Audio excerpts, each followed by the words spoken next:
I have regenerated the black dragon from the myth. I thought I would be able to soar freely in the sky and roam the earth, but I was sealed in a coffin and unable to move. Every day, I can only barely survive by eating microorganisms in the air. Just when I was about to lose the motivation to live, the coffin that had been sealed for thousands of years was pried open by an archaeological team. When I stuck my head out, the whole internet was shocked. It's really a dragon. We are indeed the descendants of dragons. Could it be that Qin Shi Huang did not die, but turned into a dragon? Even the experts present had a huge change in their expressions. How could there be living creatures in the mausoleum of Qin Shi Huang? This is completely different from our initial detection. Miracle. This is definitely a miracle. We may have discovered a completely new creature, and it is from ancient times. However, it seems to have no aggression. Otherwise, let's lure it out first. Archaeologists are working on an emergency plan. While I wrapped myself in the dragon robe and listened to their conversation, gradually, I began to understand that I seemed to have caught up with a live archaeological broadcast, and it was inside the tomb of Qin Shi Huang. Thinking of this, I was suddenly shocked and glanced at the snow-white skull that I had just put aside. I suddenly felt a tingling sensation on my scalp. It seems that I just flew away the head of Emperor Zhang. This is the first emperor, but now I have stepped on it. I am guilty. Guilty. I quickly covered the imperial robe on the bones. The dead is great, let alone someone like Qin Shi Huang Zhang, who has left a mark in history. Although I have turned into a small animal, the bottom line of being a human still exists in my heart. My actions completely ignited the atmosphere in the live broadcast room. The netizens' emotions surged and surged. Qin Shi Huang did not die, but transformed into a black dragon. It just happened that in that era, the black dragon was synonymous with Qin Shi Huang. Everything was so reasonable. They became more and more convinced of this inference. The staff also watched me carefully, occasionally taking out online pictures for comparison. Snake body, crocodile head, eagle nose, deer antlers, fish scales, whiskers at the corners of the mouth, 4 claws under the body, 5 fingers on the claws. It seems that it is really a dragon. This new creature is actually the totem of our dragon kingdom. After careful comparison, all the older experts were filled with tears. If it weren't for the live broadcast happening at this moment, they might have completely lost control. But even so, they couldn't control their emotions and approached me cautiously. I glanced at them indifferently. It's really making a fuss over nothing. After making a sarcastic comment, I jumped out of the bronze coffin and walked out of the high platform swaggeringly. Finally, I can take a good look at the scenery inside the mausoleum of the first Qin emperor, but in the eyes of outsiders, I am like inspecting my own palace, full of majesty. I immediately went to find a biological research expert and notified the security department to seal off this area, ensuring that all preventable risks would not occur. Director Liao was the first to come back to his senses and immediately commanded the staff present. When I was enjoying the view of the underground Huangling, I couldn't help but feel happy. Am I becoming a national treasure of the Dragon Kingdom? Pandas don't have such treatment, right? Thinking of the treatment of the national treasure in my previous life, I couldn't help but start to fantasize about my future life. Eat when I want to eat, sleep when I want to sleep, and others have to serve me like a grandpa. It's really enjoyable. I raised my head slightly, like a true emperor overlooking the world. The dragon beard swayed back and forth with my steps, and the scales were crystal clear under the reflection of the light. Those pair of glass-like eyes radiated divine light, as deep and unfathomable as the stars twinkling in the sky. Just a glance makes people want to submit. Seeing my appearance, the audience in the live broadcast room became even more excited and exclaimed, "What's wrong with Brother Zhang? Are you reminiscing about the old days? You are becoming more and more majestic like an emperor. Now who dares to say there are no real dragons in the world?" My dad just asked me why I knelt down, and I told him there was a dragon, but he didn't believe me. I slapped him and knocked him down. Now he's kneeling with me in front of the screen. Netizens are discussing with great interest, and the on-site reporter Anan has been loyal and diligent, always following my footsteps with the camera. Hello, audience friends. As you can see, something unprecedented happened when we opened the Qin Emperor's tomb. We actually found a dragon. Her voice was a bit excited, and even the hand holding the microphone was trembling slightly. I followed her voice and looked over. The Qin Emperor's tomb was almost visible. I am still in the stage of a young dragon and need to replenish sleep. The embrace of this reporter girl seems good, although I can't see the height through the protective clothing. The conditions are limited after all. It's better than the embrace of the coffin and those old men. Thinking of this, I aimed and jumped up. At this moment, Anan was still introducing the situation on the scene. Suddenly, a black mysterious light pounced on me. She instinctively exclaimed. The experts who heard the sound immediately rushed over, but when they saw the scene in front of them, they were dumbfounded. They saw Anan's body stiff in place, and I was lying in her arms. looking very enjoyable. The two little dragons were still moving like stepping on milk, as if looking for a soft place. After observing for a while, Director Liao breathed a sigh of relief and whispered to Anan, "Don't be afraid. The black dragon should not be aggressive. It just wants to find a place to sleep. Be gentle and try not to disturb it." Upon hearing this, Anan nodded weakly, her long eyelashes trembling slightly. She reached out her arm and gently held me in her embrace. This change caused the barrage in the live broadcast room to scroll crazily once again. It's no wonder that it's Brother Zhang. This skilled action is truly heartwarming. I also want to become a black dragon cub and be held in An's arms by the reporter. The live broadcast room was filled with joy, and both men and women were envious. This is a real dragon, being favored by a real dragon. It is truly an honorable thing, worthy of being recorded in the family tree. At this moment, I felt the warmth coming from my body, as well as the fragrant aroma constantly wafting into my nose. My body became more and more relaxed. Perhaps after struggling in the dark coffin for a long time, my newly reborn small body was already a bit tired. In a relaxed mood, I involuntarily fell into a deep sleep. Lin Anan looked down at the little black dragon in her arms, and her motherly love overflowed in her heart. She reached out with her other hand and tentatively stroked my head. It was so cute that she couldn't help but hold me tighter. She forgot about her hosting work for a while. Seeing this, Director Liao anxiously rubbed his hands on the side. He no longer had the heart to look at other cultural relics in the imperial tomb. He kept calling and urging, "Old Lu, come quickly. We really need you here. Old Wang, the footage in the live broadcast room is all real. No special effects. We really found a real dragon. Hurry up and bring all the equipment. Captain Gao, apply for more personnel from above and raise the defense level to the highest. We can't afford any mistakes." Director Liao has no idea how I survived in the airtight coffin model, nor does he know the current condition of my body or in what form I exist now. That's why he dare not take me away from here. Although everyone present is an expert, they are all archaeology majors and have nothing to do with biology. Moreover, this seems to involve supernatural powers. Meanwhile, Lin Anan was chatting with the audience in front of the camera while holding me. Her original job was to introduce the archaeological team's excavation, but it turned into my personal exhibition. After all, I am a real dragon. When the totem becomes a reality and enters people's sight, it is the proudest thing for the people of the Dragon Kingdom, especially since this black dragon has a great connection with the ancient Emperor Ing Zhang. No one can remain calm under the combination of the two. After waiting for 2 hours, the sound of a helicopter finally came from outside the Qin Emperor's mausoleum. Director Liao's face showed joy, and he let out a sigh of relief. "Friends, the biological experts have arrived. The live broadcast will be temporarily closed now." Just as Lin Anan's sweet voice fell, dozens of fully armed Special Forces members with wolf head badges on their shoulders, holding live ammunition guns, instantly lined up and rose in front of everyone. "Director Liao, I am Captain Gao Feng of the Wolf Tooth Special Forces. This time, I received orders to cooperate with the archaeological team's operation." As he spoke, he made a few gestures, and the Special Forces members behind him immediately set up a guard around the Qin Emperor's mausoleum. Soon, several biologists carrying sophisticated instruments and some top veterinarians in white coats walked in one after another. When they saw the creature in Lin Anan's arms, their initial doubts were instantly dispelled. "Ha ha ha, dragon! We really have dragons in our Dragon Kingdom." The one speaking is Lu Fanyi, the top biologist in the Dragon Kingdom. At this moment, he is excited and tears are welling up in his eyes. His whole body is trembling uncontrollably. "Old Wang, bring the equipment quickly. Let's first measure its vital signs." Without confirming the vital signs of the black dragon, no one dares to take it away from here. After all of this is full of legends. If the black dragon is the guardian of the Qin Emperor's mausoleum, if anything happens after leaving the tomb, they won't even know where to cry. "Little girl, give it to me." Lu Feng took a deep breath and spoke to Lin Anan in the gentlest voice, but just as he reached out to take it, I slightly opened my eyes and woke up.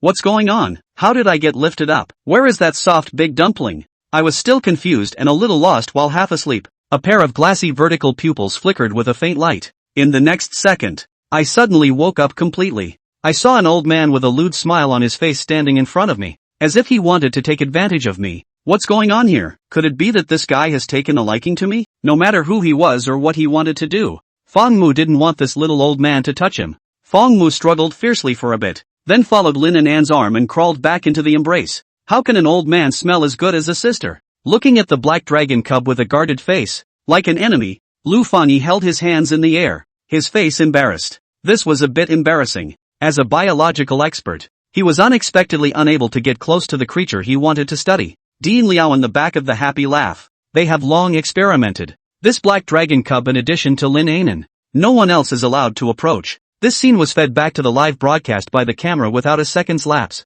The audience all laughed along with it, laughing me to death. The black dragon cub doesn't let Professor Lu touch it at all. It only wants to stick with Miss. Professor Lu's expression coupled with that sip of hair on top of his head. It looks so despondent. Ha ha ha ha ha ha ha. Is there a possibility that it's the black dragon cub taking in as its mom? I don't think that's very likely. The black dragon cub made that kind of humanized action before. It's obviously highly intelligent. And it might even still have the memory of being the first Emperor Ing Zhang. So the answer is out. The black dragon cub just simply doesn't want to be touched by the old man. Ha ha ha ha ha ha ha. Professor Lu is really miserable. I'm sorry, I shouldn't have laughed, but I just couldn't help it. Ha ha ha ha ha ha ha. The netizens burst into laughter and made fun of Professor Lu. Of course people didn't mean any harm. They were just more amazed and excited about this humanized action of the black dragon cub. Lin Anan also couldn't help but purse her lips. Her glowing skin revealed two shallow pear swirls, which was adorable. She tenderly hugged Feng Mu and softly said, Professor Lu, the black dragon cub might be having some stress.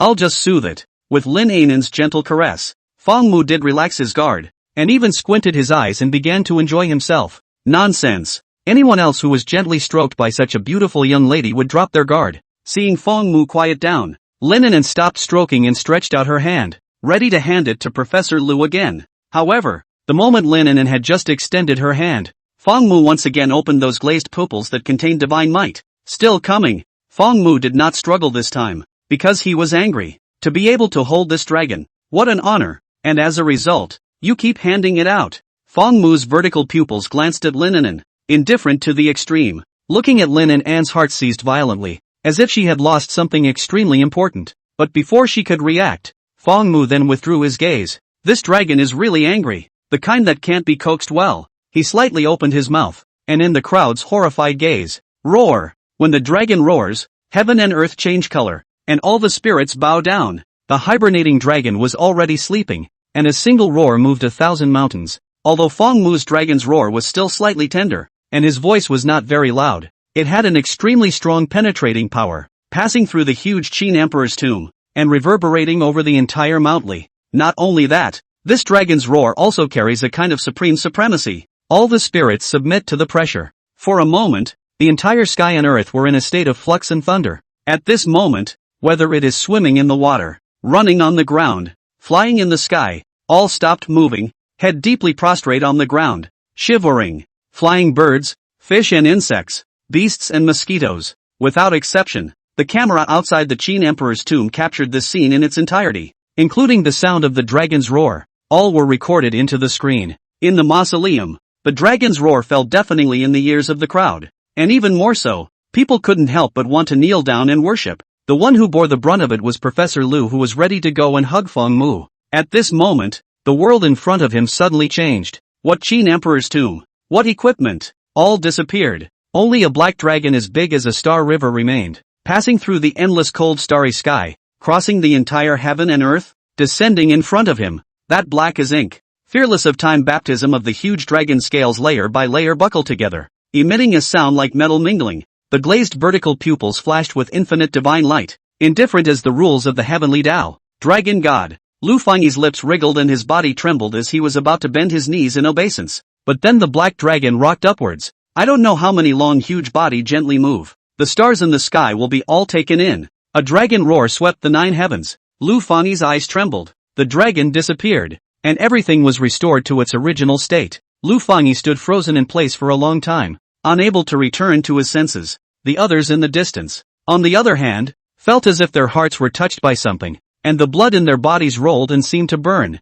The experience of the Dragon Kingdom warriors was especially profound. Under this dragon's roar, their slight fatigue that was originally caused by rushing, all disappeared, and was replaced by a refreshed spirit, as if they had been enlightened by an immortal. The warriors' eyes trembled as they felt this change, and some couldn't help but clench their fists and wave them at the air, as if they had inexhaustible strength between their vigorous breaths. It was as if the body had opened some kind of shackles and reached a more mysterious realm. The warriors turned their heads to look at Feng Mu, their gazes pure and resolute. Obviously, this change in them was all due to the dragon's roar just now. All the biologists as well as archaeologists present, one by one, looked at Feng Mu, who was being held up by the reporter Inan, with tears in their eyes. Even they didn't expect that at the age when they were half buried in the yellow earth, they could still experience the feeling of boiling blood, as if the whole person was a dozen years younger. This dragon roar was more convincing than any test, aka certification. Ask this heaven and earth. Besides the Dragon Kingdom totem,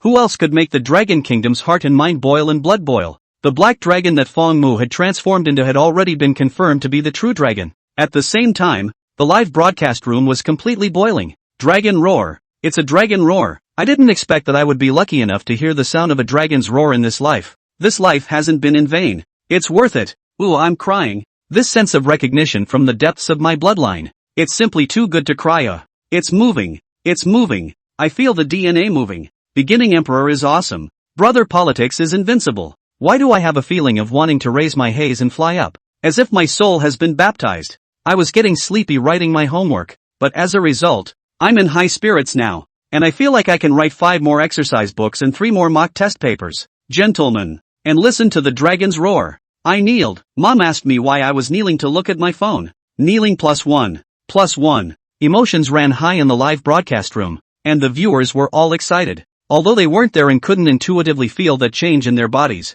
the dragon roar still shook their hearts and mobilized their hot blood, making it impossible for them to be tranquil. It was a throbbing from the depths of the bloodline, a resonance of the soul's origin. But just as everyone was excited by it, only reporter Linen had a trace of nervousness and uneasiness rising within her, because she could feel the anger contained in that dragon roar. The black dragon cub.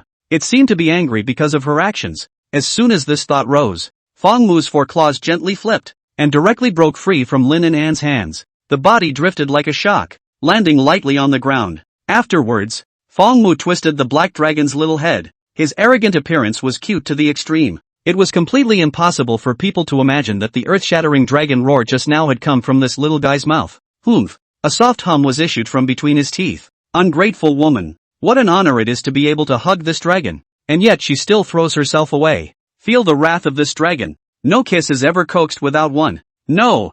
3. Fong Mu took a step of 6 kisses and arrogantly twisted his head to the side. Lin Anan froze slightly as she stared blankly at Fong Mu, who had broken free from her hands, a hint of panic flashing through her beautiful eyes. Sure enough, the black dragon cub was angry with her. It must have been her actions just now that made the black dragon cub unhappy. It trusted itself so much, but she had to give it to someone else. Lin Anan inwardly condemned herself. Looking at Fong Mu, who was already walking further and further away, Lin Anan couldn't care less about her hosting duties and hurriedly chased after him. Black dragon cub, don't be angry. I was wrong. Lin Anan's soft and sticky voice was like a spring breeze brushing people's faces. Very nice to listen to. Fong Mu's footsteps stopped, but his head was still arrogantly cast aside, not looking at Lin Anan, who was catching up. When Anan saw Fong Mu stop, she was slightly relieved inwardly. She once again tentatively reached out her hand, and seeing that Fong Mu did not resist, only then did she blossom into a bright smile and hugged him back into her arms again. This time,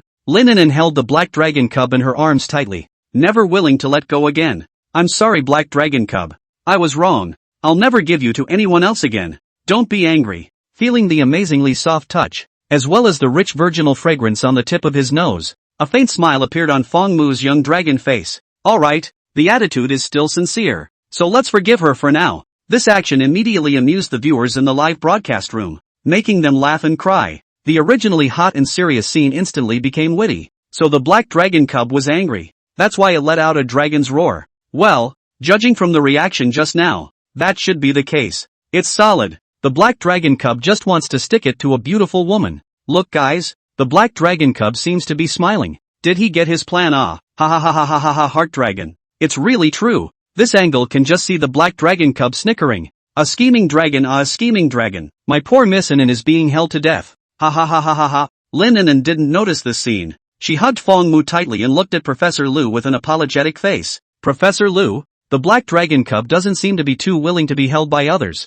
Otherwise it's better for me to hold it. When she said this, Lin Anan still had some nervousness, afraid that Professor Lu would refuse. But she also never wanted to let go of the black dragon cub again. In case if she really angered the black dragon cub and would no longer let her hold it in the future, then she would really be left without tears. Professor Lu slowly exhaled a breath and nodded vigorously. Aha! Lord Dragon God can follow whoever he wants. It's just that it's going to be hard for you. Lin Anan blinked. Lord Dragon God? No hard work. No hard work. I also love black dragon cubs. Lin Yinan smiled and stretched out her delicate fingers, gently soothing them on Feng Mu's body. Feng Mu slightly narrowed his eyes and comfortably stretched out his body again. It was true that it was still Miss Sister who was more gentle and had slippery hands. Seeing the black dragon cub's docile appearance and returning to its initial state, Professor Lu also let out a slight sigh of relief. He was truly afraid that the black dragon cub would transform into the black dragon he had just seen, disappearing in the blink of an eye and roaming the 9 heavens. Then it would be too late for him to regret.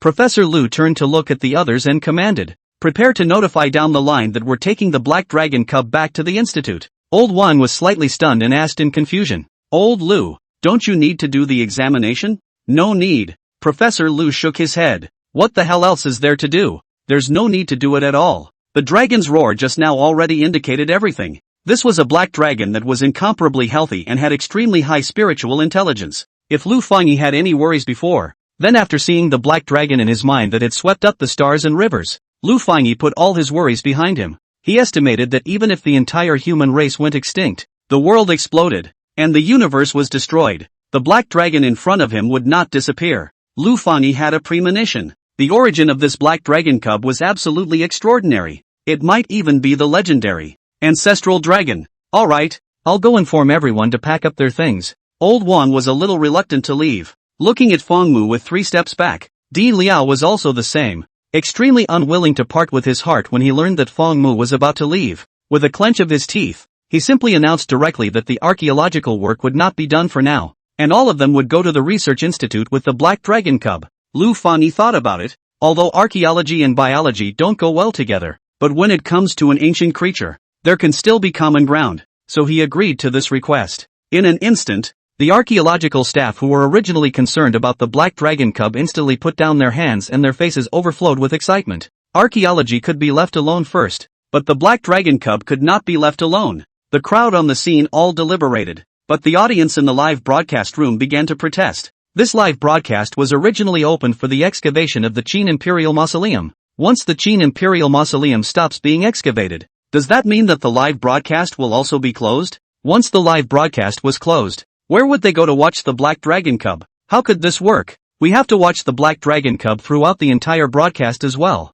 We can't break the broadcast, much less go off the air. Agreed. Absolutely not off the air. If we want to go off air, we have to ask for our permission first. That's right. We also have the right to supervise you and not do anything bad to the black dragon cub. Seconded, but I think they wouldn't dare. After all, this is a real dragon. Just that dragon roar alone is already enough to shock all the spirits. Who knows what other prowess it will have. The black dragon cub is the dragon kingdom's. It's all of us. The emotions in the live broadcast room grew higher and higher. The viewers all had their hearts set on the black dragon cub, fearing that the black dragon cub would meet with bad treatment. Even more so, they wanted to watch the black dragon all the time, unwilling to miss every wonderful shot. Annan hurriedly picked up the microphone and pacified everyone. "Viewers and friends, rest assured, this live broadcast will not stop because of the termination of the archaeological work. Our staff, including me, will always follow the scientific research group and broadcast the entire live broadcast of the black dragon cub." And Anne's soft words but extremely convincing.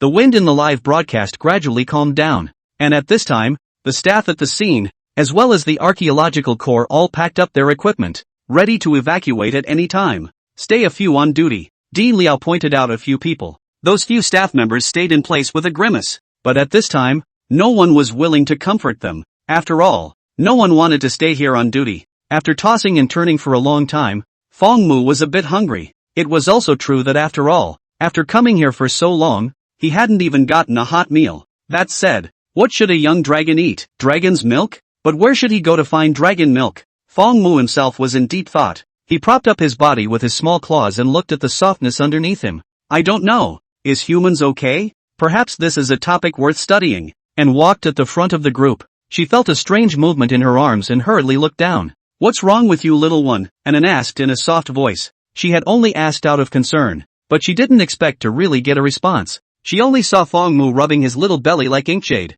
then deflated his mouth and let out a weak whining sound. "Ow ow ow ow." And Anne's beautiful eyes widened, as if her heart was in the right place, and she instantly understood Feng Mu's meaning. Holding the black dragon cub in her arms, she hurriedly turned around and looked at Lu Fangyi. "Professor Lu, the black dragon cub seems to be hungry. What should we do?"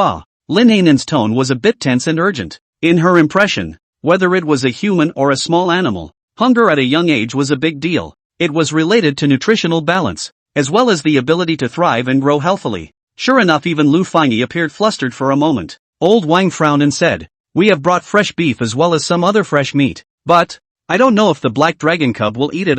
Lu Fangyi stabilized his mind and took a decision. "Let's get out of the mausoleum first and talk outside." And then held Feng Mu and a line of scholars and the special warrior soldiers under the protection of the Qin Emperor mausoleum left. As soon as they were outside, everyone started to get busy. The black dragon cubs were hungry. This was a big deal, so they couldn't afford to slack off. Feng Mu was like a king in ancient times, comfortably nestled in the arms of the reporter Inan, and his glazed pupils lazily watched this group of people, busy in order to fill their stomachs. This little life, so nourishing. The open space outside the Qin Emperor's tomb. At this moment, they were already out of the mausoleum of the Qin Emperor, so everyone had already changed out of their protective clothing. Inan was wearing a professional reporter's outfit, delicate and absolutely beautiful face, bright eyes like autumn water, laughter rippling under her eyes, undulating in curved waveforms, hooking up a perfect arc. The breeze whisked by, a trace if any of the fragrant aroma, straight to the tip of Feng Mu's nose. Looking further down,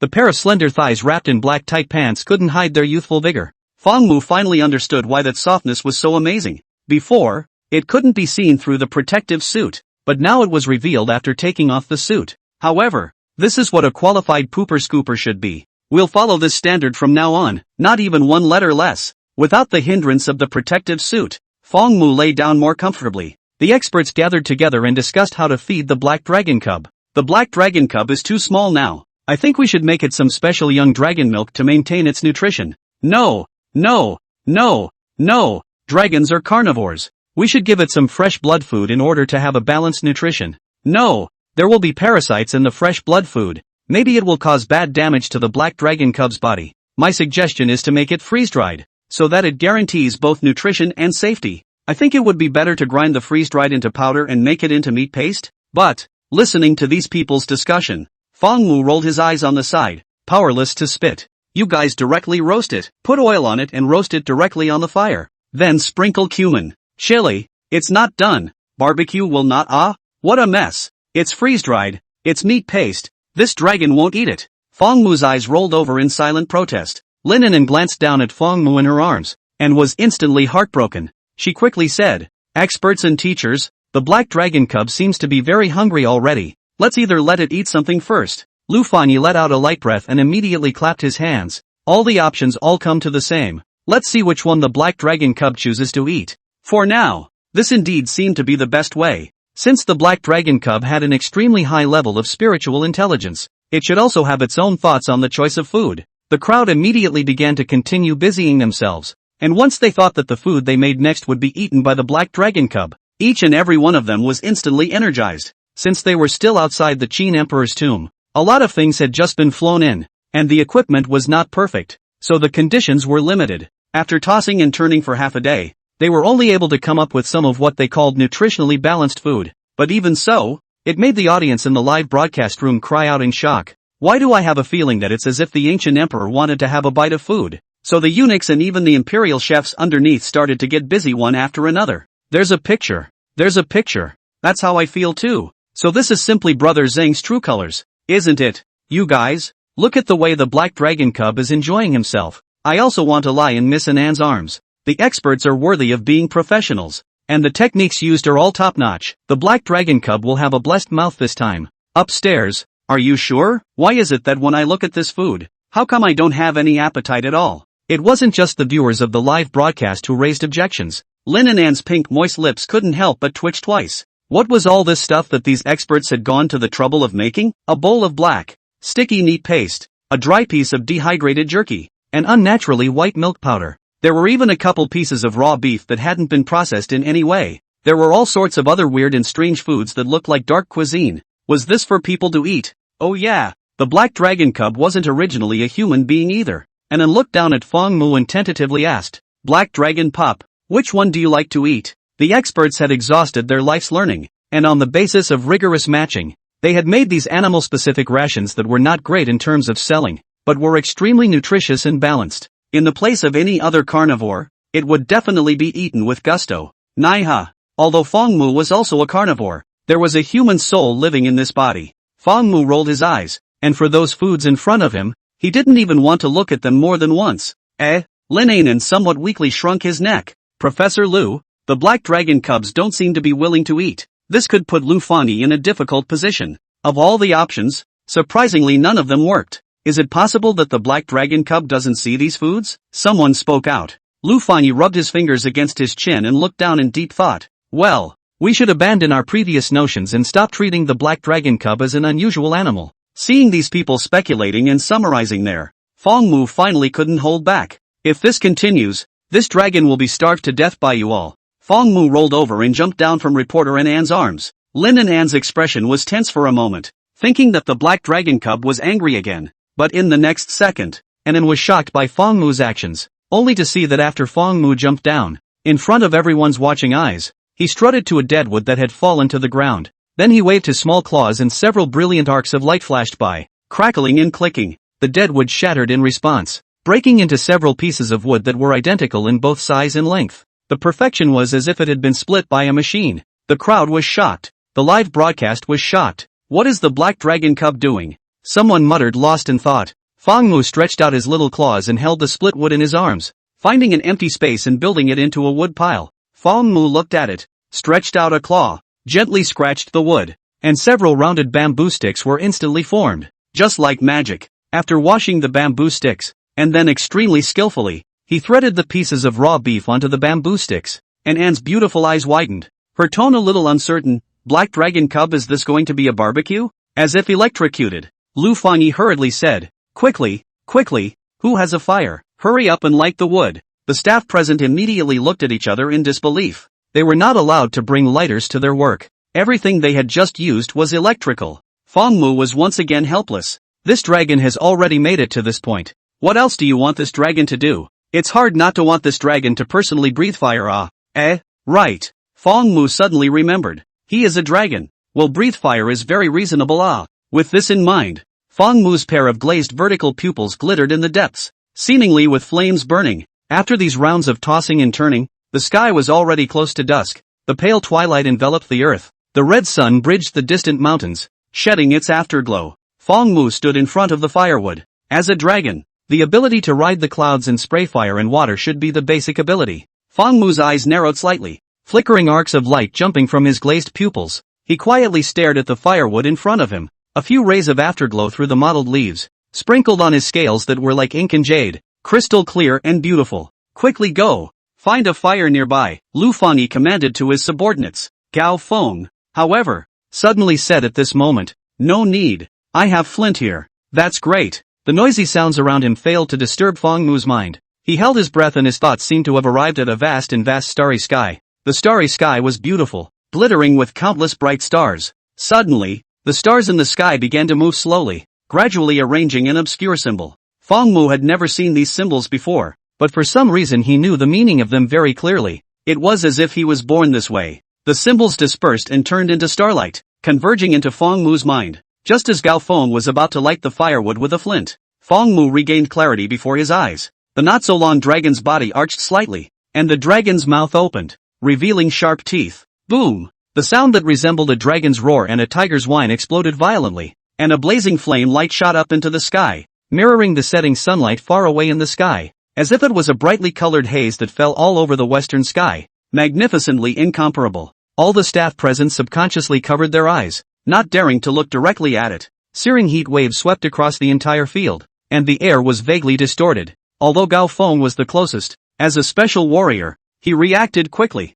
The moment this dragon breath appeared, he was aware of it, and at the first moment, he took a step back and crouched on the ground. The others didn't have this kind of reaction and were scared to the point of falling on their asses, but they were not seriously hurt. It was good that the cameraman was professional enough. Even in this situation, the camera still didn't come off, recording this moment in its entirety. The live broadcast room exploded once again without exception. What did I see? Fire breathing. Oh my mom. This life has not been in vain. Dragon breath. I feel like I've witnessed a miracle. Witnessed history. Is this matter able to be written into the family tree? The beginning emperor is invincible. The black dragon pup is awesome. The black dragon cub used his strength to prove that he is the true dragon. I'll see who dares to say that the black dragon pup isn't a dragon in the future. The black dragon cub actually used fire breathing to ignite the wood and then grilled skewers. My goodness, this spirit wisdom is also too high, right? In addition to the word bullish, I already don't know what to say. The viewers in the live broadcast room each had their bodies trembling,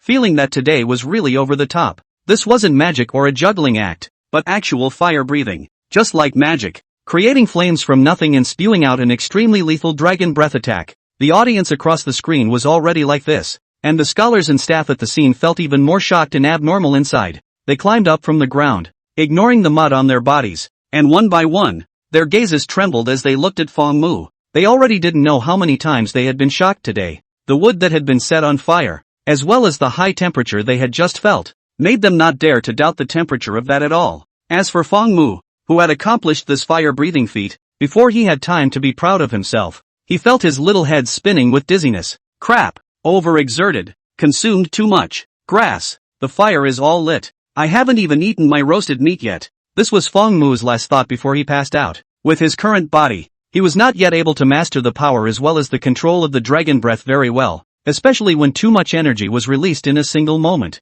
which could easily lead to de-energization. As Fong Mu fell into unconsciousness and staggered about to fall, An was the first to react. She moved her slender jade legs and hurriedly ran over. Tenderly, she held the unconscious Fong Mu in her arms with a look of heartache and worry. Professor Lu, look quickly. What's wrong with the black dragon cub? Lu Fangyi came back to his senses and nervously and incomparably checked Fong Mu with his instruments. Only after a long time did he let out a sigh of relief. It's fine. It should be a weakness caused by too much consumption. It needs to sleep to replenish its energy. Lin Anan was slightly relieved inwardly, but there was still a touch of deep concern between his brows. Although the contact time with the black dragon cub wasn't long, she had already been completely conquered by it. Its cuteness, its little arrogance, and its unique attachment to herself all made Lin An's heart throb inside. The western sky gradually grayed out, and the outside of the Qin Emperor Mausoleum was gradually shrouded in a heavy twilight. Lu Fangyi looked at the time and made an instant decision. Let's not talk about anything else for now.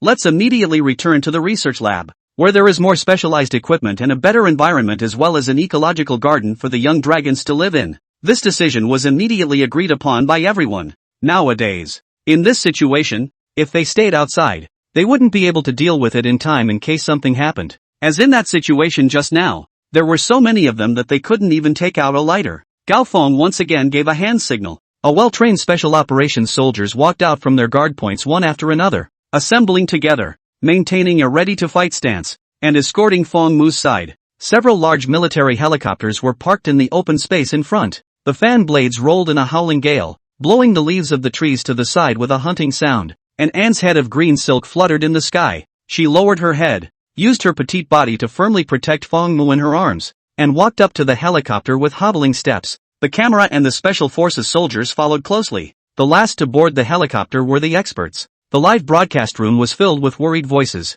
Obviously they were also concerned about the unconscious Fong Mu. This was a dragon, the spiritual totem of the Dragon Kingdom. It could be said that Fong Mu's every move tugged at the heartstrings of all the people of the Dragon Kingdom. Lin Anan straightened her hair, picked up the microphone and said to the camera, "Viewers, don't worry. Professor Lu said that the black dragon cub is just in a weakened state due to the overuse of his power, and he'll be fine after a good night's sleep." Now let's follow the camera and witness every step of the black dragon cub's growth. The atmosphere of the live broadcast room was brought back to its previous state by An. The helicopter worked around the clock and rushed back to the Capital Biological Research Institute. In the evening, a message from the official release was pushed into the cell phones of every Dragon Nation people. Our country has discovered for the first time a living juvenile dragon during the excavation of the Qin Emperor's tomb, and it has been confirmed that it is indeed a real dragon, and is currently under protection. Once the official message was sent out, the lights in all homes were on all night long. Overnight, the nation celebrated. The official push was like a cannonball smashing into the ocean,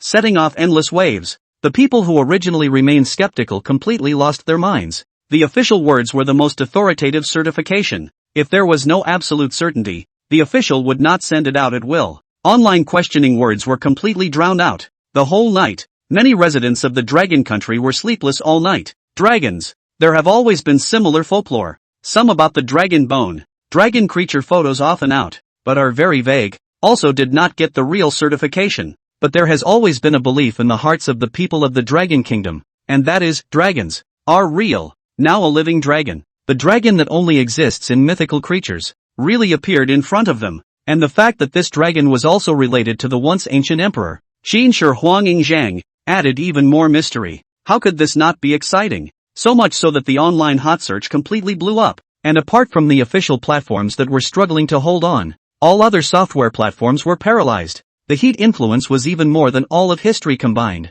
Tonight is also destined to be a sleepless night for programmers. It's officially confirmed. I'll see who dares to say that my dragon kingdom has no dragons in the future. Surprisingly, it's every Chinese person who has received this message push in their cell phone. This is the platitude of my brother Zhang. I just looked. Even my grandmother's old man's cell phone was pushed with this message. Brother Zhang is awesome. The dragon of the east has awakened. The dragon kingdom is destined to rise. Ignited. Just by hearing that dragon roar, I've already killed 1,000,000 Boruto biographies. Not only that, it can also breathe fire. It's simply too cool. The black dragon cub is really cute and cool. I like it so much. May I ask if I'm still hiring a black dragon cub pooper scooper? I'm 36E. I'm perfectly capable. I'm 36E. I'll also make barbecue for the black dragon cubs. Rolled up. The internet was abuzz with discussions all about black dragon cubs. Any video about black dragon cubs had a ridiculously high click rate one after another. At this moment, what kind of celebrity fresh meat, chicken duck all turned into dust. Simply not enough. But at the same time as the heated discussion, the state of the black dragon cub also touches the heart of every dragon nation. Although Prof. Lu said that it had just fallen into a coma due to de-energization, everyone was still worried. They flocked to the live broadcast room, wanting to watch the condition of the black dragon cub. The popularity of the live broadcast room still only increased even in the dead of night. Don't worry everyone. The experts have already done a serious check. The black dragon cub's breathing is stable. Its vital signs are all normal. There are no major problems. It just needs to rest for a while. Inside the corridor of the Capital Biological Research Institute, reporter Anan looked at the camera with a smile on her face, soothing the emotions of the audience. Her arms were empty at this time. As soon as she got off the helicopter, the black dragon cub was taken to do a checkup. So she hadn't seen the black dragon cub for a long time. And what she said at this time was just a paraphrase. In fact, even Anan herself was also worried. Only she couldn't show it. How is the situation exactly? We want to see the black dragon cubs. I miss the black dragon cub so much. I haven't seen the black dragon cub for a full 2 hours. May I ask if the live broadcast room can be opened for gift giving? I want to brush gifts for the black dragon cub.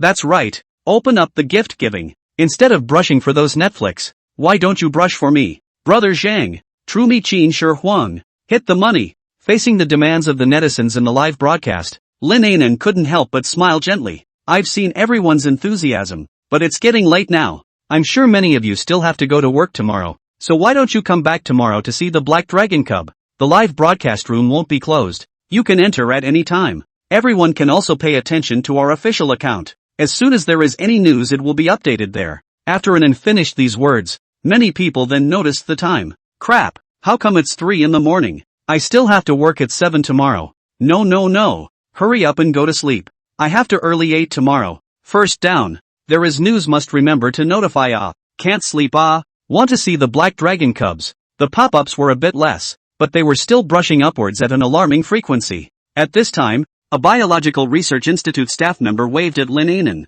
Lin Anan put down her microphone and stepped out of the camera. Teacher Anan, Professor Lu has arranged a bedroom for you, and asked me to take you to rest for a while. They still need to observe the black dragon cub again, the staff said in a respectful manner. Anan was slightly stunned, caught a little off guard by this shout of teacher. With her seniority, she was still far from being qualified to be called a teacher. Dare not dare, you are the teacher. Anan hurriedly waved her hand. But, I want to wait here for a little longer. What if the black dragon cub wakes up in a while and can't see me? Anan whispered with some worry. After a busy day, she was indeed also very sleepy, but the thought that after the black dragon cub woke up and couldn't find her, and the surroundings were full of cold instruments, would it be bewildered and helpless? With no one to turn to. As soon as she thought of this, Anan inwardly seized a pain. The staff smiled and said with an attitude that was still very respectful. It won't. Professor Lu said that the black dragon cub should only wake up tomorrow morning. He told you to make sure you go and rest. Otherwise you won't have the energy to accompany the black dragon cub tomorrow.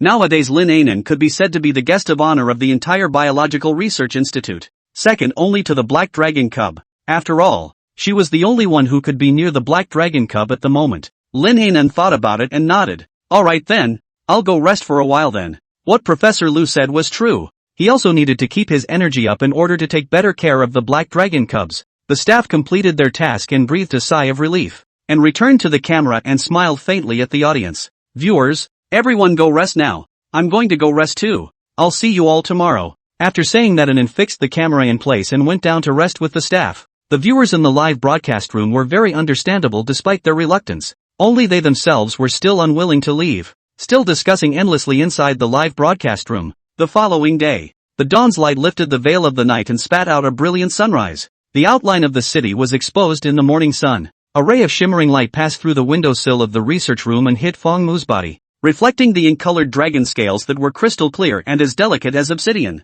Fong Mu's closed pupils moved slightly. Wake up, wake up! The black dragon cub has woken up. Fong Mu felt like he had had a very fragrant sleep. In his dream, he had turned into a supreme dragon god that traversed the 9 heavens and 10 earths, surrounded by thousands of stars and rivers, and when he gently sneezed, countless worlds would be obliterated. All the empresses and fairies were maids who took care of him, and the dragon ladies were crazy about meeting him. Every night, he had to turn over hundreds of cards, but fortunately, the dragon body is strong. These are not a problem. The early morning sun was just right, perfect for morning exercise. Just as Fong Mu was preparing to flip the second round of tiles, the noisy sounds around him woke Fong Mu up. Which ungrateful one dares to disturb this dragon's good deed? Fong Mu woke up in anger as he opened his eyes, only to see in front of him where was any dragon lady, any empress, only a few old faces covered in furrows with surprise written all over them, as well as exhaustion that couldn't be concealed. The black dragon cub has finally woken up. Great, an old scholar said excitedly with tears in his eyes.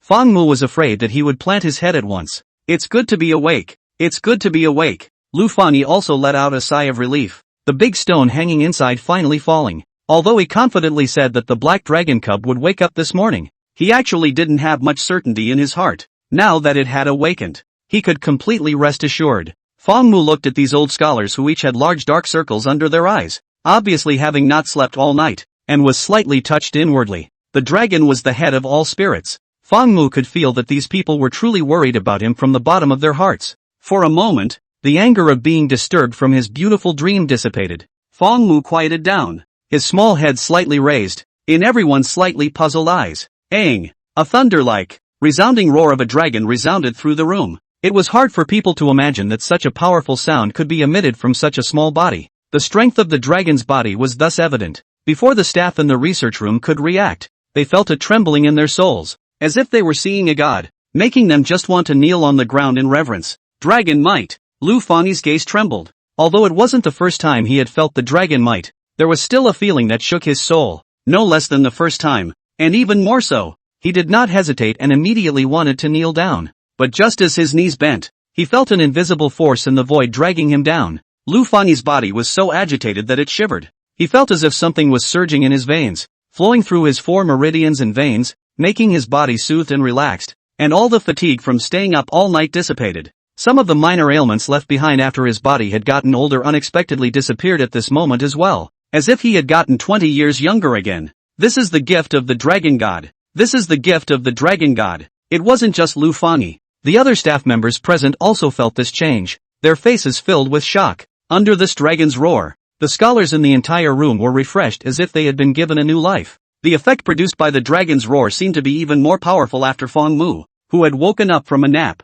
and Fong Mu, who had done all this, couldn't help but stretch and even yawned, not taking this seriously in the slightest. It's just that the physical quality has gotten a little stronger. What's all the fuss about? When this dragon becomes stronger, a dragon's roar will directly make you return to 18 years old. Fong Mu was inwardly calm. Although he couldn't read those obscure star texts, Fong Mu clearly understood that his strength could gradually become stronger as he grew. It should still be possible to cultivate. Only how to cultivate, Fong Mu hadn't figured out yet. It seemed that all these obscure astral texts existed in the depths of his soul, surfacing whenever his intentions were particularly strong. For example, the last time he wanted to breathe fire, he easily learned this skill. And this effect of the dragon's chant was purely incidental. There was no need to deliberately learn it. Fong Mu raised his little head, his scales reflecting a faint ink light, his body exuding an incomparable noble aura. It was as if the emperor, in ancient times, was distributing rewards to his ministers, blandly incomparable.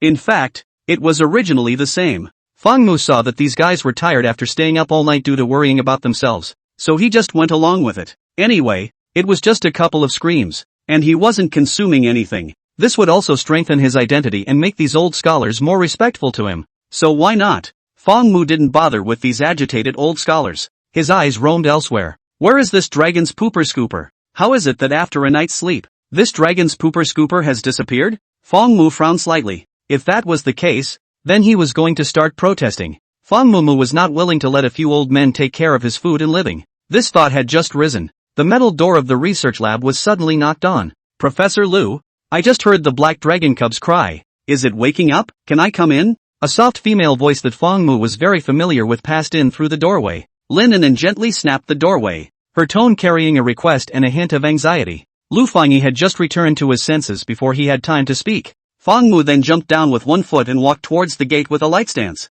Then the two back paws stood up and the front paw held the door handle, gently opening the door. Behind the door, there was indeed a clear and playful Lin Nen. Today, her face was not powdered, but she was still fair and clean, with a glistening pink luster, as tender and smooth as jade. Upon seeing that the one who opened the door for her was Fong Mu, Lin Nen's large crystal bright eyes were glowing and glittering. Black dragon cub Lin Nen stepped forward, half squatted down, and gently held Fong Mu in her arms. She hadn't seen him all night, and she had long missed him to the core. Lin Nen held Fong Mu in her arms, lowered her head and rubbed her face against the small horns on top of Fong Mu's head that hadn't grown yet, with a face of doting. Feeling that familiar softness, Fong Mu also lay down in An's arms with a face of enjoyment, that lazy look, as if he was still ready to take another nap. This scene was also captured in full by the camera behind An. The audience in the live broadcast room immediately wailed with excitement. Wow! Surprisingly, it was the black dragon cub that opened the door. This wave I would call a two-way run.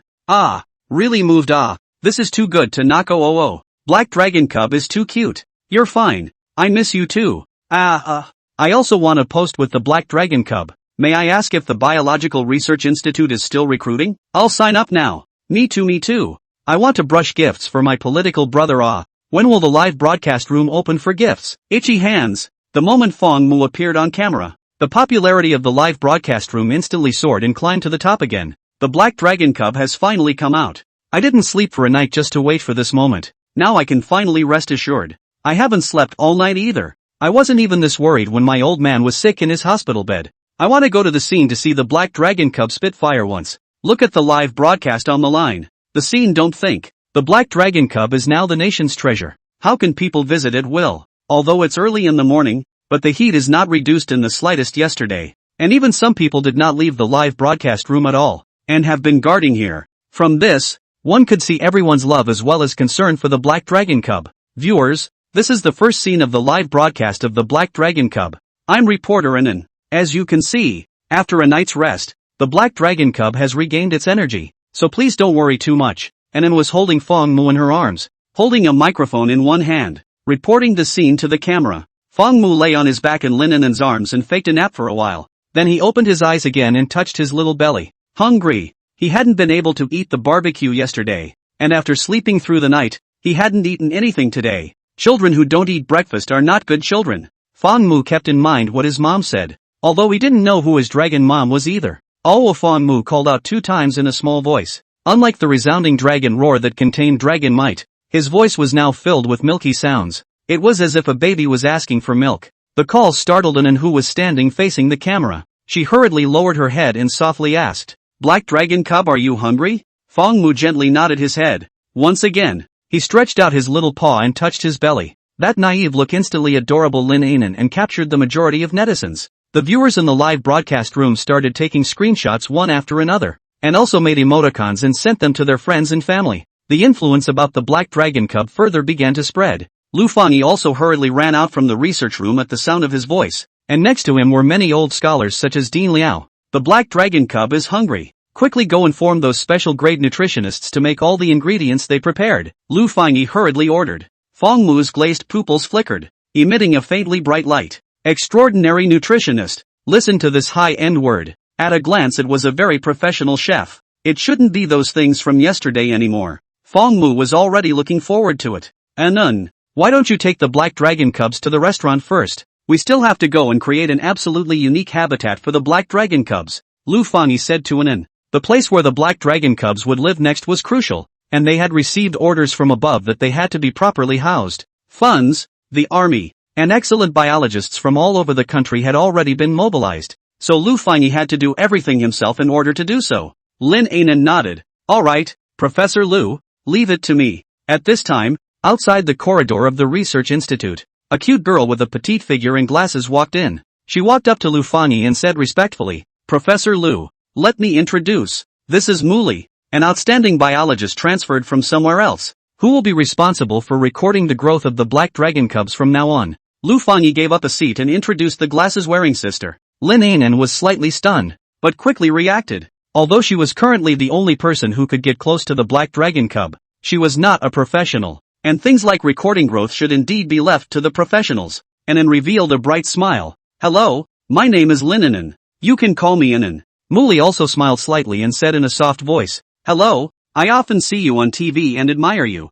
Anan blushed a little embarrassed. No la. The mutual admiration between teenage girls was pleasing to the eye. Fong Mu blinked, looked left, looked right, and nodded with satisfaction. This Professor Lu can handle awe, deeply in his heart. Can I touch it? Muli's eyes flashed and asked expectantly. No one could resist the cuteness of a black dragon cub. Of course, Anan nodded. If you gently touch it, it might reject it, but if it doesn't, it means it recognizes you. Muli pursed her small lips and tentatively extended a hand. As the distance slowly approached, she realized that Fong Mu had no intention of resisting, and only then did she gently touch it. The moment she touched it, Muli's pink mouth rippled with a smile, and her eyes curved into a crescent moon. Anan saw that the black dragon cub in her arms did not resist. A trace of loss flashed within her heart. Feeling empty in the heart, as if their favorite person began to have no good feelings towards her but this thought only existed for a moment. Anan knew that she couldn't always be the only person close to the black dragon cub.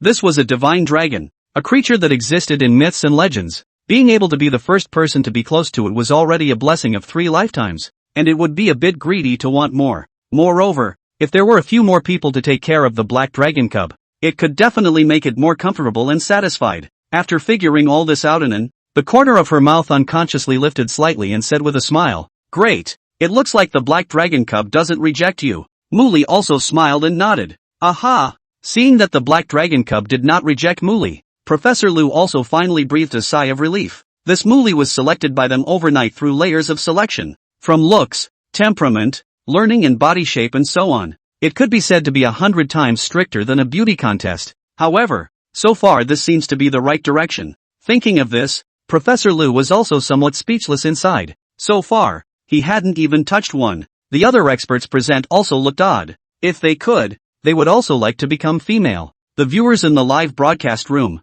who saw this scene, also discussed it. Ha ha ha ha ha ha. The black dragon cub is really an immodest dragon. It doesn't let the experts touch it, but it's not resistant to the touch of a young lady. You guys look at Professor Lu's helpless eyes. Only the world reached by Professor Lu's injury. Whoa shit. Envious. 2 Miss Sisters accompanying the black dragon cub. This treatment is simply, you can always trust the black dragon cub's vision. Soon, Professor Lu left the place with a group of experts, leaving only Muli behind to keep track of any changes in the black dragon cub. Black dragon cub, let's go eat. Okay, Lin Anan said in a warm voice. Fong Mu responded. Oh whoa. That adorable appearance once again adored the 2 young girls, holding the black dragon cub in her arms. Anan walked through the ecological garden outside the research building and prepared to head to the restaurant across the street. On the way, they just happened to come across a few tigers in the ecological garden that were hunting for prey. It was a chicken. It was put in by the staff. Fong Mu just happened to see the scene.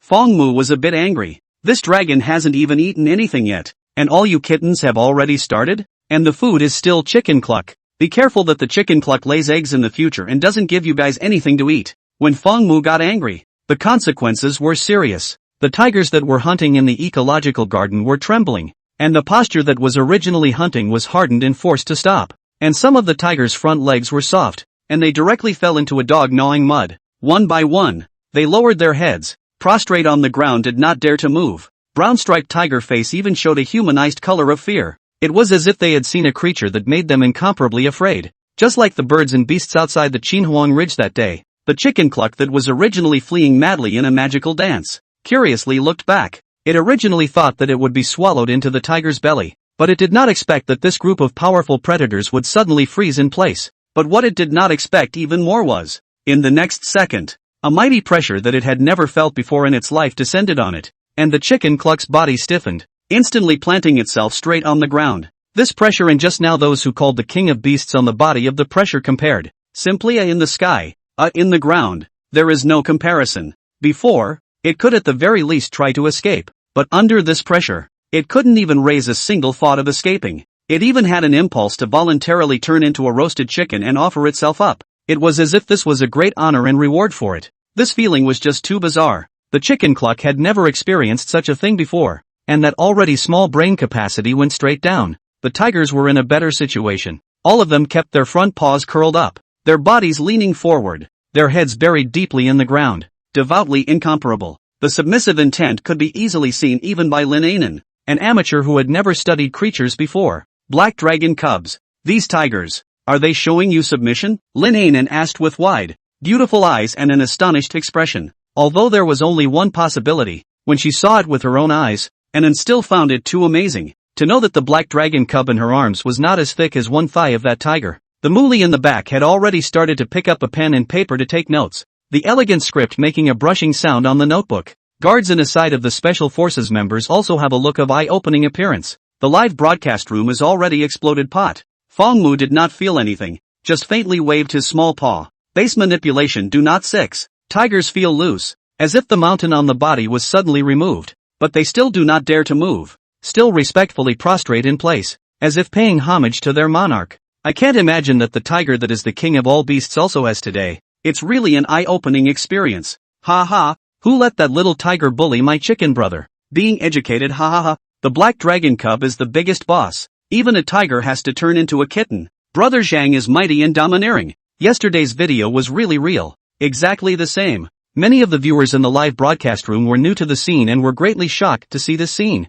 Fong Mu, who had vented his emotions, was in a great mood. He tugged on Lin Anan's collar and urged her to hurry to the cafeteria. Lin Anan immediately understood and led Fong Mu out of here. On the way through the ecological garden, all the creatures that were kept here were submissive to the ground. Even the birds that flew and unintentionally put away their wings and landed lightly on the ground, their little heads tilted forward. It was like a picture of 100 beasts making a pilgrimage. Lin Anan walked on the road with some weak steps, although she knew that these animals were not kneeling to worship themselves. But this scene is really some amazing. Even if she is used to seeing big scenes, Lin Anan also has some fear in the bottom of her heart. Fortunately, the road wasn't too far, and soon Lin Anan brought the black dragon cub in her arms to the front of the cafeteria. Ah woo. Only just approaching the cafeteria hall, Fong Mu's eyes lit up and he couldn't help but call out. Fragrant. So fragrant. Just by smelling this flavor, the cravings were already hooked. Lin Anan's throat rolled and she couldn't help but gulp a bit as well. A faintly undetectable blush surfaced on her face.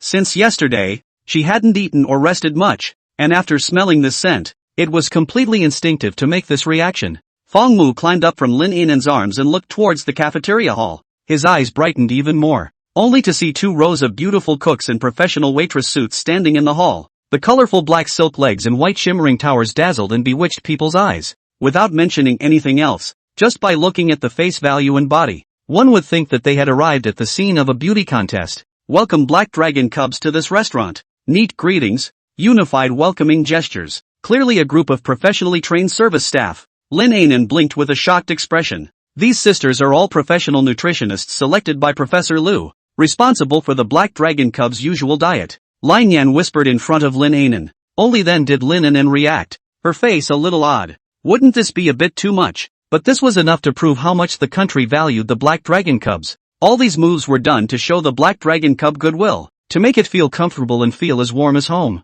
As long as the black dragon cub could stay within the dragon country, all the effort was worth it. Fong Mu was calm, but he also couldn't help but say one thing. This guy Lu Fani, we must reward him later on. He really understands this dragon. Fong Mu also noticed that outside the cafeteria hall, a number of heavily armed special team members had been arranged, as well as various types of large equipment hidden in the shadows. The defense force was comparable to a military fortress. In fact, not only this cafeteria, but the entire Biological Research Institute was like this. The viewers in the live broadcast room were also shocked by the scene on the screen. The country is really powerful. This kind of defense force probably can't even get a fly in. Black Dragon Cub, this platoon is really excellent. I also want to have so many beautiful cooks so that I can let them feed me below every day. Can I swipe a gift or not? I want to give my brother Zhang some food money. It's really hard work, Professor Liu. making so many preparations in one night. Tough Professor Lu +1. For a while, the pop-ups of Tough Professor Lu filled the entire live broadcast room,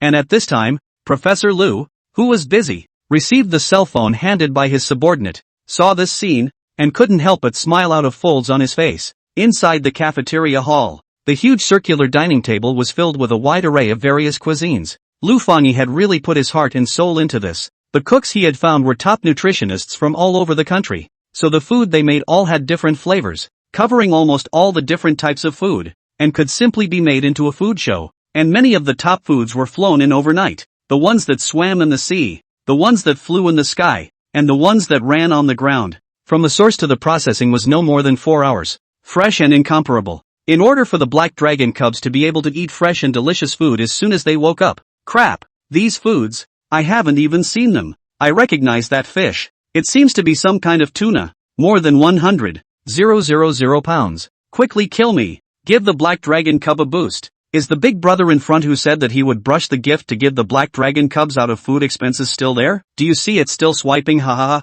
I don't think it's too much even if we make kebabs out of the black and white round rollers next door and give them to the black dragon cubs. Black and white round roll, so love will transfer, yes? Black and white round rolling, are you polite? Fang Mu jumped out of Anan's arms and climbed onto a soft white jade chair. He poked out his little head and looked at the food in front of him, and was about to start eating, when some thoughts popped into his mind. If he wanted to eat tiger meat, would the institute also satisfy itself? This thought had just risen, and the tigers far away in the ecological garden instantly shivered all over. They looked around in terror and uneasiness, feeling like they were being stared at by the top predators in general. Fang Mu smacked his lips. Lin Anan on the side couldn't help but gently laugh at the situation. What's wrong, black dragon cub? Is it because you don't know how to eat? Anan sat down on the other side of Fang Mu, picked up her chopsticks, picked up a small piece of meat, and placed it between her lips and gently blew on it. Only after she felt that it wasn't too hot, did she pass it to Fang Mu's mouth. Anan's actions made Fang Mu, who had originally planned to eat by himself, instantly give up this idea. With this treatment, only a fool would eat by himself. Fang Mu directly a standard Guyu lying, comfortable lying in the white jade soft chair. The two small paws were placed on his belly, and the two small paws in the back were gently swinging under the bench. After posing, Fang Mu then opened his mouth and took a bite on the chopsticks, and his incomparably sharp teeth swallowed the meat in 3 swallows. Fang Mu's eyes lit up, worthy of being a delicacy made by a top nutritionist with top ingredients. This flavor was simply absolute. Fang Mu squinted his eyes, carefully recalling the flavor on his taste buds. That look of enjoyment instantly amused the netizens in the live broadcast room. I thought the black dragon cub was not hungry, so it's waiting here. Miss Sister feeds it before it eats. Ah, so envious. I also want Miss Anan to feed me meat. Oh. It's so good at enjoying itself. It's worthy of being the beginning emperor's political brother. It's worthy of being a mythical creature. Why do I feel like the black dragon cub's body got a little bit bigger after eating the meat? Upstairs, you're not alone. Muli also noticed the change and quickly recorded it on the paper. Anan didn't notice the change. Her entire mind was on pinching meat for Fang Mu. Fang Mu was lying on the soft chair, just opening his mouth, enjoying Lin and Anne's attentive service. But strangely enough, most of the day had passed before Fang Mu barely had a trace of satiety. Although his body was small, his food intake was amazing. Fang Mu could clearly feel that the food he had eaten had turned into wisps of energy that traveled around his body, which was very comfortable. After swallowing the food in his mouth, he looked at what was left on the table. Although there was still a lot left, it was simply not enough to eat. Fang Mu straightened up and commanded with his small paw. Lin Anan stopped her hand movements and tentatively asked, "Black dragon cub, are you full?" Fang Mu shook his head, his glazed pupils showing a hint of dissatisfaction. How could you possibly be full? This bit of stuff wasn't even enough to stuff your teeth with. Could it be that you want me to eat some too? Lin Anan's eyes flashed with a bright light of surprise. If that was the case, then it meant that the black dragon cub had completely recognized her. Fang Mu's face was stunned. Lin Anan had been his mobile soft chair for so long, and it seemed like he hadn't seen her eat anything yet. This wouldn't do. What if she was hungry and not mellow? Fang Mu looked at the food in front of him, and after a moment of contemplation, he grabbed a spoon with his paw, and then in the eyes of the stunned crowd, he scooped up a meatball from the soup bowl and placed it in Lin Anan's bowl. After thinking about it, he scooped up another one. Well, that's right, make up one on one side. Well, Lin Anan looked at the meatballs in the bowl with a dumbfounded expression. Fang Mu glanced at Lin Anan and frowned slightly. Was it not enough to eat? He thought about it, picked up 2 more buns and placed them in front of Lin Anan with a face of flesh pain and reluctance. When Lin Anan saw this adorable appearance of the black dragon cub, her small mouth couldn't help but purse up slightly, revealing a hint of a smile. She blinked and finally understood what Fong Mu meant. Black dragon pup, do you mean that these aren't enough and you need to make some more? Fong Mu nodded repeatedly. Lin Anan looked sideways and said with a smile, Black dragon pup thinks that these aren't enough to eat, so he also wants you to make some more. The eyes of one of the black silk imperial beauty cooks in the lead lit up and said sweetly, That's great. As long as the black dragon cub likes to eat it, we'll go make it now. The beauty cooks began to get busy again. The live broadcast room also began to flirt. Black dragon cub is about to laugh me to death. What does it mean that he gave Miss Anan 2 meatballs and 2 meat buns? Is there a big brother to explain? Could it be because Black dragon pup isn't too satisfied with Anan's size and is not comfortable lying down, so he wants her to make up for it? My political brother is just too good at this. Thousands of years have passed and his car skills still haven't diminished. That's for sure. This is a real old driver. Can it be a joke? Doesn't anyone discuss the amount of food the black dragon cub eats? How does he fit so much food in such a small body? Very curious if there is another space in his body? Fong Mu's food intake not only shocked the netizens in the live broadcast room, even Li Nian was a bit amazed, and even began to worry if the black dragon cub would eat too much. But obviously this worry was undoubtedly superfluous. In the next period of time, Fong Mu was like a bottomless pit. No matter how many delicacies came, he managed to eat them all without wasting a single bit. Netizens call out that the black dragon cubs can't afford to be raised by anyone except the state. This meal took nearly 2 hours. Lin Anan, who was responsible for pinching the food, her hands were almost sour. But fortunately, there was also Muli. The 2 young girls took turns, which barely satisfied Fong Mu's needs. Black dragon cub, is it really no problem for you to eat so much? Anan looked at Fong Mu's small belly that didn't undulate in the slightest, and asked with some concern. She felt that the meal Fong Mu had just eaten was the amount she had eaten in a month. But the black dragon cub was so small in size. Was it really no problem to eat so much? Fong Mu waved his little paw and sent the last piece of fruit down to his stomach. Then with an elegant gesture, he pulled out a wet wipe from the table and wiped his mouth. Another toothpick was drawn from the toothpick box and began to pick his teeth leisurely. There was nothing more satisfying in life than eating and drinking, and the same was true for the Dragonborn.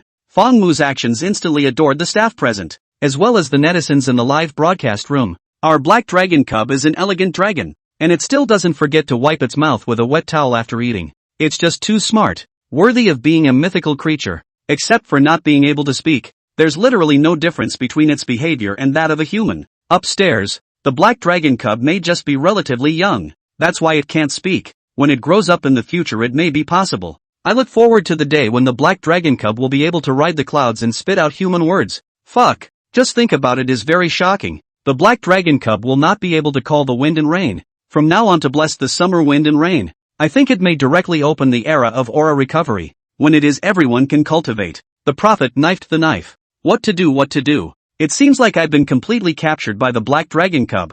It's really so cute. The heat in the live broadcast room had been soaring upwards, and the topics discussed by the netizens were even more brilliant, causing people to cry out their brains. Anan rested her chin, looking at this cute little guy in front of her, her eyebrows smiling. For a while she almost forgot about her hosting job. In fact, at this time, there was no need for any hosting to maintain the ratings. As long as the black dragon cub appeared in front of the camera, the netizens would be able to heartily watch it for the whole day. This was the charm of the Dasha totem. At this time, Muli, who was scrupulously recording her notes, suddenly took a small step forward and whispered to Anan. Anan, Prof. Lu said that the habitat he is going to create for the black dragon cub has already chosen an address, and he asked us to bring the black dragon cub over there so that it can see if it is satisfied or not. Anan froze slightly and nodded. Good, then let's go there now. Letting an animal choose its own habitat. This thing had some magic to it at first glance, but if it was placed on the black dragon cub, everything made sense.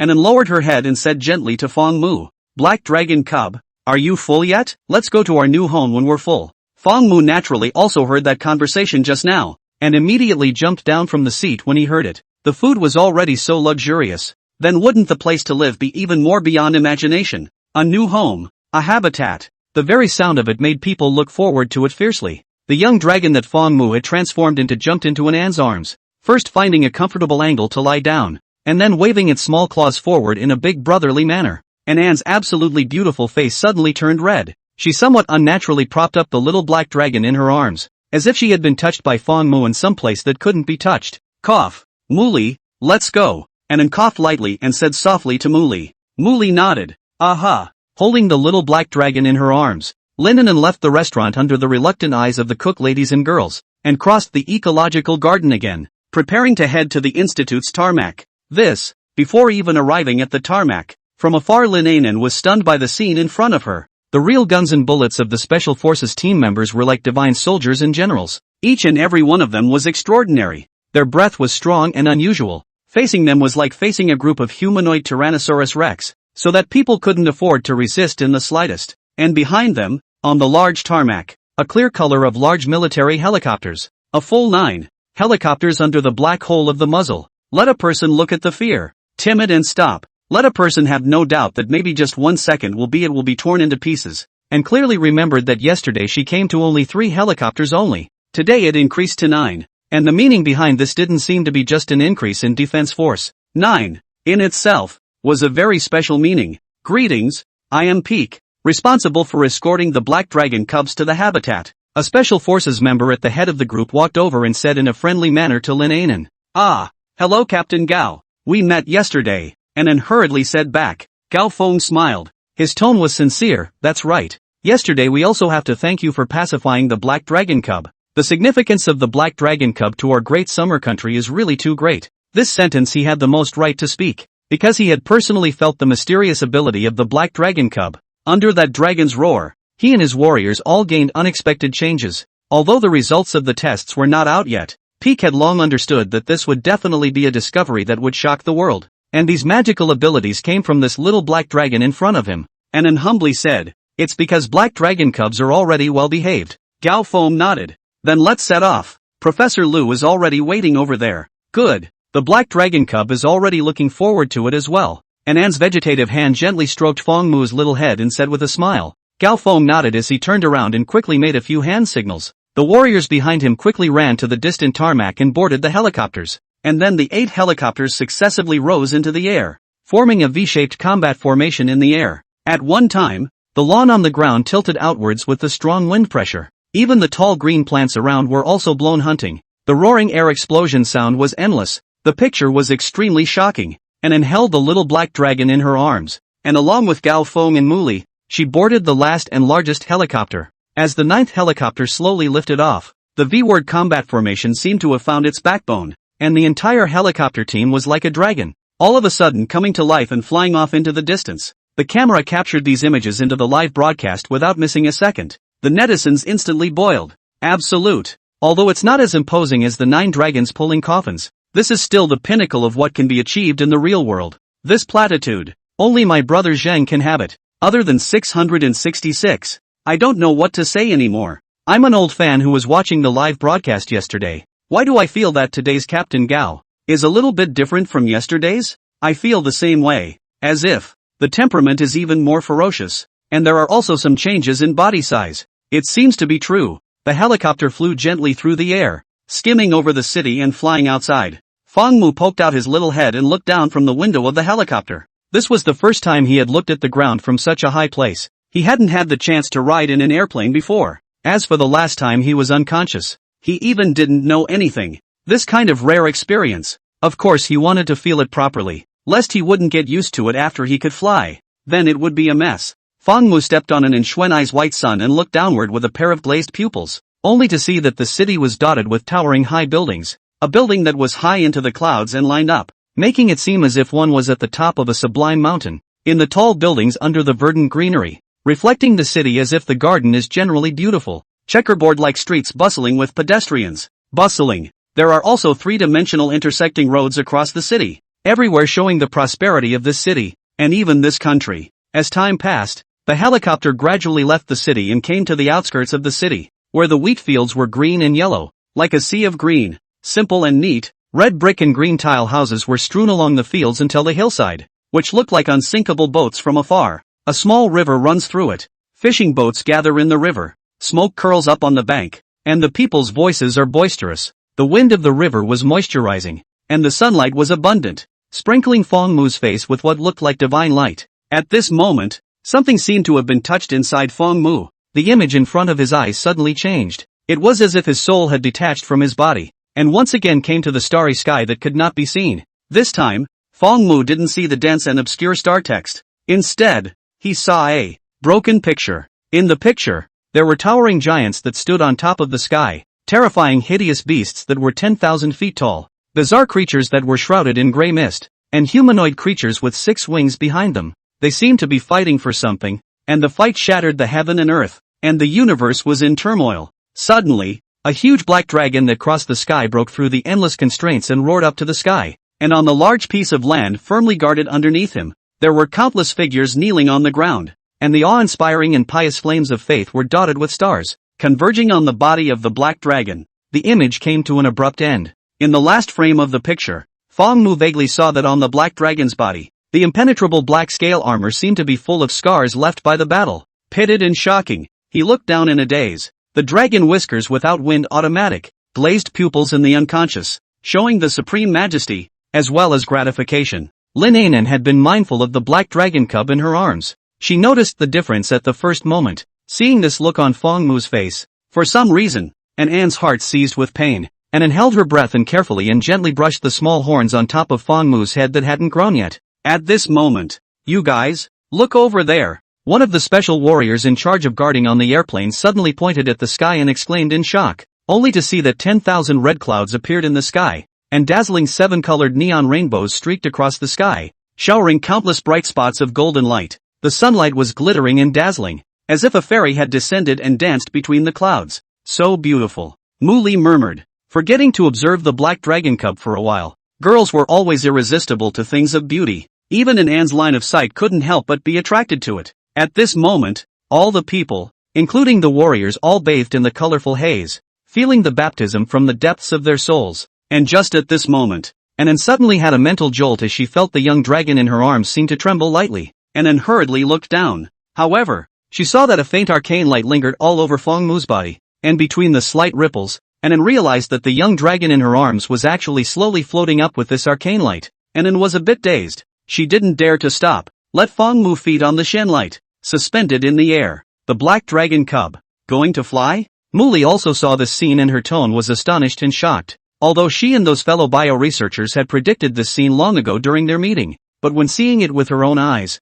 the shock within her heart was still unmistakable. Peek, who had always been calm, changed his expression. Now it was in a helicopter. If the black dragon cub was allowed to fly out from here, it was very likely that it would be injured. Although the black dragon cub, as a mythological creature, shouldn't get injured so easily, there was no way that Gao Feng would try to do this. Quick, find a flat place to land the helicopter. Let's go to the ground. Gao Feng pressed his finger to the intercom by his ear and ordered urgently. An also reacted at this time. She anxiously looked at the black dragon cub, somewhat at a loss for words. However, right at this moment, alas, an ancient sigh that seemed to come from the ancient times faintly sounded by the ears of the crowd. Feng Mu, who was already floating in the mid-air of the cabin, heard this sigh, and that pair of glazed pupils flickered with an inexplicable divine light, seemingly with countless blood colors sinking and floating in them. Afterward, his figure redescended and returned to An's embrace. An was instantly relieved to see this and hurriedly reached out to catch it. An exclaimed in surprise as she looked at the little black dragon in her arms in amazement. She felt that the weight of the black dragon cub seemed to be a few points heavier than before. An felt it carefully. It wasn't an illusion. It was indeed heavier. Even that squeezing feeling was different. An's small face slightly reddened. She found that the black dragon cub seemed to like that place very much. Every time she had to press her small paw there. The black dragon cub has grown up, Gao Feng said in an exact and unmistakable voice. He had seen yesterday's black dragon cub, and based on his special combatant's observational power, he could definitely not be wrong. Mu Li also resumed recording and nodded. That's right, the black dragon cub should have grown a few centimeters. The crowd on the airplane was discussing Feng Mu's size. The netizens in the live broadcast room, on the other hand, were still shaken by the scene just now. What just happened? I didn't blink, did I? The black dragon cub flew? That piece of 7-colored auspicious clouds outside the helicopter window just now. It looks like the appearance of a dragon. Did any of you hear that sigh? I have goosebumps all over my body. I want to cry so much. Brother Politics must have felt something after seeing these 10,000 miles of rivers and mountains still here today. Great summer prosperity. Long live the motherland. Crap, I'm uneducated, so I don't know what to say other than crap. Now no matter what earth-shattering things happen, I'm no longer shocked because everything is possible for the black dragon pup. The live broadcast room became completely boiling because of Feng Mu's change. If that scene just now had been placed in the past, I'm afraid no one would have believed it if it wasn't a special effects show, but placed on the Black Dragon Cub, everything became reasonable. The sky descended with auspiciousness, the ancient sighed, and the young dragon took to the air, blessing the divine state. The world was shocked by this. There was no image that was more uplifting to the people of the Great Summer Dragon Kingdom than this scene. And at this moment, Professor Lu, did you see it? Did you see it? An old scholar in the habitat said to Lu Fangyi with tears in his eyes and an excited expression. Lu Fangyi, as well as Dean Liao and the others, holding their cell phones and staring at the screen tightly, were equally agitated. I saw it. I saw it. Especially Dean Liao. The Black Dragon Cub can be said to be his discovery. He looked at the Black Dragon Cub as if he was looking at his own child. This sense of accomplishment and satisfaction is something that other people can't feel. Of course, he was only thinking about it in his heart. If once it is confirmed that the Black Dragon Cub is the reincarnation of the first emperor, then the generation of the Black Dragon Cub will be the generation of all the people of the Great Summer Country. Ancestor. Lu Fangyi put down his cell phone, looked into the distance with a firm gaze, and said to the crowd, the habitat of the Black Dragon Cubs is a matter of great importance. The next burden on us will be very heavy. We have to do whatever it takes. We must create an absolutely perfect and comfortable home for the Black Dragon Cubs. The other experts present followed suit and put down their cell phones, as if swearing an oath, their voices impassioned. Guarantee to complete the task. Good. Then let's wait here first after the Black Dragon Cub arrives and see if he's satisfied. A group of domestic resounding architects, designers, biologists, archaeologists and top experts from all walks of life were waiting right here for the Black Dragon Cub's arrival. Helicopter. And sat on the seat, cradling the Black Dragon Cub in her arms in a horizontal position, her free hand holding the microphone. Friends of the audience in the live broadcast room, I believe you can just now see that the Black Dragon Cub oops, after the shock, and picked up her professional level and was just about to say something to the camera when she suddenly let out a cry of shock, only to see the small horns on top of the head of the Black Dragon Cub and Anne's arm suddenly grew a few points, vaguely visible with forked lines appearing, as if antlers. Previously, Anne was afraid that the Black Dragon Cub would fall because of the bumps in the air current, so she hugged it very tightly, so the few inches of dragon horns that had grown out coincidentally topped Anne's high and delicate place, and Anne's cheeks were scarlet, delicate and glossy, causing people to think. Fong Mu blinked his huge dragon eyes with an innocent face, with the camera as proof. He hadn't done anything just now. The Black Dragon Cub has really grown up. This is too amazing. Muli looked like she had discovered a new continent, her eyes sparkling like nothing else, the ink pen in her hand rapidly flying on the paper. And Anne's face was flushed and she raised her head and whispered, Ahem. As you can see, the Black Dragon Cub has just experienced certain magical changes, and now its size has become a few points larger than it originally was, but the specifics will only be known after the experts analyze it. And Anne utilized her professionalism as a host to tell the audience about the live situation of the Black Dragon Cub. The excited viewers had long ago made video clips of the changes that had just occurred and posted them online, causing a new wave of discussion. Hashtag Black Dragon Cub flying in the air. Hashtag the Black Dragon Cub may have been the guardian animal of our country. Hot search after hot search rushed up to number 1, toppling Fong Mu's other previous hot searches. But even though the previous hot searches were toppled down, they still firmly occupied the charts. From the top to the bottom, until they flipped to the end, all of them were hot searches about the Black Dragon Cub, completely slaughtering the chart. Moreover, the influence of the Black Dragon Cub had spread abroad, and even those people in foreign countries had begun to pay attention to the Black Dragon Cub situation. At first, these foreigners didn't believe it, and scoffed at this matter, thinking it was a gimmick made by the Great Summer Country. After all, how could a creature like a dragon, which only existed in legends, appear in reality? But when video after video of the Black Dragon Cubs were posted up, as well as the official certification, the foreigners finally had to start believing. The first to react is still the country of kimchi. They played their country's traditional craft, directly released a statement that the Black Dragon Cub belongs to their country. This statement was directly attacked by the disdain of netizens from various countries, and they all spoke out in mockery. The original shameless kimchi country was still steadfastly holding on to this statement. As a result, only half an hour after releasing the statement, the entire country was hit by a huge earthquake, tsunami and a huge typhoon storm. The unresponsive kimchi country suffered heavy losses, society was paralyzed, and the economy rapidly regressed by 20 years in just 2 hours. Only then did the country finally stop for a while. However, the pickle country used its own experience to tell the world that the Black Dragon pup did truly exist, and the punishment that the pickle country received was a sign of their disrespect. Of course, all of this Fong Mu did not know yet. After some flights, the helicopter that Fong Mu was traveling in, escorted by the other 8 helicopters, Entered a land of beautiful mountains. This place looks a bit familiar. Like it's some kind of protected area? Not sure. Look again. To directly set aside a protected area as a habitat, only the black dragon cubs have this kind of treatment. I'm only concerned about how well Brother Zhang is used to living here. But don't get used to the water. I hope that the habitat can be opened in the future, so we can also see a glimpse of the black dragon. The front, open, don't think about it. Can show you live has been good. The black dragon cub is not an animal for exhibition. He is our spiritual totem. Under the discussion of the netizens, the helicopter finally arrived at its destination and began to slowly descend downward. Black dragon cub, are you still satisfied with this place? Lu Fanyi narrowed his eyes and smiled, his tone gentle and respectful. Fang Mu poked his head out in An's arms and looked around. In the distance, the haze covered and shadowed the mountains, like sleeping fairies. Nearby, the lake looked like a crescent moon, and exotic flowers and plants nestled on the shore of the lake swaying with the wind, gurgling water through the roots of old trees, pouring down, turning up the white foam like water. Everything here is the most primitive state. The only thing that has a human flavor is a few elegantly shaped buildings. This was originally a place used by the Research Institute to observe the ecological zone, and now that the above has approved it, it directly allocates this ecological zone to the black dragon cubs as a habitat. Lu Fanyi explained cheerfully. Lin Anxin sighed in awe in his heart. Even the national treasure rolling doesn't have this treatment, right? No. From the moment the black dragon cubs appeared, the national treasure might have changed. Fang Mu jumped out of An's arms and observed the surroundings with considerable interest. Seeing this,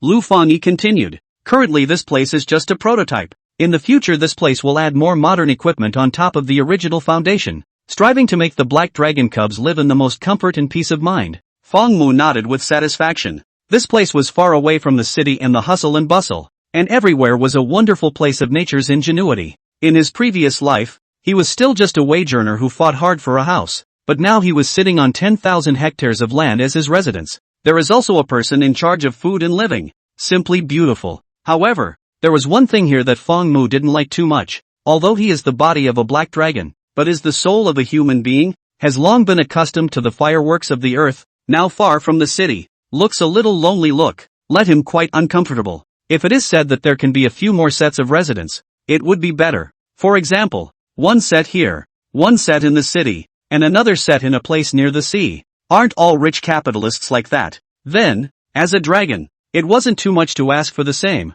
right? Fang Mu stopped, stretched out his front claws, thought for a moment, and opened his 3 claws. Lu Fanyi froze slightly, a little unsure. Does this mean okay? Lu Fanyi asked tentatively. Fang Mu was 5-clawed, so stretching out 3 claws would be very much like a person making an okay gesture. Fang Mu's face darkened, immediately shook his head. Okay, your ass. Fang Mu pointed 1 claw at the complex next to him, and 1 claw put up 3 more claw tips. Black dragon cub. What does this mean? Lu Fanyi scratched his head and looked at Lin Anan, and then blinked her beautiful eyes and thought carefully. The black dragon cub might be trying to say, he wants 3 habitats so that he can take turns living there? Fang Mu nodded repeatedly, worthy of being his hand-picked poop shoveler. He really did know him best. Lu Fanyi suddenly came to a realization. Immediately, he said with determination, no problem, this is simply a trivial matter. Not to mention 3, even 30, no problem. Fang Mu gave him a thumbs up. Lu Fanyi's face instantly broke out into folds of laughter, calling out that the black dragon cub was just too good at enjoying himself. The netizens also exploded. 1 gesture and you can directly own 30 sets of real estate. I'm going to cry with envy. Worthy of being a political brother, behavior and doing things is domineering. My family has a villa. I'm willing to contribute it and let the black dragon cubs be the residents. Holy shit, this is a treasure offering to the true dragon. It might rain down great merits. I want to contribute my family's villa too. I want it too. My family has an estate. Please ask how to contact. The tycoons on the internet were clamoring to contribute their family houses just to be able to receive the blessings of the black dragon, so that their children and grandchildren's descendants could follow and be blessed as well. This scene was unprecedented on the internet. Even Dean Liao couldn't help but step forward and whisper in front of Lu Fanyi. Old Lu Ah, I still have a small villa by the mountains and water in my old home that I can contribute unconditionally. Lu Fanyi rolled his eyes. Old friend, it's not like you're not aware of our rules. This kind of thing definitely needs to be examined before the words were finished, a phone ringing interrupted the conversation between the two. Lu Fanyi picked up the phone. What? The test results are out? Lu Fanyi's expression was shaken. Okay, I'll go back immediately. Lu Fanyi quickly hung up the phone. Old friend, the test results have come out. I'm going to go back to take a look first. I'll leave this place to you. Lu Fengyi patted Liao Shisho's shoulder, quickly walked towards the lawn and left the place in a helicopter. Dean Liao shook his head and laughed helplessly. Hey, you old guy, you ran away quite fast. However, he didn't care and returned his gaze to Feng Mu. At this moment, Feng Mu was under the protection of Captain Gao and a group of other special forces members, running towards the clear lake not far away with a bounce. You guys continue planning. I'll go over and take a look. Dean Liao instructed the surrounding staff and hurriedly followed. Where was the fun in working than looking at the black dragon cubs?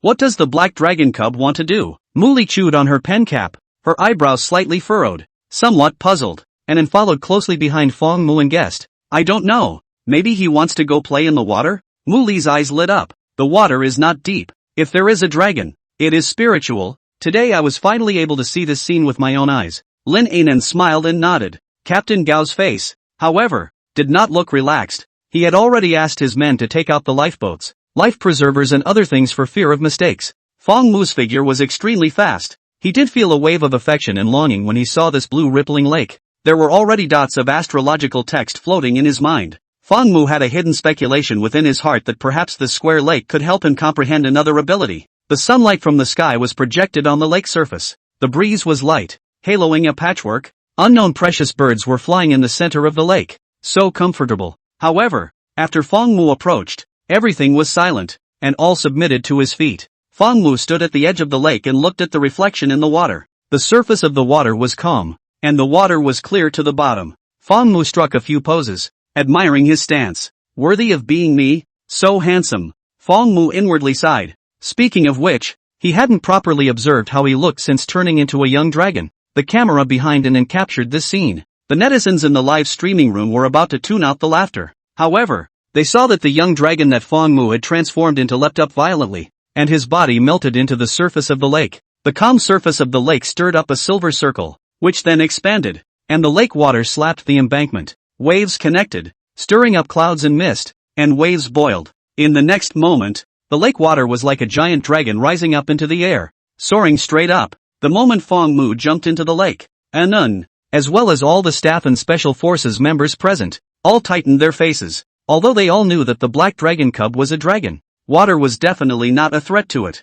but the worry in their hearts was still unavoidable. Gao Feng was ready to enter the water at any time. It was at this moment. The lake's water was vast, rushing up to the sky with an irresistible might. Rushing and whistling, rolling, heavy rumbling sounds shook the heart. A column of water that looked like a giant dragon came down from above, pouring in angry waves, booming thunder and spraying snow. In the middle of this crescent-like lake, there is a small island in the center of the lake. Such as fog waves splash in the sunlight under the irradiation of colorful colors. Reflecting the lake island is like Panglai Fairyland. And at this moment, you guys look, a staff member pointed to the center of the lake and exclaimed, only to see a small black young dragon hovering in the void on the small island surrounded by smoke and mist, flying in the clouds and mist tumbling. Crystalline and multi-mangled light scattered on the ink and jade dragon scales. From a distance, it seems like lifting the haze to soar, and the lake spewed out of the water column, lingering in the black young dragon's side, like a huge dragon to obey the orders. Black young dragon gently flicked the dragon tail.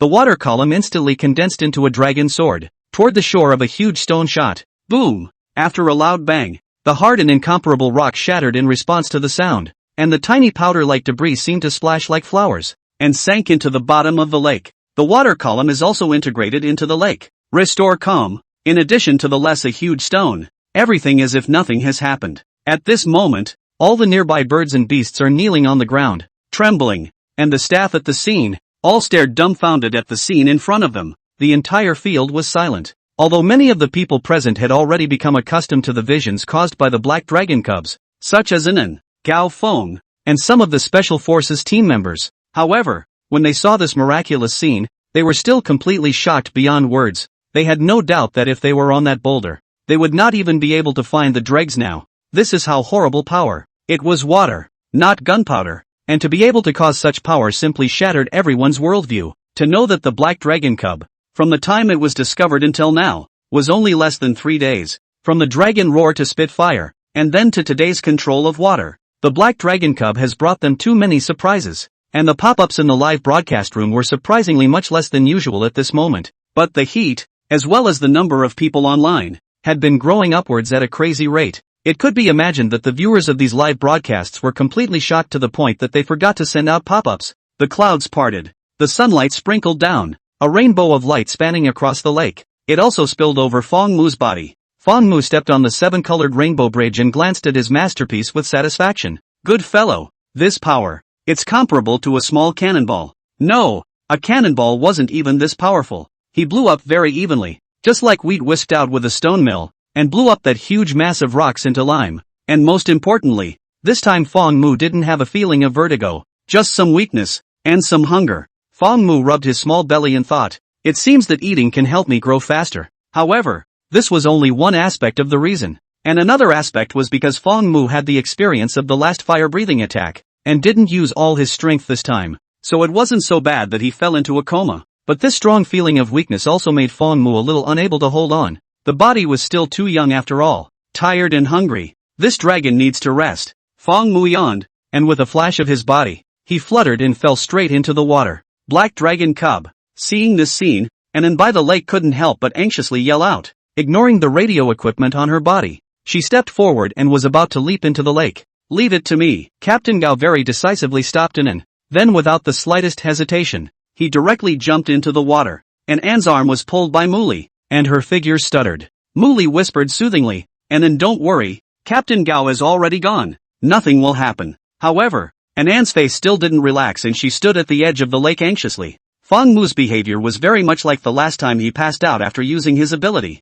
If that was the case, then it would be dangerous. The other special combatants also urgently put their inflatable boats into the water, ready to support Gao Feng. However, Gao Feng, who had just swum halfway, suddenly froze in place. From his angle, he could clearly see that the black dragon cub that had just fallen into the water slowly emerged, and underneath the black dragon cub, a huge white lotus flower slowly bloomed. Holding the black dragon cub in the center of the lotus flower, the black dragon cub squinted his eyes slightly lying on the lotus flower, seemingly in a false sleep. This, Summit was actually a bit at a loss for words for a moment. A lotus flower had blossomed from nothing just like this in front of his eyes, and it was still so huge that it had never been seen before at all. The impact of this image by him was no less than the power of the water column just now. However, the next moment, what shocked Peak even more was that this lotus flower that grew in the water and held up the black dragon cub, even began to slowly move towards the shore. Pete just watched as this lotus flower, holding the black dragon cub, floated away from his eyes. Summit, if he hadn't seen those divine sights before, he would have thought he was dreaming right now. The lotus flower would also perform movement in the water. This was simply subverting the biological world. At this time, Peak, who was still in shock, suddenly felt that his body, which was in the water, seemed to be being rushed by something. He looked down and, only to see many crystal scales flashing in the water, just like the stars dotted in the night sky. Behind the lotus rosette, there was actually a large group of fish following it. The group of fish slowly followed behind the lotus.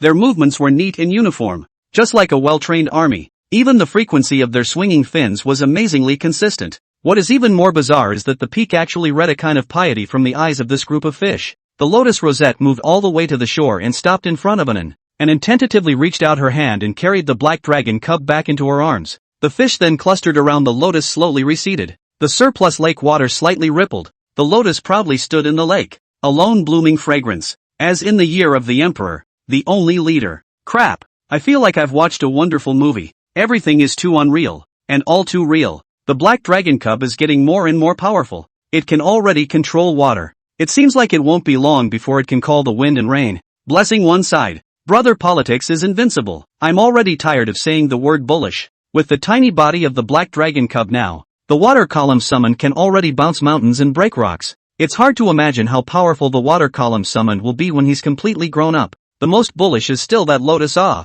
I've never seen such a big lotus. It looks like a prop. It's too shocking. The dragon deserves to be the head of all spirits. Even the lotus that doesn't belong to the season can be summoned. And it's still such a big one. It's amazing. And those schools of fish, just like the children of the black dragon cubs. My ass, why do I have a feeling of wanting to cry? The great summer protectorate god beast lives up to its name. The pop-ups resembled a rushing torrent, quickly washing over the screen. The viewers all over the net were completely numb at the sight of this scene. They no longer had any adjectives that could depict the picture they saw. Those who didn't see this scene could only keep swiping the video clip over and over again, regretting it. One new phrase after another rushed onto the hot search. This time, whether it was domestic or foreign, no one dared to doubt the conclusion that the black dragon cub was a true dragon anymore. Anne gently held the little black dragon in the lotus seat in her arms, her gaze cast into the lake. Captain Gao, there's nothing wrong with the black dragon cub. He seems to be just a little tired. Gao Feng nodded his head. As he breathed a sigh of relief, he began to swim towards the lake. After he came ashore, Dean Liao handed him a towel and clothes. Quickly wipe off. Don't freeze. Thanks. Gao Feng smiled and was about to take the towel. However, he suddenly froze slightly. He looked down at his body and realized where there was still half a trace of wetness. The entire body was dry and incomparable, exactly as it was before he entered the water. Gao Feng raised his head with a stunned expression. It just happened to meet Feng Mu's open-glazed pupils. Feng Mu was lying on his side in Lin Ainan's arms, his two small paws resting together, lazily and gently snapping his fingers. The ringing finger was not crisp, and there was no divine sight issued, but Peek's combat uniform, which had been soaked by the lake water, was restored to its original state under the sound of this ringing finger. It was like magic. Gao Feng, an excellent special captain who had gone through rigorous training and layers of selection, actually froze for a full 5 seconds at this moment. He subconsciously reached out and touched his clothes, and then touched his hair. There was still a look of disbelief on his face. Although the scene just now was also very shocking, it was ultimately not as real as experiencing it in person. Dean Liao, as well as the others around him, also noticed the change in Peek. Gulp. It was unknown who gulped. Dean Liao's hand that handed out the towel froze in midair. In these 2 short days, he felt that everything he had learned before had all shattered with a bang. This is not divine power. What can it be? Muli buried his head in his pen and wrote all of this down on his notes. Originally a brand new book, but in 2 days' time he had already written nearly half of it. Feng Mu had already slowed down more or less after this short rest. Since he had rested, it was time to eat. Oh, whoa. Feng Mu let out 2 low whimpers, followed by rubbing his small stomach like last time. Then reacted first and asked, Dean Liao, the black dragon cub's hungry. Can we cook and eat here? Liao Shisho nodded. Yes, no problem. He then hurriedly went below and ordered, quickly go and inform. Prepare to cook food for the black dragon cub. At this time, Muli stood out, holding the notebook in her hand and said, Dean Liao, I've already recorded what the black dragon cub likes to eat the most, so you can follow this menu. Liao Shisho's eyes lit up. This can be had. He received the notebook and took it and quickly left the place, looking like he was going down to prepare. Feng Mu's single demand caused these people to start to get nervously busy. Who? Feng Mu changed his position and sighed comfortably. This is what is called life. Capital Biological Research Institute. In a large conference room, Professor Lu, this is the entire research report of the black dragon cub. A man in overalls handed a piece of information to Lu Fangyi. Lu Fangyi took the information and watched it carefully. The man continued. Its scale armor is simply too hard. We were unable to take a sample of his blood. These are only preliminary scan results. We detected that its scale armor, as well as its sharp claws, are all composed of an extremely tight structure, which we are currently unable to analyze for the time being with our technology. But the black dragon cub's life form is very good. It can be said to be ridiculously good. It simply exceeds the sum of all the creatures we have studied in the past. Lu Fangyi nodded. These are enough. How can we take the blood of a true dragon just because we want to? We are only doing all this research so that we can take better care of the black dragon cub, so that it can thrive and prosper our great Xia. The man stood in awe. I understand. Professor Lu. After Lu Fangyi finished reading the report, he slowly exhaled, his expression visibly slackening. Good, good. From now on, we won't have to worry about whether the black dragon cubs will suddenly disappear. Lu Fangyi said with a smile. He had always been worried that the appearance of the black dragon cub was a fortuitous event, and even the existence of the black dragon cub itself was an illusion, not belonging to this world, and would leave at any time. Now it seemed that this idea could be overturned. Not only did the black dragon cub truly exist in this world, but it was also more powerful than the vital signs of any other creature in the world. Lu Fangyi returned the report to the staff member and instructed, publish this report online to completely reassure the people of the country. Alright, I understand. Professor Lu. The man took the report and turned to leave after saying respectfully. Lu Fangyi carried his hands behind his back and prepared to have a lunch before going to see the black dragon cubs. He had been busy until now, but he hadn't had a hot bite yet. At this moment, his phone suddenly rang. Lu Fangyi's footsteps lurched and he just picked up the phone. A gloating voice came from the opposite end. Old Lu, do you know how many miraculous images you missed? Lu Fangyi was slightly stunned. What miraculous images? But after only a second, he reacted. Is the black dragon cub undergoing another change? Lu Fangyi's voice was eager and he couldn't wait to ask. The voice on the other end of the phone continued. I can't describe it for you. Just go and take a look at the video on the hot search. Lu Fangyi couldn't even say anything in time and directly hung up the phone. Then he saw the first hot search. Hashtag Black Dragon Cub triggers water vision with great power hashtag. Lu Fangyi's eyes glazed over. For ordinary people, this hot search might just be a great shock. But to him, it was a complete shock. This was because he had once seen the scene of a black dragon cub spewing fire. And a creature could actually manage to spew fire and water, combining two completely incompatible abilities. Together, this was simply too unbelievable. Lu Fangyi realized that the black dragon cub wasn't an ordinary true dragon yet. No, I have to hurry over there. Otherwise I don't know how many wonderful images I'll miss. Thinking of this, Lu Fangyi didn't plan to eat anymore. Immediately, he began to walk outward, flying directly to the black dragon habitat. Black dragon cub, here, eat this, and chucked up a piece of meat and handed it to Fang Mu's mouth. Fang Mu took a bite and paralyzed in an An's comfortable embrace, his little mouth chewing on it one bite at a time. In front of him, there were colorful and flavorful delicacies, filling several tables. The others, including Dean Liao, were all standing in wait behind them, watching the black dragon cub eat. It was very much like when the ancient emperor had his meal, surrounded by a group of palace maids and guards. Nun, on the other hand, was like a consort who served with all her heart, carefully serving Fang Mu as he ate his meal. In short, there were two words: beautiful. Fang Mu was enjoying the scenery like a picture scroll while he was eating his meal. And behind him, Dean Liao. As an archaeologist, you should have quite a bit of research on ancient literature about dragons. Right. What black dragon is able to have multiple abilities at the same time? Muli humbly asked for advice. This was the time when an archaeologist would be able to come in handy. Although she was a student of biology, she had never studied dragon-shaped creatures, and she hadn't even come into much contact with dinosaur fossils. But the various manifestations of the black dragon cubs made Muli start to be interested in those ancient records. She now felt more and more that those records of the ancients should not be mere imagination, but real happenings. As for those Shanhai Jing, ancient myths and so on, they were even real too. Dean Liao nodded with a smile. The dragon, as a symbol of Daxia, has long permeated all aspects for thousands of years, becoming a cultural cohesion and accumulation. We have also been committed to studying the culture about dragons. Speaking of this, Muli couldn't help but nod along, her heart filled with a sense of recognition. However, Dean Liao's words changed and continued. Although the ancient sayings about dragons have been passed down to this day, and there are some records in history, they have never been confirmed, and no relevant fossils have ever been found. The black dragon cub is the first case of a real-life young dragon to be found since records have been kept in our country. There is no basis in reality to draw on any further. In other words, in human terms, he didn't know. Muli blinked and stopped the pen she was taking notes with. She thought that Dean Liao would have some high opinion, and had wanted to write it down. Now it seems, forget it, it's better to leave a little more pen and ink to record the life of the black dragon cubs. Muli refocused her gaze on the black dragon cub.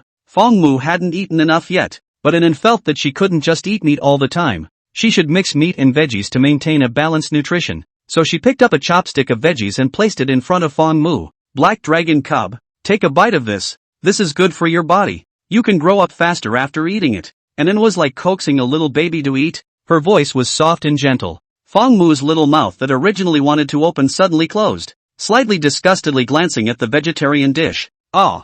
Fang Mu pushed away the chopsticks of vegetarian dishes that Anan had clipped and pushed them in front of Anan's pink moist little mouth. This dragon doesn't like vegetarian. Ben Long wants to eat meat. Anan was slightly stunned. Her eyes curved into a crescent moon, and she said sweetly, "Is this for me to eat?" Fang Mu gently blinked his glazed pupils. Although the reason wasn't this, since the other party already thought so, he had no choice but to reluctantly agree. This would also show the generosity of this dragon. Perfect. Fang Mu nodded his little head. The little paw was stretched out, signaling her to eat it quickly. That adorable appearance caused Anan couldn't help but purse her lips and smile 100 winks. Then I can really eat it. Fang Mu was not at all interested in vegetarian dishes and did not care at all. Anan slightly opened her mouth and sent the chopsticks of vegetarian food into her mouth. Just after chewing 2 mouthfuls, Anan frowned slightly. This was a very simple stir-fried lettuce that she usually made herself at home often, and had eaten it more times than she could count. But this time, Anan ate out a different flavor. When she entered the mouth,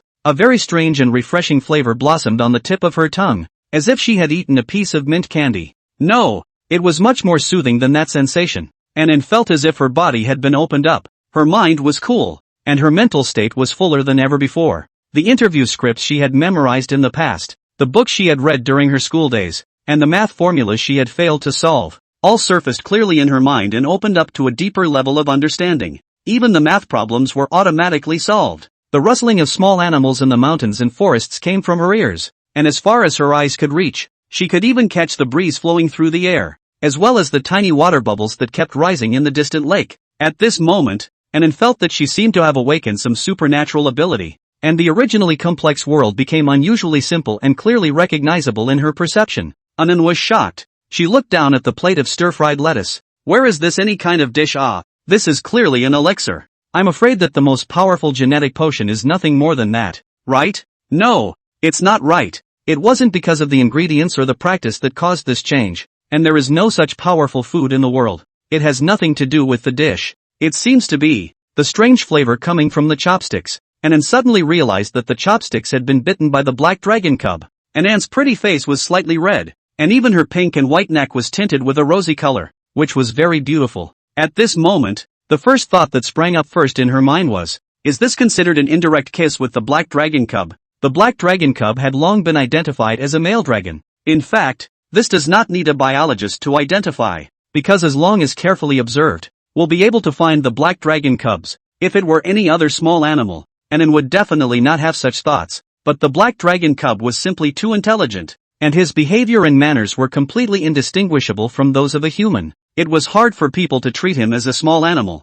Moreover, the black dragon cub also had a constant relationship with Emperor Ing Zhang, adding a mysterious color to the legend. This made Annan even more shy. The first person to indirectly kiss the black dragon cub. Just thinking about it made Annan blush. Annan, what's wrong with you? Muli's slightly anxious voice sounded behind her. Annan woke up like a dream. She turned back to her senses, turning her gaze to the chopsticks she was holding in her hands. The section of the chopsticks holding the vegetables was slightly moist and glistened with a kind of shiny luster. Subconsciously, Annan once again placed the end of the chopsticks between her lips and gently pursed it. The slight flavor of lettuce mixed with the scent of oil and salt, accompanied by a faint fragrance. It was the very same flavor that had blossomed on the tip of her tongue. Anne's eyes trembled. At this moment, she realized that she had perhaps discovered something extraordinary. Fong Mu began to be disgruntled in his arms. Why did it take so long to eat a lettuce? He was starving. And you have to lick the chopsticks after eating it. Is it that good? Fong Mu pressed the softness underneath him with his little paw and whimpered softly in protest. The strange sensation coming from in front of his body once again pulled Lin Annan back to reality. Lin Annan looked down at the black dragon cub in her arms, her rosy lips swirling into a smile. Alright, I'll give you some meat right away. Only then did Fong Mu stop making noise. Only the little paw didn't move away. After all, it's not like you need your paws to eat, right? Lin Annan gave Fong Mu another piece of meat, and while Fong Mu was in the middle of chewing, she turned her head and said to Dean Liao as well as Mu Li and the others, the black dragon cub's dragon saliva seems to have a great effect on the human body. The moment these words came out, it was like a stone hitting the water, causing a ripple. Dean Liao was the first to react and hurriedly asked, Annan, what have you discovered? Mu Li also hurriedly pulled out the cap of her pen, ready to record, and then gave Fong Mu some food while speaking about her experience just now. One by one, without the slightest concealment or exaggeration, Annan also didn't bother to hide from the camera, because the black dragon cub belonged to the entire people of the Dragon Kingdom, not to a certain person or a certain organization. Everyone was qualified to hear it and didn't need to hide it. The live broadcast continued. Dean Liao was shocked to hear this. He glanced at Annan and then at the black dragon cub in his arms, and couldn't help but ask, so how do you feel right now? If everything was as Annan had said, then the significance of the black dragon cub for the Great Summer Kingdom was no longer as simple as a totem. Rather, it was the true meaning of a divine beast of the country. Annan thought for a moment and said, I feel in a very good state right now, but I can't tell exactly where it's good, as if it was just an illusion just now, but I can clearly feel that it seems as if there is some kind of switch in my body that has been turned on. She had some incoherence, and did not know how to portray it. However, Dean Liao heard and understood. Could it be that the dragon saliva of the black dragon cubs can help us unlock our genetic shackles, thus producing evolution? Liao Shisho looked grave. His heart was full of shock, and his throat was a little dry. This means that the era where everyone in our country is like a dragon is about to come. Mu Li's eyes sparkled. Even the pen that had been recording stopped. Her mind was wide open. Then, will Annan turn into the dragon lady's likeness? Annan blinked. This was something she hadn't really thought about, but it was reasonably possible. Even Fong Mu was slightly stunned. If it wasn't unexpected, he should be the only true dragon in this world. If it was possible to really evolve some dragonesses out, the one who would benefit the most would still be himself. After all, reproduction and whatnot, surely one would need a dragoness to be able to do it, right? Feng Mu glanced at Anan, fantasizing about what she would look like if she turned into a dragon nymph. He found that there was some real anticipation. This dragon saliva thing, this dragon can spit as much as it wants. However, the prerequisite for all of this is that this dragon is happy. If this dragon is not happy, not a single drop. Feng Mu crossed his legs and leisurely wiggled his little paw. However, it was possible to use the dragon's saliva as a reward item. Feng Mu inwardly planned who he wanted to make a dragon lady in the future. And at this time, Gao Feng, who was escorting to the side, suddenly stepped forward and said, "It shouldn't just be that dragon ambergris can help the human body evolve. The dragon's chant should be able to do the same. I can feel that my body is a bit stronger than before after hearing that dragon's roar, and physically all far better than before." Dean Liao nodded. He was also present at that dragon's roar and was very clear about it. He pondered for a moment and said gruffly, "This matter is of great importance. I'm going to personally report it to the top, and then confer with Prof. Lu about it." Anan nodded. "Good." Before Dean Liao left, he gave another instruction to Gao Feng. "Captain Gao, right now, the black dragon cub is still too young. His body is still in the growth stage, and he definitely can't provide dragon's saliva, so the protection work still needs you to do your best. And don't let some people with ulterior motives get close to him." Gao Feng instantly felt his shoulders sink. He did a standard military stance and his tone was firm, guaranteed to complete the task. After Dean Liao left, Gao Feng looked towards the black dragon cub that was eating and drinking, his eyes devout and respectful. At this moment, what Peek himself did not notice was that his black pupils quietly turned to a glazed color. Since the entirety of these conversations were in the live streaming camera, the live broadcast room completely exploded over this, and the audience went crazy. Dragon saliva can unlock the human body's shackles? Does this represent the dawn of a whole new era? It's also possible that it's a myth revival. Is it too late for me to go to the Taoist temple and worship the master? Dragon saliva is too precious. We may not be able to consume it. So could the black dragon cub's poop or urine also be a holy relic? Recycle the feces of the black dragon cubs at a high price. Stop it. I'll pay $1 million. How can you buy the feces of a black dragon cub for only $1 million? I'll offer $5 million. $10 million. I'll take it. You guys are too heavy. I want to buy the dishes that the black dragon cub used, the unwashed kind. This can be had. I want it too. Upstairs is too uneducated. How can something from a real dragon be heavy? This is simply a holy relic that can't be bought for $1,000. Stop it. Put it on the shelves. No need to call out to my family. I'll buy a copy even if I lose my family's money. Speaking of which, after all this time, it seems like we haven't seen a black dragon cub go poop. Yeah. It seems like we haven't seen it indeed. The black dragon cub won't be constipated, right? You guys are also too rolled up, right? This can also bit up? I don't want poop. I can't afford to buy. The black dragon cub stepped on the soil key down a piece of sail to me also can. Boil soup drink will have miraculous effect. The netizens were talking a lot, and the pop-up screen brushed upwards, fearing that they wouldn't be able to grab a hot one. The conversation between Anan and Dean Liao and the others made the audience in the live broadcast room go crazy. Breaking the human body's genetic shackles and obtaining a higher level of evolution. These few words, just hearing them made one's heart yearn for them. But they knew that dragon saliva was an extremely precious thing, and now that the black dragon cub was too young, it definitely couldn't be taken out casually, or else it might be unfavorable to the black dragon cub's growth. But if the black dragon cub takes the initiative to pull out the poop or dragon urine, there should not be so much to talk about, right? And so such an odd scene appeared. Quite a few rich people had already made calls to the base of the Biological Research Institute through their own connections, just to beg for a copy of the black dragon cub's poop. What's more, some even wanted to buy the dirt that the black dragon cub had stepped on. At this time, another pop-up screen floated across the live broadcast. May I ask if I can get the black dragon cub's consent to sell its first kiss to me? I'm willing to offer $10 billion, with only one requirement, and that's to be able to stick out its tongue. Perhaps the amount was too shocking. The pop-ups in the live broadcast room lagged. Soon, someone recognized the owner of this pop-up's avatar as well as the LD. Crap, this one's avatar seems to be the daughter of Xia's #1 richest man? Is it goddess Lu Ruoyan? Is it really her? The goddess has appeared. A tycoon is a tycoon. Tens of billions just to demand a kiss from the black dragon cub. This should be the most expensive kiss in the world ever. I have to say, this request is simply too powerful. When can someone make this kind of request to me?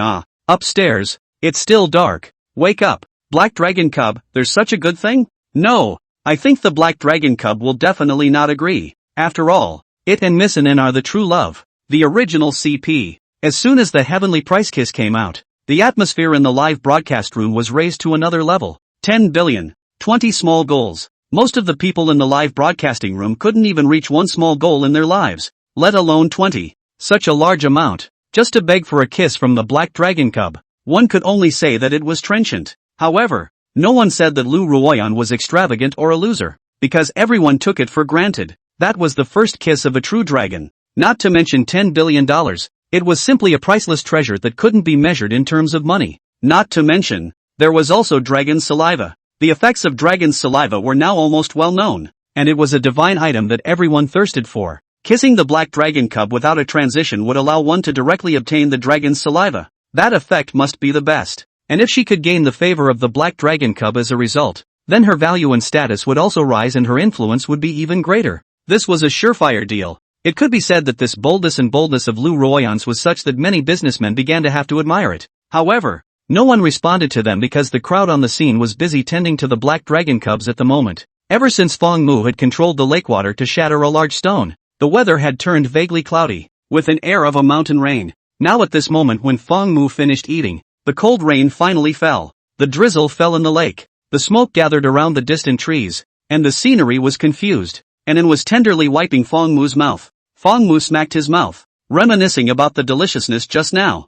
Heavy money for this napkin. Don't grab it from me. I'll take this napkin. No, don't ever throw it away. However, Anan didn't notice these pop-ups and casually threw this napkin into the trash can. The live broadcast room was immediately filled with screams and wails. Countless viewers looked at the trash can with heartache, hating the fact that that trash can was themselves at this moment. Black Dragon Cub. Do you want to sleep after eating? I can tell you a story. Anan's voice is soft and sticky, like a kitten in the heart constantly scratching the general. Let a person shoo numb. The eyes of Fong Mu, who had eaten and drunk enough, lit up. This good. The dragonborn who sleeps when he is full and eats when he wakes up from his sleep is the perfect one. He had planned to go for a nap after eating to replenish his spirit. I didn't realize there was a bedtime story to listen to. Then of course there had to be a whole one. Fong Mu nodded his head repeatedly. Oh, Anan smiled sweetly. Then let's go. After saying that, she gently held Fong Mu in her arms, her movements gentle to the extreme. Fong Mu didn't make any trouble either,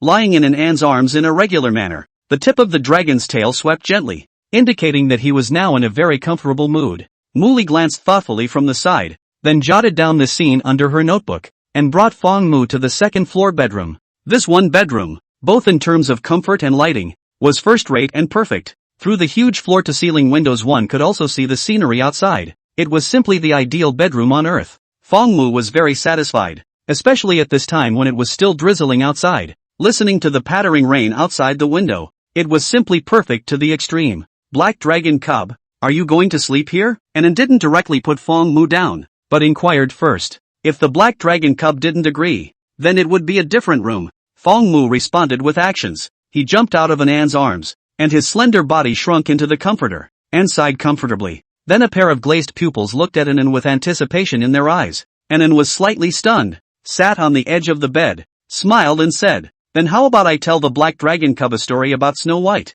Snow White and the Seven Dwarfs? The anticipation in Fong Mu's eyes instantly disappeared. What's so good about this stuff? Unless it was the H version. Otherwise it's not interesting. Fong Mu shook his little head. Don't like listening to fairy tales. Anan thought about it and asked tentatively, then tell a mythological story, like Journey to the West? Fong Mu was still lack of interest. Journey to the West was so familiar to him that he could almost recite it backwards, and for him to hear it again was nothing new. Anan was now in a conundrum. What type of stories does the Black Dragon Cub like to listen to? Fong Mu didn't know what he wanted to hear. His eyes turned around in boredom, and suddenly his afterglow glanced at an umbrella placed in the room. At this time, a nutritionist brought a plate of fruits and put it on the table of the room. The knife and fork on the fruit plate was neatly arranged, ready to be fed to Fong Mu. Fong Mu looked at the umbrella, then looked at the rainy night outside the window as the sun was setting, and then looked at the fruit knife. His eyes lit up. Fong Mu grunted and climbed up. In Anne's slightly puzzled eyes, Fong Mu walked over to the windowsill and stretched out a small paw, pointing out the window. The sky outside the window was overcast, and dark green rainwater poured down from above onto the ground, scattering countless light and broken jade like water spots. Rainy nights always come extra early.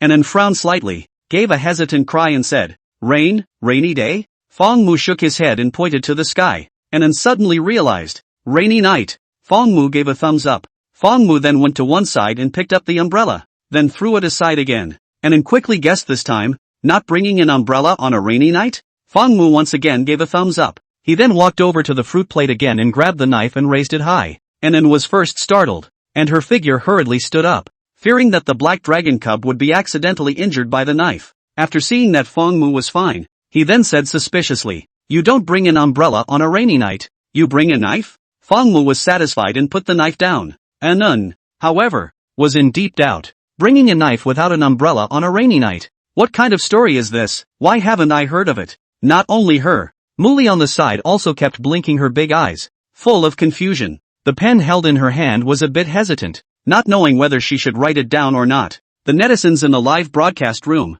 however, had already burst out laughing. Crap, this black dragon cub is an absolute old driver. He knows all of this. Seriously doubt that the black dragon cub is able to have a special method to know things in the human world. Too outrageous. The wheels of the car have run over my face. Don't make a fuss upstairs. This is a divine beast with the ability to know everything. Am I the only one who doesn't know what it means? I don't know either. I thought the black dragon cub wanted to hear a little story after the rain. It was at this time that the preliminary test report from the Capital Biological Research Institute was released. Although this is only a preliminary test report, the very deep level of analysis has not yet come out. But countless people in the great summer country were still relieved by it. This report showed that the vital signs of the black dragon cub were intact and able to survive in this world for a long time. People no longer had to worry about whether the black dragon cub would suddenly and mysteriously disappear one day. Just as mysteriously as it had appeared like this, with the divine beast of the kingdom. This era will be one that belongs to the Dragon Kingdom. After reading this announcement, I'm finally putting my heart down. I hope that we can detect earlier that the black dragon cub is not the reincarnation of the first emperor. If that's the case, then we can say that we're really the heirs of the dragon. Be sure to protect the black dragon cub's safety.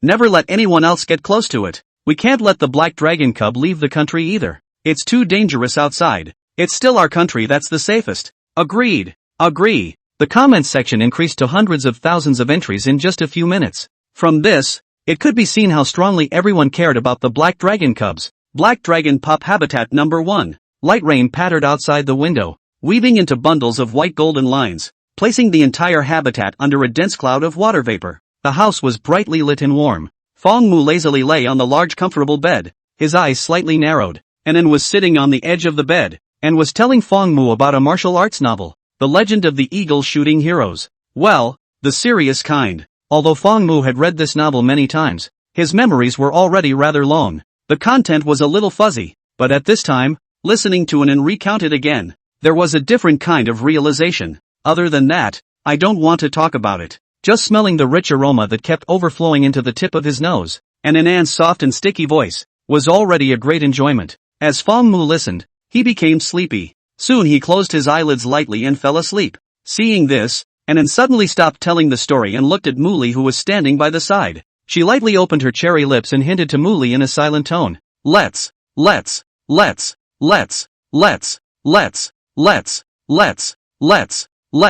go. Muli carefully nodded her head. Her footsteps were extremely slow, and little by little she moved towards the door, and then also gently stood up, ready to leave the room and let Fong Mu rest here. But when she had just stood up, the sleeping black dragon cub stretched out a small paw and pulled on the corner of Anne's coat, and then hastily bent down, afraid of hurting Fong Mu. Though this worry wouldn't happen, she looked down at Fong Mu and realized that the other party was still asleep, and blinked. The black dragon cub seemed reluctant for her to leave. Then, how about she sleeps here as well? Once this thought rose in Anne's mind, her face couldn't help but blush a little. But for now, it seemed like it could only be so. However, the black dragon cub was clinging to the corner of her coat at the moment, so if she stayed in the room alone, it would be inconvenient in case she wanted to go out for a bathroom break or something, and then beckoned to Muli. Muli stopped and blinked. The black dragon cub is grabbing me and won't let go. Let's sleep here tonight, and said in a small voice. Muli thought about it and nodded. Okay, she could just as well observe the black dragon cub's sleeping conditions at night and record the data, and then looked towards the camera, her voice soft and gentle. Viewers in the live broadcast room, the black dragon cub has already fallen asleep. Today's live broadcast ends here for now. We'll see you tomorrow. Of course, the live broadcast still will not be closed, but everything is subject to the black dragon cub's sleep time. When the black dragon cub sleeps and wakes up, when will appear in the camera? Oh. The words fell. Snap. The lights turned off. The live camera went black. The cameraman moved the camera into the hallway. As was customary, outside the door, there stood two teams of heavily armed special team members. Gao Feng's side face appeared in the camera, with a solemn face and an aura like a mountain and an abyss. Live broadcast room. What happened? This is turning off the lights and going to sleep? Oh, there's someone telling a story before going to bed. And there's someone warming the bed after going to bed. Or two, I'm really envious of the black dragon cubs every day. Are you really not applying for the job as a pooper scooper? I'm 36D, and I can still pour money into it. Me too. Anun, are you asleep? In the wide and cozy room, Muli blinked her big eyes and asked in a small voice as she lay on the side corner of the big bed. This bed was really big. It should have been specially customized. Lying 5 or 6 people at the same time was not a problem. It had to be said that Lu Fanyi had really put his heart into it. In advance, he had prepared the big bed for Fang Mu. Muli was somewhat unable to sleep. It was the first time she slept in a room with the legendary divine beast True Dragon, and in a bed at that. This sense of freshness and excitement kept her incomparably awake. On the other side of the bed, Anan didn't answer Muli. Her current state was marvelous. She felt as if there was a cool yet fiery breath intertwining within her body. It was paradoxical to say, but it was indeed the case. As if it was like ice and fire. Even her mind was immersed in this marvelous state. Unable to hear a single sound from the outside world, Muli didn't get a response from Anan, and thought that the other party had already fallen asleep, so she had no choice but to call it quits and began to close her eyes in preparation for sleep. However, before going to sleep, Muli subconsciously observed the black dragon cub in the middle of the bed out of professional habit. After a glance, Muli was stunned and her eyes widened violently. The scene in front of her instantly made her sleepy and she directly sat up. Only on the body of the black dragon cub, dots of faint light emerged, and the dots of light connected together, forming one mysterious and peculiar pattern after another, which was particularly obvious in the darkness. It was like some kind of strange text, or an endless galaxy in space, majestic and beautiful. Muli was actually mesmerized for a moment, so much so that she forgot to record it. After a long time, when Muli finally came back to her senses, she hurriedly prepared to go wake up Linanen. This change in the black dragon cub was too peculiar for her to act rashly. However, it was only then that Muli realized that Linanen was also undergoing some sort of change, with a burst of red and a burst of white on her body, and the frequency of the flashes seemed to be resonating with the black dragon cub in some way. Muli's small mouth was slightly open, somewhat at a loss in the face of this scene. However, looking at the look on Lin Anan's face, there was no color of pain, so he thought that there should be no major problems. The black dragon cub was even less to worry about.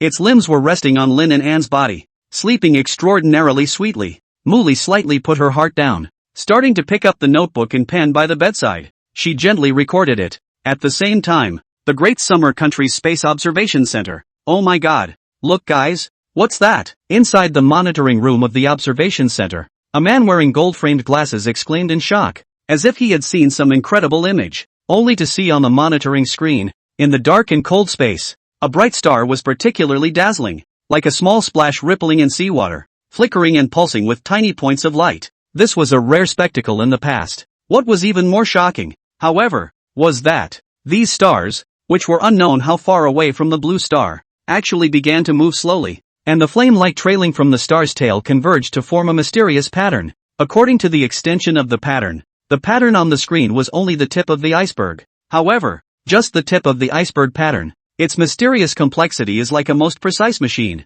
Let a person look at a glance will be daunted. Simply cannot rise to crack the mind. One could only imagine what a shocking scene it would be if one could see the whole picture. It was an incredible picture. It was completely out of the ordinary. The entire observation center was shocked beyond words. If there was a god's perspective at this moment, one would be able to see that the center point of this mysterious pattern built by endless galaxies was the blue star. The arrangement of the universe seemed to have changed at this moment. What in the world is happening? How could there be such a strange change? The several staff members of the observation center stared at the screen in a daze, muttering. However, no one could tell them the answer. And the change in the scene didn't seem to have much of an effect at the moment. Everything was still as usual. The boundless starry sky, the vast universe, these were too far away for ordinary people, and it was difficult for people to observe them. The only thing that can be observed is the bright moon hanging in the night sky, which looks like a pebble that has lost its color and is not as bright as it used to be. At the back of the moon, it looked like it had been through a horrible battle, with pits and craters everywhere. In one of the huge craters, The ground in the center trembled slightly, as if something was about to break out of the ground. The next day, it was dawn, and the night hadn't completely receded yet. The audience in the live broadcast room had already begun to brush up pop-ups non-stop. How come the broadcast hasn't started yet? I've been waiting so long that I've been looking forward to it. Yeah, a day without seeing the black dragon cubs. There's no energy to work. If you want to touch the fish, just say so. Don't use the black dragon cub as an excuse. I just hope that the black dragon cub won't be too addicted to beauty and can find time to give us a broadcast. Do any of you know if there was a response to Lou Royan's 10 billion kiss yesterday? Too eager to know the result. Yesterday's video clip of Black Dragon Cub was so hot. Waiting for new material. Did you guys notice that the stars seemed extra bright yesterday? Found it. It's been years since I've seen such bright stars. It must be that after having the Black Dragon Cub, our living environment has started to change for the better. It is our auspicious dragon. There were quite a few video bloggers who had already given up their original style of creation and directly started making video clips of the Black Dragon Cub. After each video was released, it would gain a huge amount of harvest. It didn't smell much better than the other videos they had worked so hard to make. However, there were also some people who discovered some abnormalities in the starry sky, but they didn't pay too much attention to it and just took it as the survival environment getting better. As time passed, the deep, slightly white sky was unveiled by a rouge-colored haze. The sky was completely bright. Under the attention of 10,000 people, the live streaming room, there was still no Black Dragon Cub appearing. In the camera of the live broadcast room, the image was still the vice-stoic side face of Captain Peak. He had already been outside the room, guarding it for the entire night. Didn't even close his eyes. Yet, Peak felt that he was still full of spirit, without the slightest bit of fatigue. Captain Gao is really too good, keeping this military posture all night without any change. Worthy of being a soldier of my great summer country. If it wasn't for the fact that Captain Gao was still blinking his eyes, I would have wondered if he had put a painting in front of him. This physical quality is too awesome. I guess one punchdown can kill two of me. Be bold. 18 wouldn't be a problem, although there is only a side face, but that eye is really too oppressive. Just a little bit worse than the Black Dragon Cub. Captain Peak worked hard. Captain Peak is so handsome. Does Captain Peak have a girlfriend? Since Fong Mu hadn't appeared yet, the audience in the live broadcast room began to discuss the Peak in the camera. He had stood guard for the entire night. His figure hadn't moved an inch, and the picture was like a freeze frame. It made the crowd marvel. It was at this time that there was a click. The door of the room opened. Lin Anan thought that last night was the most comfortable night she had ever slept in her life. The feeling of ice and fire was peculiar, as if the soul had made a horse and chicken, making one feel as if one's pores had opened up all over the body. It was incredibly comfortable. It was that when she woke up in the morning it was a little less comfortable, because her body was pressed against something that felt like beautiful jade. Anne's eyelashes fluttered gently for a while, then slowly opened her eyes. Black Dragon Cub. As expected, that thing that felt like beautiful jade was the Black Dragon Cub. At some point, the Black Dragon Cub's entire body was pressed all over her body. Her limbs spread out and spread flat, and the squeezing her spread out. With it, the other party is still very dishonest. For small claws, one by one, pinching, and unflushed, a smear of pink moisturization climbed up the tender white neck. She gently looked sideways and realized that Muli did not open her eyes and was still asleep. Inwardly, this slightly reassured her. Sleeping is still not honest. Really? Annan spat secretly in a small voice. With gentle movements, she gently picked up Fong Mu and then put him back in the center position, slowly standing up herself. After being pressed all night, her body not only didn't have the slightest soreness, but instead was full of vigor and her spirit was unprecedentedly high, as if she had inexhaustible stamina and energy. Annan rubbed her arms in some surprise. Inwardly, she secretly guessed that this change should be related to the Black Dragon Cub. She pursed her lips slightly and doted on the Black Dragon Cub that was still awake. Then she took out her cell phone and looked at the time. 8:30 in the morning. It was time for breakfast. However, it was thought that those nutritionist chefs who were waiting outside at this time still didn't know whether the Black Dragon Cub had woken up or not. It was better to go and inform them first, and got up and got out of bed, putting a pair of lacy white socks on her white and pink little feet, and then put them into her little brown leather shoes. Another meta day. Annan clenched her small fists, her eyebrows like a crescent moon, her diaper like a distant mountain. Between the flow of her beautiful eyes, the color of her eyes was clear and bright, like pure streams of water, agile and lively. That pretty face has not applied half a bit of powder, but it is still exquisite and beautiful. Snow White's skin is delicate as porcelain. People are in a trance. She now doesn't need to go to the TV station to punch the card and sign in. Thanks to the relationship of the Black Dragon Cubs, she is now the only person with this privilege in the entire TV station. It wasn't even an exaggeration to say that her current status was a top-tier top stream. From the moment she became the Black Dragon Pup's breeder, up until now, there had been countless big international brands that wanted to find her for endorsement, but the Ministry of Safety and Security had pushed them all away, because she didn't want to delay taking care of the Black Dragon cubs because of her work. Moreover, Annan was very satisfied with her current job. While taking care of the Black Dragon cubs, she was also involved in the hosting work that she loved. There was no job under the sky that suited her better than this. The Black Dragon cub seems to be waking up soon. I have to hurry and inform. And glanced at Fong Mu on the bed again and eased her footsteps towards the door, gently opening the door, and then poked out half of her body and stretched her head to look around. The layout outside the door was exactly the same as last night. Heavily armed special team members, with serious expressions, meticulously guarded the entire habitat one, and walked out of the room and closed the door before appearing in the shot. In a low voice, she said, "Captain Gao, I'm going to inform the kitchen that the Black Dragon cubs might be waking up soon." The Black Dragon cub's meal size was obvious to everyone. Anyone was afraid of starving it. The kitchen was manned almost 24 hours a day. Gao Feng sniffed and looked over. He was just about to nod his head and say yes. Then in the middle of the next second he suddenly froze. It wasn't just him. The entire live broadcast room froze. The pop-up screen that was still discussing heatedly, unexpectedly stopped discussing at this moment and started to become quiet. You. Gao Feng stared wide-eyed, his tone stuttering a bit. A captain of a special warrior who had gone through harsh training and had seen countless big scenes, unexpectedly, at this moment, lost his temper in front of the camera, and blinked her eyes and said in confusion, "Captain Gao, what's wrong with you?" She looked down at her clothes, fully dressed, and there was nothing abnormal. But why did Captain Gao look shocked? Lin Anan was a little confused. Gao Feng forcibly suppressed the waves within his heart and reached out across the room to point at the top of Anan's head. "Your head." Gao Feng didn't continue because he didn't know how to express it either. "My head? What's wrong with my head?" Lin Anan was even more puzzled as she reached out her small hand and tentatively touched her forehead. Just this touch. She froze in place. The original smooth and tender forehead seemed to have grown 2 tiny bags. Could it be that she accidentally bumped into something last night? But why did she not have the slightest feeling of pain? As if these 2 small angular bags were born on her body in general. And the feel of this bag déjà vu. Very familiar. Not long ago she should have touched something similar. Déjà vu. A guess flashed inside Anan. She let out a light breath and slowly pulled out her cell phone, opening the front camera, only to see a soft face appear in the camera. Even without opening the beauty face, it was still very delicate. As her eyes moved upwards, the 2 small packets on her smooth forehead appeared in the line of sight. That was certainly grew a pair of tiny black dragon horns. It was very similar to the Black Dragon cub. It was simply the same model. Very cute. And Anne's eyelashes fluttered gently, and there was a brilliant star-like sparkle in her eyes. At this moment, not only did she not feel surprised, she was instead filled with joy. Dragon Lady. She had actually become a Dragon Lady. The short period of tranquility in the live broadcast room was like the prelude to a storm's gestation. And now that the brewing was complete, the winds began to howl. Holy shit, Chow, I didn't see it wrong. Can someone tell me if this is real? Dragon Lady. Miss Anan has really turned into a Dragon Lady. My old swan. I'm numb. Is this really not a decoration? Can a human really transform into a Dragon Lady?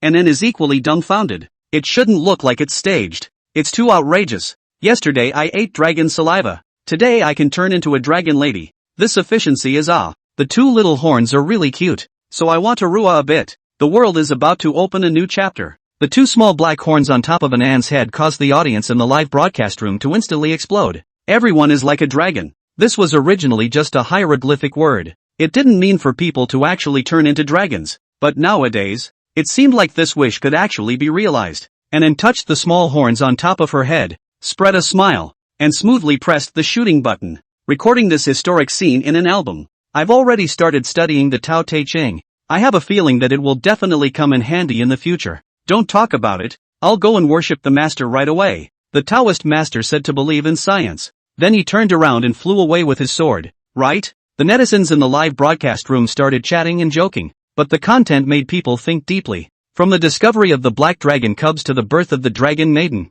some signs had been revealed. If the world had really changed in some way, then the Black Dragon cub might be the key to everything breaking through. Gao Feng looked at the door guarding behind him and felt that the burden on him was a little heavier. After taking a few pictures, Anan was about to retrieve her cell phone. At this time the phone suddenly rang. Anan glanced at the contact and hurriedly answered it. Professor Liu, it's me. I'm Lin Anan. On the other end of the phone, Lu Fanyi was in a huge conference room, and sitting here, all of them were old men with white faces and beards, adding up to an estimated 1 or 2,000 years old. These old men are all great powers in various fields, and have dedicated their lives to the development and construction of the Great Summer Kingdom. Now they were gathered together again to discuss the subject of the Black Dragon Cubs, and in the middle of the conference room was a huge screen, and what was playing in the screen was none other than the images from the live broadcasting room. Anun, I just saw you turn into a dragon lady in the live broadcast screen. Did you feel any discomfort or any changes during the process? Lu Fanyi looked at the screen and asked somewhat eagerly,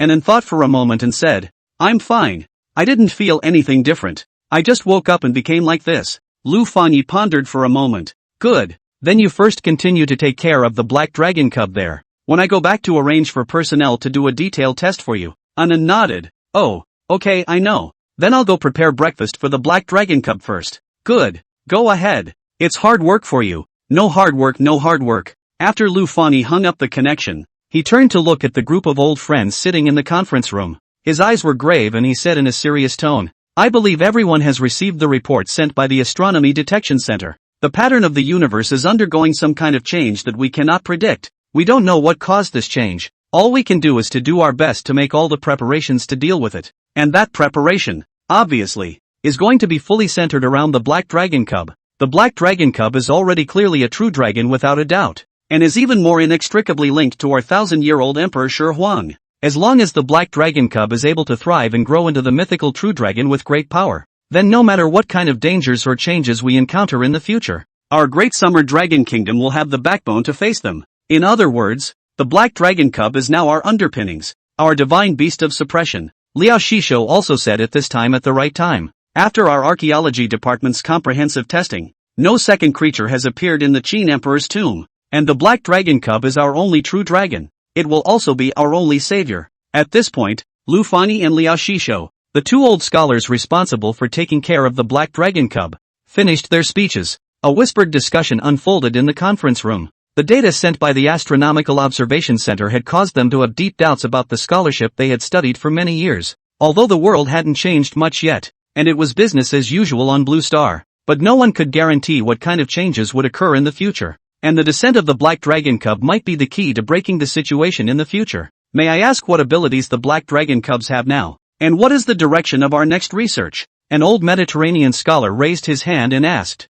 Lu Fanyi nodded and picked up a remote control. The screen quickly switched and a PowerPoint appeared. Our research so far shows that the Black Dragon Cub's sharp claws are extremely sharp, and the density of its scales already exceeds any substance in the world. Yet it is very light. The ability to learn as well as intelligence has also reached an unimaginable level, only higher than humans. Known abilities include dragon chance, sharp claw attacks, fire breathing, air control, and water control. Dragon bellowing can invigorate people's spirits and produce a certain special substance that can revitalize human cells, as well as dragon saliva has the ability to turn people into dragonesses, but the exact utility has yet to be tested. Lu Fanyi showed all of his observations during this period of time through a PowerPoint presentation. Then how do we make the young dragons grow and become stronger? Another question was soon raised. Lu Fanyi pondered for a moment and slowly said, there are two methods that we know of at the moment. One is that you can become stronger by eating, and the second is that going to certain special environments can trigger the awakening of some of the abilities of the Black Dragon Cubs.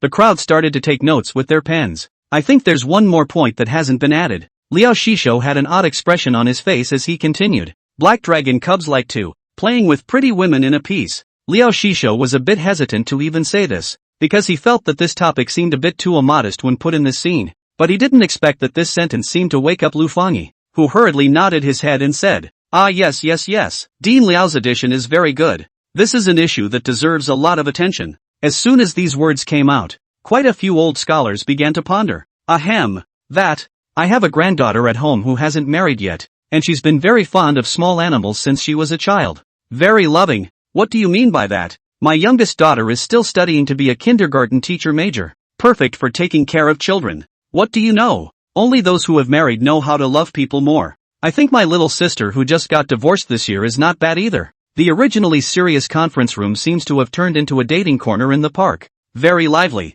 Lu Fanyi had a black line on his head. He dryly coughed a few times, interrupting the arguments of a few old men. Ahem, we'll discuss this issue later. Listen to me continue first. Another one is that black dragon cubs like to go to different places to sleep. So I suggest that the country set up 1,000 habitats for black dragon cubs to live in. At the same time, we have to keep the live broadcasts going constantly to give the country more confidence. What we also have to pay more attention to is the covetousness of those with ulterior motives in foreign countries. So we must be careful and guarded, and be strictly cautious. After the words fell, the atmosphere on the field was as solemn. Everyone felt that they were carrying a great mission and responsibility, but at the same time, they were energized. Daxia never had many craftsmen, and their feelings were long and silent. This meeting finalized a lot of issues about the future life of the black dragon cubs, and even more so, it established Feng Mu's position. Time came to 10:30 in the morning. Feng Mu yawned and woke up from his sleep. Last night he had another dream. He dreamed that he turned into a giant dragon and flew into the clouds,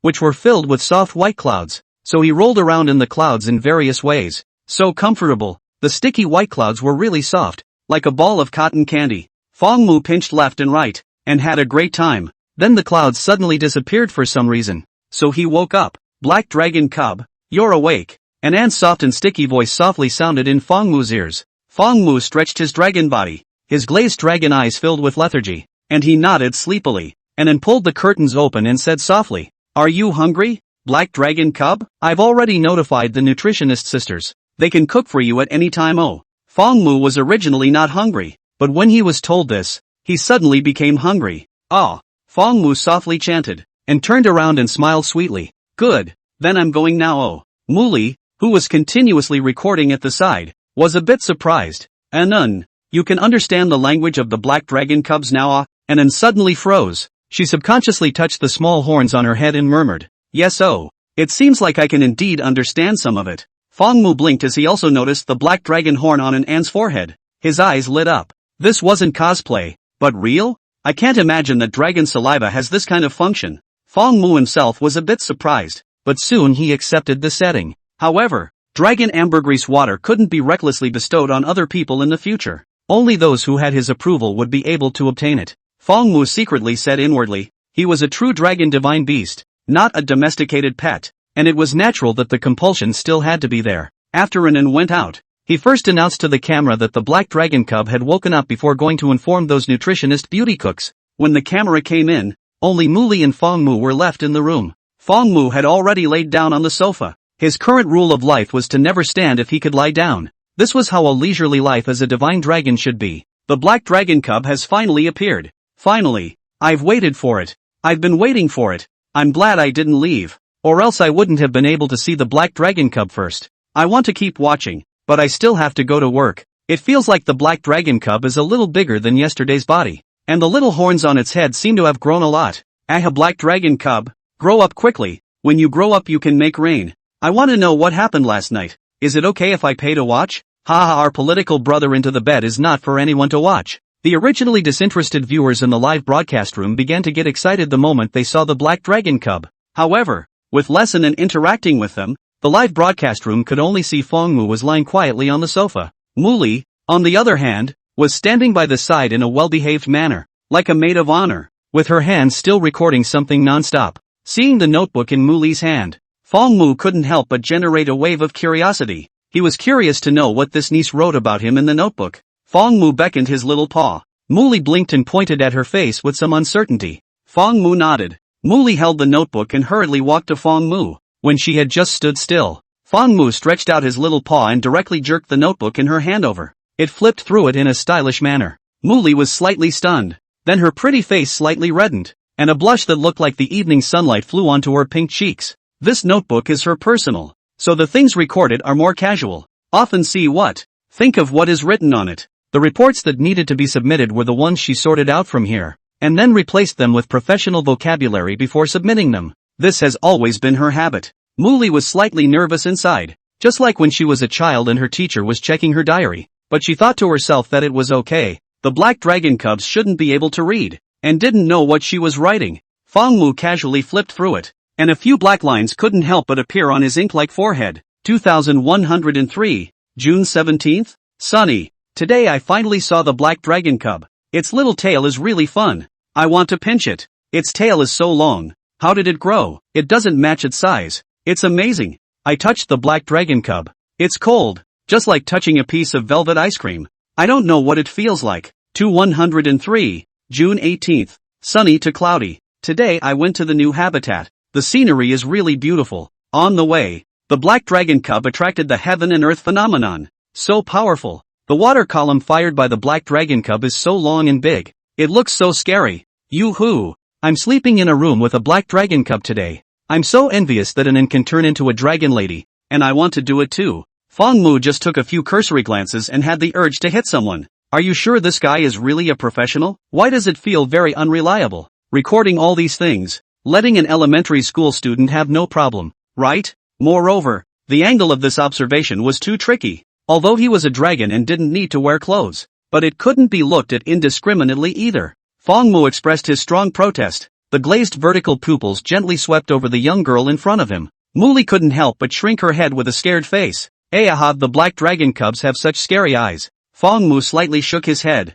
The glazed pupils looked at Muli, a face of pity. What a good sister, but unfortunately not too smart. Although Fong Mu did not deliberately release his might, the majesty that naturally flowed from his eyes was enough to make Muli feel oppressed. Muli was inwardly apprehensive, her eyes lowered to look at her toes, not daring to meet Fong Mu's gaze. She now doubted that the black dragon cub knew words. Although this was very unscientific, if it was placed on the black dragon pup, everything would start to make sense. But it would be a bit too shameful if what she wrote was seen. Muli's face was flushed. Her two small white hands were twisted together. She looked anxious, and her toes were clawing at the floor. Her heart was praying that the black dragon cub must not recognize words. Why is Miss Muli looking as shy as when I was a child and was seen by my parents writing in my diary?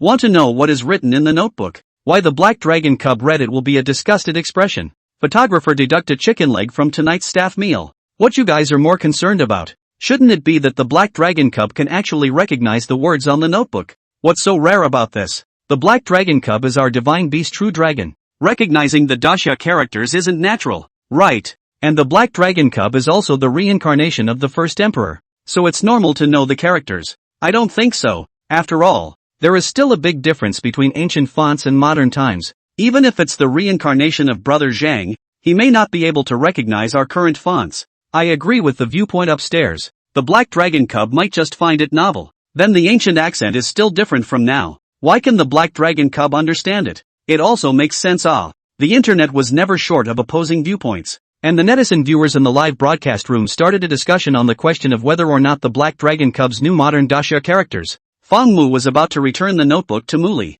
There was a sudden flash of light in his mind. He couldn't speak human language yet, and the sounds that came out of his mouth were just chants with some kind of emotional expression. But he knew words, and could likewise write. Being a dragon was so comfortable that he almost forgot about it. Fong Mu looked at his little paw. With the same 5 fingers, it should be able to hold a pen and write, right? Fong Mu couldn't help but want to try it out. If he could write, then it would be easier to communicate with them in the future. Ow! Fong Mu let out a low cry, signaling Muli to hand him the pen. Muli was still in the middle of praying with her head bowed down. When she heard Fong Mu's voice she hastily raised her head. Black dragon cub, what's wrong with you? Fong Mu pointed at the pen in her hand and then spread out his other little paw. You want this?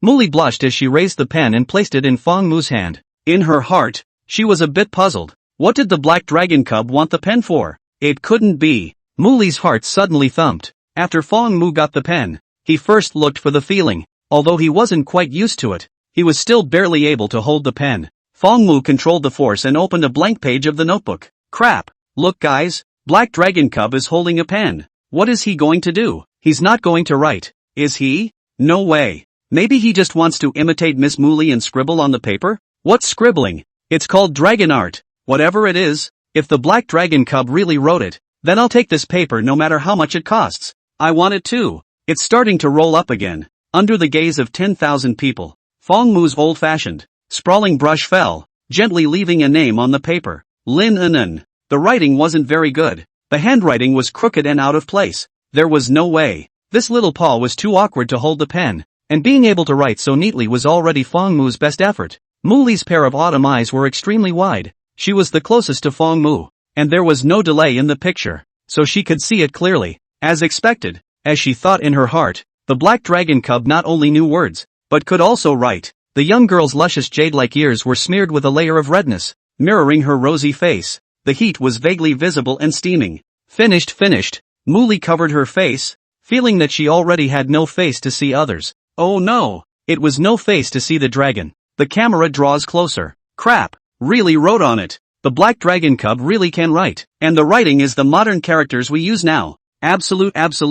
If I didn't see the scene with my own eyes, I really couldn't believe it. The Black Dragon Cub's writing posture really looks like a master. And the words he writes also look like a master. Master of politeness, you? Oh, the first word the Black Dragon Cub wrote was actually Lin and Anne's name. He really does love Miss Anne the most. Worthy of being the CP I knocked up. Is this considered an official announcement? I want to kowtow to this pair of CP. Too sweet. It's a pity that Miss Anne isn't here right now. Otherwise she would definitely be touched. Right? Now who else dares to say that Black Dragon Cub doesn't know modern writing? It's so awesome. It's even better written with claws than mine. Why don't we arrange a class for Black Dragon Cub? Let him also experience the joy of being a student. Identification complete. This pop-up upstairs is definitely from the class teacher. Black Dragon Cub, retreat. The live broadcast room boiled. The Daxia script was one of the oldest scripts in the world. That unique square character has the characteristics of image, sound, and word meaning in one, which is unique in the world and has a unique charm.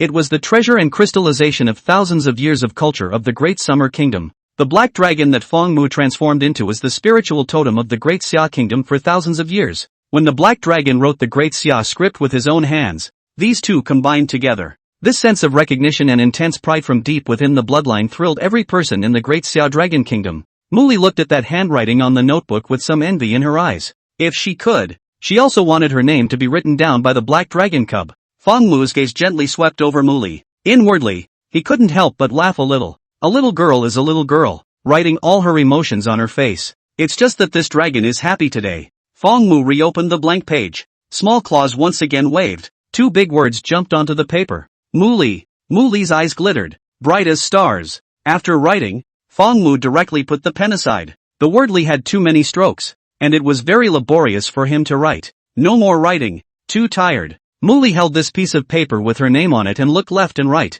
Her face was filled with a sweet smile, like a little girl who had gotten a favorite toy. Feng Mu was lying on his side on the sofa, crossing his legs, that posture of elegance, eyes in different look, living like a noble young master of a rich family. The Black Dragon Cub is too good at teasing people. No way. Is the CP I knocked on going to be gone? Oh. Writing a name can make a girl happy for so long. When will I be able to reach this level? Muli looked like she couldn't get enough of it, and after admiring it for a while, she suddenly said as if she remembered something. Black Dragon Cub, do you know how to write Qin small seal script? The one you write must be very original. Feng Mu? Excessive.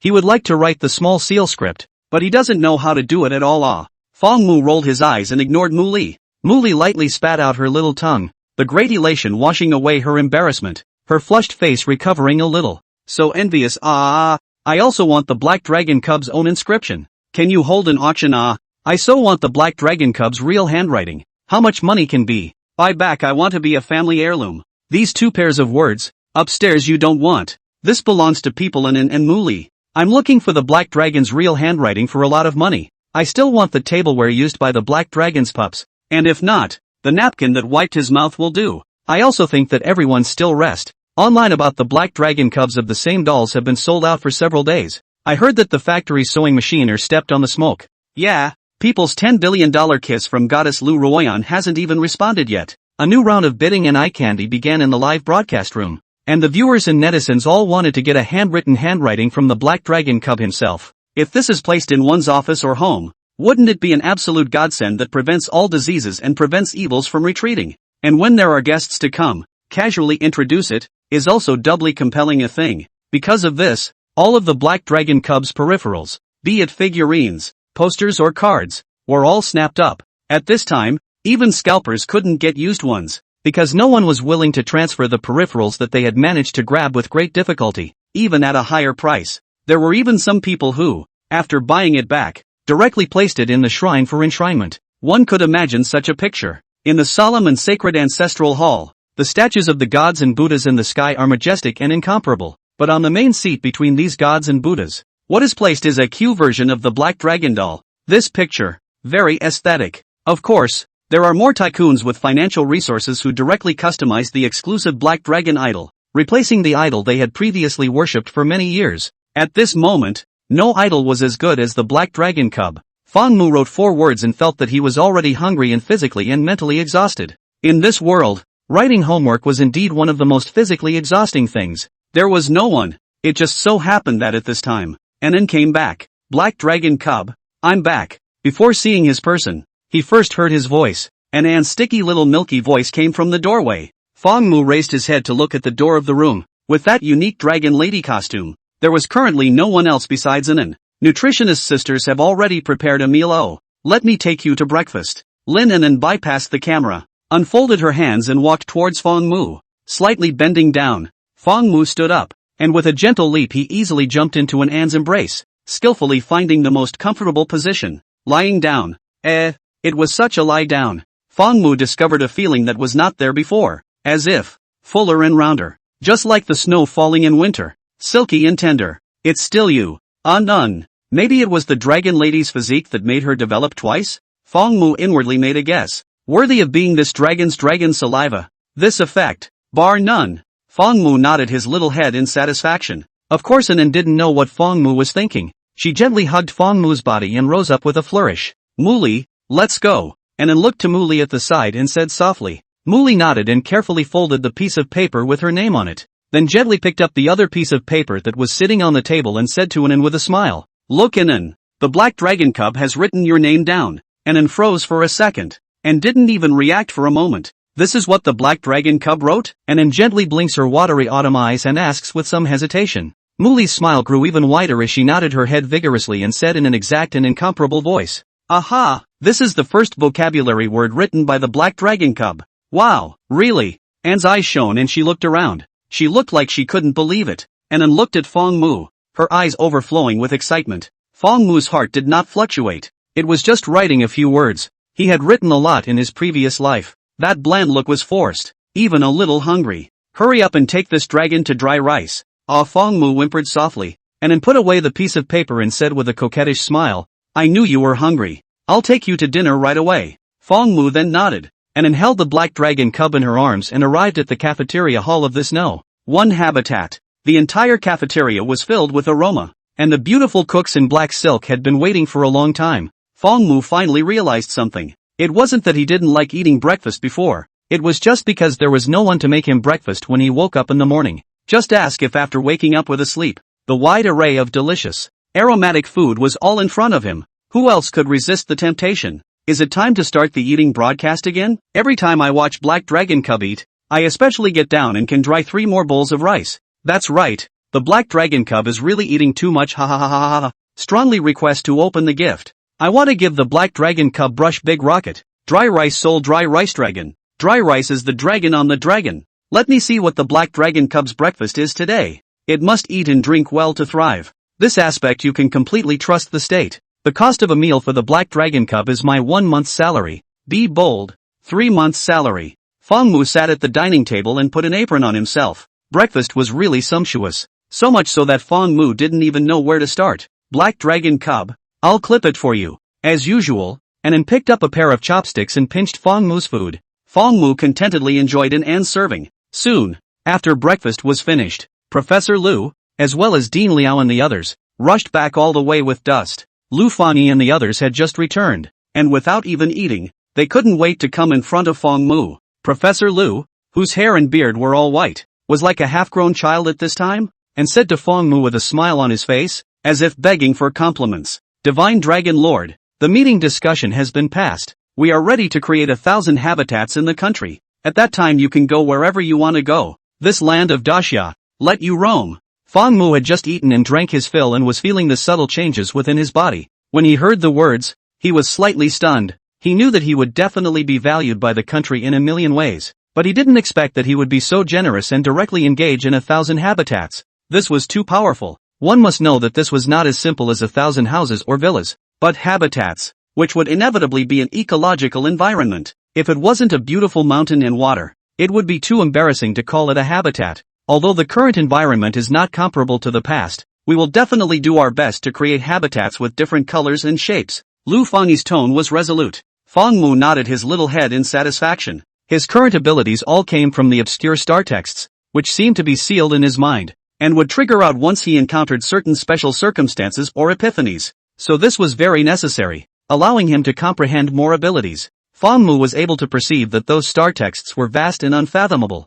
What he had comprehended was just the tip of the iceberg. It wouldn't even be too much to say that it was a drop in the ocean. Perhaps this was the dragon's bloodline talent? Fang Mu inwardly guessed. He hadn't been a dragon and didn't understand this kind of situation. Everything was still in the process of figuring it out. However, as his intersection with this world became deeper and deeper, Fang Mu also felt that there seemed to be a certain familiar yet unfamiliar factor sprouting in the air. Only this change was so weak that even he wasn't sure if he was sensing it wrong. The only thing that could be confirmed was that as he ate more and more, he had indeed grown quite a bit larger than before. And there seemed to be some additional marvelous power in his body. And there was also an uncontrollable stream of grains converging at his tailspine. He wanted to poop. That, Lord Divine Dragon Lu Fangyi's voice pulled Fang Mu's thoughts back. Fang Mu glanced at Lu Fangyi, who had a less than comfortable expression, and his eyes were a little puzzled. What did this old man want to do? Can you wait for him to finish shitting before saying anything? Lu Fangyi seemed to be very embarrassed. Nana opened his mouth and said, that, Lord Divine Dragon can you see if you can spit out such a small amount of dragon saliva? So that we can go and study it. A small amount will be enough. No need to be too much. Lu Fangyi rubbed his hands together. Having lived half a lifetime, he actually blushed once in a rare moment. Although it was said that he could also go and take the tableware that Fang Mu had used for testing. But in the end, it was still not as pure and complete as the dragon's ambergris directly bestowed by Fang Mu. However, Lu Fangyi also knew how precious the dragon's saliva was, so he was apprehensive inwardly and opened his mouth somewhat hesitantly. Fang Mu was instantly enlightened. This was a small matter. Fang Mu reached out his hand and an empty cup on the dining table unexpectedly floated out of thin air without any external force. It then turned into a rainbow light, swept through the air, and steadily landed on Fang Mu's outstretched little paw. This seems to be a very normal scene. Normal a ghost Controlling things. Lu Fangyi stared wide-eyed and dumbfounded, losing his voice. The entire room was silent.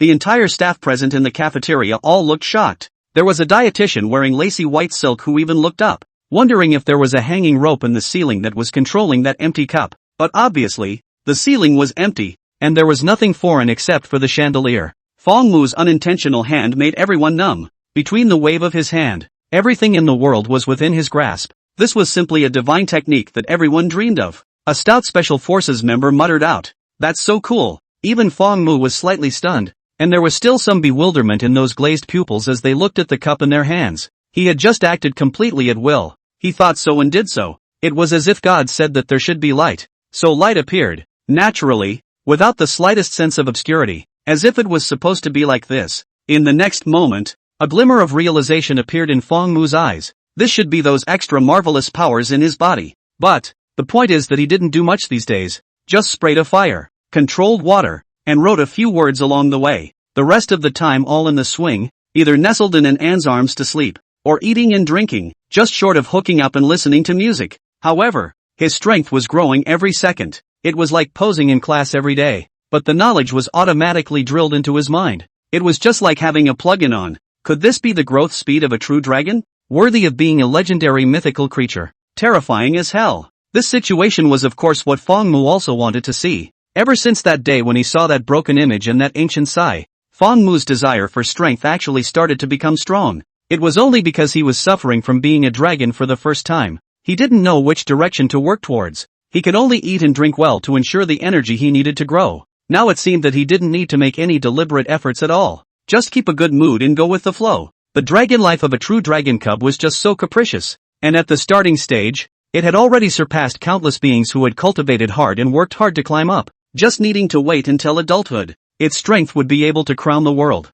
intimidating the heavens and the earth, becoming one of the most powerful existences in the world. Fang Mu relaxed inwardly at this thought, casually spit a few drops of saliva into the cup. No, it was spitting a few drops of dragon saliva. It was handed to Lu Fangyi. Lu Fangyi, who came back to his senses, hurriedly took the cup and held it in his hand as if it was a treasure. Only see the liquid in the cup present like crystal clear, although only a few drops. But let a person feel like being in the vast mountains and lakes. Vastness. There is a light fragrance of the air overflowed the mouth of the cup. Let a person smell the soul seems to get baptized generally. This is a true divine artifact, whose value can no longer be measured in terms of money. Lu Fangyi's body trembled slightly, a look of excitement welling up in his eyes. Professor Lu? Mu Li lightly shouted. She was afraid that Professor Lu's trembling hands would drop this cup again. Lu Fangyi took a deep breath and said in a solemn tone, Many thanks to the divine dragon. With this dragon ambergris, I believe that our country's biological research level will definitely go up another notch. Fangmu waved his little paw carelessly. I originally thought that I wouldn't be shocked by the black dragon cubs anymore, but I didn't expect that my scalp would still be numb and goosebumps would rise all over my body. Fire breathing, air control, water control, and now object control. Just how many other abilities does the black dragon cub have? Black dragon cub is a divine beast true dragon. Of course it's not that simple, and it's still in the state of a young dragon. There must be a lot of abilities it hasn't mastered yet. Calm down. Look at your uneducated looks. I, as an old viewer who hasn't fallen behind in every live broadcast, have long since seen it all. Looking at that cup, I admit I swallowed hard. Lu Fani took those drops of dragon saliva and quickly left the cafeteria. Dean Liao was an archaeologist and couldn't help with the biological research piece, so he stayed here. Black dragon cub, do you still recognize me? The chief commander who was in charge of excavating the Qin Emperor mausoleum in the beginning was me. Dean Liao approached Fangmu with a kind smile on his face. While the others weren't here yet, he wanted to brush up his favor and get close first, so that the black dragon cub could have an impression of him later. But Fangmu didn't have time to ignore Dean Liao at this time. He twisted his body with an odd face. No, can't hold it in. He kind of wanted to poop just now, and as a result, after being delayed by Lu Fani like this, he now had an arrow on the string. Fangmu softly called out. Linen hadn't said a word the whole time, dutifully filling the role of a maid. Hearing Fangmu's soft cry, she blinked and said curiously, Black dragon cub, you want to poop? Fangmu nodded. Although he was now a divine beast true dragon, he hadn't yet reached the point where he could absorb the energy between heaven and earth, or was able to directly refine the grain and turn it into essence. It naturally needed to be excreted. Perhaps when he was stronger later, he wouldn't need it. What? It's time to poop, Dean Liao exclaimed out in shock, instantly throwing all those thoughts from earlier to the back of his mind. The black dragon cub was about to poop. This was a big thing. Firstly, this guaranteed the integrity of the black dragon cub as a living creature. And secondly, this pile of poop would have an extremely high research and collection value. Little did he know how many people in the outside world were waiting for the black dragon cub to poop and wanted to buy it away at a high price. Hurry, hurry, hurry, the place has long been prepared. Just waiting for the black dragon cub to poop, Dean Liao said hurriedly, and then also nodded repeatedly. Good, then I'll bring the black dragon cub over now. Good, I'll lead the way in front. An old man with white hair and beard, happy like a lively child, rushed ahead to lead the way. The corner of an Anne's eyes twitched slightly. She was afraid that this archaeological titan would accidentally fall down again. Muli was also somewhat helpless. She didn't understand why these old men were more excited than one another. There was absolutely no previous appearance of steadiness and calmness. But Muli thought for a second. Perhaps it was because she and Anan had stayed with the black dragon cub for a longer period of time, almost inseparable, so they were no longer too surprised by the black dragon cub's every move. But these old men were still busy arranging the best environment for the black dragon cub all the time, working tirelessly and non-stop in their age when they should have been nursing their youth. So they didn't even have much time to stay here. Between every word and action, he revealed his concern for the black dragon cubs. Thinking of this, Muli's heart oiled with respect. All make way. Make way. The black dragon cub is about to poop, Dean Liao yelled as he opened the way. Fangmu couldn't help but cover his face. Even though he was a dragon, he would be embarrassed if this kind of private matter was used and publicized everywhere, right? Finally, under Dean Liao's open road, Fangmu smoothly arrived in the toilet that was specially built for him. A very elegant bamboo building, situated not far from the edge of the lakeside, surrounded by flowers and life. However, in the hidden dark corners, it was covered with 3 sentries and 6 guards, and it was unknown how many heavily armed special warriors were hidden. There are also military drones constantly cruising in the sky, scouting the surrounding situation. This is not a toilet. This is clearly a military center of gravity. If a normal person wanted to go to the toilet here, they probably wouldn't even dare to take a shit. It was also Fangmu who dared to walk in so boldly. Lin Anan froze for a moment, not knowing if she should follow him in, because everyone had stopped here. Would it not be a little bit not so good for her to go over there by herself? Anan, go on, see if there's anything you can do to help, Dean Liao whispered from the side. Muli, you also go with Anan. We can't conveniently go in, so we'll rely on your records. Muli nodded, one small hand nervously grasping the notebook. With a little sister traveling with her, and Anne's heart settled slightly. The 2 women took a step, their figures disappearing into the bamboo building. Is the next image not broadcastable? Is it okay if I pay to watch? Pay to watch +1. You people, leave some privacy for the black dragon cubs. Is it okay to pull my mouth? After Fong Mu entered the bamboo building, he realized that the construction of this place was completely different from an unusual toilet. It was a two-story bamboo building with a large interior space, elegantly decorated, and the smell of sandalwood incense curling in the air. On the first floor was placed a huge container device that looked very sophisticated,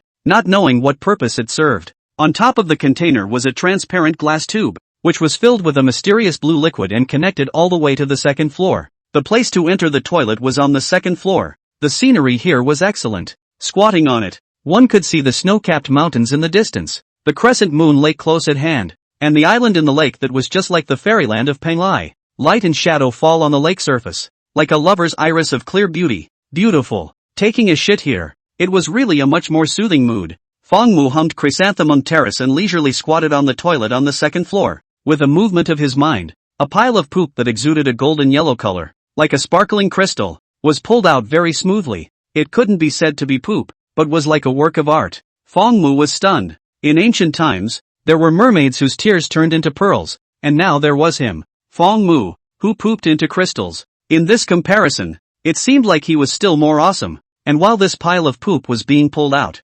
outside the bamboo building, hundreds of flowers blossomed, the fragrance overflowed, and the velvet grass dyed the ground as green as a carpet, colorful and dazzling to the eyes. A ray of sunlight from heaven and earth struck the bamboo building, and the bamboo that had been made into the bamboo building unexpectedly sprouted green shoots at this moment. Green and verdant. The entire air between the mountains and forests became unusual, filled with a fragrant aroma. Pulled out. Dean Liao murmured excitedly. The breeze caressed the emerald green bamboo leaves, emitting a sound like a silk bamboo orchestra, indistinct and haunting in people's hearts. The audience in the live broadcast room, concentrating on the screen in front of them, their eyes did not blink. Bullish, worthy of being a black dragon cub. Such a great vision is produced even when you take a poop. I would call it the #1 poop in all of history. Please, can you upload the link? I just want a small pile of it. May I apply for a job as a black dragon cub's toilet? I promise not to spill a drop. In that case, can I apply for the black dragon cub's S-wipe? Guaranteed to lick it clean.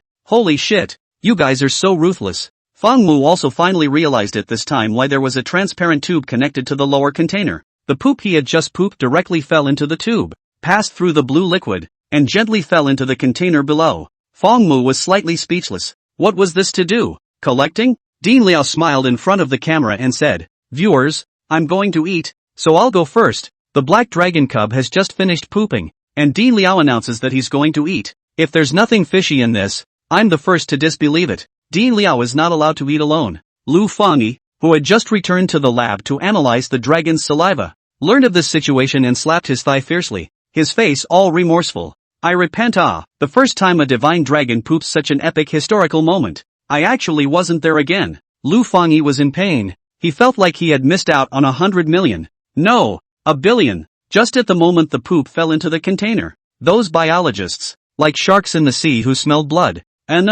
Smell. It smells so good. The two girls, Muli and Anan, had not yet reached the second floor at this time, when Muli's footsteps suddenly lurched, sniffed her agaric nose, and said curiously, Anan pondered for a few seconds. Her eyes suddenly lit up. This is, the black dragon cub has pooped out. It smells so good. It has a bit of an aroma like the cinnamon cake that I ate when I was a child. Muli squinted her eyes in some intoxication and took a hard, deep breath. When she then opened her eyes, she hurriedly ruffled the cap of her pen and recorded this discovery. Anan on the side pursed her lips and smiled. Muli, the way you portrayed it is also too graphic, making me hungry. Muli spat out her small tongue. I'm also hungry. The two of them had just taken care of Fong Mu to eat, but they themselves hadn't eaten. It wasn't Fong Mu's fault because that food really wasn't enough for him to stuff his teeth with. Anan saw the black dragon cub eating so well, so how could she go and eat his food? Then let's go and see if the black dragon cub has finished pooping. Then we'll go and eat a little bit of food, Anan said softly. Muli nodded. Good. The two women had just arrived on the second floor. They saw Fong Mu walk out from one side of the room with a 6-parent pace. After pooping, his mood was much more relaxed.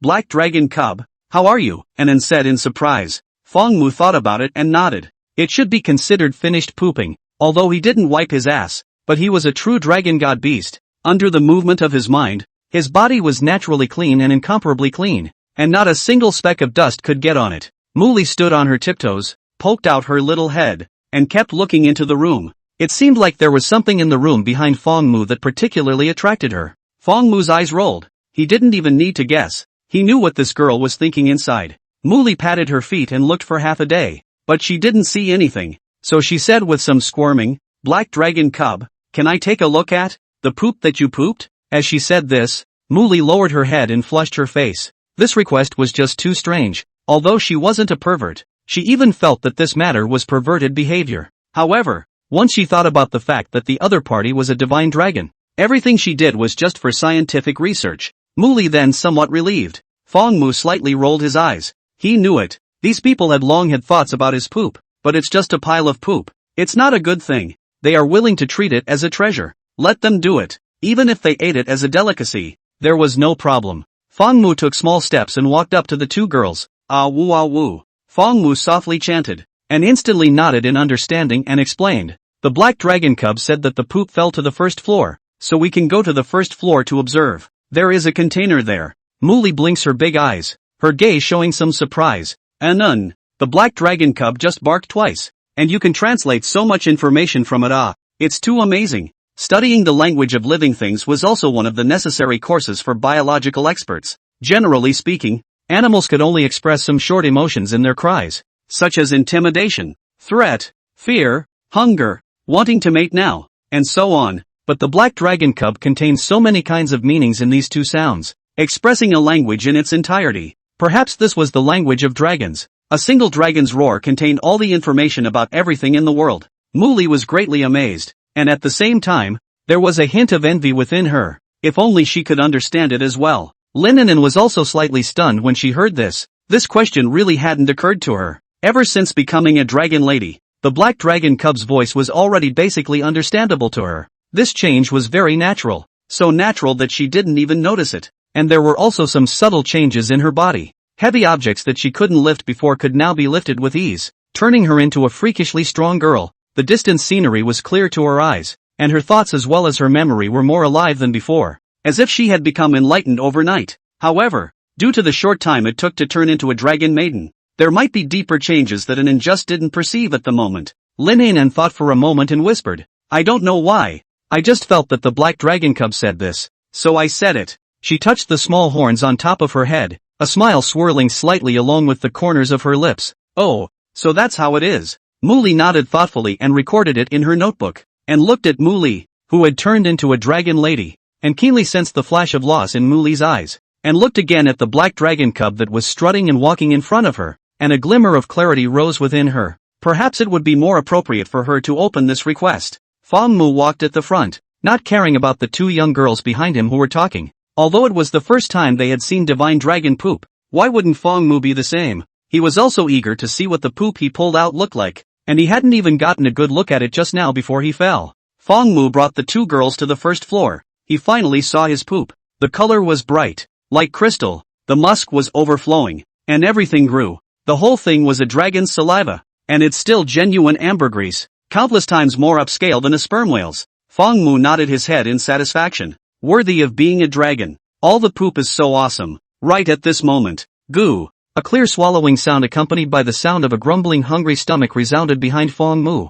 Fong Mu turned around with odd eyes. Sorry, this scent is just too tantalizing. I'm a little hungry. Muli raised her hand, her face blushing, and said weakly. Fong Mu then remembered that just now, only he had eaten. Everyone else hadn't eaten yet. This can't be done. What if he gets thin from starvation? Linanen was fine. She was already very large, especially after becoming a dragon lady. But Muli was only just above the passing line, completely failing to reach the realm of being able to accept all rivers and have tolerance. Fong Mu sized up Muli and shook his head slightly, but it was possible to turn her into a dragon lady as well. After all, the little girl had also been very dedicated these past few days, and although the things she memorized made Fong Mu want to spit, at least she had put her heart into it. Moreover, if there were two dragon nymphs, it would look more symmetrical, and it would also let them know that this dragon is a rainmaker. With this in mind, Fong Mu made a decision right away. He stepped into the air with his 5 claws. His slender body floated out of the air and flew to Muli's face.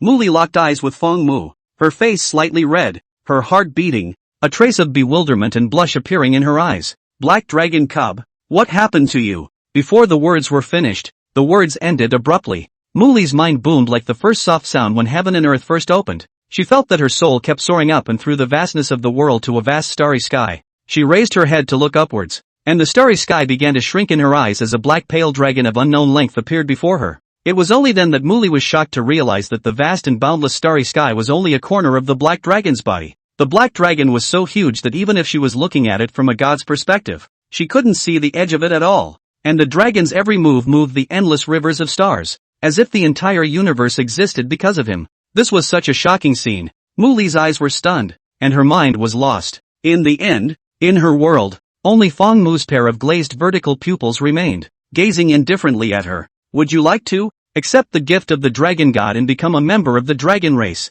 The magnificent voice was like the voice of the heavenly Tao, majestic and solemn, rumbling in Muli's ears and echoing for a long time. Muli's mind returned. Without any hesitation, she deeply bowed down to the ground, her forehead resting against the ground beneath her feet, and respectfully said in a voice that was devout to the core, "I am willing." Good. Without sorrow or joy, the ancient and unruffled voice faintly spat out a single word. In the next moment, Muli, who was worshipping and crouching on the ground, felt that her body seemed to be surging with a coolness, and then it suddenly changed and became scorching hot. However, she didn't have any unpleasant sensations. Instead, she felt very comfortable, like she had returned to her mother's embrace. Under this cold and hot breath, Muli could feel her body undergoing some sort of metamorphosis. There seemed to be something else quietly standing on her forehead. Muli's heart shook and she subconsciously touched her forehead. This shape, it seemed to be a dragon's horn. She had also become a dragon lady. As soon as this thought rose, the giant dragon disappeared and the vast starry sky shattered.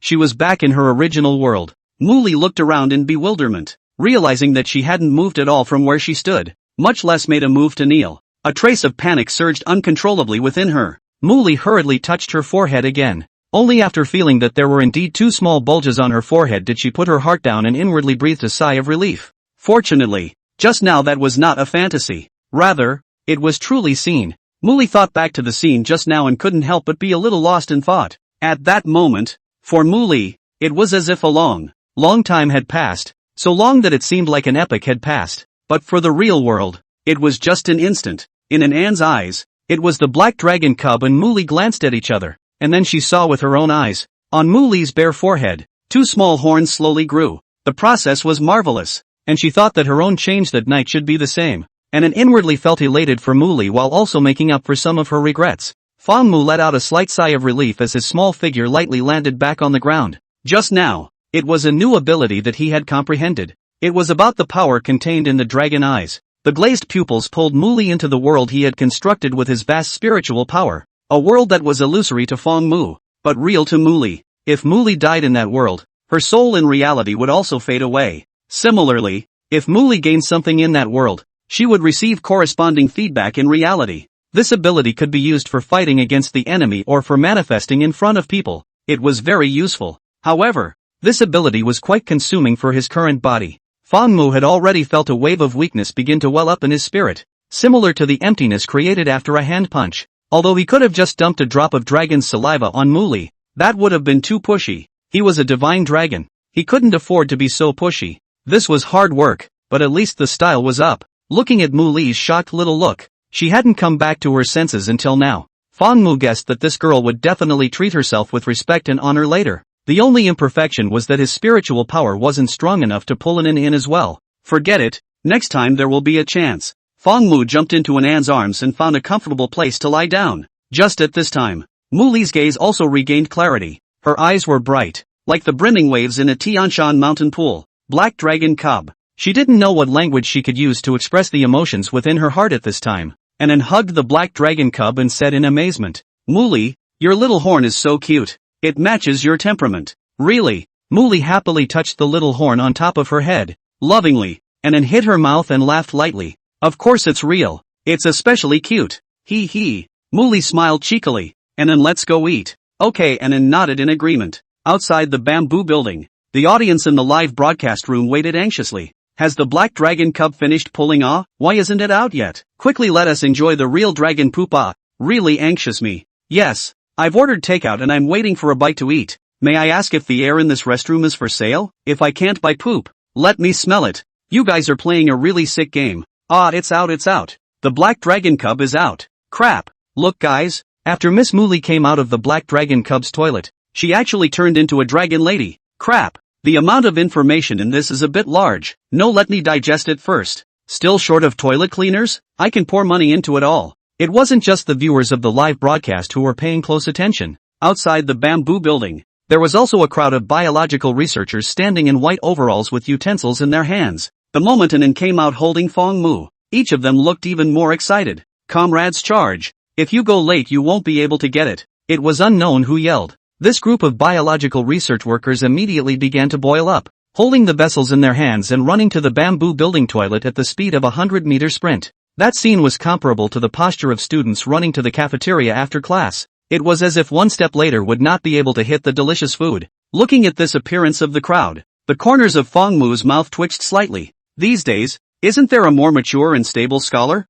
Turning his head to look, Di Liao stood at the same place, with a lofty face. Fong Mu was somewhat relieved inwardly. Sure enough, there were still some. However, the next moment, Dean Liao pulled out a loudspeaker from behind him. He puckered his buttocks and sank his chi into his dantian. Nobody move. Let go of that pile of poop and let me do it. Under Dean Liao's loud trumpet, a battle over the poop officially began. For these biological researchers, the poop of a mythical true dragon undoubtedly had great research value. This attraction was comparable to a person dying of thirst in the desert suddenly seeing an oasis. These biological researchers in white hangings staggered past Anan and ran towards the bamboo building's toilet with red eyes. Muli, they are so scary. Anan shrunk her head and said with a fearful face. Muli also had a palpitating look. She patted her chest. I just saw so many familiar faces among those people. They are all very famous biology experts and professors. I didn't expect them to be so crazy. It's still our little Muli who is the cutest. He. Anan held the black dragon cub in her arms with one hand,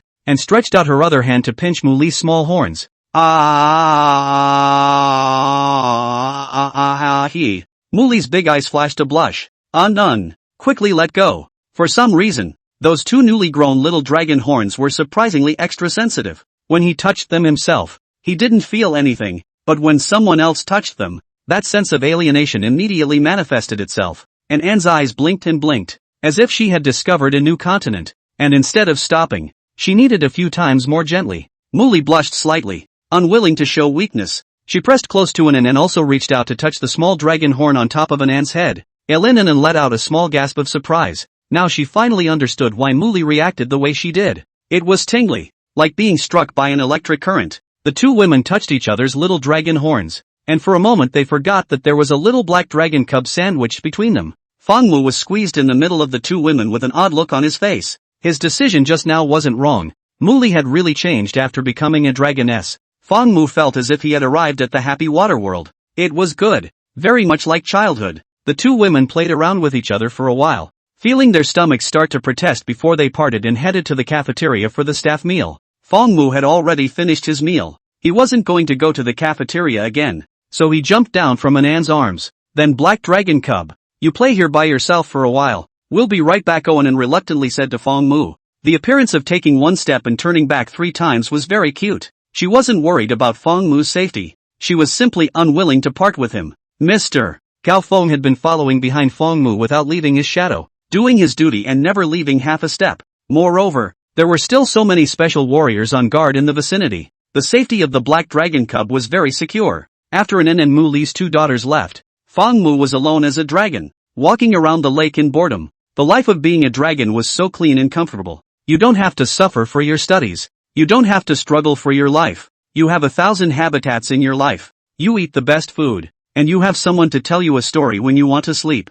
No matter where you go, you will be worshipped and honored. And even a poop is a precious treasure that everyone wants to rush to. When you're bored, you play with an ocean balloon and take a walk along the lake. This kind of dragon life is simply the life that everyone dreams of. However, everything has a gain and a loss. Even true dragons couldn't escape this law. For example, while Fong Mu got this carefree life, he also lost his worries. This is a terrible thing, because a dragon life without worries was destined to be incomplete. Alas, Fong Mu stopped his pace and sighed slightly. He looked at the sparkling crescent moon lake in front of him, and for a moment, his heart was filled with infinite emotions. The mountain peaks parted the clouds and mist, the sunlight spilled down, and the turquoise water reflected the scenery on both sides of the lake, just like a heavenly wonderland. Warm yellow light sprinkled on the jade-like scales, reflecting the cold light. the black dragon cub quietly looking at the lake, glazed eyes showing the traces of years and years. A time the atmosphere was slightly heavy feeling. Lord Dragon God. Peek's gaze was like a torch,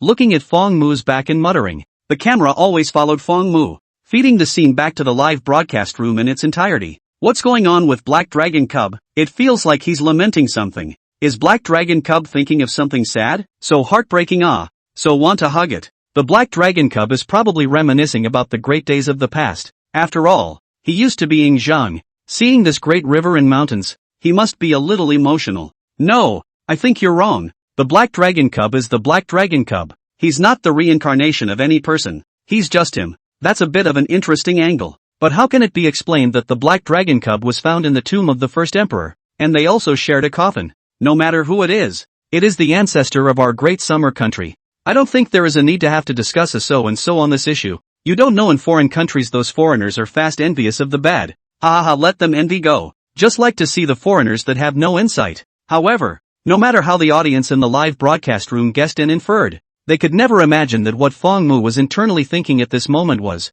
this place is good, but it's just missing something. If there was a beach chair, an umbrella or a tent, and sat here drinking drinks and fishing, it would be perfect. Fong Mu had just cruised around and had already found an excellent location. Everything is ready. Just need these equipments.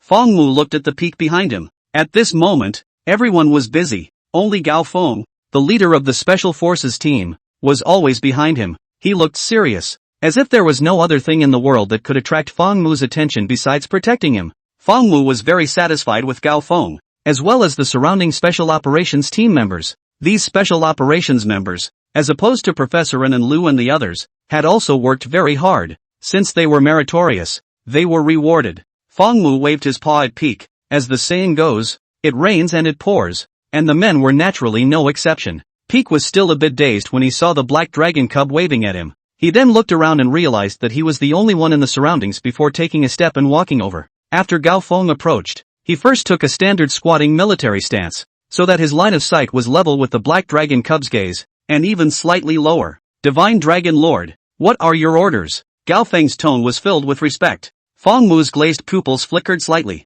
and in the depths of his eyes, countless worlds were born and obliterated within them. Gao Feng's eyes snapped wide, and in the next moment, he didn't have any resistance, nor could he resist. The eyes lost focus, and his mind sank dramatically, entering a fantastical and mysterious world. Perhaps it was an instant, perhaps a long time had passed. Gao Feng's gaze gradually regained its color, only that his mind was still immersed in it, unable to return to his senses for a long time. Fong Mu gazed at the peak in front of him. Inwardly, he slightly muttered, worthy of being an elite among elites. His mental power was much stronger than an An's girl's. When Fong Mu cast that one ability of manifestation before man on him, he was surprisingly still a bit overwhelmed. However, it was good that Peak had heard the dragon's roar before and his body had already undergone a slight change, so Fong Mu's casting of the ability this time was still relatively smooth. The dragon's roar was also something that could make humans evolve in the direction of a dragon man, only that the process was slower, and was far from being as fast as dragon salivation,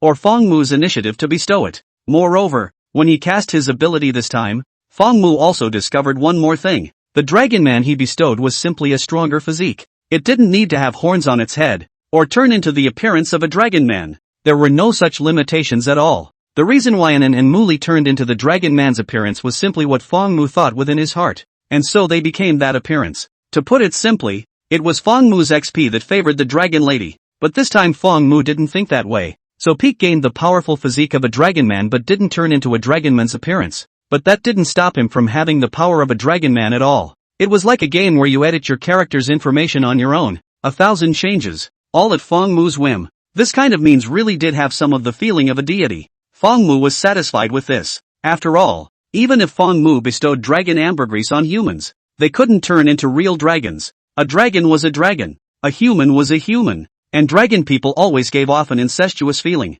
Of course, dragonesses were another kind of creature, and were not included in this list. Unless Fong Mu was willing to bestow his true dragon's blood to humans, then humans might actually have the possibility of transforming into dragons. But then, that would really consume Fong Mu's base. He was currently still in his juvenile stage, and this kind of consumption was something that could easily damage the foundation, and it wasn't necessarily successful. Fong Mu naturally wouldn't be generous to this extent. Divine Dragon Lord, Gao Feng's eyes had more bright highlights in them than in his previous perseverance. His tone was even more respectful and reverent than ever before. Thinking back to the scene that he had just seen, as well as the changes that had occurred within his body, the hot blood within Gao Feng was almost overflowing out of his chest. If it wasn't for the many years of training that had allowed him to achieve an unperturbed state of mind, he was afraid that he would have already shouted to the heavens. Utilizing this to express the unprecedented surge of power within his body, Gao Feng knew that he had obtained a gift from the Divine Dragon. This was not the point. The point was that this showed that he had been recognized by the Divine Dragon. This was a great honor. For a Daxia person, there was nothing more exciting than obtaining the Divine Dragon's approval. This was faith, and it was even more of a spiritual inheritance. Feng Mu waved his hand, indicating that there was no need to care. This level of bestowal was not a burden to him, merely consuming some spiritual energy. He would recover after sleeping on an An's ocean ball. Oh whoa. Feng Mu commanded a few times. A hint of eccentricity surfaced in Gao Feng's eyes. Lord Divine Dragon, are you sure you really need these things? Feng Mu nodded his head in a precise and incomparable manner. Good. Then wait for me. I'll be right back. Pete nodded respectfully and quickly retreated. As soon as Gao Feng left, the pop-ups in the live broadcast room exploded like an explosion. Have you guys noticed that just now? After Captain Gao and Black Dragon Pup glanced at each other, there was a sea change? Not only that, Captain Gao can also understand the Black Dragon Pup's voice now. Shouldn't this ability only be possessed by Anin and the others after they turn into dragon nymphs? Thoughtfully, something that we can't understand must have happened just now. No way. Could it be that Captain Gao has turned into a dragon man? But why doesn't he have horns on top of his head? So what did Captain Gao do? Missing the first second of Anne's absence. I want to see the fight between the two little dragon ladies, Anin and Mu Li. One more time. They make me smell the aroma of lilies. Me too. A new CP has been born again. And it's still 2 pairs. But I understand the pair of Anin and Mu Li. What's the other pair? You don't mean Black Dragon Cub and Captain Gao, do you? The CP can be cold. But please don't be evil. The live chat room was in full swing. Gao Feng was very fast and returned not long after he left. He was followed by several camouflage-clad special warriors, each carrying a large bag of things in their hands. Lord Shenlong, I've got the stuff. Gao Feng came to Feng Mu and said respectfully. Feng Mu's eyes lit up. Worthy of being from the army. This efficiency was high. Feng Mu immediately waved his claws. Open up. Gao Feng, who had gotten the order,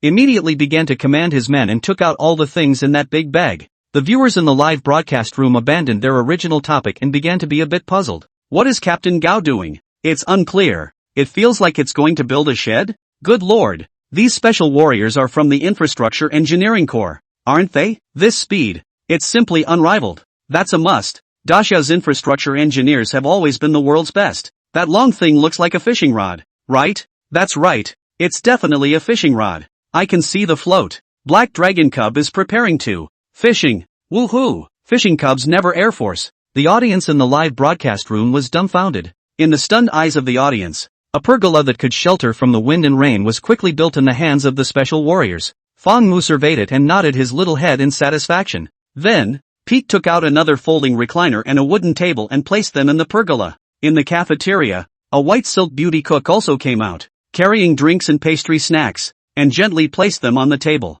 Finally, she stood at the side, ready to add more drinks. Seeing that everything was ready, Feng Mu leisurely sat on the recliner. At this time, Gao Feng had already adjusted the float to the most suitable position, and the fish bait had also been hooked. Feng Mu took the fishing rod and threw it with force with his little paw. The fish hook traced a perfect parabola. Gudong. With a soft sound, the fish hook entered the water perfectly. The viewers who were watching the live broadcast were dumbfounded. A black dragon cub, holding a fishing rod, was sitting in a pergola by the lake, fishing, and next to it stood a white silk beauty cook who was ready to serve. This picture, just thinking about it makes people feel dizzy. Really want a fish? Ah, look at the action of the black dragon cub dumping the hook. Absolutely is a fishing expert veteran. 666. The black dragon cub is really too good at enjoying himself. This little life is simply a happy life. Really can't compare when I can also have this kind of treatment when fishing. But why don't you make a nest first? If you don't make a nest, it's hard for fish to take the bait,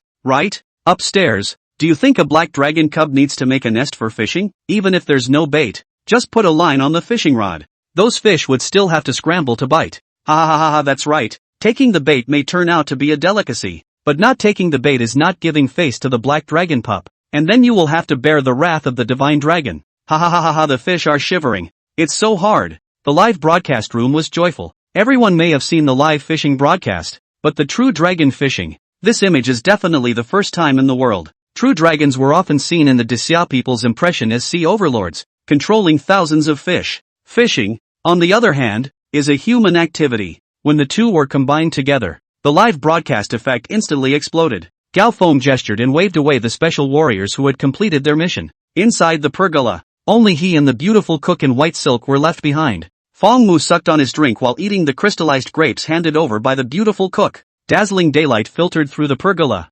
shedding a patchwork of light and shadows. Feng Mu was relaxed, not the least bit concerned about whether or not he could catch a fish. Fishing is all about patience. Besides, his technique was so professional, how could he not catch any fish? Tonight, he should be able to eat a whole fish feast. Time passes. The float floating in the water still didn't have any movement. The entire lake surface was unperturbed, and only when the breeze brushed by, it would cause ripples. Feng Mu, what's the situation? You're not giving face, are you? How come there are no fish on the hook?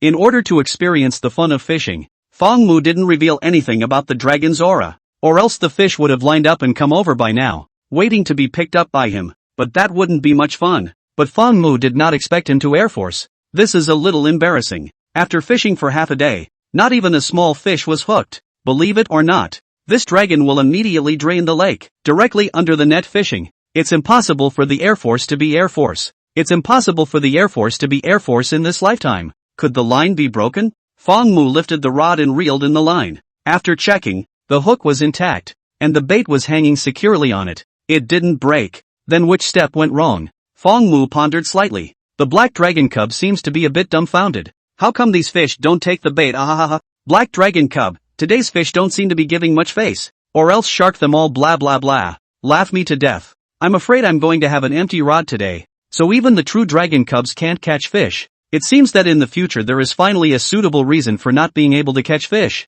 It's not my skill, black dragon cub, or else drink a mouthful of lake water before leaving. So it's not considered Air Force. If you can't, see if there are any dogs or chickens in the neighborhood. And if there aren't any, get some wild vegetables. You fishing guys, I'm afraid you'll have to throw a shot even if you cross the Naiha Bridge, right? The pop-ups in the live broadcast room became more and more joyful, and it was as if one could see the expressions of those netizens laughing heartily through the screen. Gao Feng also couldn't help but scratch his head. He felt that he should do something, but didn't know what he could do. How about going to pull a pump? Or go and send a few divers to dive underwater from the other side of the lake and hang the prepared fish on Lord Shenlong's hook? Well, the second option should work. Just as Gao Feng was thinking of remedies, Feng Mu also finally understood why this was the case. He had just come here that day and had released his breath on the lake, stirring the power of this lake. The true dragon's breath had caused the fish in this pond to gain certain changes as a result, gaining a few more spiritual intelligence than the fish in other places. Although it wasn't so much that they gained a higher IQ,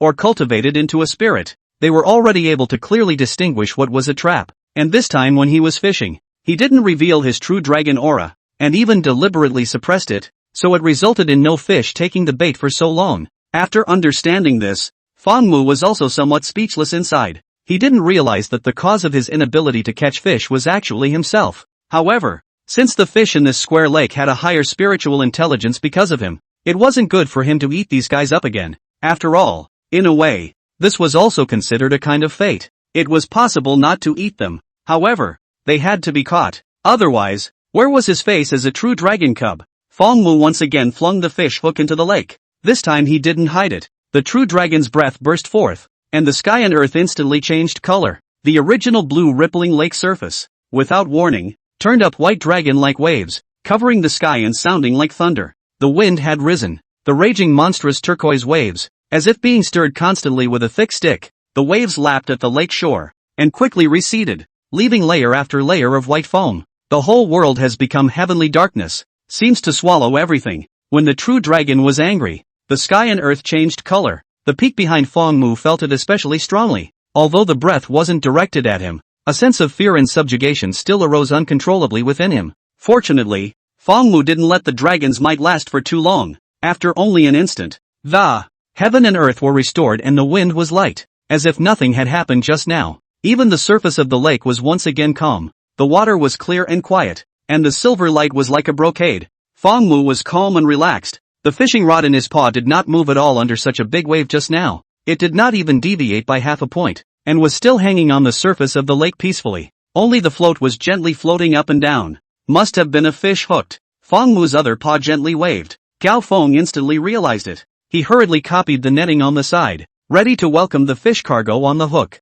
Fang Mu's small claw gently lifted, and the fishing rod rose up smoothly. And at that moment, Anan and Muli also heard the commotion and hurriedly ran out from the cafeteria in pairs. Lin Anan, who had her heart set on the black dragon cubs, looked around and finally saw Fang Mu under the pergola by the lake. She and Muli jogged all the way and just approached the pergola. The next moment, they saw a scene that can be called a miracle in the history of fishing. The black dragon cub is in a hurry. It's in a hurry. Fish, you can't afford to play. Dragon way. Although it is not the first time to see the dragon power, but every time through the screen I want to give the black dragon cub kneel down. Too shocking. Crap. This is already so awesome just on the surface of the lake. If it goes to the sea, then how magnificent a scene will be. I also feel that this stage is too small for the black dragon cub. It should be replaced with a bigger one. Isn't it said that there are 1,000 habitats? I hope one of the habitats is by the sea, so we can see the scene of a true dragon entering the sea. I'm sure it'll be spectacular. Let's not talk about it. Just thinking about it makes my blood boil up.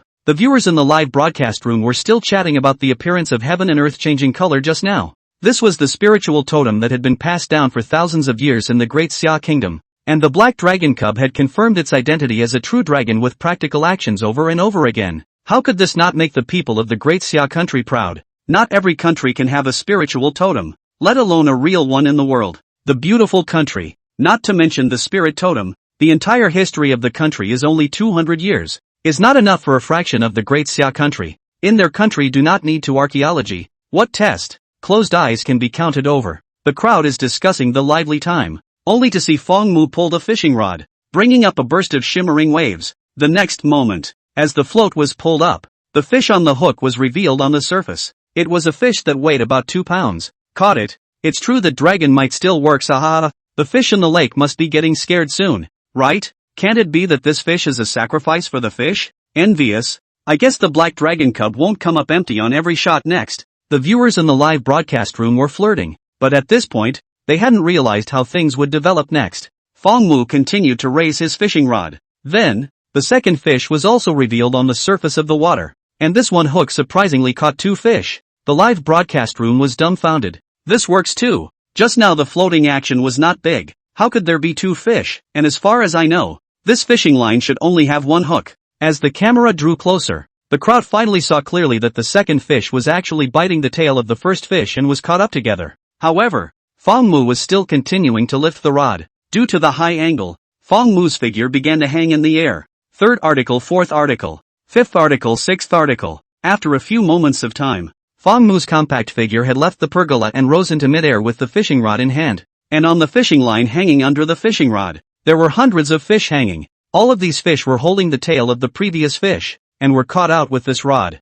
There was no bait, much less a hook, not even a fishing line. Yet, they were steadily caught on the rod and hung in the void. In theory, the fish would struggle desperately after being hooked, which would require the angler to use excellent meandering tactics to tussle with the fish, finally exhausting the fish before they could be successfully dragged to shore. But these hundreds of fish are all like dead fish, not moving, and even the whole body strength is used in the mouth, afraid of their own off the hook. And that fishing rod is also very magical. So should not bear the force, but also did not have the slightest bend. Fish of different shapes and sizes flashed with a glistening luster under the sunlight. Lin Anan and Muli tilted their little heads, looking dumbfounded. Although they had never fished before, they knew that this image would never appear on a fishing rod. To say it was a fishing net would be more like it. Gao Feng couldn't help but twitch at the corners of his eyes as well. He looked at the small net pocket in his hand, and then looked at the string of fish goods in the sky that looked like a long dragon. Did he take it small? How could this possibly fit? Nima, is this really fishing? Fishing guy, no way. This is absolutely impossible. This must be a sci-fi movie. This isn't a fish hook. It's a fishing net. Fishing net? Where is there a fishing net? Black or white? The anglers who like to fish and those who don't do much fishing in the live broadcast room all fell silent. Fang Mu stepped on the void with his feet, hung his head slightly, and glanced at the harvest on the fish hook with satisfaction. This is the right thing to do. This is in line with his status as a true dragon. In the future, the phrase 1 net, 1 catch could be changed to 1 hook, 1 catch. Fang Mu grabbed the fishing rod and flicked it. The fish on the rod instantly fell off, turning into flying fish in the sky. and finally fell back into the lake. The surface of the water was smashed out of a ripple. The water splashed. In the air blossomed 10,000 white crystalline pear flowers. A time of water vapor dance. Like a fairyland. An illusory rainbow. Vaguely floating in between. These fish back to the water. But did not leave. But gathered on the water surface. Jumping back and forth. Seems to be across the rainbow bridge across the lake. Fong Mu put away the fishing rod with satisfaction and fell back to the pergola. This time is considered to be satisfied. Fong Mu had given up on eating these fish, and caught them just to prove that he didn't have an air force. Black Dragon Pup. Captain Gao. Are you guys fishing? Anan walked over and said with a somewhat odd expression on her face. She really couldn't connect the scene just now with the word fishing. Gao Foam nodded. Well, Lord Divine Dragon said he wanted to fish here for a while, so I arranged for the soldiers to build a pergola. Oh, this way. Anan suddenly realized, then looked at Fong Mu and softly said, Black Dragon Cub, are you still going to continue fishing? Fong Mu thought for a moment. He had already fished out so much. This fishing is also considered a success, and there is no point in fishing again. Looking at the time, it was almost time for a nap. Fong Mu shook his head. Then he stretched out his waist and lightly yawned. You're sleepy, ah? Then let's go to bed and take a nap, Anan softly said. Fong Mu nodded his head repeatedly. The one who knew this dragon was also Anan. Since sleeping well, then there is definitely no shortage of Anan's story. Anan is worthy of being a professional host. Her voice is very suitable for storytelling. There is a feeling of unfolding. The picture scroll gradually unfolding. Fong Mu quickly entered the dreamland. This sleep was so good that the afternoon was also used to sleep. The next morning, an announcement broke the silence of the internet. Capital Biological Research Institute. After research, the saliva of the black dragon cub contains a variety of mysterious substances that can transform the human physique and help the human body complete its evolution. Once the announcement came out, the country was abuzz. But along with it, there was that dark tide from abroad. In the foreign network forums, after these few days of fermentation and spreading, even very remote countries had already known that a divine dragon creature had been discovered in the Great Xia country. Originally, it was only the countries surrounding the Great Xia country that were discussing it, but now it was almost as if the entire world was caught up in the fervor of discussing the black dragon cubs. The topics underneath every post all had something to do with the black dragon cub. The East has a divine dragon. So what does our country have? Kangaroo? This thing can't do anything but just hammer us. Oh my god. I can't believe what my eyes are seeing. Is this really not a special effect? The officials have all confirmed this thing. It won't be fake. I want to go to the Great Summer Kingdom and see the divine abilities of this divine dragon cub. It feels like he's even cooler than Spider-Man. Damn it. I still don't know what our country's spiritual totem is. The saliva of a true dragon cub can even cause the human body to evolve. This is simply too sci-fi. It seems that the Great Summer Kingdom is going to rise. I hope that our country won't fall behind. Our country also has dragons with wings. I hope our country can also quickly unearth these dragons. Don't be ridiculous upstairs. How can your country's lizard-like fire-breathing dragons be called dragons? That's right. Even if your dragons come out, they'll still be evil dragons that wreak havoc on one side of the world. Completely different from our Grand Xia's divine dragon cubs. So envious. May I ask if it's too late to move to Xia? The Daxia nationals looked at those sour foreigners speaking online, and were inwardly refreshed. No matter what time of the year, Daxia would always be the country that made those foreigners envious. This was because there was always a group of truly capable men and women who served the country and the people in the Daxia nation. In this ancient country with a long history, which has experienced countless vicissitudes and changes, there will never be a lack of hot-blooded people. The Great Summer, a skimmer is the backbone, the divine land, the vast 9 states, our bright sun. And now, the Black Dragon Cub is one of the most dazzling. Not only is there a variety of popular posts, every video about the Black Dragon Cub, but also beat all the foreign video sites. For a time, the broadcast volume of many popular foreign variety shows, TV dramas, and movies were all severely affected. Hollywood even directly announced that it would temporarily stop making movies. There was no way. No matter how powerful the special effects and movie plots were, they were not as shocking as a real Black Dragon Cub. Even the number of plays clicked on that globally popular Marvel movie began to plummet. This was, after all, fictional and unable to appear for real. So how could it be compared to the Black Dragon Cub? There was simply no comparison. And the production cost is also a huge difference. After all, the Black Dragon Cub's video just need to edit a few times, can put together a video comparable to a blockbuster. But Hollywood cannot. So with this huge difference in production costs, and the sudden drop in heat, they simply took a break. But the majority of netizens in the heated discussion do not know is that in this global hot discussion, many hidden in the dark power, has long been quietly Beautiful country. Late at night. In a tightly blockaded sea base. Sir, after the intelligence shown in the past few days, we can initially confirm that the dragon-shaped creature found in the Great Summer Country does indeed have some kind of magical and peculiar ability. Not only that, the substance contained in its body can help the human body evolve. A blonde-haired, blue-eyed woman wearing a military uniform said with a respectful face. In front of this woman, there stood a middle-aged man who was also wearing a military uniform, but the rank on his shoulder was many levels higher. The middle-aged man's face was grave as he faced out of the window, looking at the restless waves of the sea in the darkness of the night, and slowly said, "Such a marvelous creature must have some connection with the cosmic changes. We can't let the Great Summer Kingdom have it alone, or it will be a great danger to the heart." On the table of this office, there was a document from the Aerospace Department, and the content on the document was clearly about the interstellar changes that night. The blonde-haired, blue-eyed uniformed woman lowered her head and continued, "Our country's scientific research team has already sent a request for joint research to the Great Summer Country, only that we haven't gotten a reply yet." The middle-aged man's deep pupils narrowed slightly. The Great Summer Country will definitely not compromise so easily. We need to give them some external pressure. Contact Captain Smith and send our carrier over. The reason will be designated as a routine maneuver. The blonde nodded and respectfully replied back, "Yes sir, I'll go contact immediately." The middle-aged man thought for a moment and continued to command, "Also, go and inform our allied countries again, and have them each make an international statement to form a joint biological research team to request a joint research on that black dragon-shaped creature from the Great Xia country." The woman revealed a sinister smile. "Yes sir, I understand. These tricks were the usual tricks of the pretty country. It could be said that they were old tricks, but they were tried and true, and no one could do anything about them." The woman quickly retreated, and only the tall middle-aged man remained in the room. "The Great Summer Kingdom. You want to rise? It's not that easy." The hoarse voice of the man in the middle slowly resounded within the office, and paired with the sound of the waves lapping the shore outside, it was quite a bit eerie and terrifying. Black Dragon Cub Habitat Number 1. It was late at night on the other side of the ocean, so here it was the moment when daylight had just risen. Lu Fangyi rushed here by helicopter early in the morning. "Quickly, quickly, where is the Black Dragon Cub's poop? Quickly let me take a look." As soon as he stepped off the airplane, Lu Fangyi couldn't wait to ask, "Have you eaten yet, Professor Lu?" A biological researcher stationed in this habitat asked with an odd expression. Lu Fangyi shook his head. "How could I have time to eat? I studied all night last night and rushed over early this morning."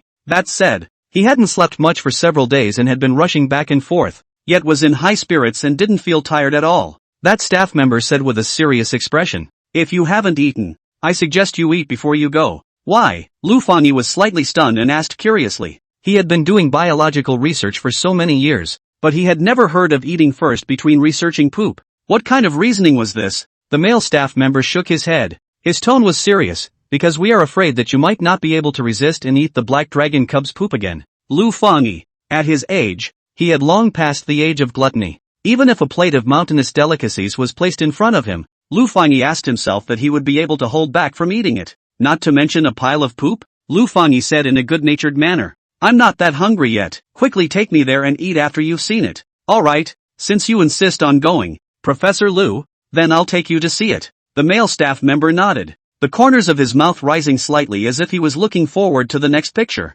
Lu Fangyi had an impatient look on his face. "Hurry, hurry, hurry. After seeing it, I still have to bring this pile of poop to the Capital Research Institute. The equipment here is currently not ready to study anything." "Okay, Professor Lu, you come with me." The male staff member led the way in front, walking into a small building next to him. Lu Fangyi followed closely behind. The building here was originally built to observe the ecological zone. So many of the rooms in this building still retained their original style. Just as he approached the room, Lu Fangyi saw, through the window, a camera placed inside the room, filming something straight on. The Black Dragon Cubs haven't woken up yet, and the majority of netizens said that they want to watch the Black Dragon Cubs poop sleep. So Dean Liao arranged for a camera to be placed here. That staff member explained. Lu Fangyi suddenly realized. He looked around and asked curiously, "I see. So where is Dean Liao?" The male staff member over here looked even more odd. He pointed to the room and said, "Dean Liao slept in here last night."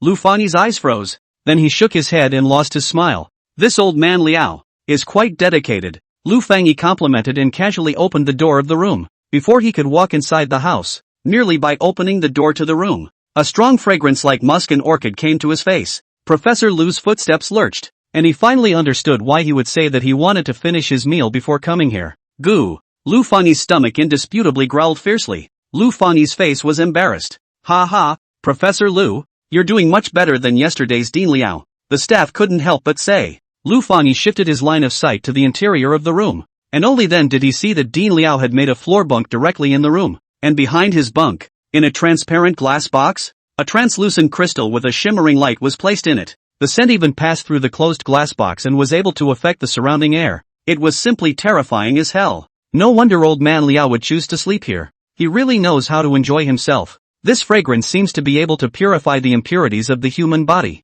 Lu Fanyi made his judgment after just one sniff. Ahem, Professor Lu, not just Dean Liao. Everyone slept here last night. The male staff member awkwardly coughed dryly twice, and as soon as he pulled open the curtain next to him, he only saw that all the researchers of the Biological Institute were sleeping here. Lu Fanyi, laughing to death, looking at Prof. Lu's appearance, it seems like he's already living speechless. It's not the fault of these researchers. If it were me, I wouldn't want to leave.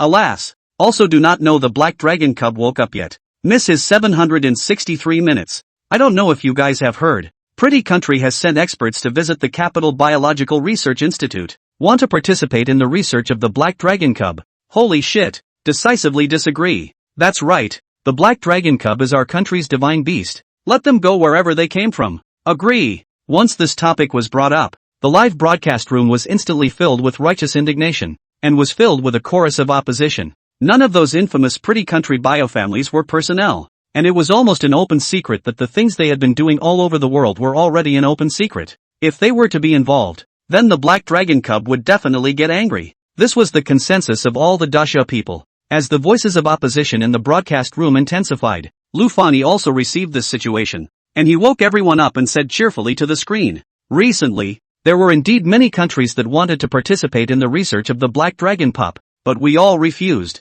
I'm well aware of everyone's worries, but please rest assured to the viewers in front of the screen, regarding the Black Dragon Pup, our Grand Xia will definitely not allow foreign countries to get involved. This is the bottom line. Prof. Lu's words made the netizens in the live broadcast room immediately put their hearts down. That's right, directly reject those foreigners. It's fine to come over to pay homage to the Black Dragon Cub, but wanting to participate in the research is absolutely not okay. Good use of the word worship. That's me. Our country's own research have to be careful to seek the Black Dragon Cub's consent. If they mess around, in case they anger the Black Dragon Cub, I don't even dare to imagine the consequences. A mouthful of dragon's breath will directly spray them all to death. Lu Fanyi had a smile on his face as he continued. Alright, without further ado, I'm going to go research on the Black Dragon Cub's poop, and when the time comes, any research will be published on the internet at the first time. After saying that, Lu Fanyi just wanted to hold the glass case and leave. Suddenly his footsteps stopped and he added another sentence. By the way,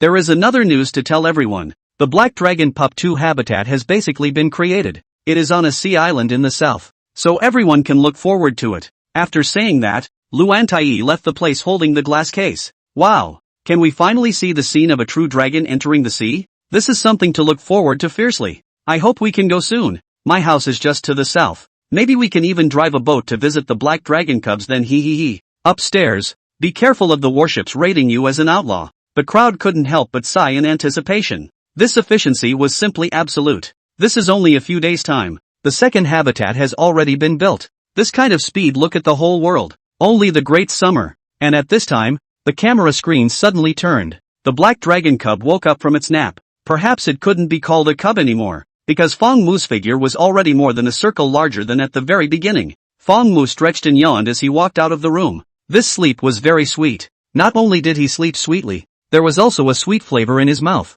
like the aroma of strawberries. Outside the door and was facing the camera, reporting the latest situation to the viewers of the live broadcast. A pair of small dragon horns refracting a crystal and luster in the sunlight. Very cute. It's okay, we did receive a notice that we can depart today to take the Black Dragon Cubs to habitat number 2. Anan smiled sweetly, her big bright eyes curving into a crescent moon. Feng Mu was slightly stunned after hearing these words. It was time to change places? Although the environment of this place was quite good, it was still a bit boring after staying for a long time. If it was possible to change the place, Feng Mu was naturally very happy. He didn't have anything to do anyway, not to mention that he didn't have to worry about his life, and there was also the possibility that going to another place would boost his growth rate. So why not?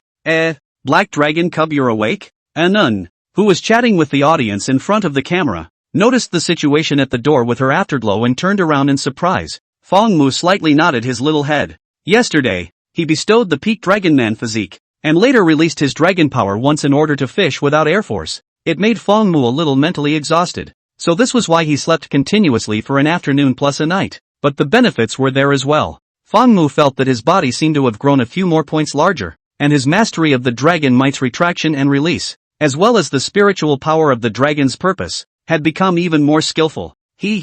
Black Dragon Cub, you seem to have gotten a little bigger again, and gave a startled cry and said with some hesitation. And wasn't very sure because she was with the Black Dragon Cub almost day and night, so some very small changes couldn't be quickly discerned. But soon, the pop-ups in the live broadcast gave the answer. Miss Nen, you're not wrong. The Black Dragon Cub is a bit bigger than before. That's right, the Black Dragon Cub has indeed grown up. You guys, look at that dragon horn growing some more. It wasn't like this yesterday. I have screenshots to prove it. That's right, I can testify too. This feeling of watching the Black Dragon Cub grow is too good. It feels like I'm witnessing the rise of a divine beast step by step. The divine dragon cub will grow up quickly, blessing the great summer with good weather and no more disasters. This wish will soon come true. And saw the pop-ups in the screen, and this confirmed it even more in her heart. The Black Dragon Cub had indeed grown a bit. No wonder last night, it felt like the weight pressing down on him was a little heavier. Lin Ainan's pretty face swept past a touch of redness.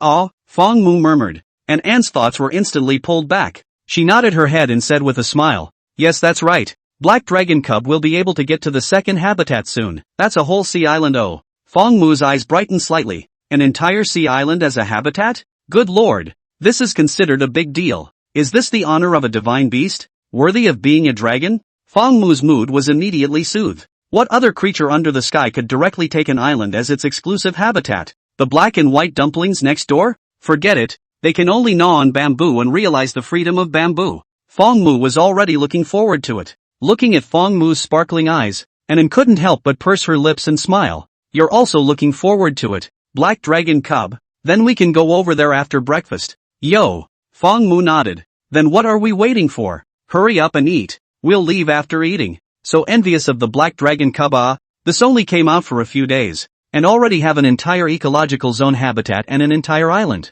There are still 998 habitats under construction in the future. Crap. Put it this way, this is simply too terrifying. Just give me any one of them and I can reach the peak of my life. I don't think this is anything at all. The Black Dragon Cub is our protector god beast. Giving more is justified. That's right, the Black Dragon Cub deserves it. The viewers in the live broadcast room said one thing and I said another, revealing their respect and love for the Black Dragon Cub between the lines. The number of people online in the entire live broadcast room hadn't dropped since the day it started broadcasting. Even though the screen was dark at night, there were still people chatting nonstop for fear of missing out on some exciting footage. Watching this live broadcast has become a habit of life for countless people in Grand Xia, and a spiritual support for their hearts. Since this live broadcast is only broadcast in Daxia's domestic market, many Daxia people working abroad have given up their lives abroad in order to watch this live broadcast and requested to stay in the country. After having an extremely luxurious breakfast, Fong Mu and his group were escorted by Peak and boarded a special military airplane.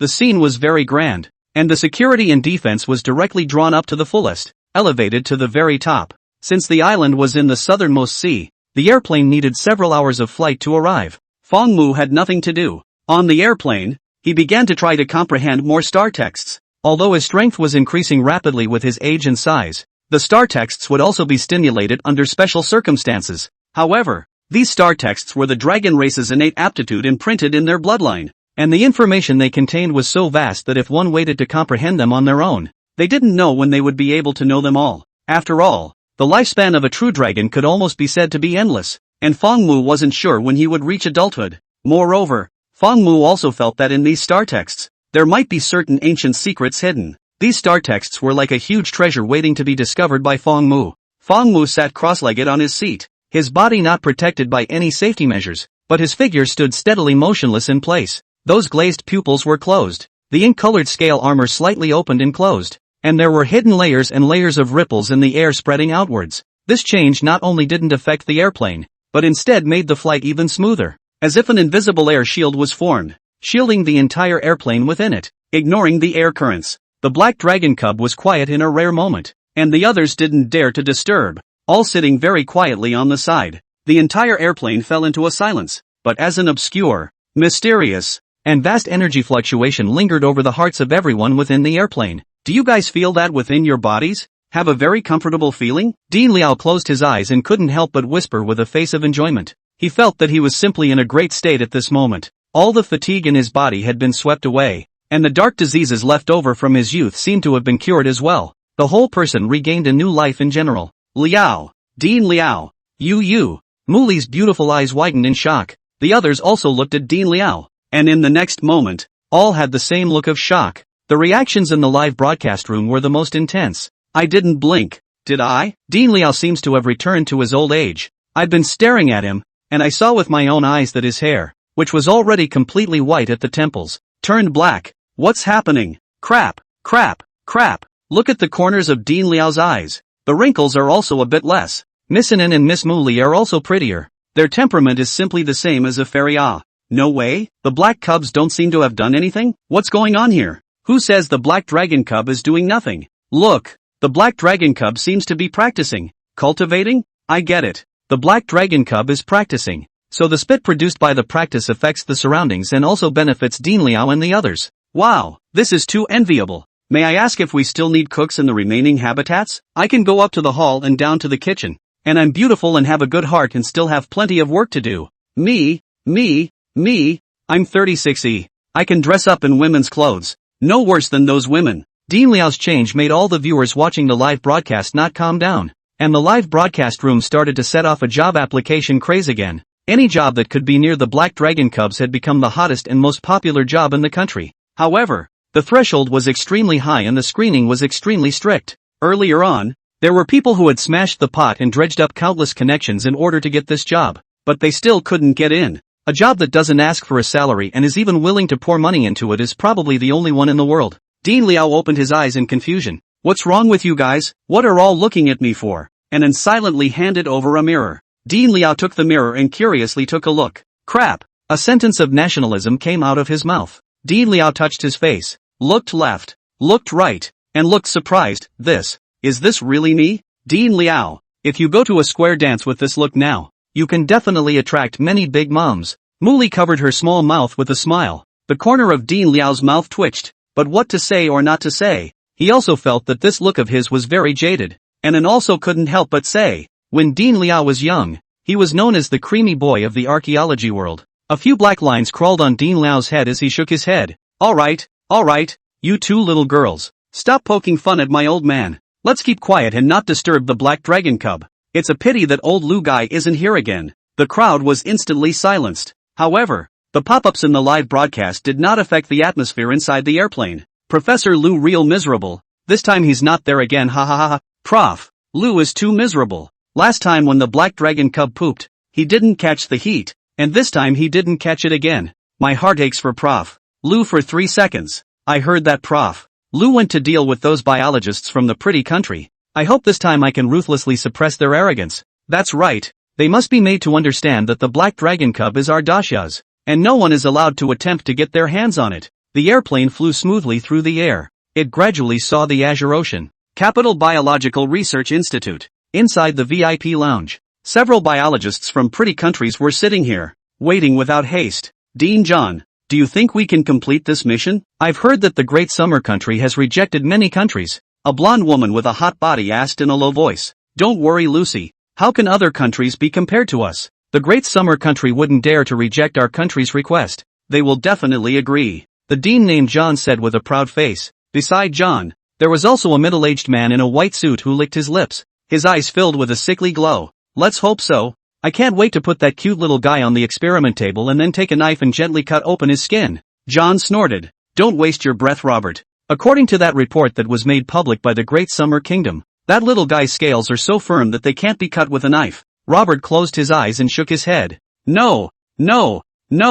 That's because that group of biologists from the Great Xia Kingdom are really too useless. If it were me, it would definitely be different. I like to look at the pitiful eyes of those creatures before they die. They will make me think of my dead wife. The fiery woman couldn't help but move to the side a bit at that. Another position away from Robert. But the others didn't show any strange feeling, as if they had already seen it. And there were even a few people who showed the same look as Robert. That look didn't look like a biologist at all. And it wouldn't be too much to say that it was a butcher in a slaughterhouse. The remaining biologists from the beautiful country, sitting on the sidelines watching the video of the black dragon cubs, have been studying for a long time. It seemed to be fairly normal. Time passed by minute. Just as everyone was showing impatience, Lu Fangyi finally arrived. Honored guests, there was some delay. I'm really sorry. Prof. Lu looked at these guys who came with bad intentions and said with a smile, beside Prof. Lu, there was also an interpreter who translated all of Prof. Lu's words. Although Lu Fangyi knew English and could speak it fluently, but this was on the land of Daxia, so naturally he had to speak the language of Daxia. Professor Lu, is this your Daxia's hospitality? John said with a displeased face. Lu Fangyi was old and calm. His face did not have the slightest rise or fall in expression as he leisurely said, it's you people who came here uninvited, and I've already given you face by not turning you away. You, Robert stood up with an angry face. John's face was also cloudy. In the end, he still endured and slowly said, Professor Lu, we came here this time with sufficient sincerity, hoping to reach a consensus with you to study that black young dragon together. Lu Fangyi shook his head and lost his smile, and said with a single, resounding word, I'm sorry, the black dragon cub is our country's totem. It doesn't belong to anyone, much less be studied. John's eyes were hazy with a hint of coldness. Professor Lu, I hope you can understand that we are doing this for the sake of the people of the whole world, for the sake of common progress. If you are going to stop us, then you are obstructing the progress of the world. Lu Fangyi let out a cold smile as he stood up violently,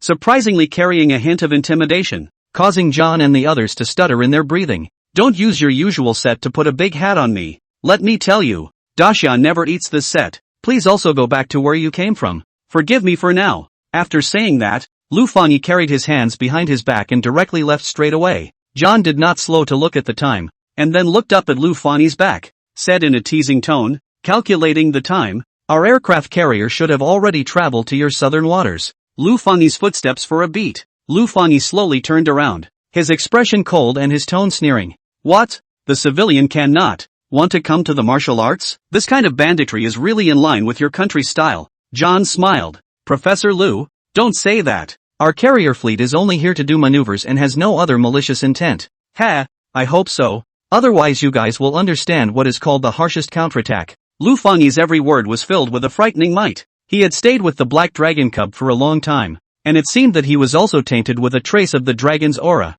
This aura made John and the others' hearts tremble and their hands shake. However, they were on a mission and could only pretend to be calm. However, Lu Fangyi looked relaxed, but in reality, his heart was also filled with worry. This news he indeed did not know yet. Originally, this was nothing. After all, the pretty country's aircraft carriers only dared to wander in the outer sea, and they, Daxia, would surely send their carriers forward to meet them. Struggles at this level were often just deterrents, and no battle would actually break out. But he just informed the black dragon cub's second habitat on the island this morning, and it is estimated that the black dragon cub is now on its way, so it will be troublesome if it meets. Although this probability is very small, but the pretty country fleet may have gotten the news, and ran directly to this island. With the beautiful country that shameless bandit behavior, what shameless things they can do. Thinking of this, Lu Fangyi didn't dare to delay, and immediately prepared to leave and report this news up. Just at this moment, a security officer suddenly came up and whispered a sentence to Lu Fangyi. Professor, the above said that you don't need to worry. The state has already arranged for the relevant forces, so that you can rest assured that you will be able to surround yourself with them here. After Lu Fangyi heard these words, he immediately let go of his heart. He resumed his seat. His eyes looked around at these biologists from the pretty country. Lu Fangyi smiled slightly. It seems like you guys don't intend to go back? John sat there with an old spirit, emboldened. That's right, Prof. Lu, this time we are holding sufficient sincerity and mission. It's not that easy to go back without accomplishing our purpose. Lu Fangyi nodded and smiled like an old fox. Since you guys are so concerned about the matter of the black dragon cub, how about, let's watch the live broadcast together. With that, he opened the projection screen in the conference room. There was no need to switch, and opening it would directly be the exclusive live broadcast room of the black dragon cub. John frowned slightly. What kind of setup was this? But he naturally wouldn't show his cowardice in this matter. His body lay back and logically watched the live broadcast together with Lu Fangyi. The other biologists of the pretty country looked at each other. Although they didn't know what this was about, they also followed and watched. Southern Daxia, a small town near the sea along the coastline. Neatly arranged private houses, paths paved with shells. Every detail highlighted the unique style of this seaside town. On the beach is a stretch of fine sand, reflecting shiny colors under the sun. In the distance, the blue sea meets the blue sky. Just like the water and the sky are one color, the sea breeze blows, giving people a relaxed and happy at the same time, but also brings a salty flavor, so that people seem to be in the middle of the sea. And in this beach next to the forest path, slowly appeared a line of uninvited guests. This line of people were 2 men and 1 woman, dressed in bright and shiny clothes, looking very fashionable, unlike the town's original residents, and holding a camera in their hands, looking like they were filming some kind of program. This is the beach closest to the Black Dragon Pup 2 Sea Island habitat. One of the short men with a locator in his hand said with a face full of excitement. The other man carrying a camera frowned. Are you sure? How do you know this is the place? There's no official word on it.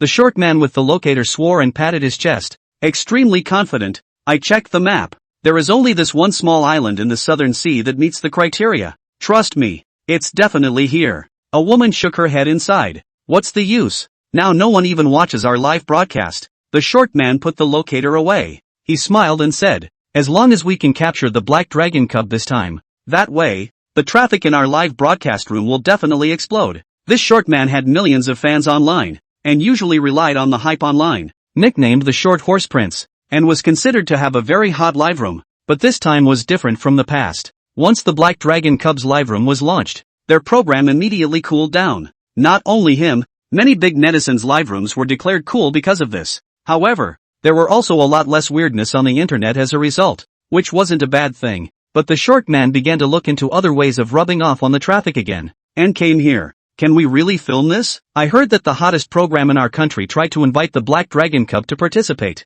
and it didn't even work out. The woman had a sad face. When the Black Dragon Cub's video swept across all the major websites, many of the gold masters behind the programs had used their connections to try to invite the Black Dragon Cub to film an episode, but without a doubt, all of them failed. Don't worry, even if we can't film it, as long as we have a gimmick to hype it up, we can still attract traffic. At that time, as long as we bring in the goods, we'll be able to sell all of our toilet paper. The short man had a confident look on his face. Obviously he had already done this kind of thing not once or twice. Alright, get ready to start. Remember to write the headline as hashtag we found the Black Dragon Cub habitat number 2. It turns out it's actually here. Hashtag. The short man clapped his hands together and addressed the others. The other man, who was obviously the photographer, raised his camera and started filming at the duo. After the camera was turned on, only a few scattered people entered the live broadcast room. Little Prince Dwarf Horse is on the air again.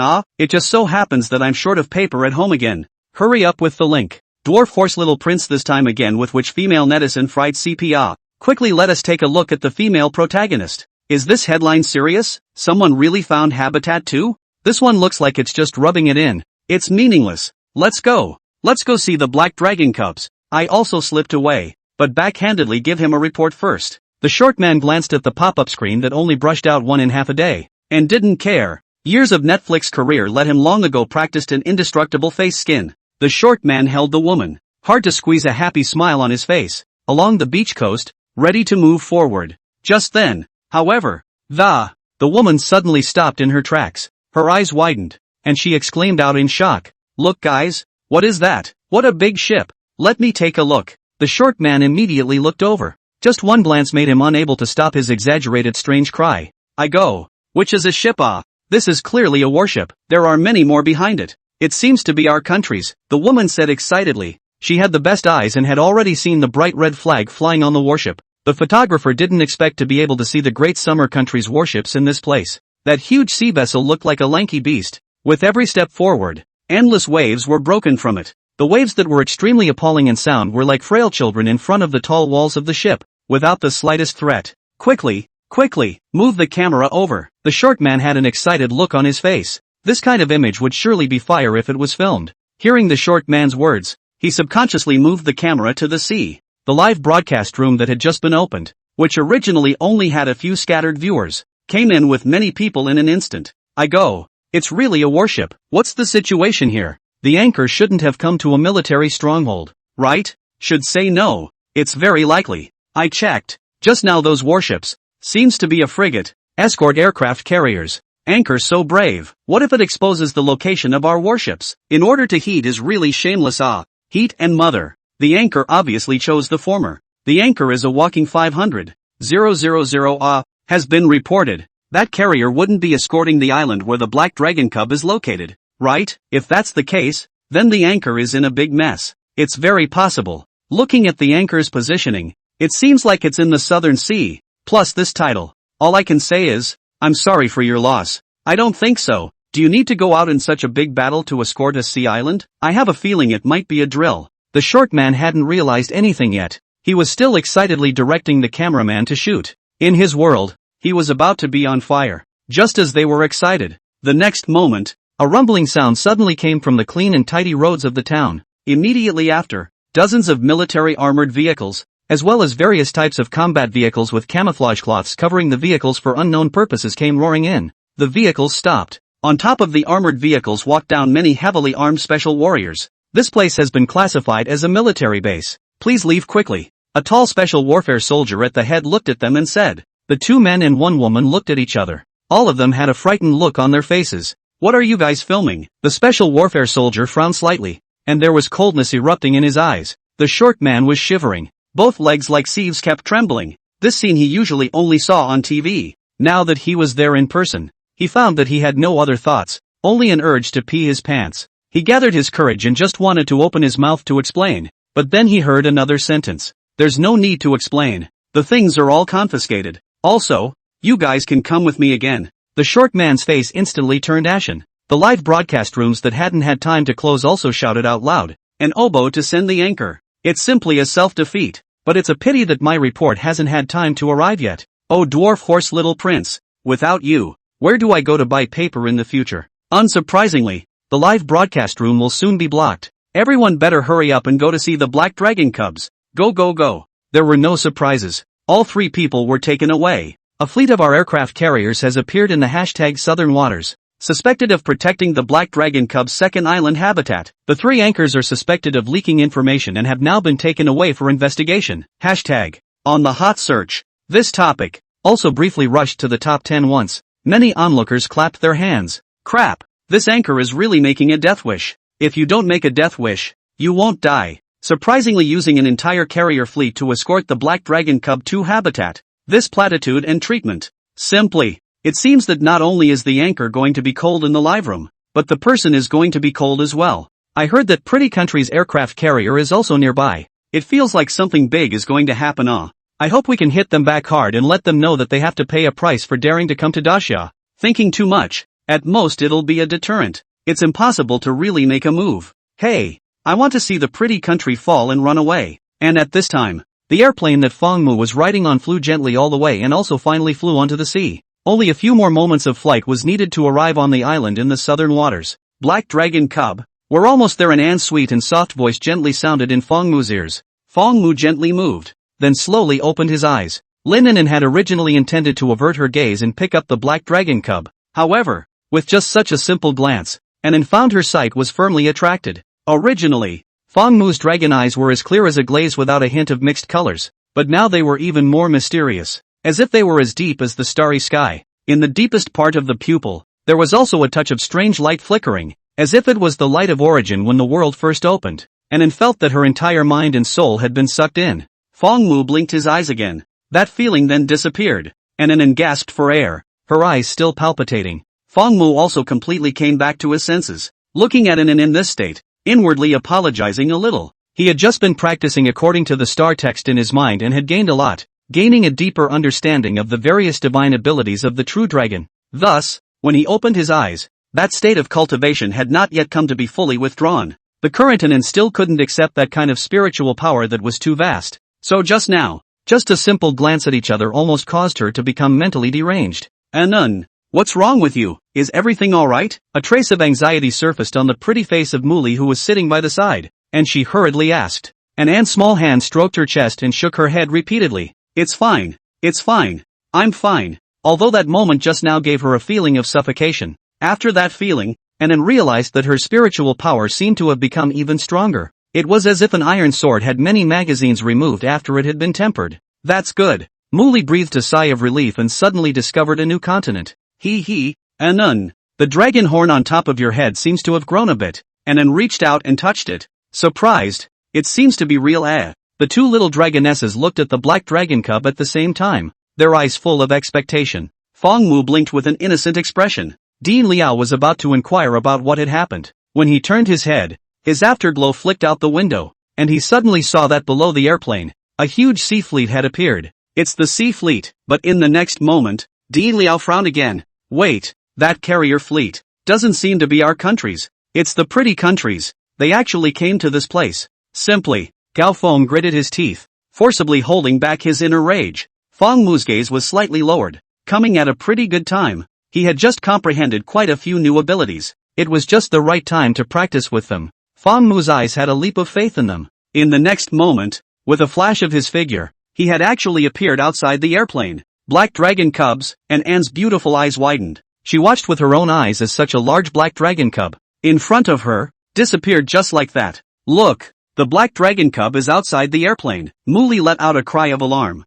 Everyone's line of sight was immediately thrown out the window. Gao Feng's figure shook dramatically, and an incredible thought flashed through his mind. What does Lord Divine Dragon want to do? It shouldn't be. A blue ocean with 10,000 miles of water shone with dazzling light under the sunlight. Those distant waves seemed to be tumbling over the sky, swimming recklessly and changing. In the midst of such a mesmerizing sea, a line of uninvited guests quietly arrived. Several behemoths broke through the calm sea surface, creating raging waves and sailing rapidly. It was a well-equipped maritime fleet, but they shouldn't be here because this was a fleet from the pretty country, and this sea belonged to Grand Xia. Several frigates escorted the main ship in the center, and inside the cockpit of the main ship, a stout, middle-aged foreign man in military uniform stood in front of the window, holding a telescope, and was observing the sea outside. And behind this middle-aged foreign man stood a foreign woman who was also wearing a military uniform and had blonde hair and blue eyes. The foreign woman looked at the man, hesitated, and finally spoke. Captain Smith, isn't it not quite in line with the rules for us to sail into the territorial waters of Daxia rashly, in case we are discovered? Don't worry, our actions this time are very stealthy, and we also carry the most advanced anti-detection equipment. We won't be discovered. Smith put down the binoculars and turned around with a bashful face. But, Captain Smith, I think that even so, you shouldn't personally participate in this operation. It's really too dangerous. You should combat the rear. The foreign woman was still a bit worried. Smith smiled, his tone full of confidence. It doesn't matter. Right now Daxia's carriers are facing off against our carriers, and I've also released a lot of small fleets that are responsible for disrupting the line of sight. Right now Daxia has no time to care about us. We still have plenty of time. In his opinion, his plan was simply seamless, and there wouldn't be any accidents that would happen. That foreign woman's face then eased a bit. I hope everything goes well on our trip. Smith nodded, his tone slightly heavier. It will be, but we also have to hurry up. According to the intelligence, the plane that the Black Dragon Cub is traveling on will be sailing past here, and then we will immediately withdraw after capturing it. At that time even the Great Summer Kingdom will be helpless. Smith rightfully said. In his mind, he was the overlord of the sea. There was no country that could stop him. As long as he thought about it, the world's oceans could be left to him. The words have just fallen. Then a soldier ran over from the side. The GI respectfully saluted and said loudly, "Report, sir. Detection found that a target is rapidly approaching at a position 15 nautical miles away from us." After confirming, it's Daxia's airplane. The intelligence was right. It's finally here. Smith smiled. Intercepted once it enters the jamming range. Don't let him get away. The private saluted once again and respectfully said, "Understood, sir." After saying that, he quickly returned to his post. In the cockpit, many precision instruments were neatly displayed in it, and many soldiers in uniforms were sitting in their positions doing their own duties, controlling every detail of the entire fleet. An order was quickly distributed. Everything was in order, according to their plan. Smith nodded his head in satisfaction, and then resumed raising his binoculars to the sky. As expected, on the clouds in the sky, an airplane was rapidly approaching. "Finally let me catch you. Ha, ha ha." Smith licked his lips. His eyes were fierce. His favorite thing was to overwhelm his enemy with absolute force superiority, and then watch his enemy fight back in despair and finally be captured by him. This wonderful feeling made him want to be intoxicated a few times. He, on the other hand, hadn't experienced this feeling for a long time, and now he could finally feel it again. Smith adjusted the magnification of his binoculars, ready to enjoy a good show and his own masterpiece. However, in the very next second, he suddenly froze. What is that thing? Only to see that in his telescope, a black, unknown arcane light suddenly appeared. This black arcane light appeared very inexplicably without any sign. Smith frowned, and a wave of uneasiness slowly rose within him. Could it be some new type of weapon? At the very moment his thoughts first rose. Report, sir? There is an unidentified flying object flying towards us at a weird speed. Seems like it's jumping in space. Our radar can't catch it. The GI who reported earlier began to report to Smith again, only this time his voice was filled with panic, as if he had seen something incredible. Space jump, Smith repeated questioningly, his brow furrowing even tighter. He could not believe it at all. How could there be a weapon in this world that realized space jumping? And even if there was, it should have been their pretty country that possessed it first. Report, sir? That UFO has arrived over our fleet. Report, sir? We captured a blurry image of what appears to be a black creature. One quick and hurried report after another interrupted Smith's thoughts. Smith had no time to analyze it carefully and hurriedly said, quickly, the anti-missile system is ready to intercept. At this time, no matter what weapon the other party was using, it had to be intercepted first. Anti-missile system ready. Hit. The soldier's words made Smith's mood instantly relax. He knew that there was no enemy that could remain intact under an artillery barrage. All fear came from a lack of firepower. Wait. The target is still standing after being hit by the shells. It seems. It's okay. The soldier was dumbfounded, his tone filled with panic and uneasiness, as if he had seen a ghost. How could it still be fine after being hit by a cannonball? This scene simply refreshed everyone's worldview. Smith's heart was instantly lifted again. He hurriedly yelled, continue to intercept. Report, sir? Its speed is just too fast. We can't hit it at all. The soldier's words caused Smith's heart to sink to the bottom again. Unable to intercept. This word meant death on the battlefield. What Smith didn't realize, however, was that this was just the beginning. Next, Smith realized what it meant. Despair. Report, sir? That black unknown creature is attacking us. Report, sir? Our weapon systems are severely damaged. Report, sir? Our power systems are severely damaged. Sir, we've lost contact with the other frigates. Reporting, sir? We have detected a huge energy coming towards us from the bottom of the sea. It is expected to arrive in 3 seconds.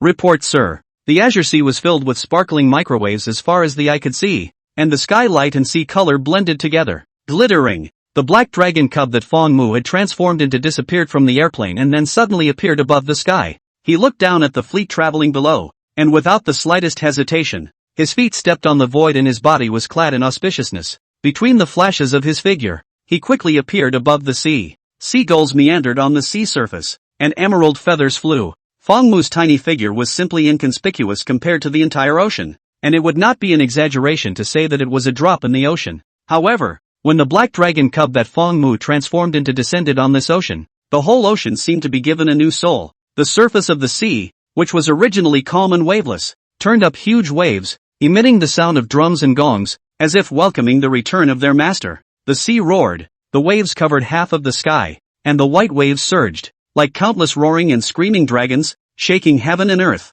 Countless sea creatures surfaced, jumping constantly, whirling out a piece of water with their tails on the waves. The scene was extremely spectacular, and this scene was all captured in the camera. Just now this sea seems to be a gentle little rabbit, now it suddenly turns into a ferocious dragon. It's so exciting, it's changing all of a sudden. I have deep sea phobia. My legs are soft when I see this scene. This is the scene of a real dragon entering the sea. It's so shocking. Quickly look, what's that? It looks like a sperm whale? It's amazing. There's also a group of sharks. These fish look like soldiers on standby. They're so neatly organized. Brothers, isn't the focus on that fleet on the sea? That's obviously not our Ardasia's fleet. See, the black dragon cubs are obviously going to clean them up. Bull, go black dragon pup. Let them have no return. That's right, let this fleet be wiped out. Let them know that our Grand Xia is definitely not something to be messed with. I'm already getting warmed up. Charge. I'm a veteran. If there's a battle, I'll return.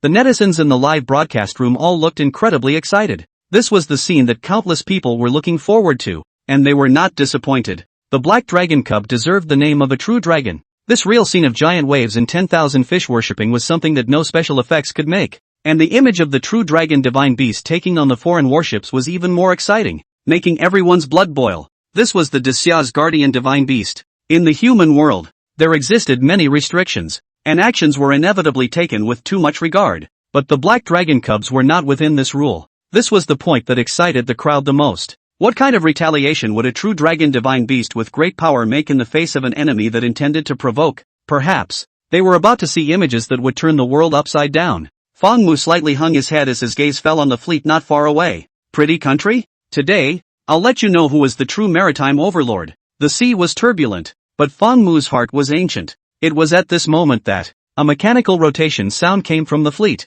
and several densely packed missile launchers aimed at Feng Mu's position. This was the anti-missile system assembled on the ship, specifically used to intercept missiles and near missiles. Facing the blackened missile launchers, the corner of Feng Mu's mouth revealed a humanized sneer. The next moment, boom boom boom, under the sound of violent wild waves, countless powerful cannonballs were launched from the missile launcher, impacting straight towards Feng Mu. A series of cannonballs, like fire-trained snakes, crossed the sky, indiscriminately attacking the locked target. If it were any other target, even an extremely fast missile would be shot down as it approached the fleet. Moreover, the pretty country's anti-missile system was extremely advanced, and had almost achieved indiscriminate interception. When the people on the airplane saw the scene, their faces changed in unison. Black Dragon Cub, quickly dodge. Black Dragon Cub, be careful. Lin Anan and Muli exclaimed almost at the same time. Although the words they said were different, their worries all overflowed their hearts. They couldn't wait to jump off the airplane and use their own bodies to help the Black Dragon Cub block this attack. Even Gao Feng lost his previous calm demeanor, his gaze tightly staring at the Black Dragon Cub that was about to be attacked by the artillery. Because as a special warfare soldier he knew very well how powerful the anti-missile system on the fleet was. This level of ballistics, not to mention the body of a living being, even a titanium alloy steel plate would not be able to carry it. Although the scale armor of the Black Dragon Cub was very hard, the Black Dragon Cub had been out for too short a period of time, and no one was sure if it could block this kind of power. Feng Mu's not-so-big body looked even smaller under that fiery snake-like cannon fire, and the hearts of the crowd in the live broadcast were lifted after seeing this scene. Countless viewers who were watching the live broadcast couldn't help but squeeze their hands tightly. Their palms were filled with nervous sweat, and they were praying devoutly inwardly. Boom boom boom. In an instant, the missiles arrived as expected. There wasn't the slightest surprise. The Black Dragon Cub that Feng Mu had transformed into was hit by the missile. The smoke brought about by the artillery strike rose up in a small mushroom cloud, which did not dissipate for a long time on the endlessly choppy sea. Black Dragon Cub. Lin Ainan's voice seemed like a cuckoo sobbing in grief. Muli's beautiful eyes were wide. Her pretty face was incomparably white, without the slightest trace of blood color. Gao Feng, as well as Dean Liao and the others even changed their faces in unison. Their lips hemmed and hawed, but they were unable to say a single word. The atmosphere on the airplane was exceptionally dull. So dull that it was as if there was a big hand pinching everyone's heart, making them about to lose their breath. The pop-ups in the live broadcast room also briefly stagnated for a few seconds. In these short seconds, the original dazzling pop-up screen, there was not a single pop-up screen floating by. All of the viewers in the live broadcast room also stagnated. Fortunately, this situation did not last long. After a few seconds, the salty sea breeze blew by, and the artillery smoke gradually dispersed. A young figure slowly emerged from the gray dust. It was a flash of inky arcane light that was deep to the extreme. When that flash of black arcane light slowly appeared in the smoke and dust, everyone's hearts were gripped. Lin Ainan, Muli, as well as Peak Dean Liao and the others stared tightly out the window, all involuntarily holding their breath, until the Black Dragon Cub's figure was completely revealed, and looked unharmed. Only then did everyone let out a huge sigh of relief. Their faces were filled with palpitations. Phew! Fortunately, the Black Dragon Cub seems to be fine. Lin Ainan gently patted her chest, her pale face regaining some blood color, only her tone was still not quite sure. On the surface it looked unharmed, but she didn't know if she would have suffered any internal injuries. Lin Ainan didn't even dare to think in that direction. The airplane was still a long way away from the pretty country's fleet, but the shockwaves from the missile explosion were still clearly felt by them, so they could imagine how powerful it was. Even the camera shook a few times with it. These guys are too arrogant. How dare they attack first in our great Xia Sea? I'm a little worried. The Black Dragon Cub's body is still too small after all. Will something happen? Is the Black Dragon Cub alright? This missile is so powerful. I can feel the shockwave through the screen. Please don't be okay. The camera shook a few times. Almost shook my heart out. It looks like it should be fine. The Academy of Science has said that the hardness of the Black Dragon Cub's scales far exceeds that of any substance in the world, and the district missile should be completely fine. Pretty country is really too abominable. Counterattack. We must counterattack them fiercely. There's just too many of them in their fleet. Otherwise it's better to withdraw first. Then let our carriers come over to clean them up. Yes, the firepower of so many fleets must be very ferocious. The Black Dragon Cubs are still too small. They may not be able to beat them. Heartbroken Black Dragon Cubs, not even adult yet, start working. Right. It's not too late for a gentleman to take revenge. Heartbroken Black Dragon Cub. The audience in the live broadcast room was heartbroken after seeing the Black Dragon Cub carrying a cannon of the pretty country fleet hard, and they wanted the Black Dragon Cub to avoid the front line for a while first, even if this cannon was carried and nothing happened. But who could tell if the next cannon would still be able to carry it? This was something that no one could predict. They could no longer bear to see such a scene anymore. What's more, even if they had fought, what if they were injured? The Black Dragon Cub was a divine beast of the Grand Xia, and they couldn't afford to let the Black Dragon Cub be harmed, not even by a hair. The small size of the Black Dragon Cub, compared to the behemoth fleet, looked too heartbreaking. The vast ocean and the blue sky were connected together, so chaotic that it was impossible to distinguish between the clear water and the sky. The Black Dragon Cub transformed by Fong Mu stepped on the void, and after going through the baptism of cannon fire, the body's inked jade-like scale armor became even deeper. There wasn't even the slightest sign of damage, as if the cannonball just now was just tickling him. The reason why Fong Mu didn't dodge was certainly not because he couldn't. Rather, it was because he wanted to test the hardness of the scale armor. This thought had already appeared within Fong Mu's heart before this cannon had even arrived. The most crucial thing was that he didn't feel any sense of danger. As a true dragon, the perception of crisis was very powerful.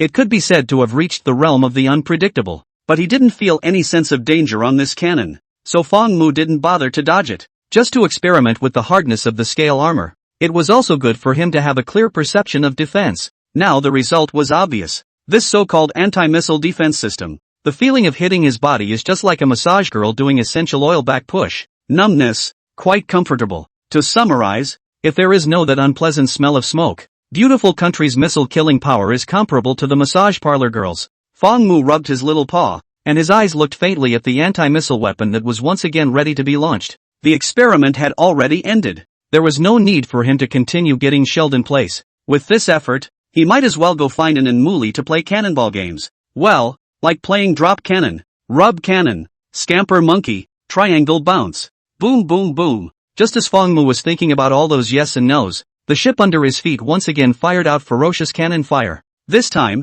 it was even more violent than the last time, and almost all of the ships sent out attacks. Fong Mu glanced lightly and carelessly. Unprecedented divine light blossomed in those glazed pupils, and in the deepest part of his pupils, a star formation containing an ancient and mysterious aura faintly emerged. Suddenly, in Fong Mu's world, everything around him became abnormally slow. The sea breeze in the sky, the meandering seagulls, and the tossing waves all seemed to freeze at this moment. In the eyes of Fong Mu, the speed of a cannonball, which was as fast as lightning in the eyes of ordinary people, was as slow as a turtle crawling. Fong Mu's body slightly moved, and with an idle stance, he took a step to the side. The countless shells that came whistling fell through, none of them hitting his body. Boom boom boom. The missiles inexplicably exploded behind Fong Mu, and the exploding shells erupted into a sky-high, eye-catching fire. Huge, blazing rolling smoke rose from the center of the explosion into the sky, like fireworks in full bloom. Extremely magnificent. Fong Mu did not turn around to watch a glance,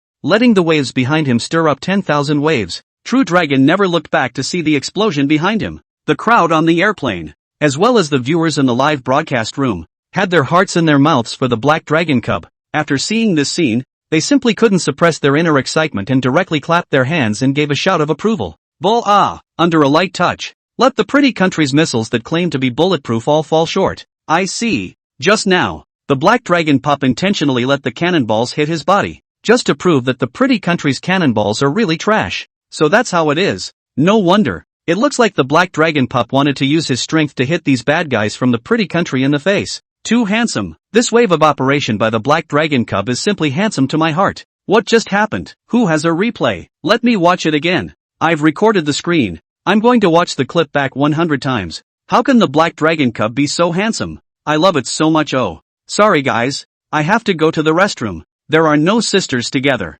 Upstairs. You're not right. Don't look at the Black Dragon Cubs rewarding themselves. Black Dragon Cub. Ha ha ha. My Black Dragon Cub. The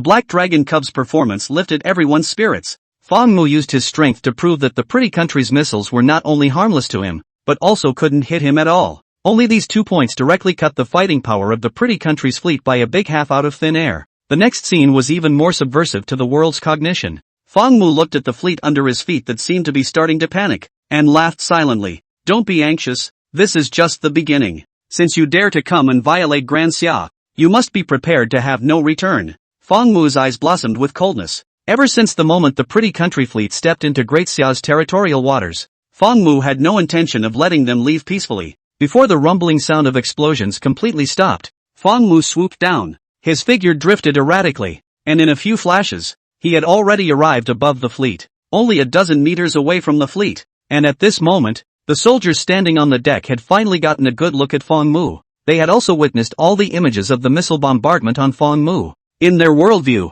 there was no such thing as a living being that was still intact after being bombarded by a missile. These pretty country GIs couldn't understand it at all. Looking at the black mysterious creature in front of them, all the soldiers had constant panic in their eyes. Fark! What kind of monster is this? Why can it fly without wings? This is too bizarre. Fark! I'm now seriously wondering if our missiles have expired. Don't let it land. Attack! The soldiers on the deck raised their weapons in their hands, aiming at Fong Mu and frantically declaring bullets. However, even the missiles couldn't hit Fong Mu. Their bullets were even more useless. The soldiers retreated backward while firing wildly. Fong Mu looked at the bullets in front of him that were like heavenly flowers, and raised his small paw without slowing down.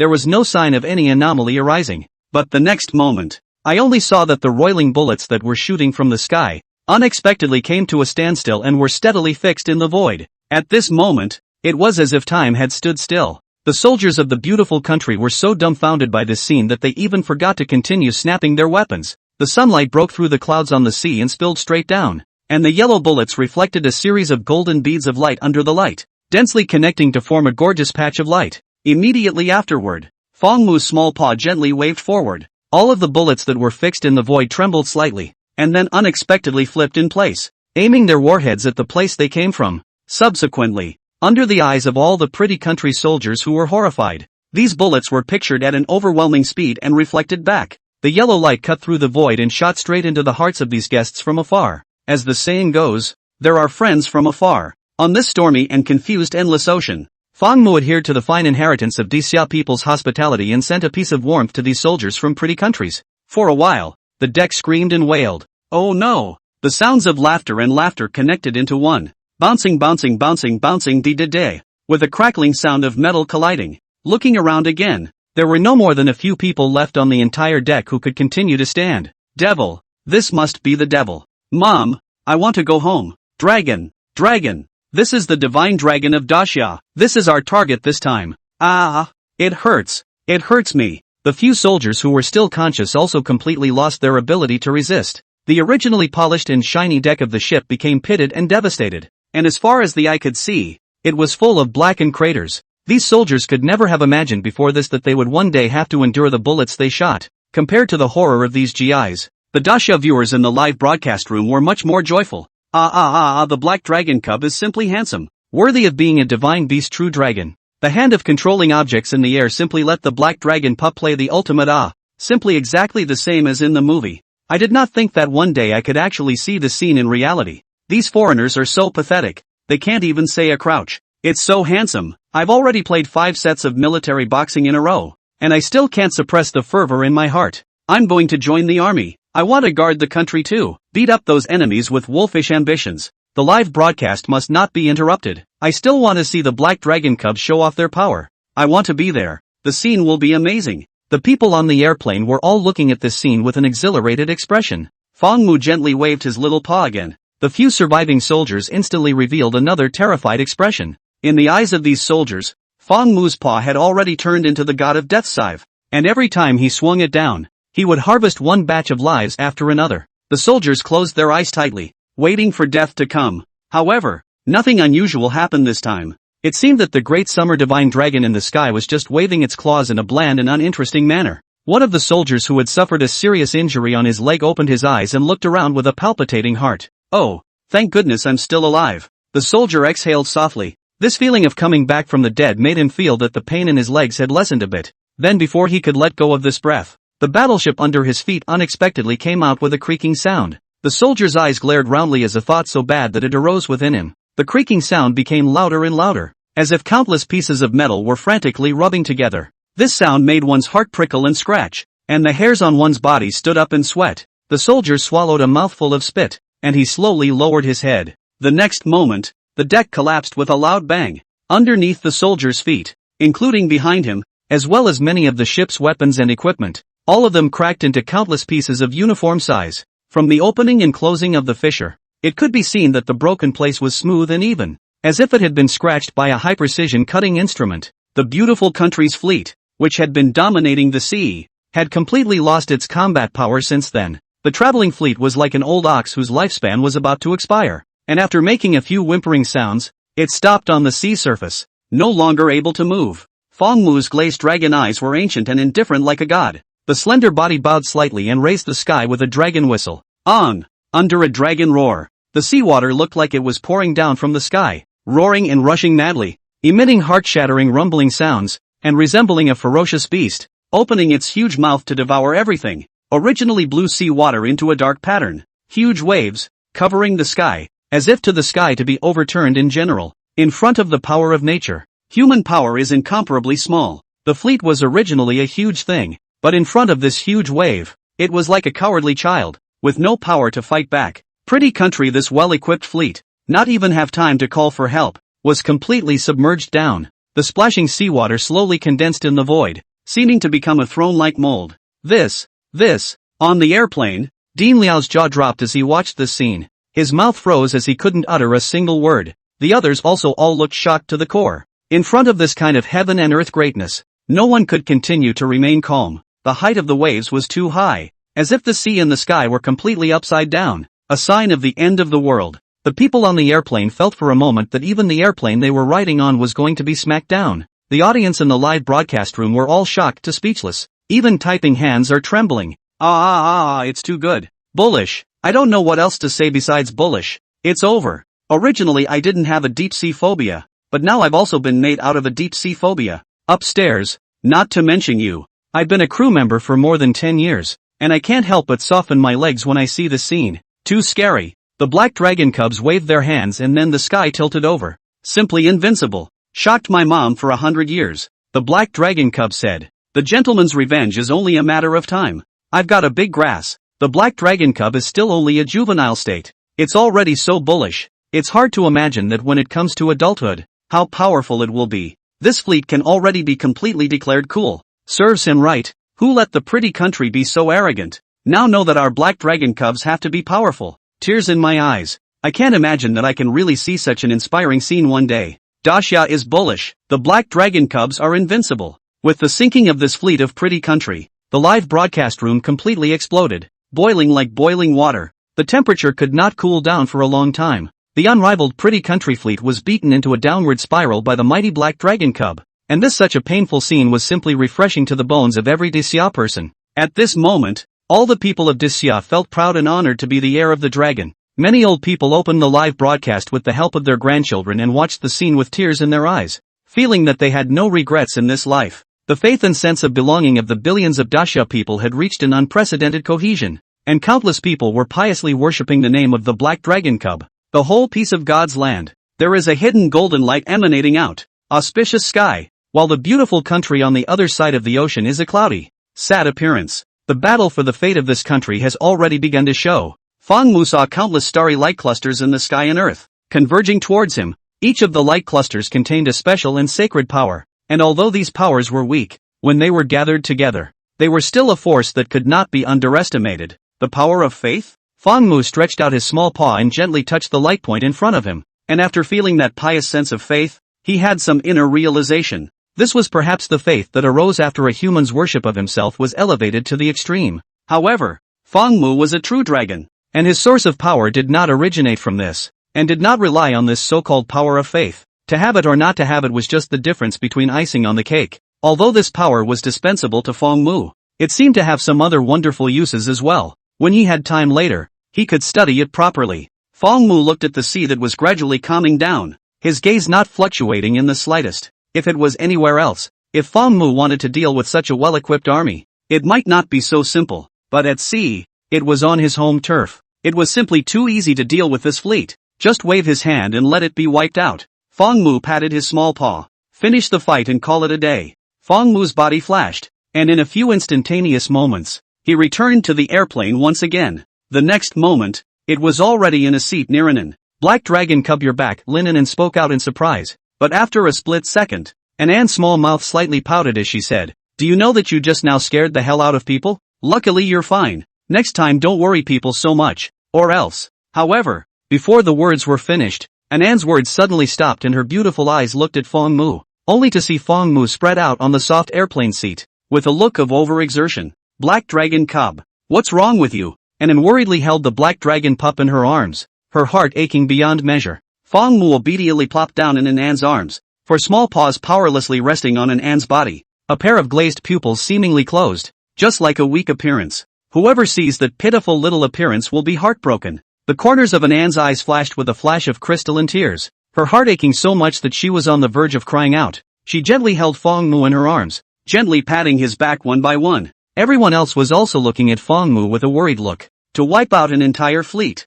This power must be strong beyond measure just by thinking about it. However, the black dragon cub's body was still so small. To use such a powerful force rashly would definitely be a great burden on his body. Divine Dragon Lord Peak murmured. A 1-meter-8 stout hard man. At this time even tiger eyes with tears, voice with choking. He now only hated that he didn't have enough strength to help the Divine Dragon Lord to carry down those injuries. Muli was also deflating her small mouth, tears constantly swirling in her eyes. However, what everyone didn't notice was that right at this moment, Fong Mu suddenly opened his eyes and blinked gently. His eyes were flexible and had a divine light in them. Where was the slightest hint of weakness? And this scene just happened to be captured by the camera. Am I crying my eyes out? Why do I see that the black dragon cub seems to be smiling at us? Hee. Everyone look. The black dragon cub seems to be fine. So everyone was fooled by him. Wow, the black dragon cub turned out to be an actor. Strength to cheat tears. I just took out a tissue and my tears are already flowing out. And it turns out to tell me I don't need to cry?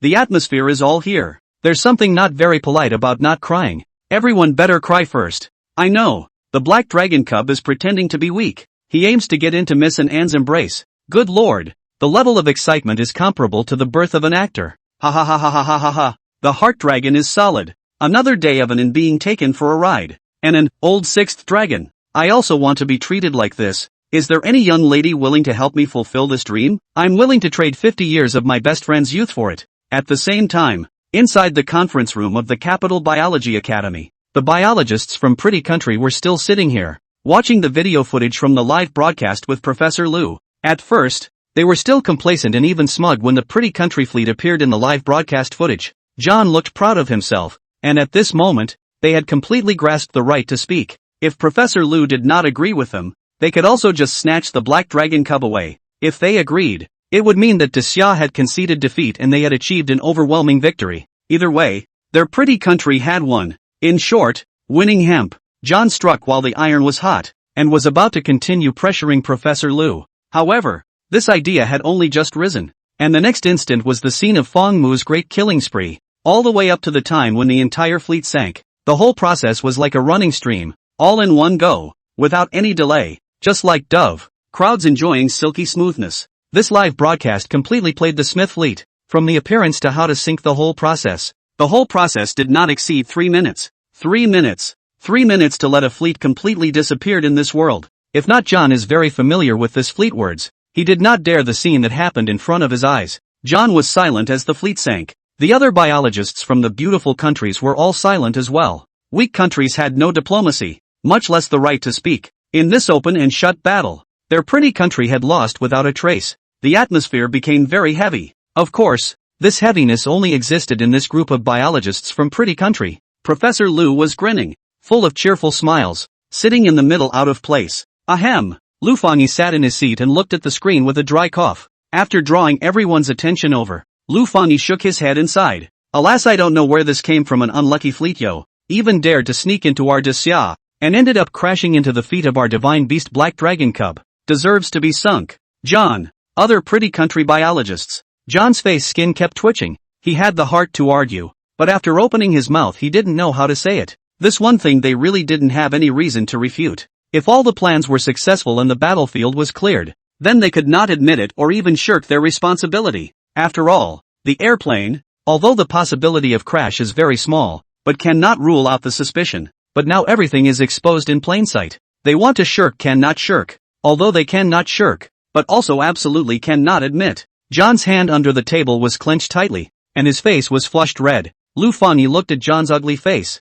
His mood was extremely soothing. He looked at John and smiled. sincerely saying, "When will your fleet arrive? Remember to say hello when you come, so we can notify Lord Shenlong. Don't give it a miss, or else it will harm the friendship between our two countries." Listening to the interpreter translate this sentence over, John's face was so green and white that he was close to smoking. With a gloomy face, he violently stood up and snorted coldly, "Humph, let's go." After saying that, he left from his seat without a care in the world, and the other biologists from the beautiful country also hurriedly followed and left the conference room. From the back view, it looked like a group of lost dogs, running away with their tails between their legs. Lu Fangyi was smiling happily, in a great mood. Today is a good day. Whatever the heart desires can come true. Hey. Lu Fangyi hummed a little song, carried his hand, and staggered out of the conference room. Feng Mu was indeed not as weak as he looked. This time it looked like there was a lot of movement, and it felt like the entire heaven and earth was about to be tipped over. However, the ocean was his home turf.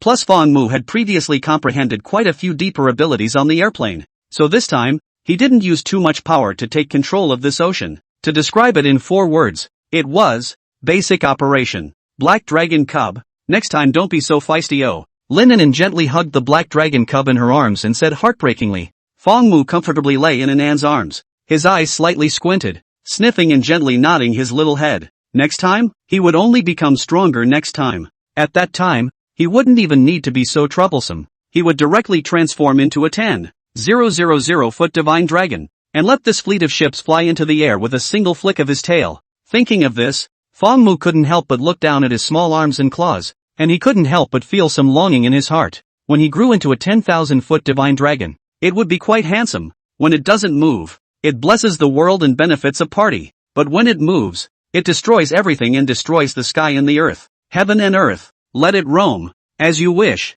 Do what you want to do. It's good to be a dragon. Feng Mu believed that day would come soon. Seeing that the Black Dragon Cub's mental state had recovered well, Dean Liao said cheerfully from the side, "The Black Dragon Cub deserves to be the guardian beast of our great Xia," making the old man me follow the hot blood. Cao Feng nodded and followed suit. This time, what Lord Divine Dragon did is really too inspiring, ruthlessly taking out a breath of bad air for our Grand Xia. For the world. He couldn't hide the excitement and thrill on his face. As a soldier who protects his family and defends his country, this is his mission. And when he saw the wolfish pretty country fleet being sunk, all the hot blood in his body completely boiled up. Black Dragon Cub is the best. He moodily looked at Feng Mu with a face of adoration. Under the compliments of the crowd, the airplane finally arrived at their destination for the trip after another period of gentle flight. The No-2 Island habitat.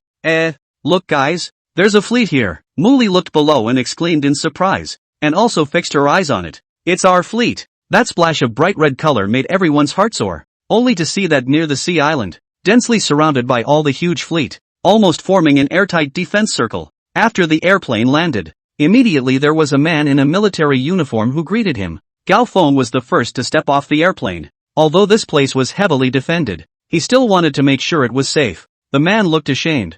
"I'm sorry, this time it was our mistake. I didn't realize that the carrier was just a smokescreen to confuse us. The fleet that they were really carrying out their plan had already been lurking in our waters for a long time." Gao Feng smiled. "The pretty country has been premeditating for a long time. You can't be blamed for this matter. Just learn more lessons. It's good that nothing happened to Lord Divine Dragon. Otherwise, we would really have to feel guilty for the rest of our lives." The man's mood was still incomparably low. Gao Feng patted the man's shoulder and did not say anything else. He could very well understand the other party's mood. At this time, Feng Mu stepped off the airplane, looking at the island surrounded by sea on all sides. His mood opened up immensely. The breeze blew gently, carrying a faint wetness. It gave one the urge to recite a poem. Feng Mu did not know how to recite poetry. Then let's give a slight whistle in honor of it. Aang! A dragon's roar shook the sky and echoed above the vast ocean. In the afternoon, an official announcement was released that quickly rushed onto the hot search. Black Dragon Cubs found several illegal fishing boats in the southern waters of our country this morning, and have now been sunk. The following replies were filled with joyful and cheerful sounds. Laughing to death. The official is aware of the text. There's nothing wrong with it. It's a fishing boat. Ha ha ha ha ha ha ha hiccup. Since it's illegal hunting, what's salvaged should also belong to us. My family has an ocean-going vessel. I'm willing to give a hand. Count me in. Across the ocean. In the pretty country's maritime military base, the place was brightly lit. The guards were extremely strict. Not even a fly could fly in. The atmosphere in the brilliant conference room was exceptionally gloomy. An old man in civilian clothes stood in front of a holographic sand table, not saying a word. Although the old man's physique was already old, his power was extremely shocking, and his eyes were incomparably sharp, like an eagle that was hunting for prey. And behind the old man, there stood a middle-aged man in military uniform. The middle-aged man did not have the previous vigor. In the old man's might, Nuo weakly lowered his neck, did not dare to raise his head. After a long time, the old man's line of sight moved away from the sand table, slowly said, "Wilson, this thing you do is very disappointing to me." The old man's voice was not loud, but it made the middle-aged man tremble. The middle-aged man named Wilson lowered even deeper. "I'm sorry, General. I have a great deal of responsibility for this matter, but we didn't have any problems with our strategy. It's just that we far underestimated the strength of that black dragon cub, which led to..." Wilson still wanted to defend himself. The old man snorted coldly. "Then it was also your faulty judgment that caused us to lose an entire fleet and an excellent captain. You will be responsible for this loss." Wilson's face became even more ugly. This was a very large loss. Selling himself would not necessarily compensate for it. "Admiral, please give me another chance. I will definitely complete this mission perfectly." Wilson continued to fight for a chance for himself that he could make up for. The old man's gaze squinted and said indifferently, "Due to your mistake, which led to the exposure of our plan, this matter has now caused a great stir internationally, and it is no longer appropriate for us to step forward, or we will be verbally attacked by other countries."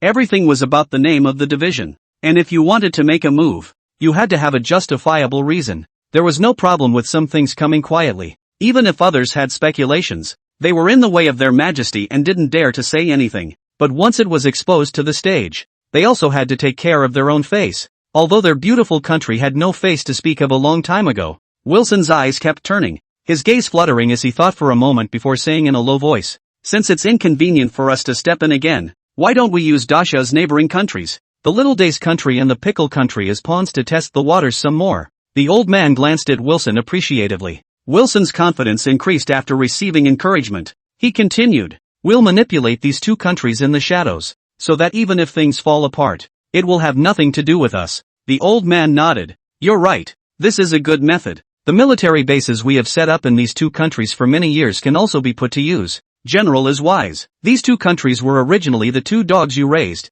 Now it's time to let them out to bite," Wilson said respectfully, and patted a not-so-small ass. The old man was obviously extremely flattered. He walked to a side window with his hands behind his back, looking out at the vast and boundless ocean, and slowly said, "The appearance of transcendent creatures such as the black dragon cub has already broken mankind's traditional perception of the world. The signs of a great change in the world in the future have already initially appeared, and this black dragon cub may be the key. No matter what the cost, we must get it." Wilson stood in a military stance and said earnestly and incomparably, "What the general said is true. I will definitely complete the mission." The old man did not turn around, just said faintly, "This is your last chance. If you fail again, the consequences you understand. Go down and get ready." "Yes, General." Wilson quickly left the place after giving a military salute. In the southern waters of Dasha, a drone carrying a camera flew to a high altitude and captured the scenery below. One could only see that the vastness of the sea was purple, misty and deep, as if it was the Panglai fairyland inhabited by the immortals, which made one yearn for it, but was so intimidating that one didn't dare to speak out, lest it would disturb the immortals who inhabited it. The drone slowly descended, and the camera began to draw closer. Through the clouds, you can see a small, misty island set in the azure ocean. The reef rocks protruding from both sides of the island were like two circling dragons, extending out to the left and right, jointly arching over the island. This was originally just a very ordinary island, but ever since the black dragon cubs moved in, some sort of marvelous change had occurred. "It's so beautiful. I want to live here. It's so beautiful. Ah, this is the great mountains and rivers of our Dasha. If this place can be used as a tourist area, it will definitely be very hot. This idea is out of the question. This is the habitat of the black dragon cub. How can it be developed into a tourist area? Just take a look at it in the live broadcast. Is the big brother who said he would drive his own boat to find the black dragon cub still there? Can you bring me one? Ah, upstairs. You're really not afraid to die? Take a good look at what's next to the island. I originally thought that Lubu was already invincible, but I didn't realize that there were warriors even fiercer than him." The camera drew closer again, and the various missile destroyers and frigates that were constantly hovering near the island were vaguely revealed. Not only did these fleets of ships reflecting icy cold light not destroy the island's immortal aura, but instead added to the island's mystique. This was what truly daunted people. Eventually, the drone slowly dropped down and returned to the island. Blue sea water lapped against the island's shore, leaving circles of white foam on the beach before quickly fading away. The golden-colored sand was strewn with tall coconut trees. The sunlight hit the coconut trees, casting a shadow, and in the shadow supported a huge umbrella. Above the umbrella hangs a wind chime, the sea breeze blowing softly, the sound of sounding, like the conch girl in the ears of the petting. Under the umbrella was a soft recliner, and on the recliner, no need to ask, naturally it was Feng Mu's original dragon. The black dragon cub that Feng Mu personified was lying on the chaise longue, blowing the sea breeze, drinking freshly squeezed drinks, and enjoying a nice afternoon tea time. After he came to the sea island, he was naturally very satisfied with the environment here. Perhaps it was because of being in the sea. Feng Mu always felt that his power was improving especially fast, and he had endless energy every day. In order to consume his energy, Feng Mu ignored the opposition of the crowd and resolutely built a sunshade with his own hands. This amount of labor could be considered very huge, so after building it, Feng Mu just laid down, not willing to move a single paw anymore. While Feng Mu chanted in his heart that labor was the most glorious, he slightly closed his eyes and fell into dreamland. Finally saw the black dragon cub, only he seems to be asleep? Wow, this is too cool, right? Blowing the sea breeze and basking in the sun, sleeping beautifully, the dream of a laborer. Black dragon cub, this life is really well nourished.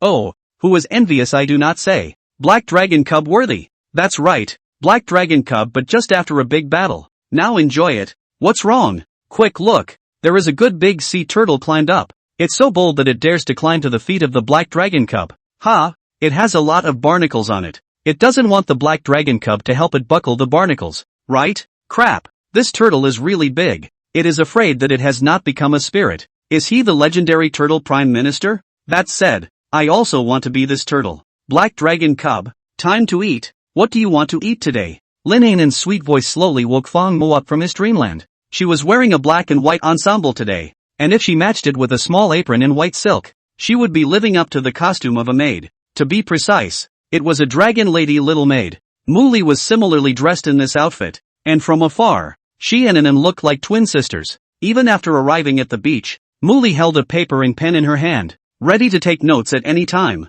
Eating? It seemed like he was indeed a bit hungry. Feng Mu smacked his lips, then slowly opened his dragon eyes. Only the first thing he saw was not Anan, but a huge turtle. Feng Mu was slightly stunned, and Anan explained somewhat helplessly from the side. This big turtle should have climbed up from the sea, and it ended up relying on this place and not leaving. I couldn't get rid of it no matter how I drove it away. Feng Mu stood up and took a closer look at the huge sea turtle that was prostrate in front of him. Since it didn't want to leave, then it would be stewed and eaten. As soon as this thought of Feng Mu arose, the huge sea turtle instantly shivered and kept swaying as if it was electrocuted, and the barnacles on its body were about to be shaken down hard. Black dragon cub, does this big sea turtle have a request for us? Anan asked curiously. Since turning into a dragon lady, she had an inexplicable affinity for all living things. She was able to feel the thoughts of survival coming from the big sea turtle. When the great sea turtle heard this, its already low body lowered even more. The pointed and large head was buried deep under the sand, with a look of respect to the extreme.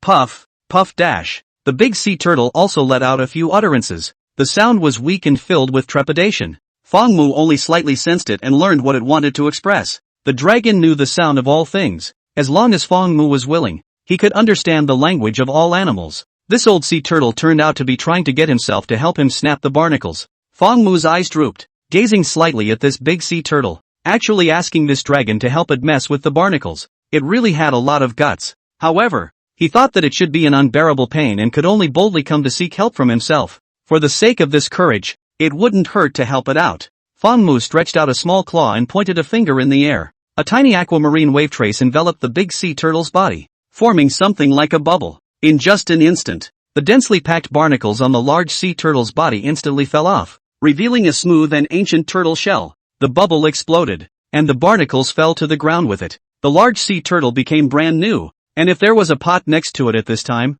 it could be directly put into the pot. It didn't even need to be cleaned a second time. This one-handed maneuver made the audience in the live broadcast room instantly cry out in delight. Oh, the black dragon cub knows whether it's there or not when it's done. Obsessive-compulsive disorder watching it indicates that it's awesome. This hand is really too handsome. Coach, I also want to learn. This big sea turtle is really here to let the black dragon cub help it buckle the barnacles. It's really smart. It can be considered to have found the right person. But the black dragon cub's temper is also really good. It really took care of the big sea turtle. Moved. If one were to use a knife to scrape these barnacles, even if one could remove those barnacles adsorbed on the turtle's shell, it would inevitably leave irreparable traces. But this hand of Fong Mu's was different. It would not cause any damage to the turtle shell, and could even help it return to its initial appearance. Fong Mu took a glance at the large sea turtle and nodded his small head in satisfaction. Other than that, the craftsmanship of this barnacle snapping can definitely be called one of the best. There was no other place like it.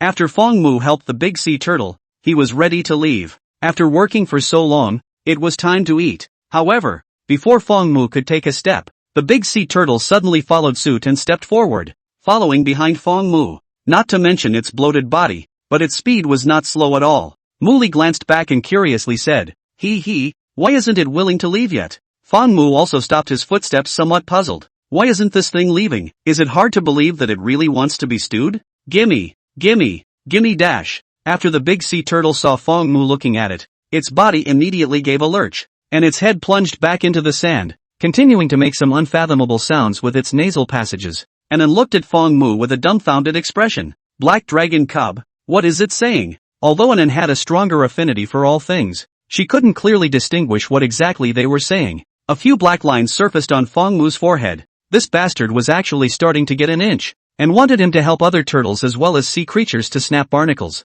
This dragon was very busy, okay? If he were to help anyone who came, where would the dignity of a true dragon be? He didn't come here to work. Fong Mu looked towards Summit, who was serving on the side, and softly chanted a few words. Gao Feng listened attentively, then stomped his foot heavily, stood in a military stance, and said earnestly, "Don't worry, Lord Divine Dragon. I'll take care of this task." Fong Mu nodded in satisfaction. Why do you need to do it yourself when you have people under your command? Although it was a bit of a big deal to have these elites of the Special Warfare Troopers to help the marine creatures snap barnacles, it was also considered to be accumulating a bit of merit, which was always a good thing. Fong Mu looked towards the big sea turtle. Now you should be satisfied, right? Seeing that this thing showed a grateful look, Fong Mu no longer cared about it and continued to walk towards the cafeteria. The pleasant scenery on the island could only be considered one of the advantages. The biggest advantage was that one could eat the freshest ocean meals here. Moreover, the ships that captured seafood for Fong Mu were all destroyer level.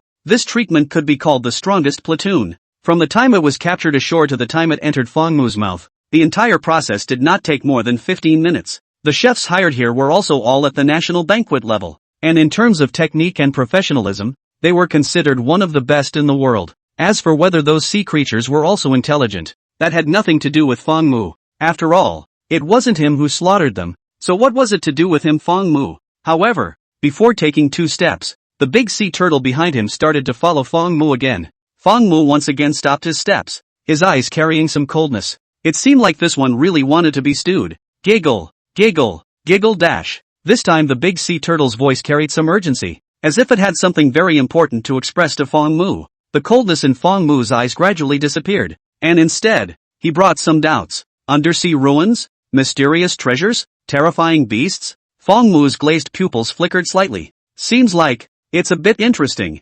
Anun, this big sea turtle looks like it's been alive for a long time, so I want to bring it back to the biology research lab.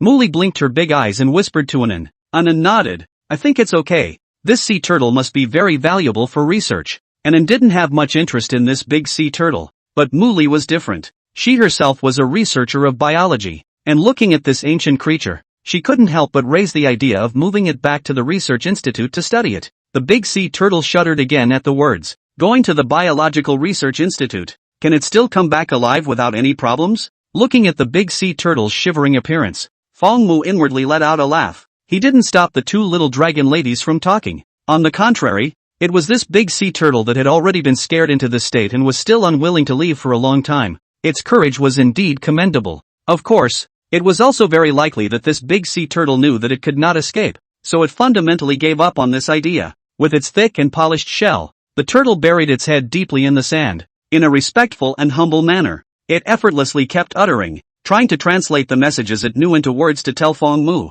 That effortful and humanized aspect made people deeply feel that everything has a spirit might be exactly what was said. Why isn't this turtle leaving? Not sure. It seems to be relying on the black dragon cubs. It seems to be in and black dragon cubs report what? Good magic.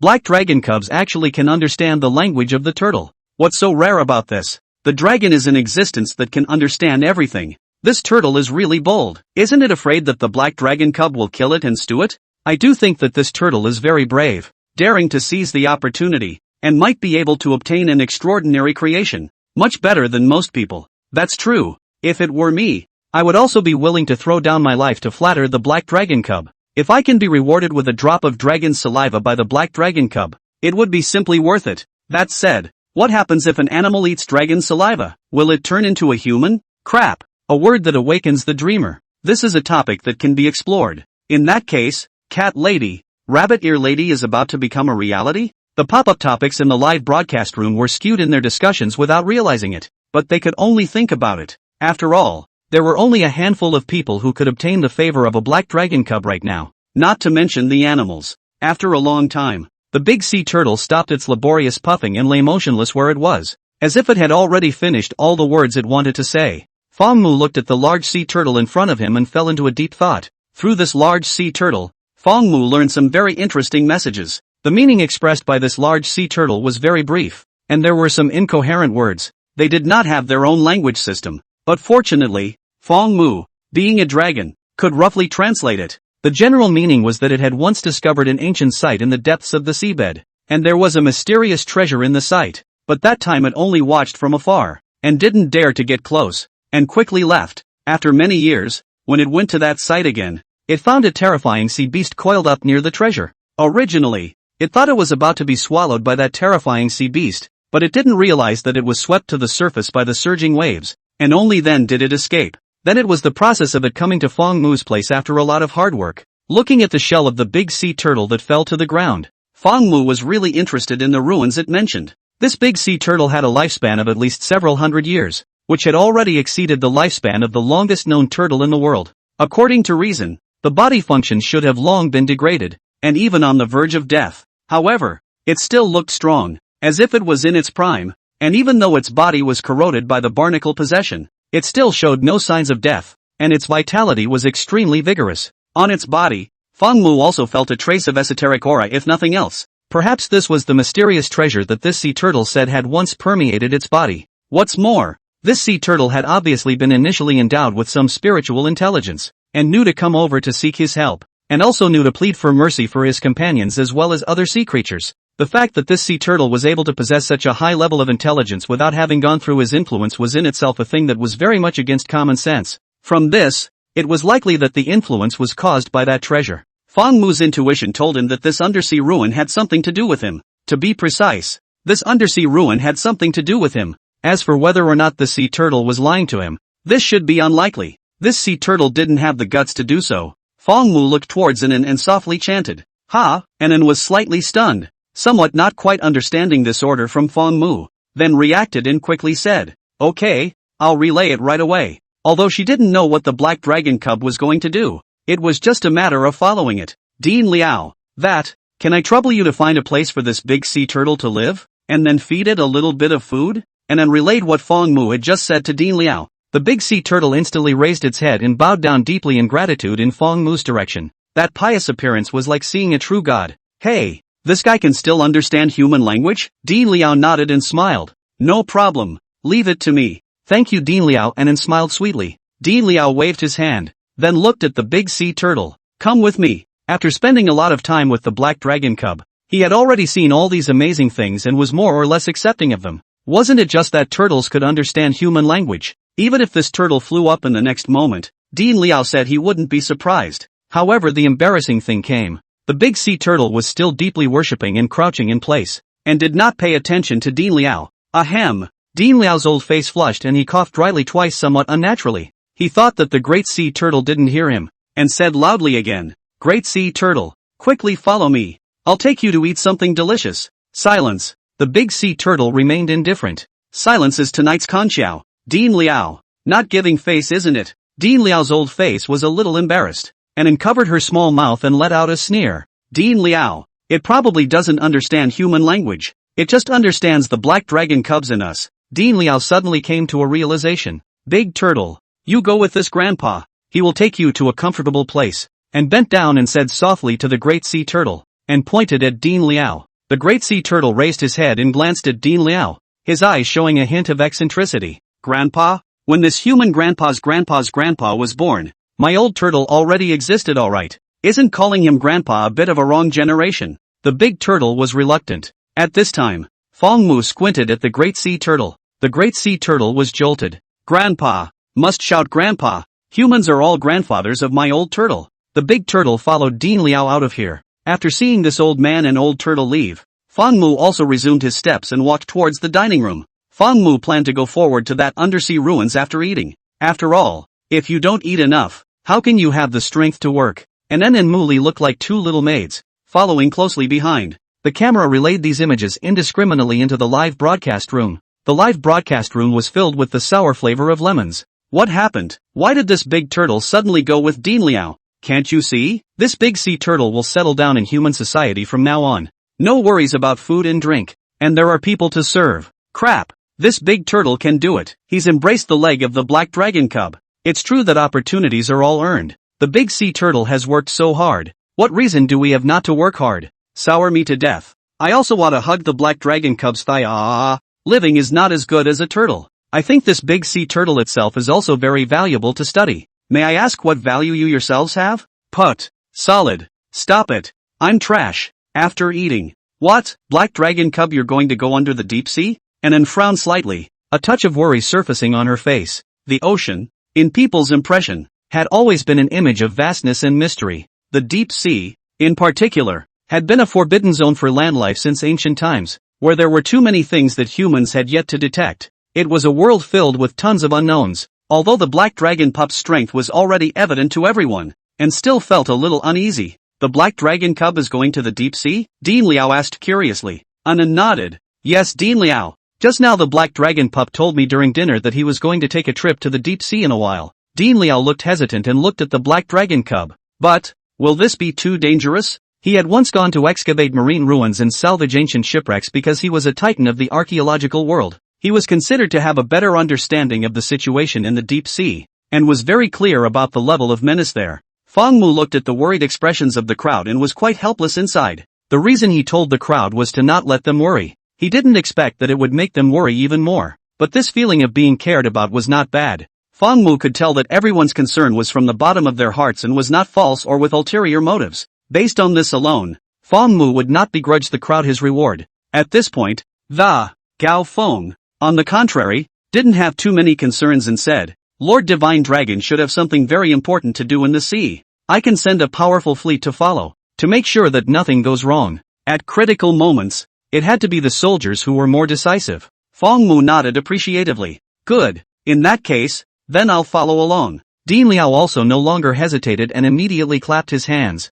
With Professor Liu out of town, he was now in charge of the Black Dragon Cub's full command, and he absolutely couldn't leave by half a step. There's also Muli and I. We're going as well. Anan also followed suit and raised her hand. As the closest person to the Black Dragon Cub, there was no one who could care more about the Black Dragon Cub than her. Seeing that everyone wanted to go together, the viewers in the live broadcast room instantly began to follow suit and respond positively. We're going too. Yeah, don't forget us. Even if we go to the deep sea, we still have to turn on the live broadcast, otherwise we won't agree. That's right, the live broadcast can't be cut off. Seconded. I think we should just get a submarine, so that we can follow and see the scenery of the bottom of the sea. That's a good idea. An aircraft carrier has been launched. It shouldn't be that hard to get another submarine. Right? Don't worry. With Black Dragon Pup's face, it's definitely not a difficult task. The pop-ups were all over the place. Fearing that the Black Dragon Pup would leave them behind after going to the deep sea, Anan looked at the pop-ups in the live broadcast and couldn't help but smile gently.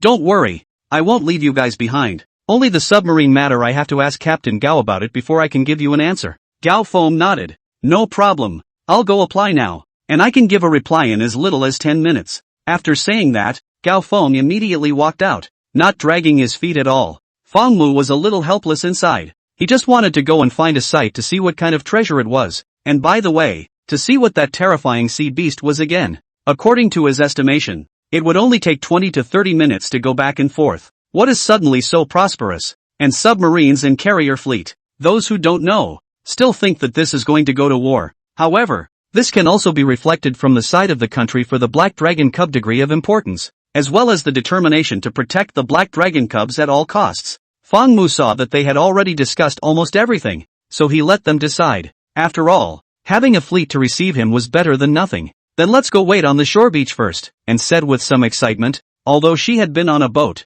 she had never been on a warship, much less a submarine, and this was a rather rare experience. Muli's small face was also slightly red, her large eyes fluttering with spirit. The crowd came to the shoreline along with Fong Mu.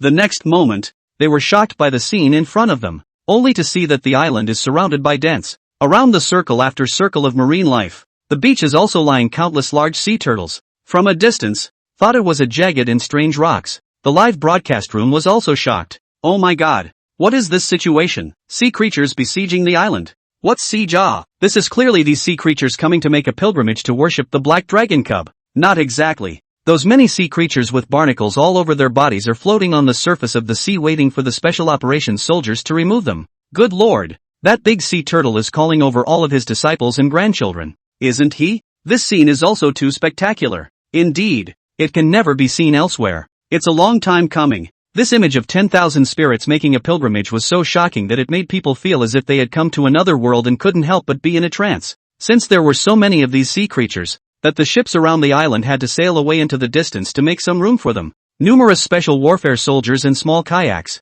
wearing diving gear, swam around the whales that needed to be cleaned of barnacles. The whales were extremely well behaved, and from time to time they emitted ethereal sounds that echoed in the waters near the island. At this moment, people and all living things were perfectly intertwined. This scene is truly a rare sight in 100 years. My old man has not wasted his life. Di Liao let out a sigh of emotion. He had been dealing with archaeology for most of his life, and had sort of seen a lot of treacherous and grotesque things, but what he had seen and heard in the previous decades did not add up to as much as these few days. Look guys, that big sea turtle is there too. What is it doing? And pointed to the beach in the distance and made a curious sound, only to see that big sea turtle with a smooth shell was on a boulder right in the center of the beach, its head constantly swaying, making clicking and clacking sounds, and behind it, lying countless body full of barnacle sea turtles. These sea turtles along with the old sea turtle's whimpering sound kept moving. From afar, surprisingly quite a sense of rhythm. After the barnacles were removed, the turtles left, and then the next batch was replaced. Muli stood on her tiptoes and watched the scene with slightly widened eyes, unable to resist exclaiming, "Wow! This big sea turtle seems to be commanding those sea turtles with barnacles on their bodies to go. Line up." A turtle arranged neatly. The pace of uniform gradually climbed up the shore beach. Let a person see also thought that the turtle clan is organizing a move will it. The scene is a bit funny. Dean Liao took a look there, and was instantly happy. It seems to be really like this. I said how it left after eating and drinking. It turns out that it went to look for its companions in the sea. Fang Mu also felt that this big sea turtle was quite interesting. If this bastard didn't lie to himself, then the bottom of the sea really has some treasures. In the future, it is possible to let this big sea turtle stay on this island, and then grant it some chances is not impossible. After all, in ancient mythology, the Dragon King will have a turtle prime minister who is responsible for funny. Fang Mu felt that this one was quite suitable. The big sea turtle at this time does not know. It was originally bland turtle life. In Fang Mu's one thought on the earth has undergone a huge change. Just when the crowd was watching happily, Cao Feng came over from the side. He first respectfully saluted Fang Mu, then said, "Lord Divine Dragon, the submarine has been approved, and will reach us in 5 minutes. Fang Mu nodded his little head. This efficiency was indeed very efficient, indicating that this submarine was nearby to protect his safety, which was why it was able to arrive here in such a short period of time. Only, Gao Feng suddenly showed a difficult expression as he glanced at the waters outside of the island and continued, "It's just that the vicinity of the island is now completely surrounded by marine life, making it difficult for the submarine to sail in. The crowd could only see the marine life on the surface of the seawater. In fact, the seabed, which extended all the way down to the very deep bottom, was covered with densely packed marine life, especially those cetacean communities on the outermost part of the island. Each one of them was full-sized, bigger than a submarine, and a little bit of inattention might lead to a close contact with the submarine." Fang Mu Longmu gently swept his eyes over the surrounded waters outside the island. "This problem is simple. Just make these fish give way." Fang Mu's head was raised, and then his figure leapt violently, stepping into the sky, and between the flashes of his body, the next moment he was already suspended in the void. There seemed to be golden flames blazing in his glazed pupils, and his scale armor was slightly retracted, and under the sunlight, it was as translucent and crystalline as obsidian. He brooded for a moment, then in the crowd's expectant and awe-inspiring eyes, a dragon's roar raised the 4 seas. The moment the dragon's roar sounded, colorful clouds sprang up in the sky, reflecting on the dense breath of the sea, making it even more magnificent. As if the fish were summoned by something, they parted to both sides for no apparent reason. A moment later, a spacious waterway appeared in front of the crowd. 666. A dragon's roar, ordering all the spirits. It's so majestic. Nyo-ah, the black dragon cub has already taken on the majesty of a dragon god. I wonder when we can also make a pilgrimage to worship the black dragon cub. Not asking for anything else, just simply worshipping will do. Alas, let's not think about it. Those rich people who have paid a lot of money to see it haven't even gotten in line yet. That's not necessarily true. In the eyes of a black dragon cub, humans are all the same. There's no difference. That makes sense. It's like all beings are equal in front of God. Fong Mu's figure flashed and landed. At this time, the submarine drove in smoothly from that waterway and surfaced. After the cabin opened, a landing ship slowly came in to act as a dock. Divine Dragon Lord, let's go in, Gao Feng said respectfully to Fong Mu. Fong Mu nodded. He had wanted to go alone, but now that he already had a substitute, then there was no need for him to expend his own strength. Wouldn't it smell good to have a submarine to sit in? Moreover, Fong Mu was indeed quite curious about the interior of the submarine. With the submarine, it just so happened that he could bring that big sea turtle there as well, and in case he couldn't find it, he could still let it lead the way. When Fong Mu's mind moved, the big sea turtle lying on the rock and commanding it instantly sensed something. It raised its head and looked at Fong Mu's direction. A humanized respect and flattery appeared in its eyes. It hurriedly jumped off the rock, leaving behind its companion, and with a magical stride, it quickly ran over with a speed that did not belong to turtles. The large sea turtle respectfully crouched on its side. Fong Mu raised his small head, signaling for Peak to lead the way in front. Peak immediately understood. His footsteps quickened and he walked at the front. The crowd, along with Peak, first boarded the ship, and then followed the ship, and with Peak's help, fishtailed into the submarine. The camera also captured the entire scene without any concealment. It was worth mentioning that the cameraman had long since been replaced by Peak's subordinate, who was very clear about what could be filmed and what couldn't be filmed. But even so, the audience in the live broadcast room also called out that it was an eye-opening experience. Follow the Black Dragon Cub. Really a day long 18 times to see. Too awesome. This can also see. Is this really something I can see? This is nothing. This is just a conventional submarine. The world's construction is basically similar. The core technology and you can't see it. So that's how it is. Quickly, set off. When I watched 20,000 Leagues Under the Sea as a child, I was very eager to see the world under the sea. Now I can finally see it with my own eyes. Am I the only one with a deep sea phobia? I've silently taken my cell phone far away. Deep sea phobia is nothing. As long as I can see the Black Dragon Cub, it's no problem to throw me into the sea. With a loud discussion in the live broadcast room, the submarine quickly started toward the mysterious and unpredictable seabed. Ocean. Several ordinary civilian transportation ships formed a fleet that was not too small in size, traveling on the vast and boundless ocean. Two very short, slightly lewd-looking men, with their hands on the railing, stood on the deck and talked. Watanabe-kun, is this really okay? I always have a bad feeling inside, one of the men said worriedly as he looked at the rough sea. The other man named Watanabe smiled faintly and said confidently, "Don't worry, Kamita-kun. Our current identity is that of a transportation ship, and the trade orders as well as the goods on board are all genuine. So if we're found out, just say that there was a navigational error and we took the wrong route, and Daxiao won't be able to find out about it." Seeing that the other party was still frowning, Watanabe continued, "What's more, we're only going to spy on information this time. Nothing will happen." Kamata shook his head, his inner turmoil keeping his heartstrings taut. "But I'm still worried. You saw that video. Waves as high as mountains. How can this ship of ours possibly carry it?" Watanabe was instantly enraged, and with incomparable contempt, he angrily rebuked, "You cowardly fellow, the spirit of the samurai has been forgotten by you." Kamata also came to anger, roared angrily, "What good is the spirit of a samurai? That black dragon is a divine beast." Watanabe's expression was stagnant. He didn't know how to retort. In the end, he could only turn his back and snorted coldly, "Enough. I don't want to argue with you about all this. This mission has to be accomplished. Otherwise, we will all be punished. Understand?" Kamata skimmed his mouth and said disdainfully, "This is your samurai spirit, but you're still a dog for others. You." This comment was like a poke at Watanabe's sore spot, and he turned around angrily, his eyes glaring extremely wide, anger written on his face. In a whirlwind, he then suddenly lost all of his anger and faintly said, "So what? Speaking as if you're not a dog. At least I'm still an obedient dog. You're not even a qualified dog." After Kamata heard this, he was equally angry inside. but he also had no reason to refute. The tightly clenched hand could only slowly loosen in the end.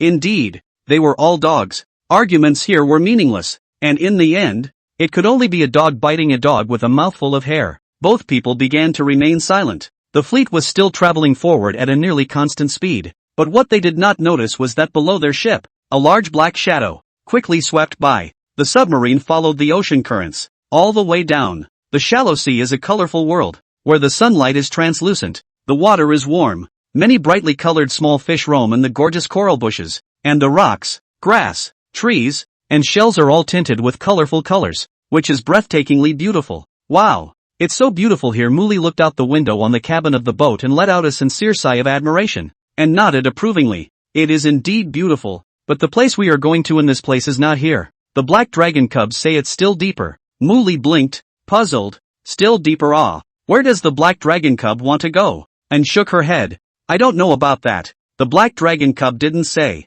At this moment, Fang Mu was in the pilot control cabin. Accompanying him was the big sea turtle. Since the big turtle entered the submarine and looked around in great surprise, it seemed to be very interested in this big iron lump that could swim freely underwater. Fang Mu stared at the undersea image coming from the screen in front of him, and after watching for a while he had a bit of a headache. This underwater basically looks the same. At a glance, there are all kinds of coral bushes without end. Luckily, this big sea turtle was brought over, or else he really had to look for a while. Fang Mu glanced obliquely. He found that the big sea turtle was still curiously looking to the left and to the right, with a look that he had never seen the world before. Fang Mu kicked it without any humor. At least it's the future turtle prime minister. Can't it be a little outstanding? If not, I'd rather make soup. The body of the big turtle that had been kicked shivered, and when it saw Fang Mu's slightly cold dragon eyes, it was so scared that it almost peed on the spot. Its body instinctively reacted so that it couldn't help but want to shrink back, but the intimidation from Fang Mu made it forcefully restrain this instinct.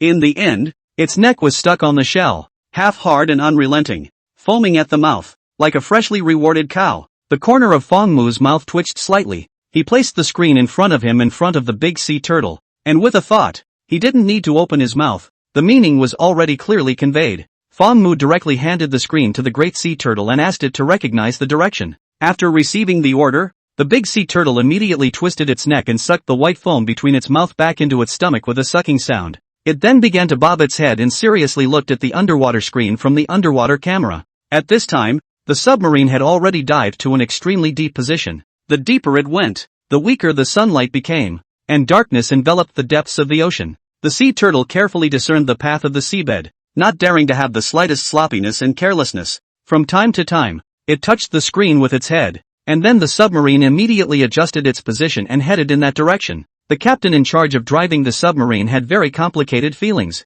He had been driving a submarine for so many years, but it was the first time that he was guided by a turtle for direction recognition. This process and experience is really too magical. As the submarine gradually traveled down, it had completely lost sight of the sunlight. The atmosphere inside the submarine suddenly became dull. The captain had long been accustomed to this situation, but it was the big sea turtle that suddenly revealed an alarmed expression, as if it had discovered something. The great sea turtle looked towards Fang Mu. It uttered two sounds. Fang Mu's expression perked up. The great sea turtle said that it had seen the path to that site, and it wasn't far away. It was also here that the great sea turtle had encountered that terrifying monster. Fang Mu looked at the big sea turtle's terrified appearance and became even more interested inside. The terrifying monster in the depths of the sea. What could it be? Right at this moment, Fang Mu's originally relaxed complexion slightly flinched. Just a moment ago, he felt a sense of prying eyes. If anything, it seemed like something was watching them in the dark, but then quickly disappeared without a trace. The corner of Fang Mu's mouth revealed a cold smile.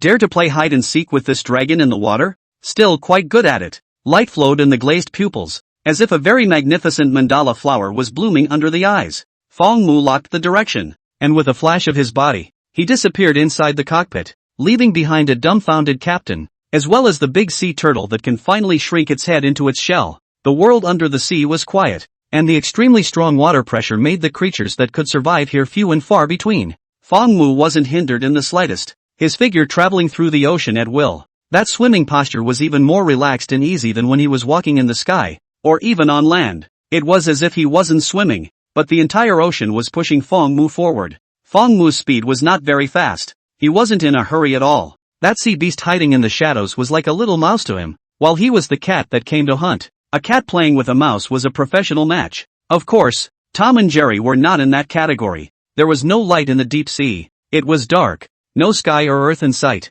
You can only occasionally see a few small glowing fish swimming past in a hurry. Desolate. Silent. Vaguely came the shrill whistling sound, as in the sea is crying in general. When human beings arrived at this place, apart from lamenting the greatness of the world, they were left with nothing but awe. Fong Mu had already arrived here, so naturally he didn't need the great sea turtle to continue pointing the way. Under the sweep of his mind, the mysterious aura that was if anything like a dazzling sun appeared incomparably clear in Fong Mu's eyes. The deeper he moved into the sea, the stronger that aura became. Ancient coral clusters grew unchecked, mingling and converging with each other, as if they had come to another world. But the weird thing was that this place was originally supposed to have countless marine creatures thriving in it, but now it was desolate, without any semblance of life. Fong Mu felt that ever since he came here, something was secretly staring at him from somewhere, but whenever he moved his gaze away, that feeling quickly disappeared again. Cautious and scrupulous, this should be the terrifying sea beast that the big sea turtle was talking about.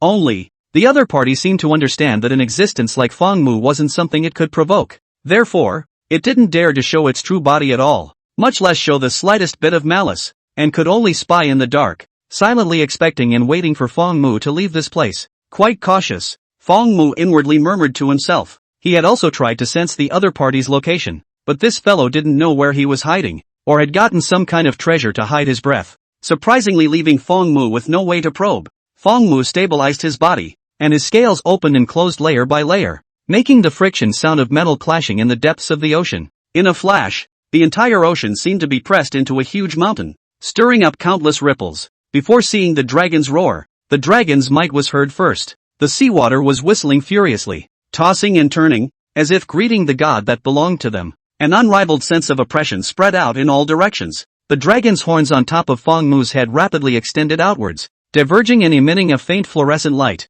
as if they were antlers, exquisite and beautiful. The dragon's might swept recklessly across the sea, and wherever it passed, everything sank. However, other than that, there was no other change. Surprise surfaced in Fong Mu's eyes. That sea beast could actually resist the pressure of the dragon's might. Logically speaking, if it was any other creature, the moment the dragon's might appeared, it would have already pissed its pants and run over, kneeling at Fong Mu's feet. It seemed that this unknown sea beast in the mouth of the big sea turtle did have a bit of Tao, or perhaps it had blocked the dragon's might with the help of something else. Waiting for a long time, the sea beast did not show up. Fong Mu saw that it did not dare to show its form for a long time, but also temporarily lazy to find it. Such a goon, I guess it wasn't something too powerful. Fong Mu already had a hidden guess within his heart, but it needed further confirmation. Forget it, let's go check out that ruin first. Fong Mu's body moved and left this place. The dark tide on the seabed surged, but when it surged to Fong Mu's side, it autonomously avoided it,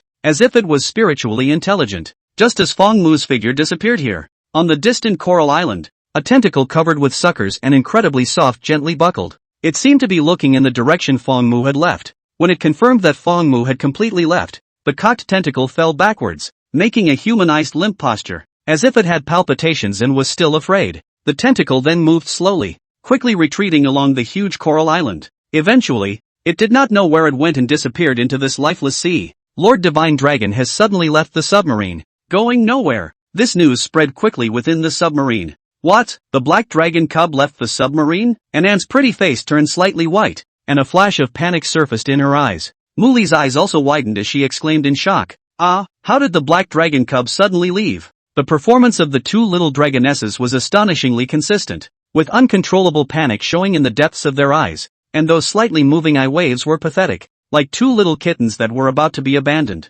Fong Mu was now their backbone. Any action tugged at their heartstrings. Gao Feng's face was grave as he walked to the cockpit and said, "Quick, look for it. Lord Shenlong should be nearby." The captain shook his head. His voice was serious. "No, I've tried. There seems to be some kind of magnetic field in this vicinity interfering with the operation of the sonar and radar. We don't know anything about the outside world right now. How can this be?" Gao Feng's brows locked tightly. Without radar and sonar, the submarine was like a blind man at the bottom of the sea, not to mention searching for the Divine Dragon Lord. Even if they could safely sail out of this area was a question. The visibility here was extremely low, and there were even countless reefs and rocks. Losing their direction would be a very dangerous thing. It must be the black dragon cubs that have discovered something. Don't panic. Dean Liao was the most stable as he calmed the crowd. The ocean was the domain of the divine dragons, and as mortals, they could only rely on their technological equipment to get a glimpse. Now that they were at the bottom of the sea, their every move was severely hindered.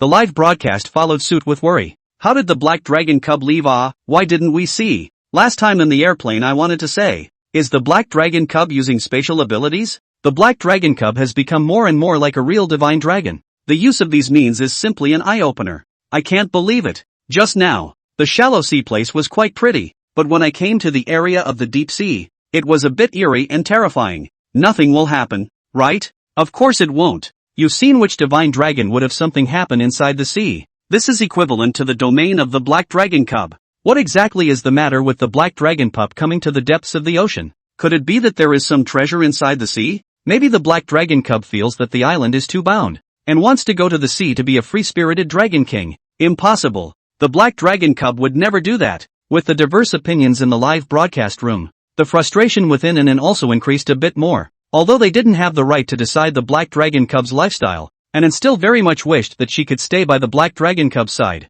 The Black Dragon Cub was already the entirety of her life for her, the one that could not be divided. As Anne's mind rambled uncontrollably, her afterglow suddenly caught a glimpse of a large sea turtle lying on the ground on the side, with its head shrunk in its shell. A flash of light seemed to strike through her mind. The Black Dragon Cub had decided to come to the sea only after seeing this big sea turtle. It must be that this big sea turtle had told the Black Dragon Cub something, so the Black Dragon Cub had made this decision. Thinking of this, Anne reached out and kicked the thick turtle shell. Don't play dead. Come out quickly. Do you know where the Black Dragon Cub went? Anne bellowed. Although she didn't understand the language of the big sea turtle, Anne knew that this big sea turtle could understand her words. The big sea turtle that had been kicked weakly stuck its head out a little, but it didn't dare to extend it all the way out, as if something very scary existed around it. That sneaky look was very funny. Anne looked at this appearance of the big sea turtle, couldn't help but roll her eyes, and said in a bad mood, I know you can understand. Hurry up and take us to the Black Dragon Cubs.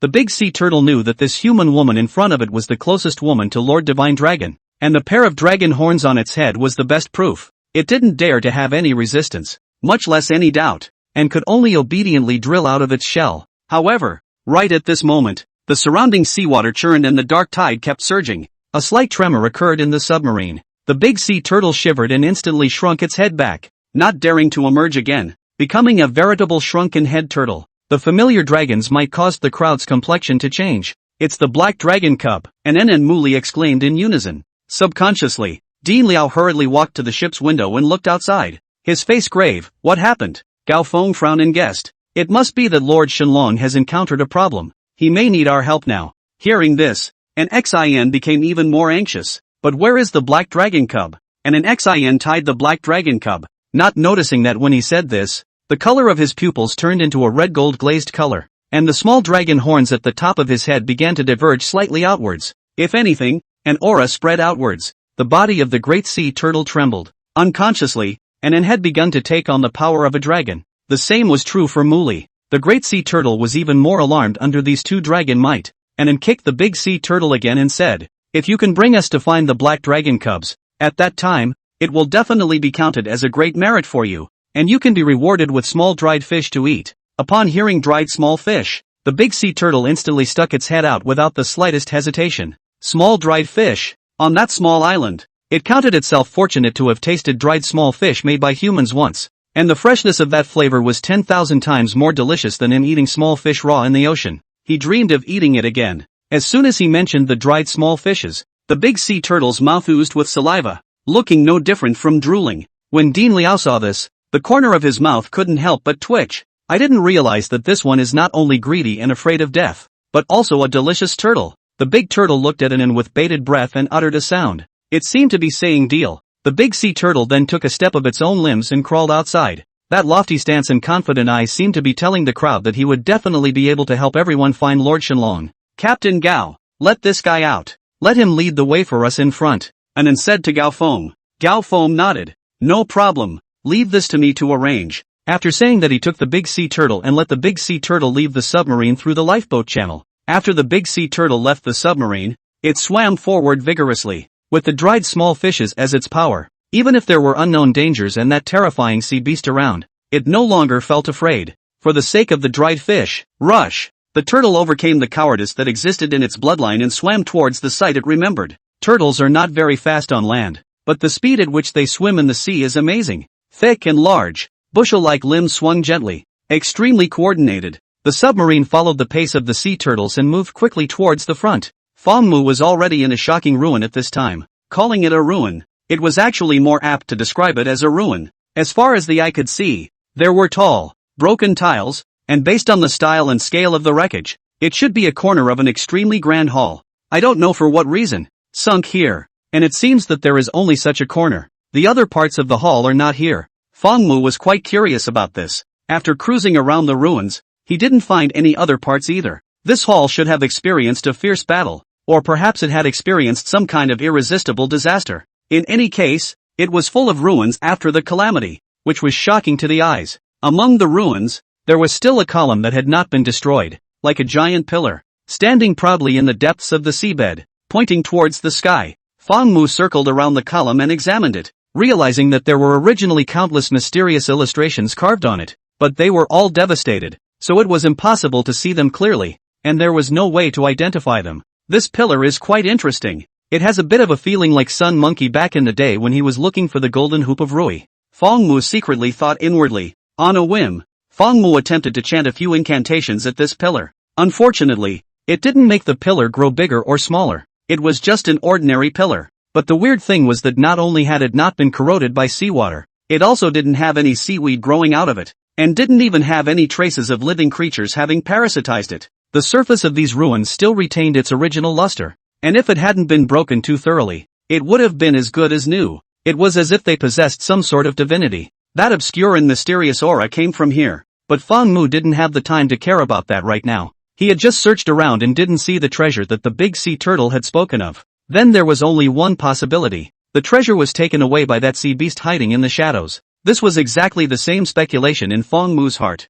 Fangmu had already made this mental preparation before this, so he didn't feel any loss right now. There was no sorrow or joy in Fangmu's eyes, and golden flames burned in his crimson-colored glazed eyes. However, not even the slightest bit of divine might appeared. Fangmu was waiting for that guy to show up again. After all, an animal is an animal. Sooner or later, it will not be able to restrain its nature.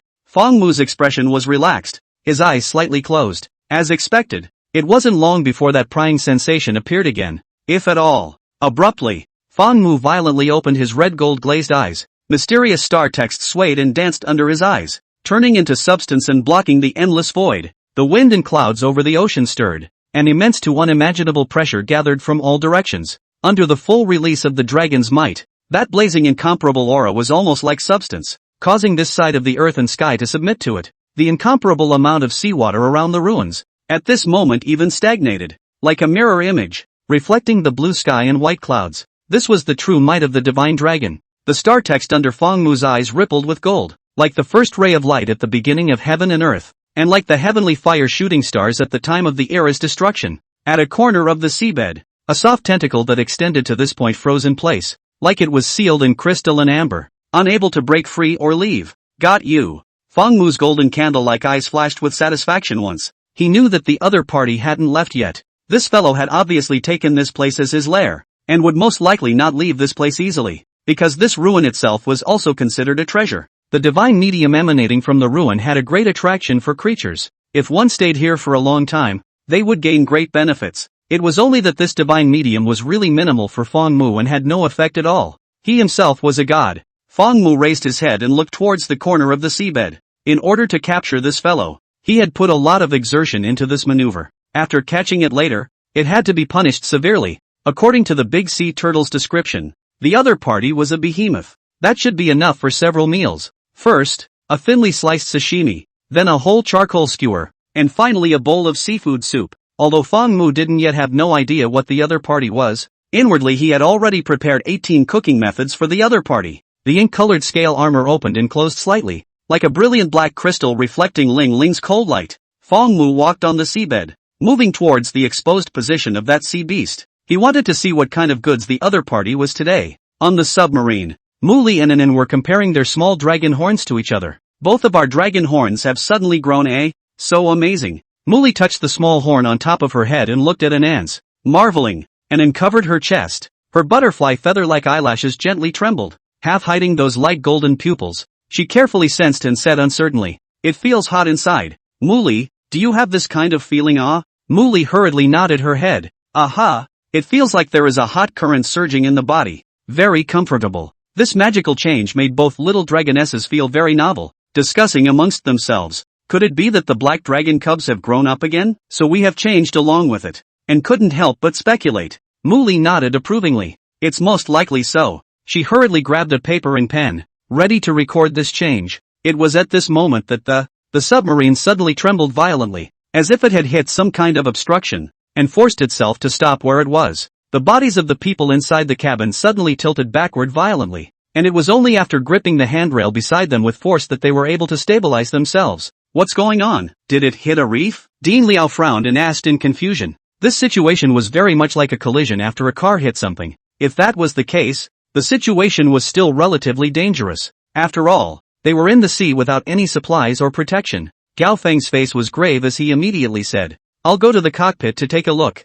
Just the next moment he walked into the cockpit. A shimmering light passed through the deep, dark seabed, only to see that the originally dim and gloomy outside of the ship's windows suddenly became bright and clear, and the glistening light reflected into his eyes, making the entire cabin look less dreary. There was light at the bottom of the sea. "Look guys, the seawater there in glowing seems to be not quite the same as the rest." Anun, who had been carefully observing the outside world, was the first to notice this abnormality, and she suddenly exclaimed, pointing at the porthole on one side. The crowd's gazes looked over in unison. Muli gave up recording for the time being. She gazed intently, her eyebrows slightly wrinkled, her tone a little hesitant. "Yes, the seawater there seems to have solidified. How does it feel like? It looks like jelly?" The moment these words came out, the crowd all felt unbelievable, but the truth seemed to be true again. It was only that the shimmering sea did not have any fluctuations, not to mention that no creatures could be seen floating by, and not even a single bubble had been created. This simply did not make sense.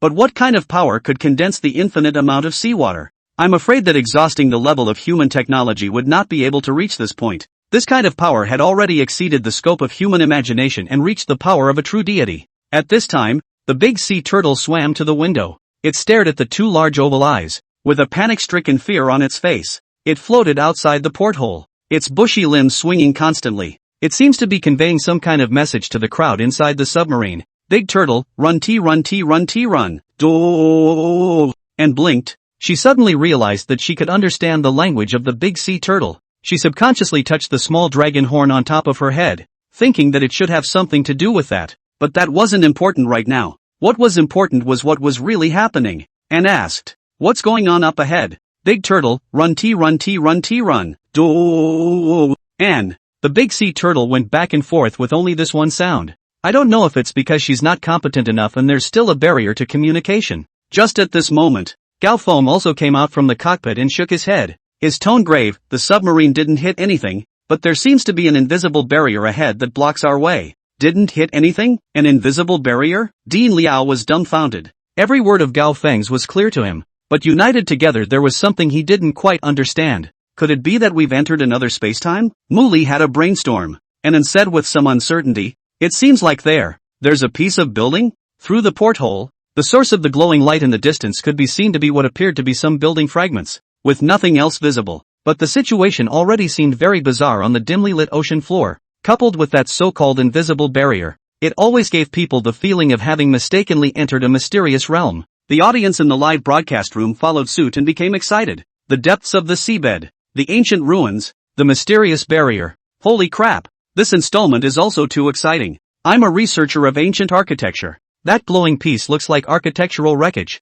It couldn't be that we've found some ancient ruins, right? Could it be that N and the others have really encountered a mysterious space? They won't be traveling collectively, right? We shouldn't be witnessing the traveling thing, right? This is not so bad. It's probably some kind of supernatural phenomenon. Maybe Dean Liao and the others, including what we're seeing right now, are just hallucinations. Is there any scientific explanation? The black dragon cubs are out. What more science? Crap, that's even more exciting. Could this be the legacy of some ancient powerhouse? It can't be. Could it be that there is some kind of prohibition here? That's why the submarine can't go in. Sure, it's an inheritance and not a takeover? I'm only concerned about whether the black dragon cub is here or not. Yes, It's been a long time since I've seen the black dragon cub. I'm a bit worried. I guess the black dragon cub must have known about this ancient ruins through that big sea turtle. That's why he came here. Makes sense. The submarine side was temporarily at an impasse, and the crowd was simply at their wits' end about the situation. Even the captain,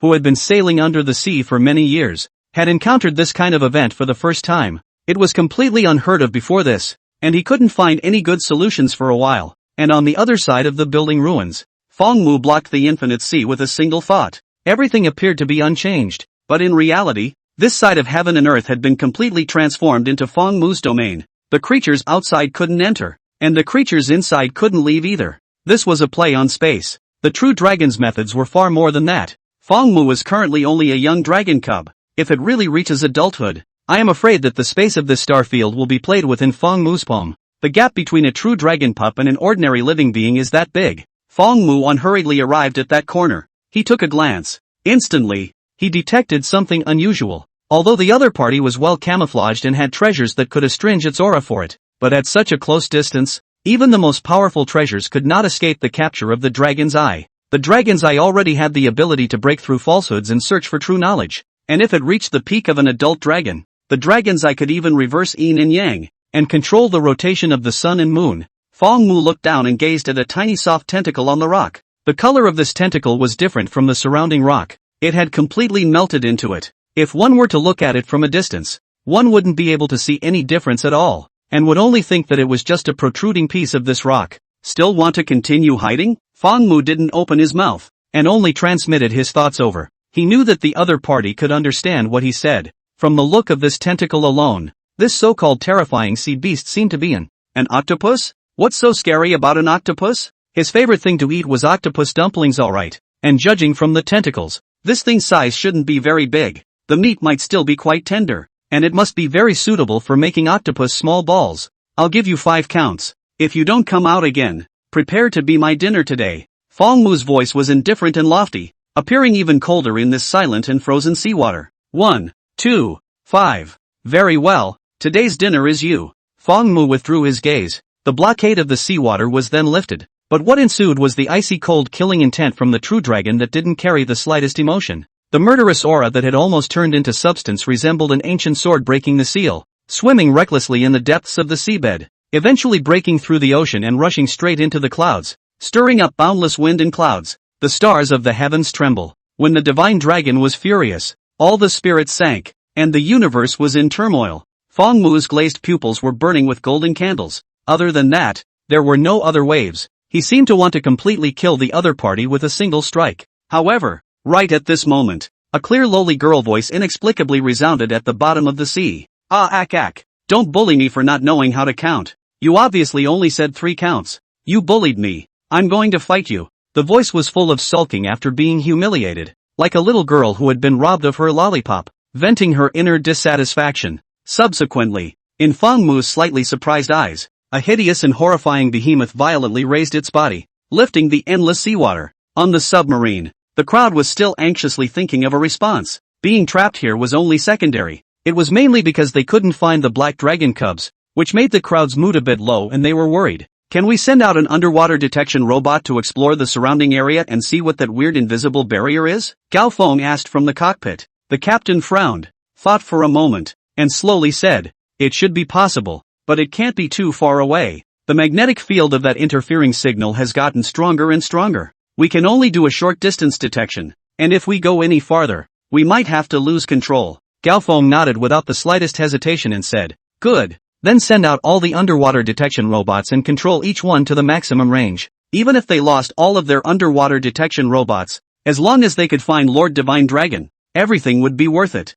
There was a similar amount of worry within the live broadcast, not finding the black dragon cub after so long. It's really getting worrying. Is there really nothing wrong? It feels like there's a big terror in the sea over there. You don't have to ask, even if there isn't a big terror. There must be some kind of supernatural thing happening. Maybe the other world is going to invade the human world. So terrifying? Could it be that the end of the world is coming? It's really hard to say. I'm new here. Isn't this live broadcast room filming the daily routine of the black dragon cubs? How did it turn to a psychic channel? Same feeling. This is much scarier than a horror movie. I don't dare to watch it anymore. Don't be afraid. Even if there really is a weird recovery, The black dragon cub will definitely guard Daxia. That's right, I believe it too. Some people in the live broadcast room panicked, while others were convinced. At this time, something's happening. The barrier ahead has disappeared. The submarine can enter. The captain's voice came from the cockpit. Everyone's faces were instantly joyful. That was definitely considered good news.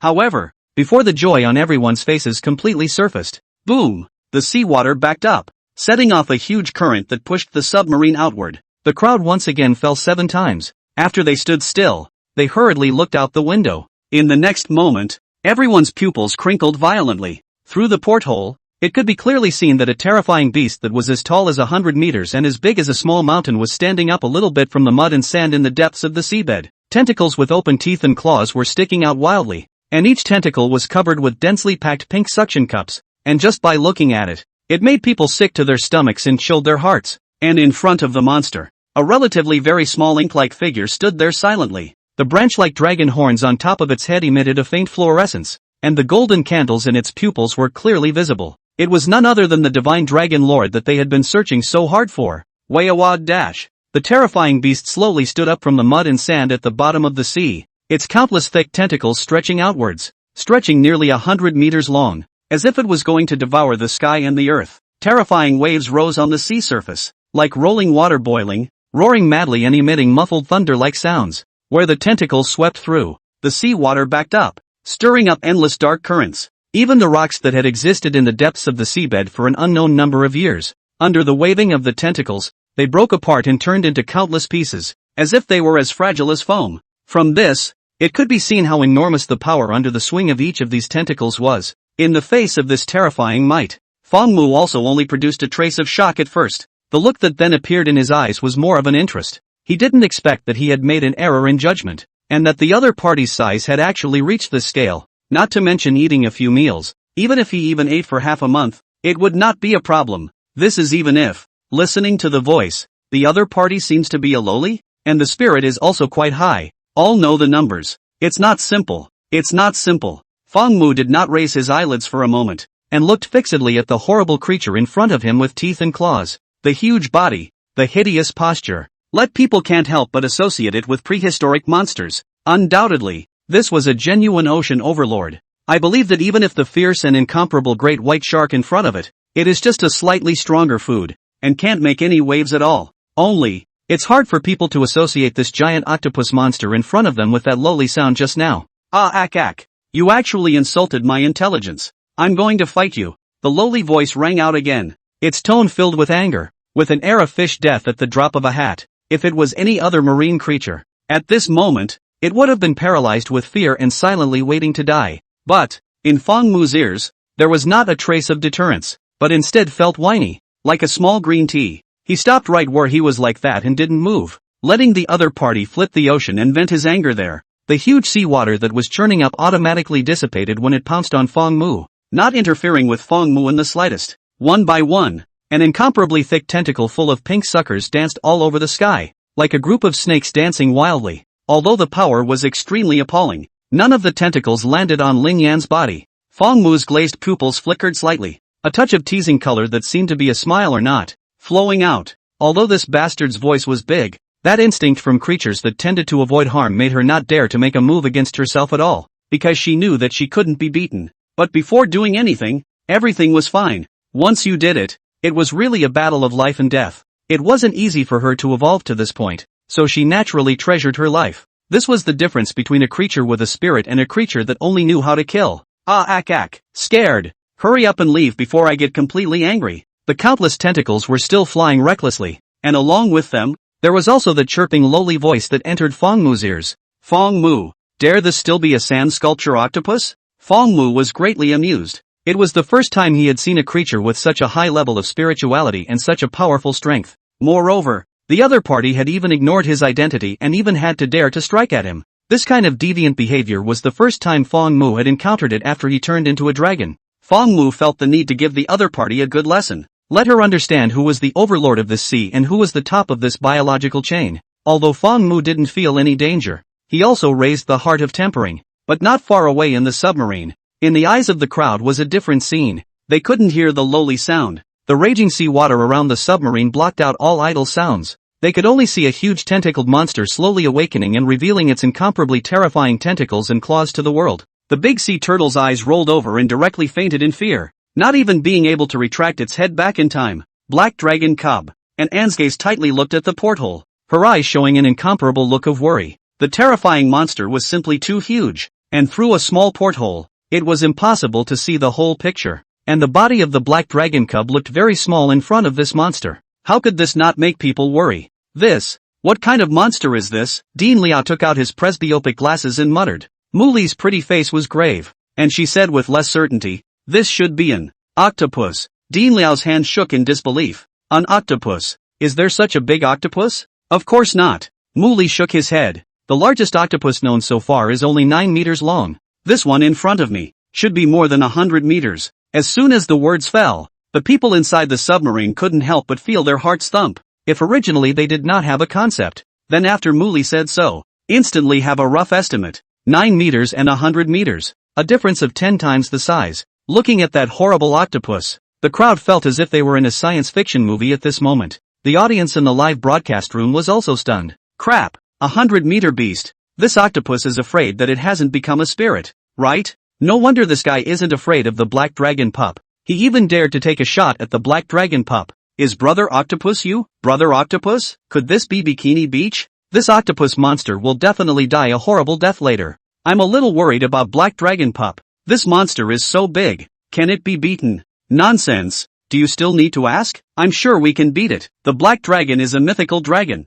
I'm looking forward to the next scene. It's more exciting than watching Ultraman fight small monsters. Nonsense. How can the Ultraman of the small country of the past compare with our Black Dragon Cub? Go Black Dragon Pup. Although the audience in the live broadcast room had worries, more of them still firmly believed in the Black Dragon Pup's strength. It wasn't blind worship. Rather, it was because every Daxia person believed that Daxia's totem, the true dragon, was a truly invincible existence. The crowd inside the submarine wasn't quite the same as the audience in the live broadcast room. After all, those viewers in the live broadcast room weren't there and couldn't feel that real sense of oppression. The images captured by the camera were never as shocking as the feelings at the scene. In Anne's eyes, that terrifying tentacle monster and the Black Dragon Cub were engaged in a confrontation between life and death. The Black Dragon Cub was motionless in its original position, looking as if it was facing a great enemy, and it was obviously experiencing a great crisis. The situation was critical. After all, no one had ever seen such a large monster before. A creature of this size was already almost equivalent to a mythical demonic beast.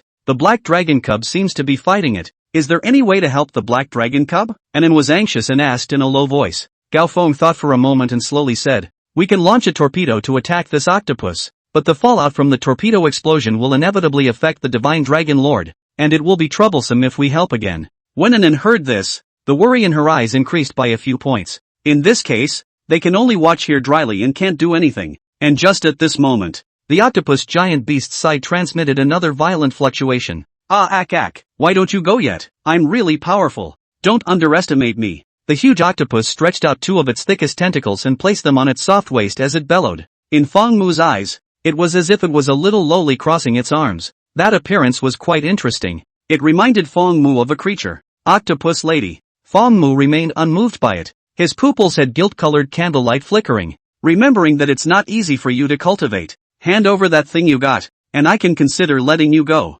Feng Mu's voice was indifferent and cold, like the voice of the heavenly Tao, exploding in the octopus beast's mind. The octopus beast instantly shook, and that large body seemed to be scared out of its soul by this cold cry. A moment later, the octopus giant beast shook its head and barely recovered. She was even more indignant. Countless extended tentacles stirred the mud and sand on the seabed, and the surrounding seawater began to turn muddy. The octopus lowly was still crossing her arms.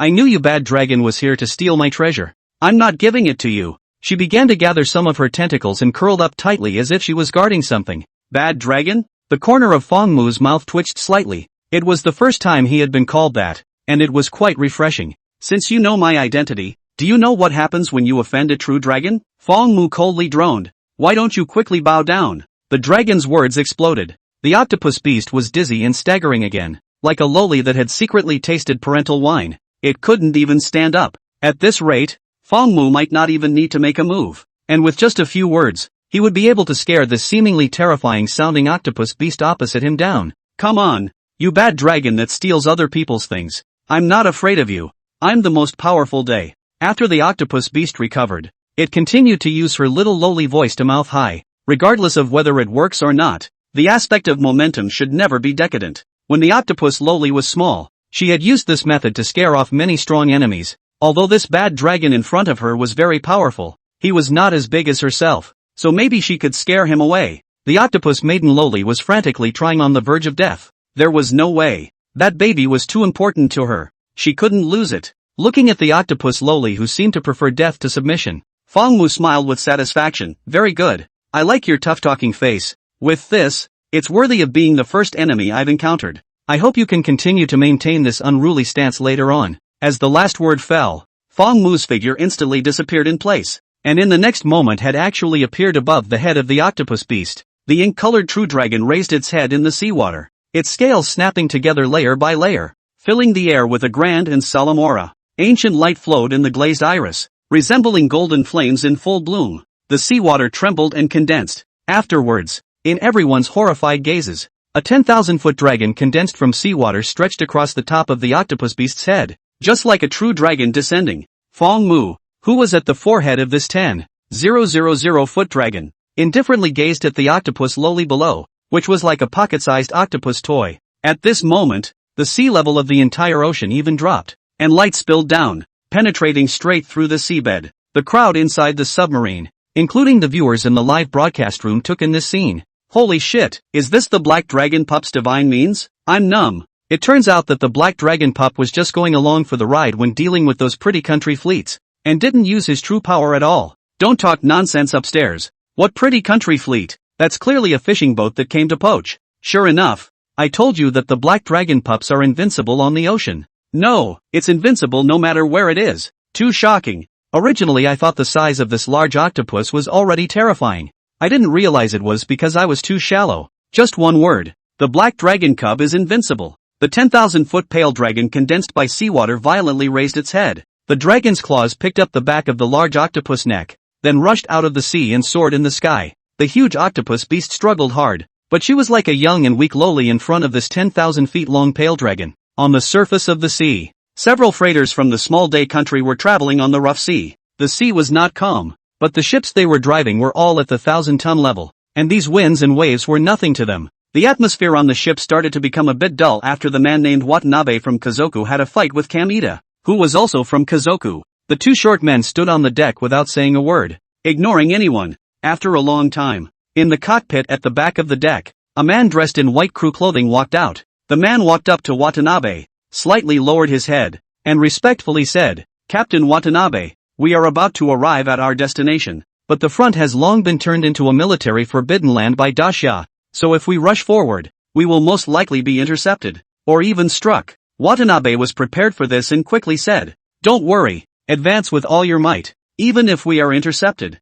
When the time comes, just say that the radar on our ship is broken and we can't receive any messages. We can only advance according to the prescribed route." "Yes, I understand." The crew quickly retreated. Watanabe glanced obliquely and sneered, "Cowards will never gain the respect of others. That's why I'm the captain of the ship and you'll only ever be a co-captain." After saying that, Watanabe stepped away and returned to the cockpit. Kamata clenched his fists behind him and cursed, "Baka, what kind of a bullshit captain is he? He's still wagging his tail and begging for it." He hammered his fist hard on the deck's fence, and after a muffled sound, Kamito bared his teeth in pain. "No, I have to take credit for this as well. I can't let this bastard get on top of me again." Kamito thought secretly. His eyes kept flickering as he rubbed his fists and left the deck with a grim expression on his face. Eventually, he arrived in front of the lifeboat on the lowest level of the ship's cabin, staring at the complete diving suit with oxygen tanks, calculating. The octopus lowly seemed to have some discomfort after leaving the seawater. Her soft body kept squirming and slowly curled up together. It looks like a very panicked look, like a shy and timid girl encountered a strange uncle, but there was no longer an adult shelter around her. "Ah, quickly let go of me, you bad guy," the octopus maiden lowly chortled. On the forehead of the 10,000 feet pale dragon, Fang Mu smiled faintly. "I'll take you for a ride and see a different scenery that you definitely don't usually see." The pale dragon stepped into the air, rocking all the way up. There wasn't a single cloud in the sky, clean and blue like seawater. The light shone unreservedly on the octopus maiden lowly's body, and that soft body turned a special color under the daylight baking, with a layer of gold edging. The The pink suckers on the tentacles. Under the reflection of the sunlight was even more pink. The surface of the crystalline sticky silk, but also refracted colorful colors, like sprinkled with bits of broken gold. See, Fangmu are a little hungry. This look is to do the top materials of the iron plate squid, and still cannot be found the kind. A bite down absolutely satisfied. Even if you don't use it to eat, use it to do something else. It's also very useful. Seems to feel some kind of malice, or perhaps the height of this moment makes her feel a great deal of fear and uneasiness. The octopus girl began to struggle. She had never been to such a high place before. If it wasn't for Fangmu, she probably wouldn't have had this chance in her life. But she doesn't care about this opportunity. How scary it is to be so high. In case of an accidental fall to death, how to do? Octopus mother Loli do not dare to look down at the body. She now only want to hurry back to the water. Only there can give her a sense of security. Although that sense of security is not much, but it was still better than being in the sky. Countless tentacles curled upwards, and the octopus maiden Loli attempted to use the power of the tentacles to break free from the giant claws of the dragon. But her tentacles that could easily smash through even rocks could not cause any damage when they landed on the pale dragon. Every time a tentacle swept by, the body of the dragon condensed by seawater only caused a little ripple. Other than that, there was no other substantial damage. The power of a single drop of water might be nothing, but when countless drops of water condensed together, the power was very terrifying. The pale dragon rose higher and higher. From afar, it looked like a water tornado through the sky, whistling up from the shimmering, brightly lit surface of the sea, with an octopus creature in tow. You've got to put me down. I'm afraid of heights. The little octopus lady Loli panicked and started wailing. The tentacles that had been constantly pouncing on Sanglong had now turned into a tight grip, the pink suckers sucking tightly on top of Sanglong's claws, fearing that the other party would let go of them, which would then result in her falling down. Such a high height. Falling will kill the octopus, right? Fangmu ignored her, but Sanglong continued to climb upward in an effort. This one had the look of a rebellious young girl who clearly owed it to her to be cleaned up, and she had to be taught a lesson in order to make her obedient. Seeing that Fangmu was ignoring her, the octopus maiden Loli began to threaten fiercely. Quickly let me down, or else I'll eat that baby so that you can never get it again. The words were full of threatening intent, but this clear Loli voice made people feel no half sense of urgency. It was as if the lowly girl with two small tiger teeth was in front of her, pretending to be angry and begging for candy. There is not the slightest threatening force. Don't be anxious, we'll be there soon. Fangmu smiled. In a moment, I guarantee that you'll be blown away. A few moments later, Sanglong brought the octopus lady little Loli to break through the cloud haze, completely out of sight of the sea. This environment high above the sky was a never-before-experienced experience for the octopus maiden. This feeling of nearly suffocating and not being able to see the surface of the sea terrified her. Seeing that struggling was useless and threatening was useless, the octopus Loli's little mouth deflated, making a surefire move. I was wrong. I shouldn't have called you a bad dragon. I'm so scared. Quickly let me down.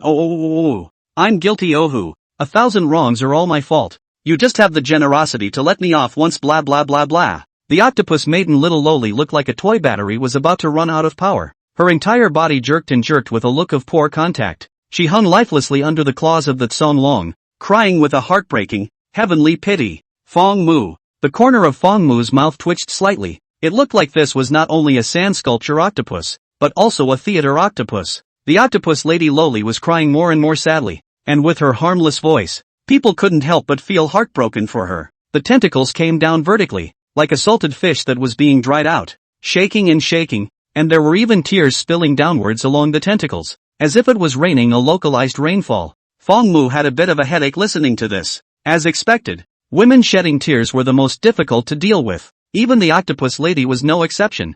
Fangmu thought about it and said helplessly, forget about it. Seeing as you're not long into your spiritual wisdom, it's really not easy. You show me the things you got in that ruin, I'll spare you this time. If it's not something I want, I'll return it to you again. Don't worry. Fangmu's tone was gentle for the first time, very serious. In this current world, for this octopus maiden to be able to reach this level of spiritual intelligence was definitely rare, perhaps even the first creature to reach this point besides Fangmu. At first, when Fangmu learned that the treasure had already been taken, he was planning to kill that sea beast hiding in the shadows, but when he saw that the other party had evolved such a high level of spiritual intelligence, Fangmu changed his mind. Although the bastard's attitude was a bit disrespectful, there was always no big mistake, so it was just a matter of giving a little lesson. After all, it was not easy for a non-human creature to evolve a higher intelligence. The dragon was the spirit of all living things. and naturally had a mindset of compassion for all things. He wasn't so far gone that he would actually have a general opinion with this fellow.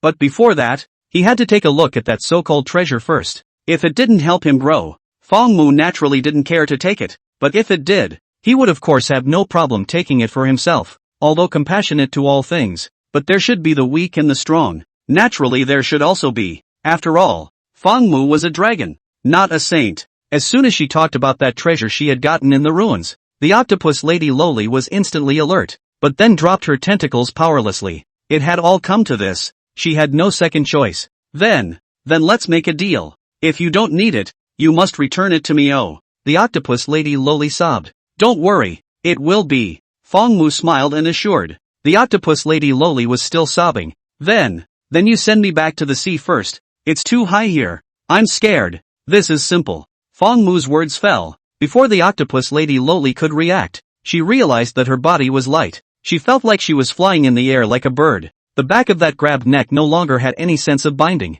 Octopus lady, sigma, degree mouth degree. Boo, boo, boo. With the sound of a sucker dislodging, the octopus lady's entire body plummeted down. Having lost that Sunlong dragon claws tackle, the strength of the suction cups on that tentacle was simply not enough to support her huge body. That feeling of weightlessness caused her heart to panic even more, and for a moment, her body unexpectedly stiffened a bit, not knowing what to do. In just a few moments, she could no longer hold on. Aha! Winky Face, the octopus maiden's delicate lowly voice let out a cry of misery that sounded like a silver bell, echoing at the edge of the sky. At that moment, the pale dragon condensed by seawater suddenly swooped downwards in a dive, appearing underneath the octopus maiden at a much faster speed. The large dragon body allowed her to land firmly on it. The pale dragon continued to dive downwards, breaking through the clouds and rejoining the sea. After entering the sea, Fong Mu came to the front of the octopus lady, looked at the little Loli who was still a bit dazed, and said with a smile, "How was it? Exciting, isn't it?" The octopus maiden was still unresponsive. Her eyes were dull, and it seemed as if her soul had already gone out of her body from the shock. The seawater resubmerged the octopus lady's body, and her eyes finally regained some of their divine light. Ooh. The little octopus maiden Loli cried out. "All right, don't cry. You're already safe. Take out your treasure. I'll just take a look and promise not to rob you." Fong Mu was like a big gray wolf, luring the cute little red hat. "Oh wow!" The octopus lady cried with a heartbreaking and miserable cry. Just now it was fear, now it was joy. Obviously it had only been a short time since she left the water, but she now had the feeling that it was so good to be back in the water, like she was back home. After crying for another short while, the octopus lady then wiped the tears from her eyes with her tentacles, and the other two tentacles gently offered a snow-white jade piece. Here. The moment this snow-white jade piece was taken out, Fong Mu felt his mind go boom, as if something had been washed away. In the darkness, it was as if he had arrived in a dark blanket of space. Here, there was no concept of time or space, only silence that was eternal to the extreme. It was as if nothing had changed since the beginning. I don't know how long it had passed, perhaps an instant, perhaps a long endless age. Suddenly, a great figure emerged, and in his hands, there was a weapon that could not be seen in its entirety. The great figure waved the weapon in his hand, a silver light that was so bright that it cut through the two realms, divided heaven and earth, shattered time, and decimated eternity. A huge crack spread outwards. Another light flashed by, a jade disc with an appearance like a plate, with mysterious textures outlined around it, slowly emerged in this heaven and earth, swirling with immortal light. 3,000 brilliant beams of light seemed like a river of stars pouring down, falling one after another in the center of the jade disc. The jade disc trembled slightly, the beams of light twisted and squeezed together. The jade disc seemed to be unable to carry it, and eventually fell apart. The image stopped abruptly. Fong Mu's gaze gradually returned. Somewhat surprised, he looked at the snow-white jade disc in front of him. "Don't say anything else. This thing does have a destiny with him." Fong Mu took the jade piece into his hands and played with it. It was as smooth as snow, very resistant to disc. Of course, this is not the key. Fong Mu took a look and estimated that this should be one of the pieces of the jade disc after it fell apart. And that jade disc, if nothing else, perhaps it was the legendary jade disc of creation. If this guess was true, then this could be an incalculable and overwhelming treasure. But why had it sunk to the bottom of the sea again? And even a corner of the ruined ruins hall? Fong Mu played with the jade piece and fell into deep thought, combined with those images he had seen before. An ancient secret that was mysterious and full of myths and legends seemed to be about to unfold. Seeing that Fong Mu didn't say anything for a long time, Octopus Lady Loli couldn't help but weakly say, This is just an ordinary piece of jade. You're so powerful. You must not be able to look at it, or else you'd better give it back to me? It was by relying on this jade piece that she had become so smart and powerful today, and she also had a premonition that with this jade piece, she could become even stronger and smarter. That was why she hadn't wanted to hand it over to this terrifying fellow in front of her. Fang Mu weighed the jade piece, smiled faintly, and after a flip of her little paw, the jade piece disappeared into thin air. Degree, the octopus lady froze. In the next moment, it went pear-shaped and cried out, "Give me back my jade piece. That's my treasure, oh oh oh." She flung her tentacles as she cried out, churning the seawater, rolling in the mud and sand churning. The nearby sea was instantly muddy. Fang Mu didn't stop the other party, but said indifferently, "This thing has a destiny with me. It's temporarily placed here with me for now, but I won't treat you poorly. I'll give you two choices now." The octopus lady paused. Crying, she said, "What choices?" She was not capable of resisting Fang Mu in the first place, and the code of the weak and the strong was something that marine creatures could understand much more than humans. She was now merely losing the jade piece. Not being eaten was already considered the best ending. Crying a little was merely an instinctive reaction. If the other party can really give two good choices, then of course she will not want. At the very least, it could make up for some of the losses. Fang Mu saw that the other party stopped crying, so he continued, "The first choice is for you to follow me and recognize me as your master, so that in the future, not only can you continue to enjoy the effects of the jade tablets, but you can also receive my rewards when you perform well. My identity should be clear to you, and the means you've just seen.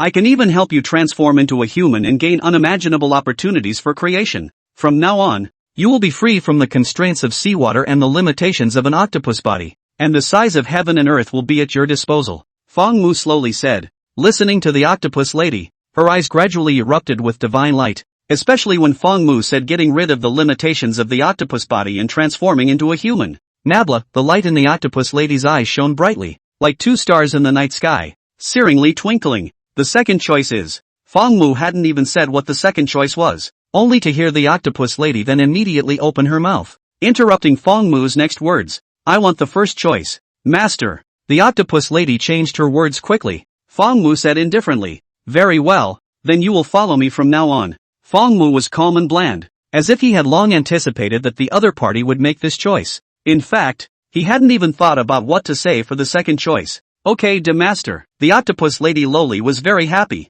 so happy that she couldn't help but dance in the water. "Since you've recognized me as your master, you can't be without a name." Fang Mu thought for a moment. "You'll be called Maruko from now on." Maruko. The octopus lady was slightly stunned, unsure. "Why this name, master?" "Because I like eating octopus balls." Octopus lady. For all winky face equals. Octopus lady Lolita, is it too late for me to run? It's official debut. Why still no volume? The hypes won't go up. The small gifts aren't there. The ratings are dismal. And the data is even greener. Is the writing too bad? Self-confidence plummeted. Continued to doubt life. I cry. The surface of the sea. At this time the submarine has floated to the surface. No longer traveling. Exposed to a dark bulge, like the back of a turtle. The people gathered around and watched the screen in front of them intently. Periscope and the picture was cast on the screen. Sanglong lifting the big octopus rushed up to the clouds of the scene, all clearly visible. The crowd opened their mouths wide and did not close them for a long time.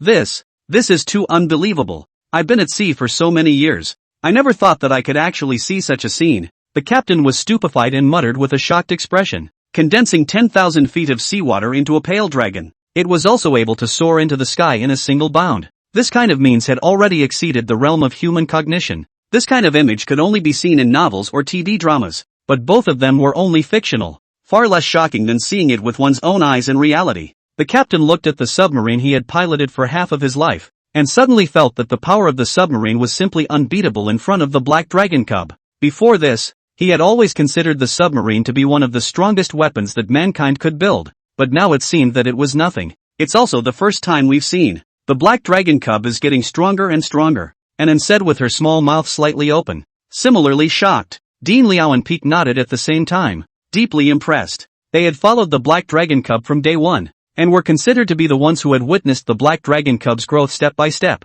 It had only been a few short days. From the little cub that fell into a coma after breathing fire once that day, it had turned into a mythical creature that could control a 10,000-foot dragon with no problem. It was too fast. The growth speed of a mythical true dragon left everyone in awe, including some of the old viewers in the live broadcast room. They also felt a sense of pride at having witnessed the growth of a black dragon cub. That big octopus even dared to be arrogant in front of the black dragon cub. Now it knows how powerful it is. Inside the octopus, I won't dare again. Black dragon pup has really grown up. He has gotten more and more powerful. As a veteran viewer, I want to cry now. It's really hard to connect this mighty black dragon cub in front of me with that little guy who couldn't even walk properly back then. This live broadcast is really too meaningful. We not only witnessed the history of the Qin Emperor's tomb, but also witnessed this mythical miracle of the black dragon cub. The rise of Great Xia is unstoppable. I just want to know, when can we sell the black dragon cub's poop publicly? Same question. At this time, the submarine's periscope could no longer see the figure of the large octopus,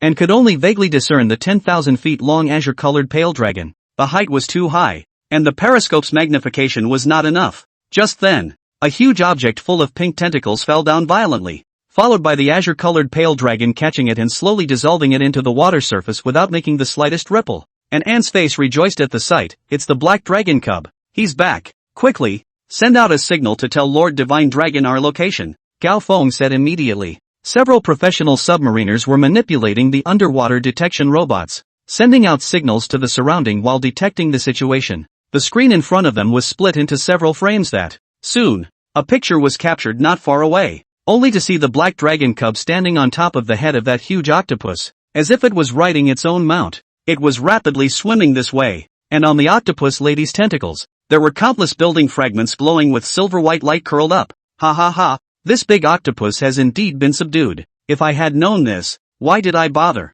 Yeah, had to wait until the black dragon cub got angry and cleaned it up before submitting. What's up with me suddenly thinking that the big octopus is still kind of cute? The netizens were delighted. The octopus was extremely fast underwater and soon arrived near the submarine. Just stay outside. Feng Mu's voice directly reached Octopus Nymphette Mariko's mind. The little octopus maiden lowly happily agreed. Okay, de master. Feng Mu's figure flashed and returned inside the submarine. The first time Feng Mu appeared, the crowd immediately surrounded him. Black dragon cub, you're finally back. Anne beamed her little mouth. All of us were worried about you. Feng Mu was slightly stunned, looking at the crowd, who all looked worried. He did feel a little touched inside. It's good to be fine, Dean Liao said with a smile. Muli looked at the large octopus outside the porthole and mused. That large octopus. Don't worry about her. She will leave here with us, Feng Mu said softly. Muli's eyes lit up. Great. Then I can study it. As a qualified biological researcher, upon seeing these creatures that were beyond common sense,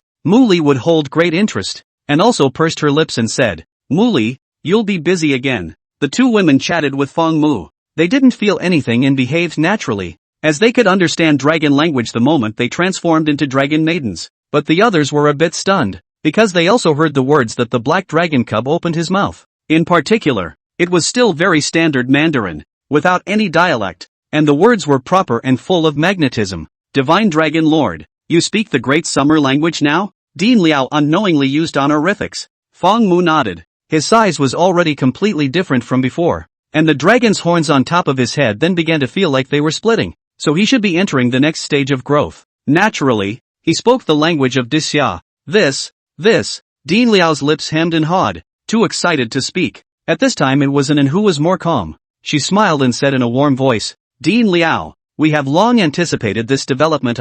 Dean Liao nodded violently. Yes, Lord Divine Dragon is originally our Dixia totem. It's too normal for him to speak Dixia language. Even though this was the case, when he heard it in person, the excitement in his heart was still uncontrollable. Feng Mu was also very calm as he said to Gao Feng, send some manpower to launch a carpet search in this sea to see if there are any similar fragments of ruins nearby. Gao Feng nodded and immediately respectfully returned. Leave it to me. Although Feng Mu could not yet confirm what corner of the Great Hall those ruins were, he could be certain that they were by no means simple, and they were also connected to the jade plate of creation, so it was always right to bring them back. He had already asked the octopus lady to bring back all those ruins on her tentacles, but Feng Mu didn't know if there were any similar scattered fragments in the vicinity, so he asked Gao Feng to go and do a carpet search. If you find any, remember to salvage back without dropping a single fragment, Feng Mu once again admonished. Gao Feng's face also became more serious and grave. Guarantee to complete the task. After saying that, he immediately went down to make arrangements.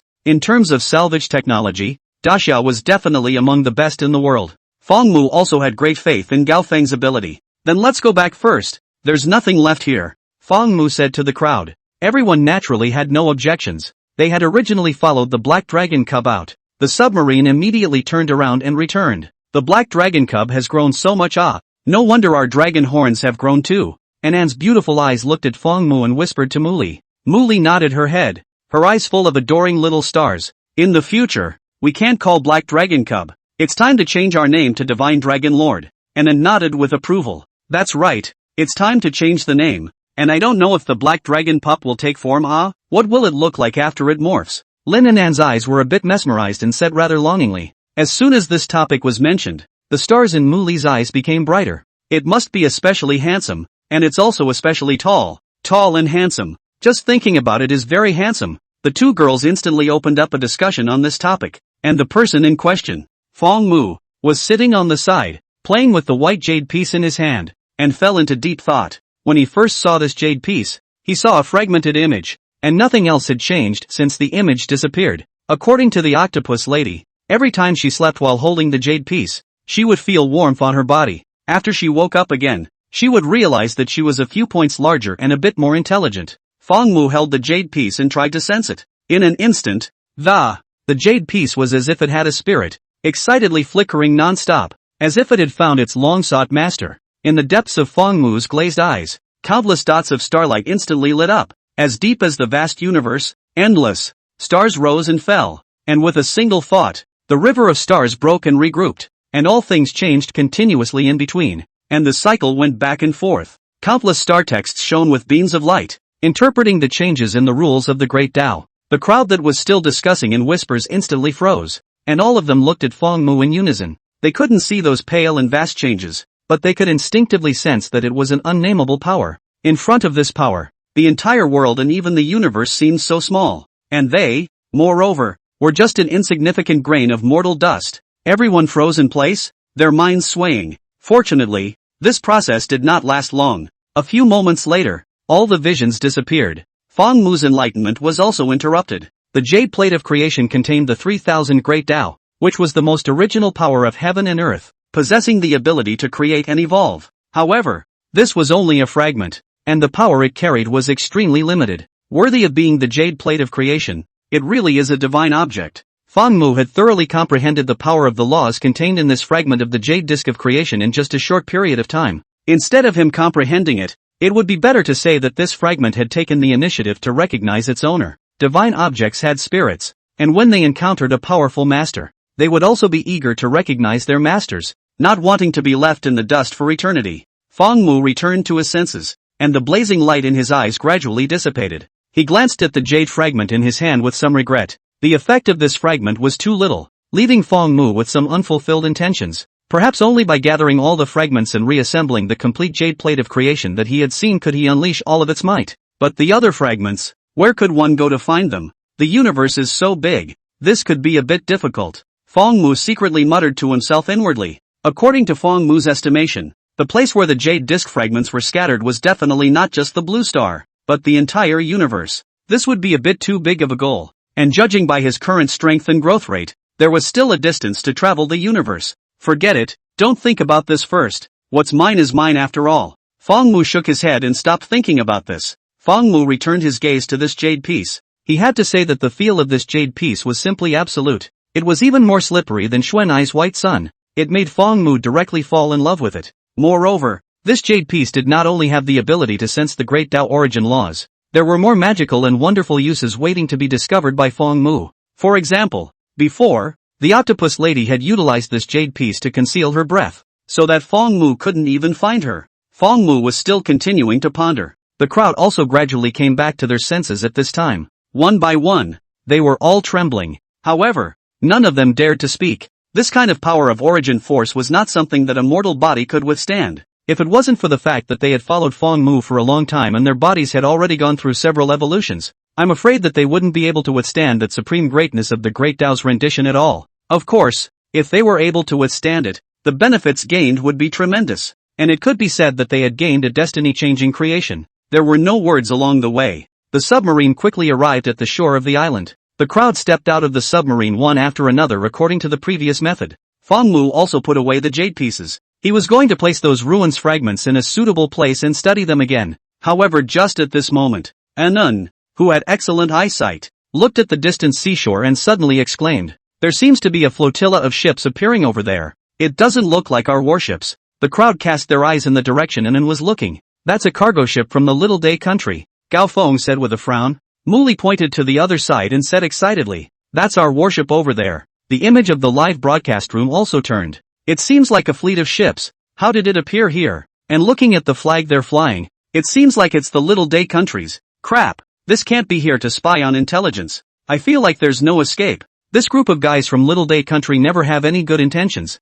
They must be here to spy on Black Dragon's Sunny Boy. Yeah, this area has been classified as a military restricted area. Why would any merchant ship dare to travel this way? It's obvious that they don't have good intentions. Our destroyers have already gone up and shouted. I guess we can drive them away soon. I think we should fire our cannons and blast them hard, so that they have no way of coming back. It's a bit difficult to open fire and blast them. After all, they're just cargo ships and haven't shown any hostile intent. At most they'll just be expelled. A Little Day country? One could only say that it came just in time again. Feng Mu didn't even need to carefully sense it. He could feel a sickening malice in that flotilla. If you've come, then don't leave. Feng Mu was about to strike. In the next instant, several whistling like thunderous air-breaking sounds could be heard. The missiles from the Grand Xiao warship stabbed straight into the sky, billowing white smoke, like a fiery dragon that pranced through the clouds, and bombarded the cargo ship of the Little Day nation without mercy. The missiles landed on the freighter with unerring precision, and the seawater felt like it was being boiled.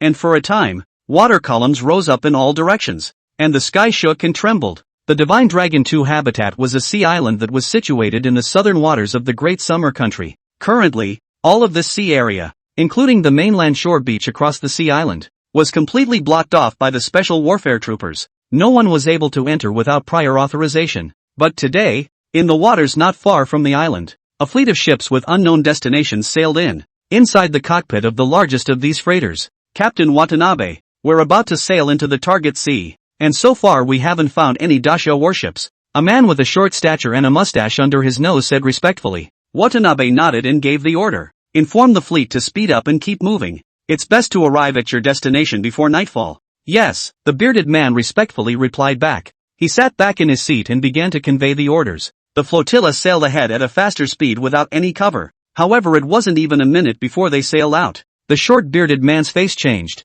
and he hurriedly reported, "Captain Watanabe, we have been discovered. The Great Summer Kingdom's warships are very close to our position, and they are telling us to evacuate. What should we do?" Watanabe's face was also very unattractive. "How did you detect it? The enemy has come in front of us and still haven't realized it?" The bearded man's face showed bitterness. "Captain Watanabe, the satellite radar system used by Daisho's warships is much more powerful than ours, and both sides are not on the same level at all. Now this kind of battle is to fight the information difference as well as the advanced degree of equipment. How can they this area a few freighters and Daisho's warships compared?" Watanabe's face became even more ugly, but then he threw away these thoughts and said with a confident face, "Slow down a bit and keep moving. Feel out the number of their warships, as well as their protection strength. Don't worry, we're a merchant ship. They won't dare to bombard us, or else we'll cause an international controversy, and at most, we'll just be expelled and intercepted." Watanabe's words gave the others a shot in the arm, and they continued traveling forward. And at that moment Kamita, who was the co-captain, quietly left the cockpit while everyone was busy. Without anyone drawing any attention to him, he went all the way to the cabin where the lifeboat was stored, brought along a full set of diving suits and some necessary supplies, and then drove the lifeboat, unknowingly leaving the entire fleet. Kamita looked at the fleet of ships that were drifting away, and couldn't help but smile grimly. "Go go go. You guys attract firepower in the front. I'll quietly spy on the intelligence from the side, and then the credit will all be mine alone." Kamita looked at the diving suits in the lifeboat. A complete plan was already floating in his mind. Once it came to fruition, he would have exceeded his mission. Kamita piloted the lifeboat and headed in the other direction. After Kamita left, Watanabe was still directing the fleet of boats as they kept moving forward. Standing in the cockpit, he didn't even need binoculars to see. In the sea not far away, the majestic and huge warship, and on the warship, there was a brightly colored flag flying. "They don't dare to fire. They don't dare to fire." Watanabe stared intently at the warship not far away, chanting inwardly. He looked calm on the surface, but in reality, he was nervous inside, and cold sweat had rolled down his forehead. Seeing that the time was almost right, he immediately gave another order. Watanabe instructed, "Reduce the speed and write down all the models and numbers of these warships. Also, Send another person to the deck to send out a distress signal, saying that our ship's power system is malfunctioning and we can't stop. Requesting help. Yes, immediately. A few little baka answered in agreement. And at this time on the other side, in the Grand Xiao warship, inside the dark blue control cabin, many precision machines were constantly operating, and the Maritime Special Forces soldiers coming and going were busy at their posts. A tall, unruffled middle-aged man stood in front of the display screen, his gaze fixed as he looked at the images in the display screen. The picture in the screen was none other than the fleet of ships from the Small Day country. A special warfare soldier behind the captain had a powerful voice as he reported the situation. Reporting to the captain, we have warned the other party, but the other party has not responded in any way and is still sailing forward. The captain's eyes flashed with a hint of icy coldness, and without any hesitation, he coldly shouted, the entire ship enters first-level combat deployment. The atmosphere in the entire control room suddenly tightened, and the alarm bell rang loudly, with an air of a mountainous rain. Yes, enter first-level combat deployment. Enter first-level combat deployment. Layer upon layer of orders were conveyed down, each and every one of them like an indispensable wire, tightly twisted together. Reporting to the captain, the other party's speed has slowed down slightly, but it still hasn't stopped. Someone on the deck has sent out a distress signal, saying that their power system is malfunctioning and they want to seek our help. The Special Forces soldier reported the situation. Screw that. A power system situation and they're still free to slow down. These little days are just here to probe for information. The captain's mouth turned up and he cursed, then continued, prepare the main guns, aim at the enemy vessel and fire immediately.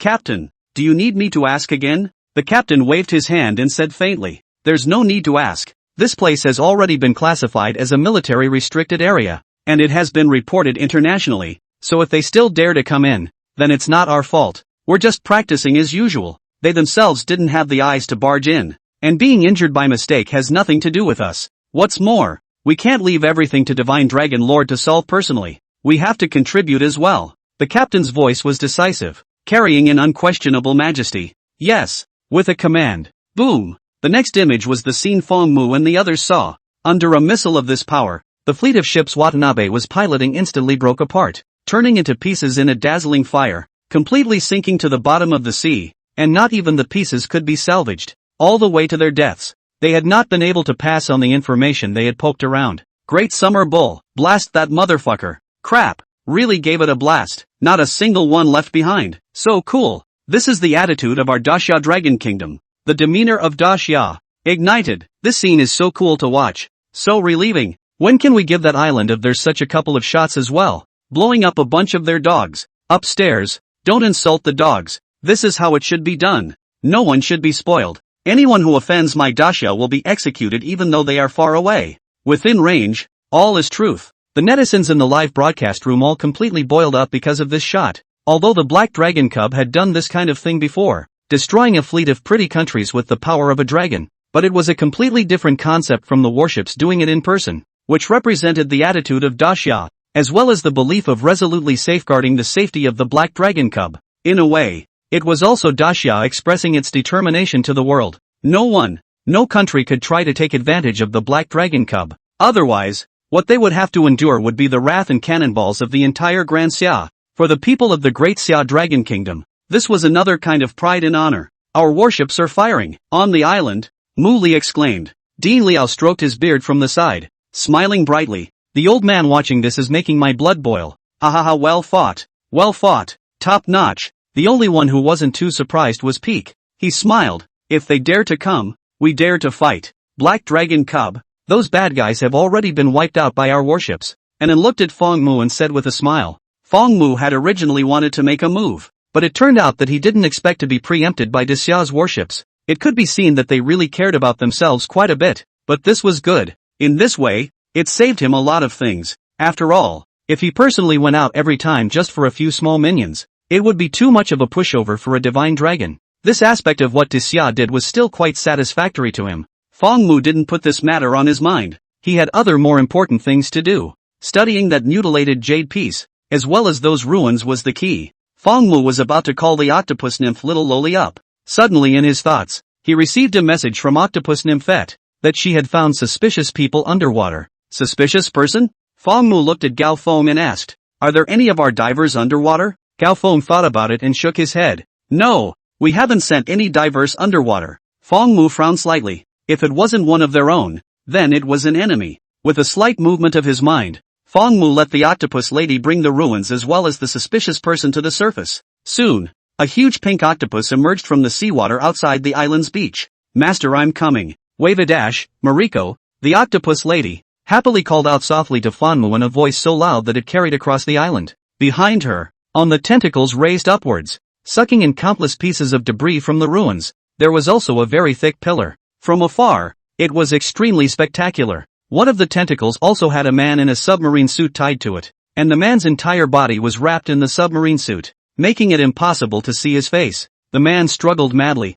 but under that thick and powerful tentacle, he was strangled tighter and tighter, and was simply powerless to resist. Octopus Nymphette Maruko naturally addressed Master Fong Mu and didn't feel there was anything abnormal, but the crowd present was stunned. Just now, who was talking? And then looked at the octopus lady in front of her, and then looked at Muli behind her, asking with some uncertainty. That voice just now had a slight resemblance to Muli, but Muli was behind her, while that voice was clearly coming from the front. It wasn't me. Muli looked at Anan and shook her head, her eyes a little confused. The two little dragonesses then looked at each other, and with great understanding, they jointly shifted their sights towards the large octopus in the sea. Oh, it seems to be exposed. Subset of Octopus Nymphette Mariko seemed to have just realized something, and hurriedly used her two tentacles to cover her eyes with an embarrassed look. The corner of Fong Mu's mouth twitched. Just now hit it so well, now it's starting to act clueless again, and also screamed so loudly. It was obvious that it was on purpose. Fong Mu could see that this was not only a sand sculpture, but also an octopus lady with a heart plus green tea. Muli's small hand holding the pen rubbed her eyes and said incredulously, "It seems like it really is. That big octopus is talking." The audience in the live broadcast room also expressed their skepticism. Crap, is it really an octopus talking? Sure it wasn't dubbed? I kind of can't believe it. When has it ever been fake in the Black Dragon Cubs live broadcast room? This is definitely real. I also believe that this is true, but it's a bit too hard to accept. Is this world really going to change? It's hard to say. The Black Dragon Cub, this kind of mythological creatures come out also, even if, after all, and the first emperor political brother has a relationship, but now even the octopus will speak. This shouldn't be an ordinary octopus. You guys can tell that this octopus has become refined just by looking at this body type. You guys are not discussing to the point. This voice is also too good. When a voice actor are properly, no problem. Voice actors are all monsters. This sentence suddenly makes me think carefully. Don't be afraid. As long as you hold on tight to the Black Dragon Cub's thighs, what demons and monsters will not dare to go on the rampage in Dasha? Is identical to Octopus Nymphette Maruko immediately shook his head and spoke out in defense. I didn't. It wasn't me. Fong Mu had a black line on his head. No need to pretend. Everyone has already found you out. Only then did the octopus lady slowly put her tentacles down, revealing the pair of eye pupils with a cunning intent. The tips of the two tentacles kept touching each other, with a face of ignorance and dumbfoundedness. Master, I didn't do it on purpose. I forgot. It was only now that the crowd was really sure that the voice was indeed coming from this big octopus in front of them. Previously, Fong Mu and the octopus lady were talking in the seawater, through the thick submarine wall. The crowd didn't hear the octopus lady's voice, but now it was on the empty island. In the absence of any obstruction, the octopus lady's lowly voice clearly reached everyone's ears. She can actually talk, So awesome. Muli's eyes shone brightly, her inner curiosity reaching its peak in an instant. Dean Liao also couldn't help but tease, and it's still speaking in Daxia language, which means this octopus is from our Daxia country. Ha. Everyone's acceptance was already high, and Fong Mu didn't bother with any other explanations, but said to Octopus Nymphette Maruko, "Put the stuff up, and that suspicious guy throw it up as well." Octopus Nymphette Maruko put all the debris pieces on the beach, and the human in the diving suit was also thrown up. Gao Feng immediately sent someone to hold him down. After checking around, he said, "Lord Shenlong, this person has fallen into a coma, and his identity is written on the country of Kodomo, named Kamada." Hearing this, Fong Mu's glazed pupils narrowed slightly. Little Day country, keep him for now. Maybe we can use him to find a reason to use this to go around Little Day country. Give them some benefits. After Fong Mu finished speaking, Gao Feng immediately understood. Justifiable reason this is not coming. Looking at the crowd still interested in the octopus lady, Fong Mu said to the crowd, "This octopus is called Maruko. Don't listen to her childish voice.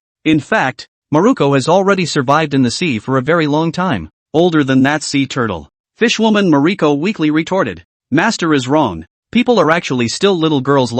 At this time, and then suddenly remembered something and subconsciously said, "Right, where is that big sea turtle?" At this time in the deep sea, a sea turtle in a coma slowly opened its eyes, looked around in a daze, and then fought to swim out. That night, an announcement once again rushed onto the hot search. This afternoon, a small day country, a fleet of ships in the southern waters of our country malfunctioned. The entire fleet all sank, after our country struggled to rescue, and finally rescued a survivor. In the spirit of friendly relations between the two countries, our country has decided to send a fleet to escort this survivor back to the country of the small days. Ha ha ha ha ha ha ha. The official is just too good at it. The copywriting these past few times is just too beautiful. It's so touching. Our great summer country is just warm-hearted. Their ship sank. We managed to save one. We have to rush to send it back to them. There's nothing wrong with that. Yes, there aren't many countries as kind as our Desya. Sending the fleet alone doesn't feel like a good enough gesture. Let's suggest sending the aircraft carriers as well. No, let's send the fighters too. We can't let the Japanese from that small country in the past be in danger and then blame us Desya. Agreed. Send a few more. If not, let the Black Dragon Cubs go over there to have a sneak peek too, right? The netizens started a heated discussion in the comments section. Everyone could see that the little day country was in a big mess this time. Utilizing this reason, Desya could squarely sail its warships into the waters near the little daybreak country, and they couldn't refuse, because once they refused, this represented that they had given up on the people of their own country, a big hat that the little daybreak country was definitely unwilling to wear. Once they put it on, the national trust would plummet, and this was something that the little days country did not want to see, so they could only choose to accept it. The more the netizens discussed, the more excited they became. Finally we can see our warship sail to the little day country's doorstep. I wonder if we can get a few more shots. Don't talk nonsense. What do you mean by coming on a few more cannons? It should be that their warships are malfunctioning. Let's help them fix it. I see some of their city isn't too clean either. Can we help them clean it up? Good idea. It's best to help them with an unbreakable one. The comments from the netizens were extraordinarily consistent, all of them wanting to wait impatiently to see the warship sail to the small day country earlier. On the sea island, Black Dragon Cub, you're going too? Annan looked at Fong Mu and blinked her eyes, her face somewhat worried. This wasn't going out on a trip after all, so it was inevitable that there would be some worry. Fong Mu nodded, his voice slightly cold. Since they are trying to spy on us, they have to be prepared for a beating. He was originally unwilling to take care of those people, but he hadn't thought that these guys, who were even playing the trick of sounding out the east and striking the west, would send someone to sneak onto the island. Although even if that Kamita wasn't discovered by the octopus lady, he would still be caught by the tightly guarded defenses of the island. But what if this Kamita's intention was not to spy on information, but to die together? He could hide a lot of bombs in his body, lurk into the island and then just detonate them. This is also very possible. After all, this kind of self-sanding type of attack was no longer a rare thing for the small day country. They played it very skillfully. Detonating the bomb naturally wouldn't cause any harm to Fong Mu, and even Nin, Muli and the others could be safe and sound. But the other special forces soldiers are not necessarily. If there was really a bomb that suddenly detonated, Fong Mu would definitely not be able to protect everyone in the first place. There would definitely be sacrifices at that time, and the octopus lady Loli who bore the brunt of it would probably be injured as well. That was the reason why Fong Mu finally made this determination. It was good that Kamata didn't have a bomb on him, but in order to prevent this kind of thing from happening, Fong Mu decided to clean up the other party properly, stopping this kind of thing from happening at the root. Seeing that Fong Mu had already made up his mind, Annan looked at Gao Feng and asked, "Captain Gao, may I go?" Gao Feng didn't even think about it and nodded. "Of course you can. Not only do you have to go, but you also have to bring the live broadcast with you. We're going to record the whole operation this time."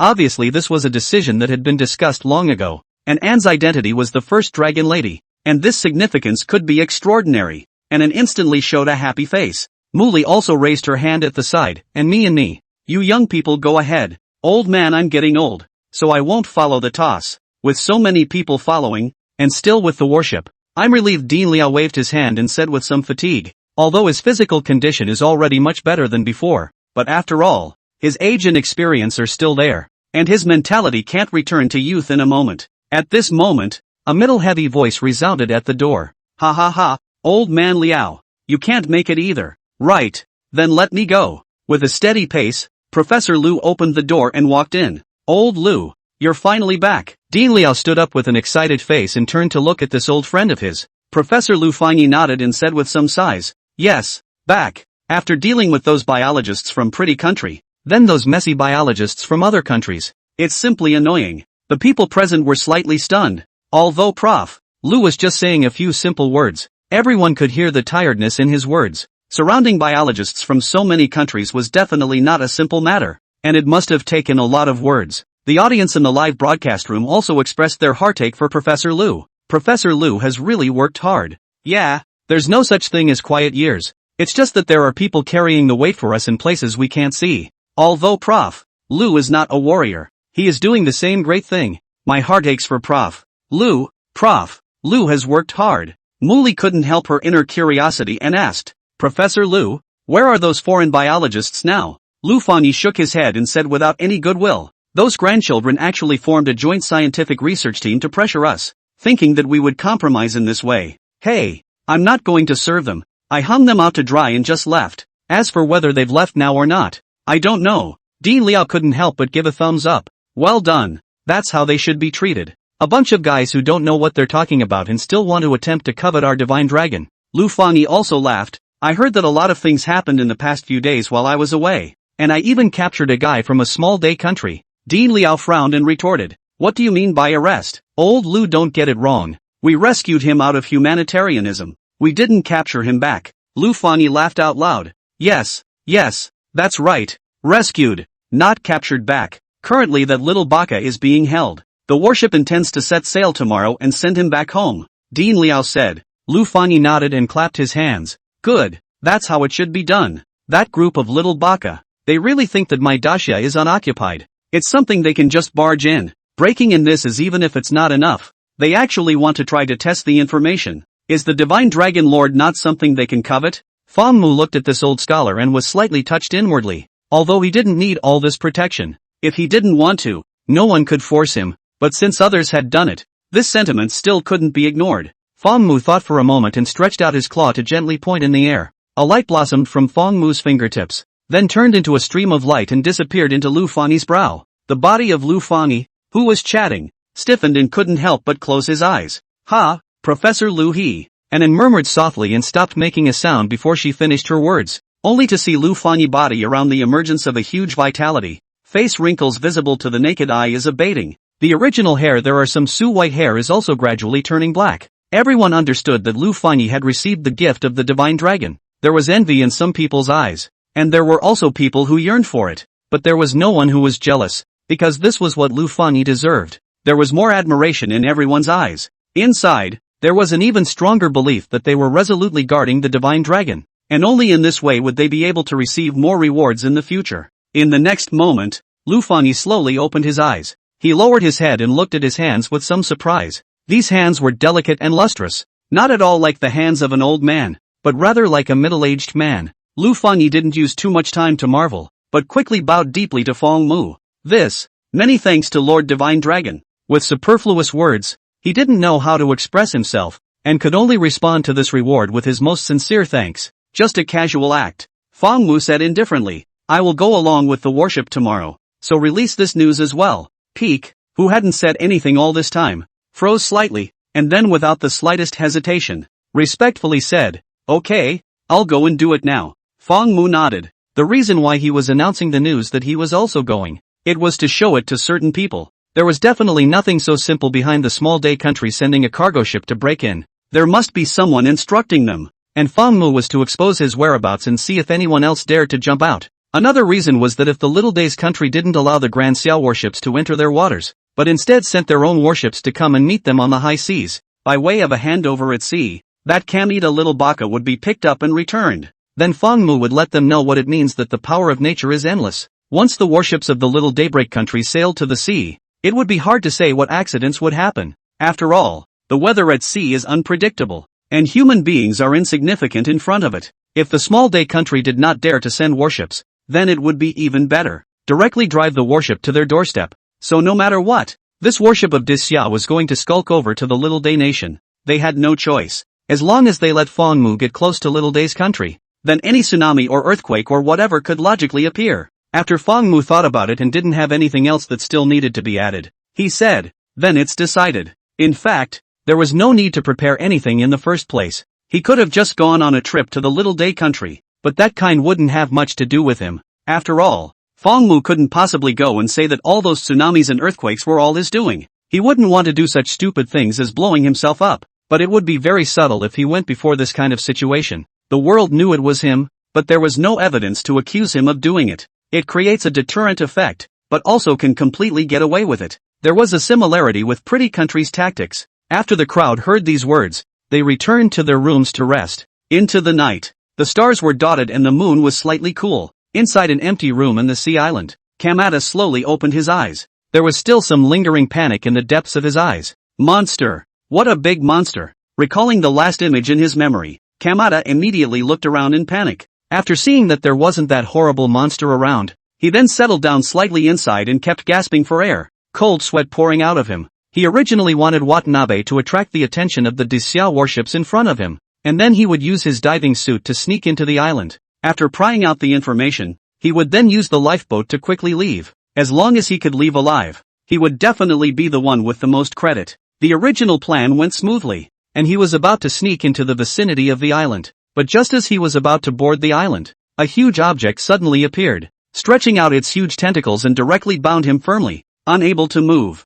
Kamita had originally scoffed at the monsters in Ultraman, believing that those things were all fictional and something only children would watch, but he now disproved that idea. It wasn't fictional at all. It was real. Kamita slowed down for a while and began to seriously survey his surroundings. It was possible to tell that this was definitely not underwater, and that all of these buildings were human buildings as well. As long as they were human, then everything was fine. His little life was saved at the very least. If it was a monster, then there was no guarantee. Kamito sat up from the floor and scrutinized the layout of the room, ready to find an opportunity to escape while he had the chance. I wonder how Watanabe and the others are doing. Can they come to my rescue? Kamito chanted in a small voice. By now he had long forgotten about those grudges and was only focused on getting out of here. Kamita looked around and realized that the house was empty. Nothing was there, as if it was a rough house. The main door was a wooden one that looked weak, and it was still open, not closed at all. Kamita's face was pleased. What a humble place. I shouldn't have been saved by that group of Dixia people,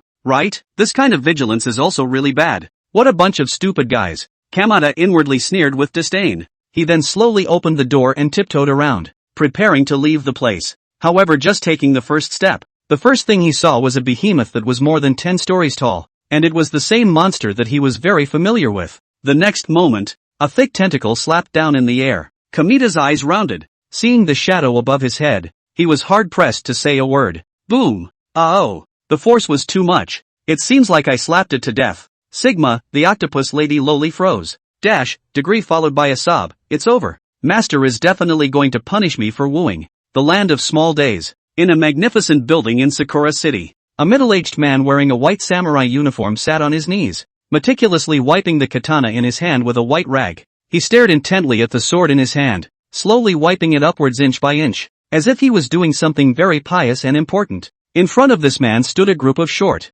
uniformed men. These men had their heads lowered and did not say a word. The atmosphere in the room was somewhat low pressure. After a long time, the middle-aged man who was polishing the sword put down the rag in his hand, placed the sword in front of his own eyes, and carefully scanned it once more. Then he slowly returned the knife to its scabbard. Only then did the men in military uniforms dare to open their mouths and say, "Reporting to show too much, sir. Our mission failed. Even the people, including the fleet of ships, are gone." The middle-aged man named Xiang Too Much sheathed his sword with a slight movement, but his expression was bland, and he said without any expression on his face, "Didn't you tell them to disguise themselves? Why did they fail?" The uniformed man at the head lowered his head and whispered, "We underestimated Dixia's determination to guard that divine dragon." The flotilla suddenly lost its signal before it could even get completely close to Dixia's fleet. There was no chance to explain or react. We guessed that it was an artillery attack that caused the sudden interruption of the signal. The uniformed man said the word guess very vaguely,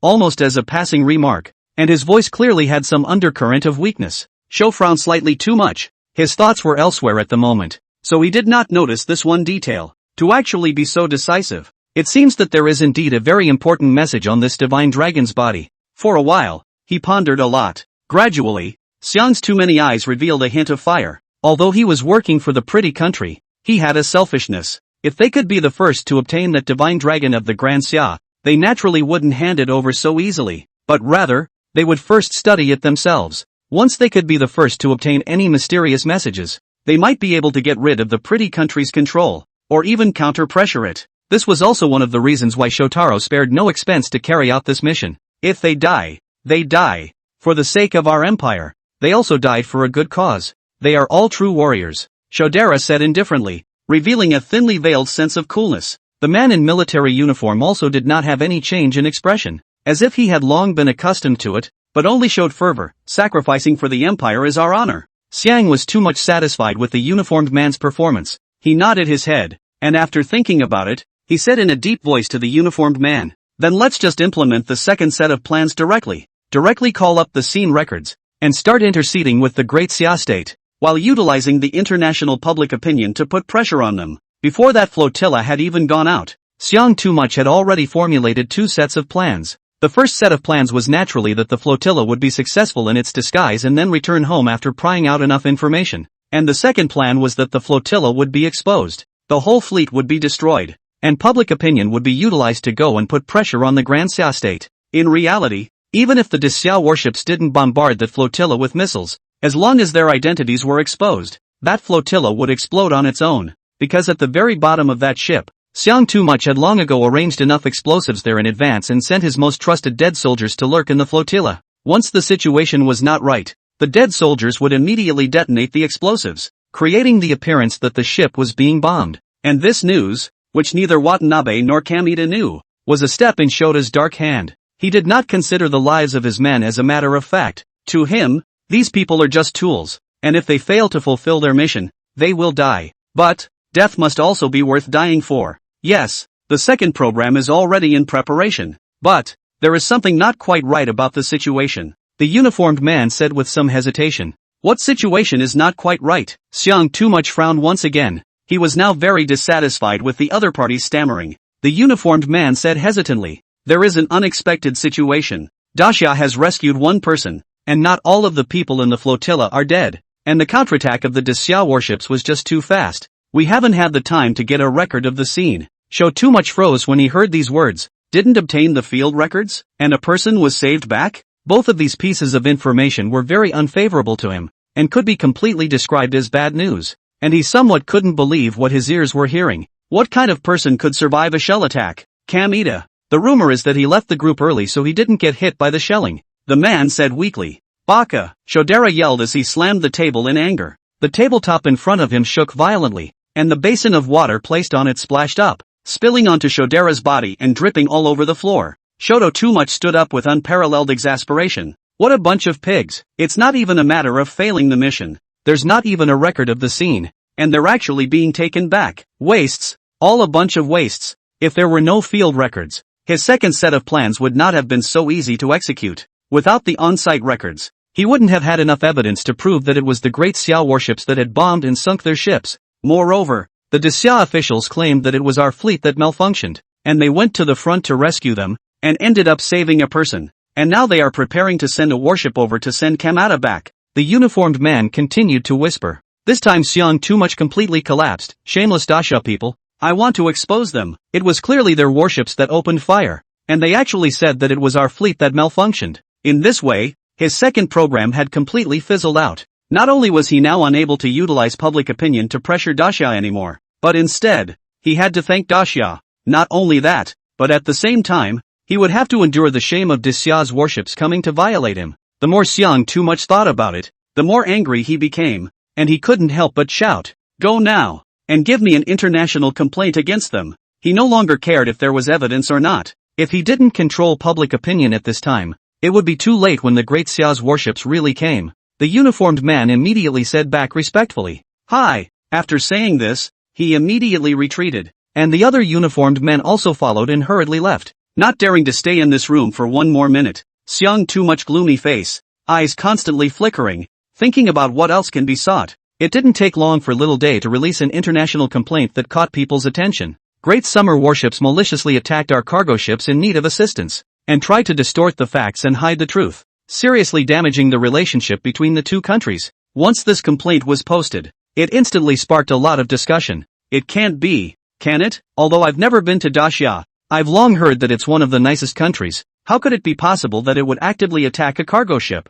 I'm from base. It's absolutely impossible for Daxia to do such a thing. Daxia is our best friend. I'll always believe in them. Pretty country's dogs are just dogs, using the same tactics. Can we change the routine? It's all getting tired of seeing it. Then there's still no need to ask. It must be Little Day directing itself. Upstairs. The truth. I'm from Daxia. I was staring at the entire live broadcast yesterday. How come I didn't see any cargo ships? Don't fart in the small days. That's right. You can't bite people even when you're a dog. Who wouldn't know how to get high? If you have the ability to bring out the evidence. Netizens spoke out in righteousness under the comments. There was no evidence for this oral accusation from Little Daybreak Country, resulting in very few people believing it. Xiang Too Much looked through the comments and was furious. He wanted to see a lopsided public opinion that didn't happen at all. Instead it was all about blaming Little Day Nation. Occasionally, a few residents of his country retorted on them, and they were all silenced by the verbal abuse. But one of the comments made his eyes light up.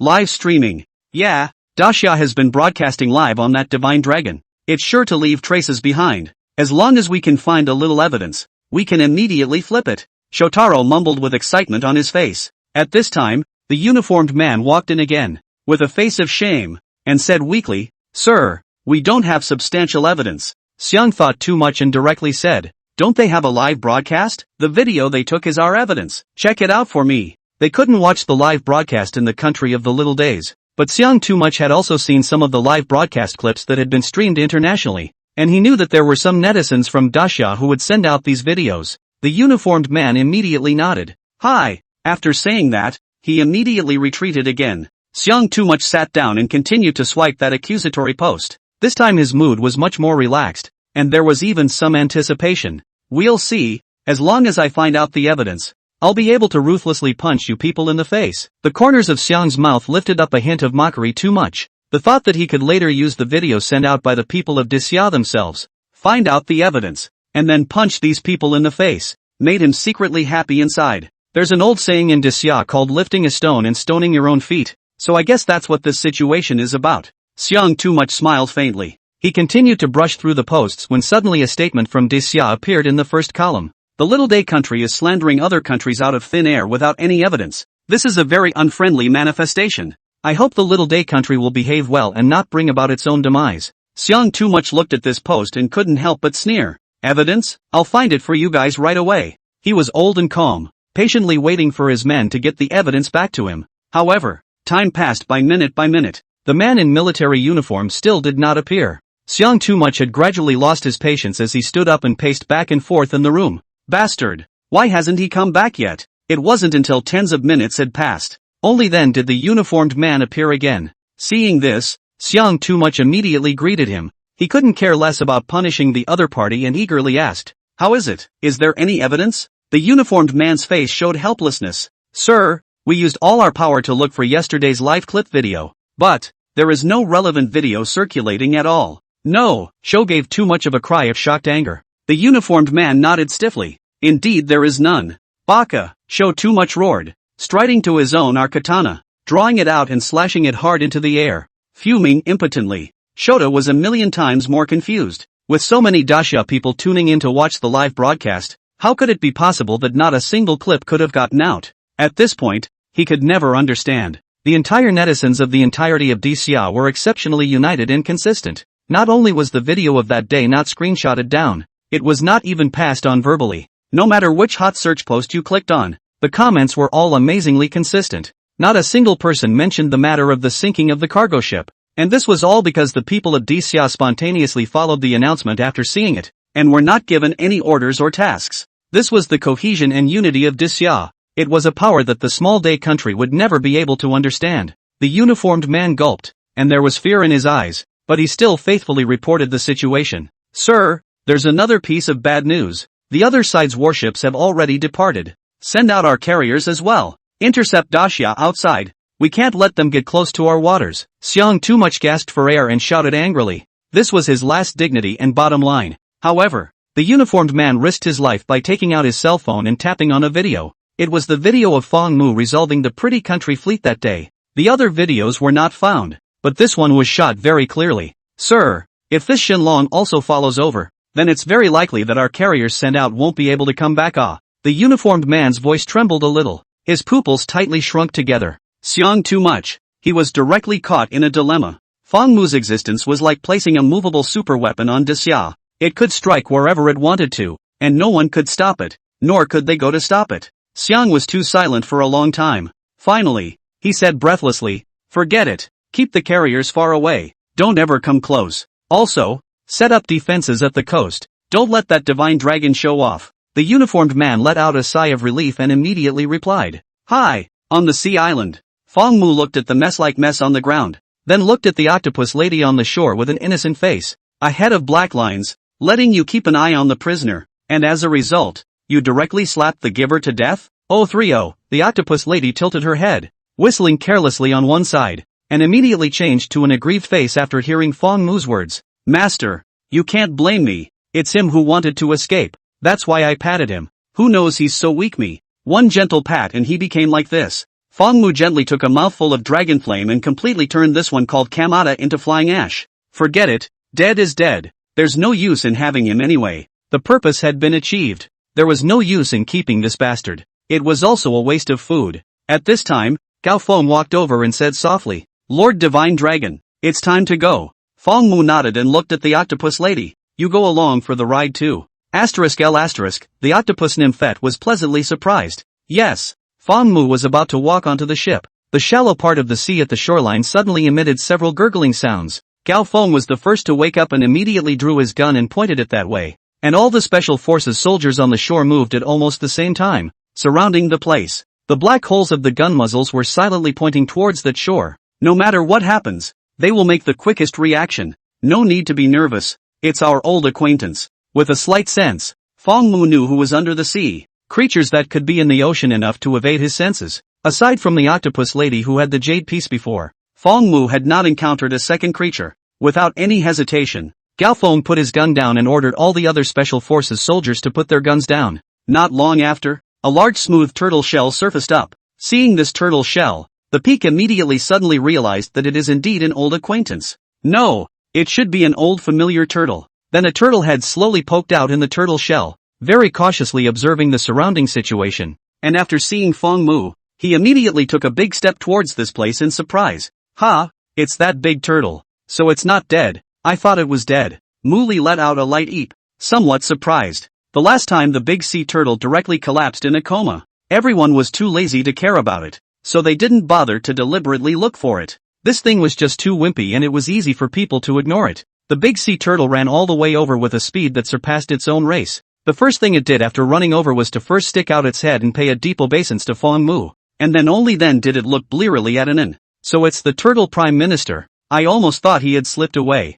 Not to mention this big sea turtle, I almost forgot about it. I never thought it would run back on its own. How could he possibly slip away?" This just hugged the black dragon cub's thigh. How could he be willing to leave? That's true. If it were me, I wouldn't be willing to part with it either. There is food and drink. There is also the creation, but also can recognize the black dragon cub as big brother. This is whoever is willing to leave. Ah, stop it. I'm already so envious that I'm about to cry. A turtle's treatment has made the netizens in the live broadcast room red in the eyes, itching to go up and replace it themselves. "You're here to ask for dried small fishes, right? I've already prepared them for you." Anan pulled out a bag of dried fish from her bag, tore open the bag and threw it directly to the big sea turtle. The big sea turtle's eyes went wide as he hurriedly stuck out his head and opened his mouth, taking a bite of the dried fish. Just as he was about to chew, he suddenly realized something and warily glanced at Feng Mu. Feng Mu glanced at him, his tone light. "Eat it." The big sea turtle was like an amnesty, and began to eat completely at ease, a trace of a humanized expression of satisfaction surfacing on its face. However, right at this moment, the great sea turtle suddenly felt a shadow enveloping its head, as if it had switched from daytime to black sky in an instant. There was also a familiar aura that pressed down on it from the sky. The big sea turtle's body stiffened. The head holding the dried fish was slightly raised. "Is it delicious? A small snack?" The octopus lady shook her nowhere tentacles behind her and said with a smile. The great sea turtle's eyes snapped straight. This figure was too familiar to it, and could be considered one of the biggest psychological shadows in its turtle life. It was also like this when it was at that undersea ruin, and it almost became a snack. Subconsciously, the turtle wanted to retract its head back into its shell, but it forgot that it was still holding a large bag of dried fish in its mouth. The violent shrinking of its neck caused the dried fish to get stuck directly in its throat. Hiccup. Under the double stimulation, the big sea turtle's eyes rolled over and it fainted once again. Vaguely visible was a small green illusory turtle bubble, slowly floating out from the big sea turtle's mouth. Big sea turtle, XX. The corner of Fong Mu's mouth twitched. Maruko, don't scare it, Fong Mu said somewhat helplessly. This bastard's timidity was there for all to see, but whenever it suffered a little bit of fright it hated to find a place to drill up. The octopus lady was a little aggrieved to the tentacle, master. People haven't eaten anything either. People are also hungry. She had been here for so long and hadn't had a good meal yet, and as a result, this big sea turtle had only just arrived and there was good food. The octopus lady said that she also wanted to eat delicious food, and then pursed her lips, her face slightly red, her tone a little embarrassed. I'm sorry Maruko, this dried fish is something I prepared before. It's not that I didn't prepare it for you. Fong Mu also said, just tell Mu Li or Anan directly what you like to eat. They will prepare it for you. Octopus Nymphette Mariko's eyes lit up immediately. Really? That dried fish just now smells pretty good to me. I want to eat it too. Anan smiled and said in a warm voice, since you like it, it's all yours. After saying that, Anan took out all the dried fish in her bag and was about to tear it open. Octopus Lady Maruko, however, seemed to be interested in the bag. Sister Anan, let me tear it myself. Anan stared at her words, then nodded. Okay. She handed the entire bag to Octopus Nymphette Maruko. Octopus Nymphette Maruko stretched out her tentacles and carefully received the dried fish,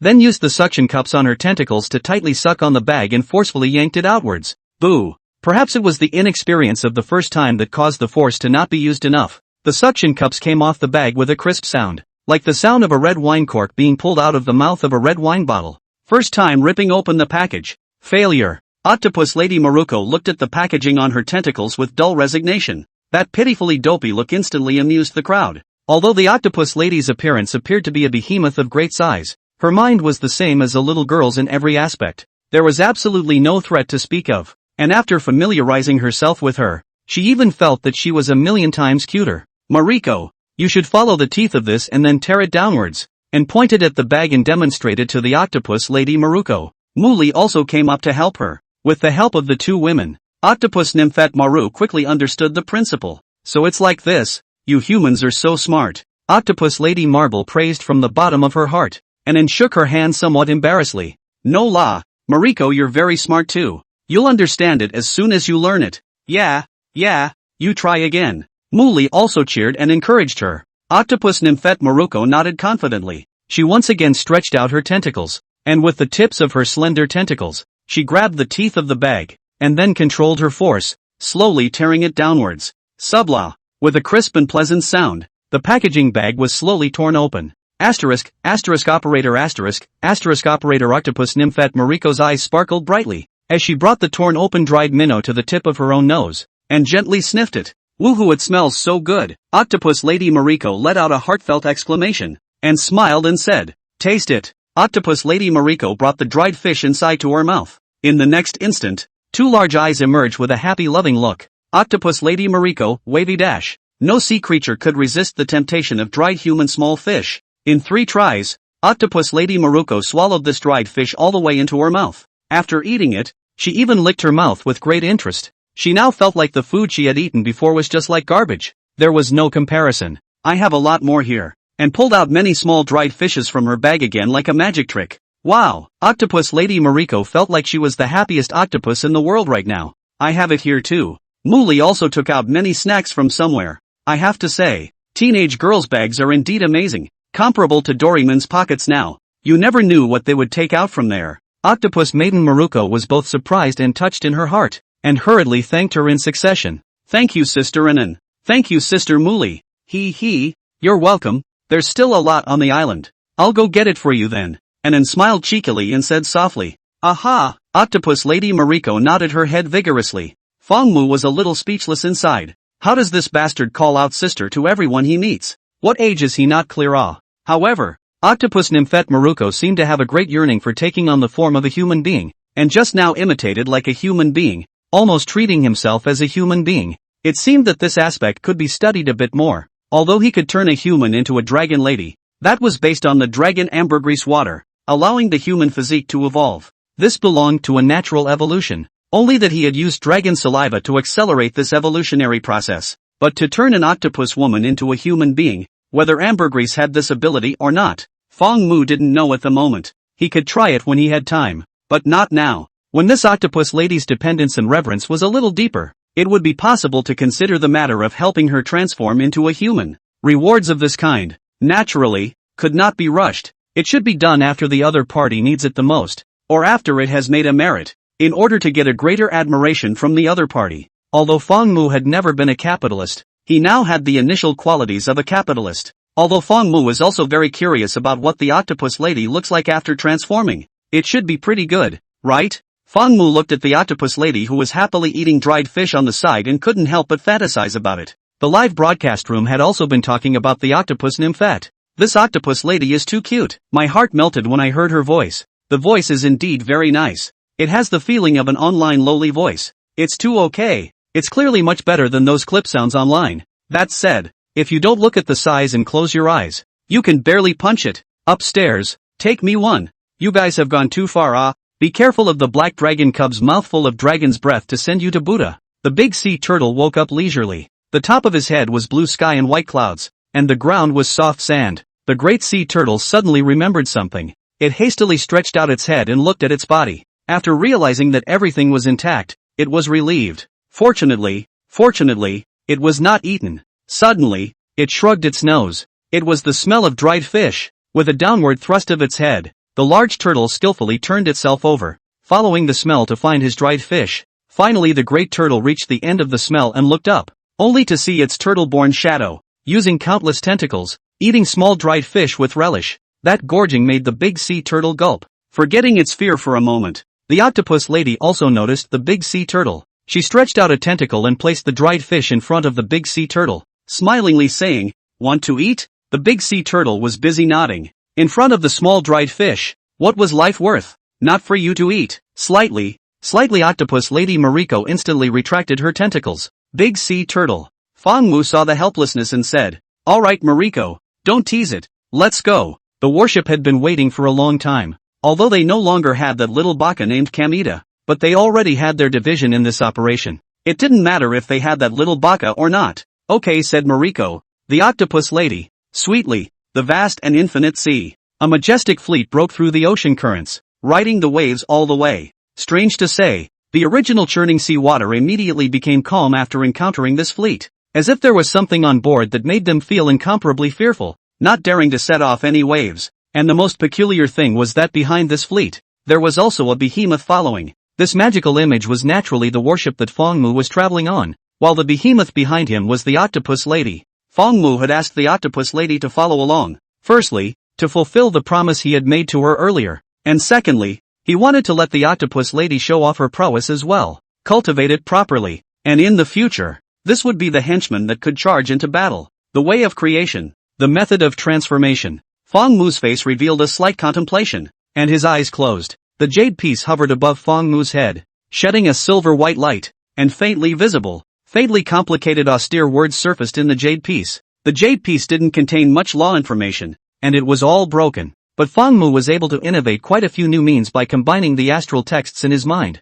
The law of transformation was the divine ability he focused on this time. According to Fang Mu's deduction, when he grew to a certain stage, he would be able to freely transform into human form and dragon form. There wasn't any need for the law of transformation. But other creatures were different, like the octopus maiden. Wanting to transform into a human form was equivalent to going against the heavens, needing to go through a lightning tribulation and give great perseverance and luck, both of which were lacking before one could succeed. Even so, also have to face the transformation failure. Hundreds of thousands of years of hard training destroyed once the end, and even smoke, soul scattered. Even if Fang Mu used dragon saliva, he might not be able to have full certainty, but if he had the method of transformation, then everything would become much easier. Fang Mu had worked hard for the sake of the octopus lady in his heart. The warship was traveling leisurely on the sea, approaching the waters of the Little Day country. Fang Mu snapped his eyes open, his face showing excitement. "I'm a genius, octopus lady." Fang Mu had created a complete method of transformation on his own after a period of dedicated research. Moreover, it was stripped of the power of the laws in the jade disk of creation, and combined with the star text mysteries in his mind, the effect was very powerful. It could be called a divine skill among the methods of transformation. If a spiritual object that had attained the Tao for many years used Fang Mu's self-created transformation method, then the path of transformation would become incomparably simpler. Even handily. This was the first time Fong Mu had been able to infer a gong method on his own and was able to be so successful. It could show that his natural enlightenment was very unbelievable. Of course, it was also mainly because the things Fong Mu had borrowed from, whether it was the star text or the power of the laws contained in the jade tablets of creation, they were all the top forces in the world. From the starting point it was already countless times higher than others. Fong Mu suppressed his inner excitement, slightly closed his eyes, and once again deduced the gong method. The final conclusion was that it was completely feasible. Fong Mu opened his eyes and muttered, "Transformation is originally against the heavens, taking away the creation of the heavens and earth. But if one can conform to the heavens and earth and make oneself a creation recognized by the heavens and earth itself, then one will no longer encounter those calamities and instead, one will still receive the assistance of the heavens and earth." This was the inspiration he got from the jade piece, and finally combined it with the information from the star text to create such a transformation technique. It would be more apt to say that it was a method of transformation, rather than a method of creation. In order for that legendary octopus lady to truly appear before his eyes, Fong Mu had indeed put his heart and soul into it this time. Of course, he only wanted to see it and had no other thoughts. If there was one day, then he would withdraw his last sentence. Fong Mu carefully felt his surroundings and shook his head slightly. Unfortunately, the aura content of this world isn't a lot yet. If it were to take shape now, it might be due to the lack of aura, resulting in a crippled appearance after taking shape. By now, he had also finally realized what that mysterious force contained in the air was. That was the legendary aura. The aura revival was indeed imminent. Although it was still very slow right now, it was possible that someday a quantitative change would trigger a qualitative change. At that time, the world would undergo a new change,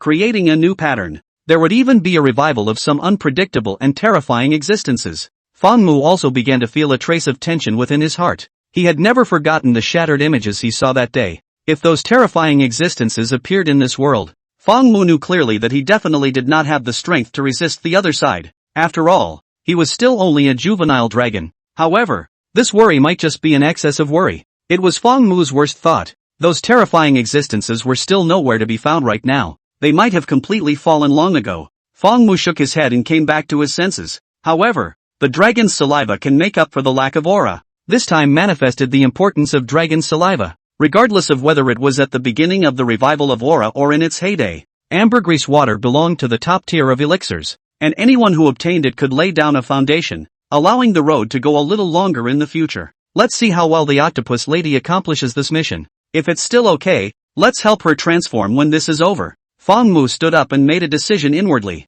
He walked out of the room. When the room opened its door, it could lead straight to the deck, where Nen and Muli and the others were blowing the sea breeze with a cozy and comfortable face. "Black Dragon Cub, you came out," and greeted them in surprise. Fong Mu nodded, then looked at the distant sea and asked, "Isn't it almost here?" Gao Feng stepped forward. "Yes, Divine Dragon Lord. We're almost there. We've currently arrived at the sea near the Little Day country. According to the current speed, traveling for another 10 minutes or so will allow us to completely enter their sea." Fong Mu Liuli's jaws flickered slightly as she faintly asked, "Did the other party send out any warships?" Gao Feng thought for a moment and shook his head. "Nothing has been discovered yet, but there are several large fishing boats that have been following in the distance, trying to get closer." "Disguised as fishing boats again? That's good." Fong Mu's eyes flashed with a hint of ice as he continued, "Don't worry about them, just keep moving forward." Gao Feng nodded in response. Fong Mu directly transmitted his thoughts to the octopus lady. "Here's your job. Pull all those fishing boats into the bottom of the sea.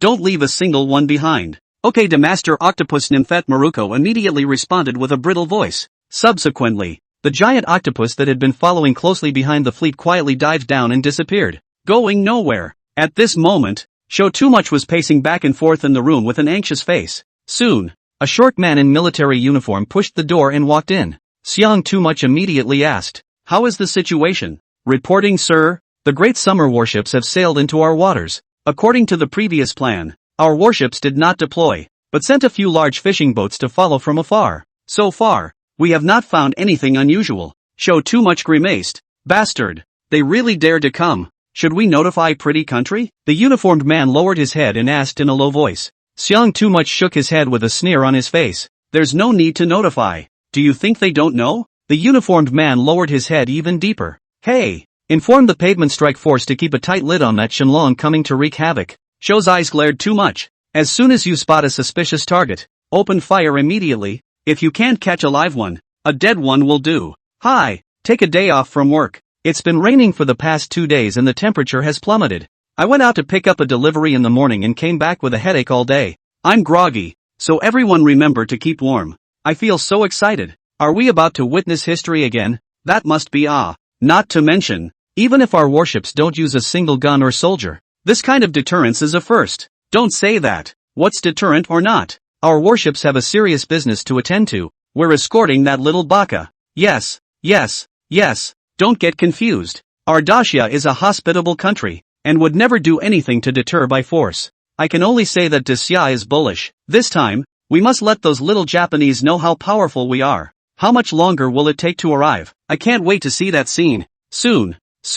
It's almost close to the waters of the Little Day country. Are we finally going to see that exciting scene? Blast the hell out of him. The pop-ups in the live broadcast room were varied, saying everything. Everyone was looking forward to it. Looking forward to the scene of hanging the Little Day nation to appear. At this point, the attitude of the entire Great Summer country could be said to be amazingly consistent. The Little Daybreak nation had done all sorts of bad things, and sooner or later there would be a retribution. Now retribution had come. After a period of fermentation and dissemination, the news of Great Xia dispatching warships to the Little Day country could be said to be a runaway success, and within a short period of time it had already spread throughout the entire country. Whether it was the office workers who were working or the farmers who were doing farm work in the fields, they all put down their hands and took out their cell phones to open the live broadcasting room. The heat of the live broadcasting room, although it had always remained at a very high level, was still soaring upwards at this time at an incredible speed. The heat of the live broadcasting room was even about to exceed the heat of the first day of excavation of the Qin imperial tomb. There was no way. Everyone wanted to witness this historic moment. Thinking that the Dacia warships were about to clean up the Small Day country, everyone felt like eating a piece of ice cream in the summer heat, so refreshing that their bodies were soundly drenched. In the end, the heat of the live broadcasting room has created a record high. Even the official platform can't bear it. The pop-ups in the live broadcast room were dazzling, so that people were simply dazzled. And before they could see the last pop-up clearly, the next moment they already didn't know where to refresh. Hello everyone, I am reporter Anan.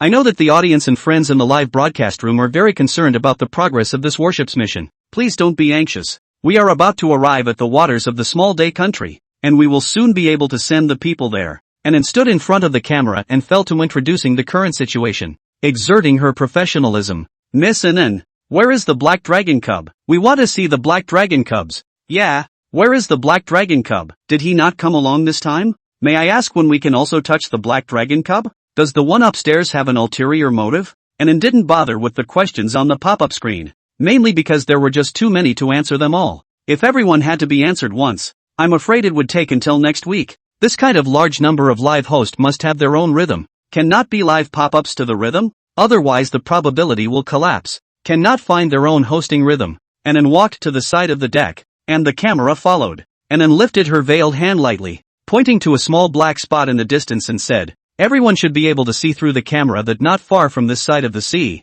there are a few fishing boats from a Small Day country that have been following closely. Anan paused, leaving the audience some time to digest this information. The viewers in the live broadcast room instantly spotted the several fish boats with plastered flags. Before they could be puzzled or voice their disbelief, Anan immediately continued. Ever since our Grand Xiao warships arrived in the waters of the Little Days Kingdom, we have been greeted by ships from the Little Days Kingdom, escorting and guarding us all the way. The friendship between the two countries is evident. When Anan explained this, the netizens in the live broadcast room instantly laughed with joy. Anan speaks the truth. At a glance the other party is welcoming us. We can't let them down. We should drive the warship a little deeper to be able to do so. It's best if we can stay here for a long time. The Little Day country says that we can't go any deeper and he's going to cry black. This can be driven? They really? I cry to death. The best touching event of the year. Hey, it would be nice if they could have an accident. This pop-up had just been sent out not long ago. The next moment, under the watchful eyes of everyone in the live broadcast room, several huge tentacles tens of feet long suddenly stretched out from under the seawater under those fishing boats. Then, they slapped downward heavily with a lightning-fast momentum, even forming a residual shadow under the camera capture. Boom! The tentacles slapped onto the fishing boat, which was like tofu without the slightest resistance, and was directly split in two by the tentacles. The huge tentacles blasted into the sea level without any hindrance, and a roaring sound was unceasing. The tentacles that fell back into the sea began to rapidly stir up the seawater, forming a huge whirlpool of ocean currents. The little baka on the fishing boat didn't even have time to escape. They were swallowed up by the huge current vortex, and together with the fishing boat they were traveling on, they sank into the sea, never to be found again. The so-called big fishing boat and the vastness of the vast sea, compared to a drop in the ocean, was simply a drop in the ocean, to be swallowed in the process simply cannot turn over a wave, not to mention any resistance can be said. A few moments later, the sea surface returned to calm. That horrible tentacle also sank to the bottom of the sea,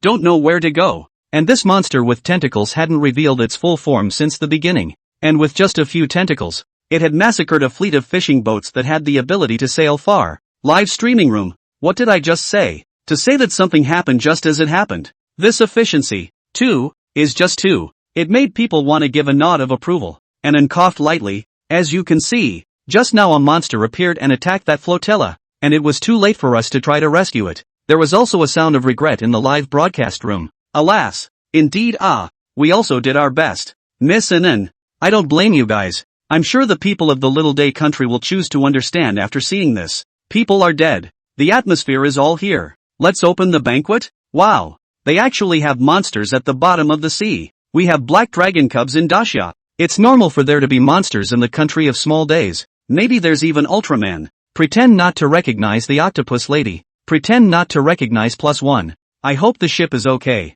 Knife that prophet up there first. Small day country. Show Too Much had already changed into his military uniform and arrived at the forward command position. He carried a long, expensive sword at his waist and was surrounded by a group of soldiers. Sir! Sir! All the soldiers he encountered wherever he went bowed their heads in respect. Show Too Much nodded indifferently, ignoring the flattering voices around him as he went straight to the command room. Show Too Much pushed the door and entered the room. The many commanders in the room were already busy. He sat down on his but on the main seat of the command table. How's the situation going? Have there been any updates from our fishing vessels? Where have Dacia's warships arrived now? Show Too Much had just sat down on his butt and couldn't wait to ask 3 questions in a row. The faces of the people being asked weren't looking too good, and their eyes were still a bit averted. In the end, under seeing too much of that dangerous gaze, he could only stammer and say, Sir, the fishing boat we sent out was attacked by a marine monster, and we haven't yet investigated what kind of creature that monster is, so we have also lost the location coordinates of the Dacia warships.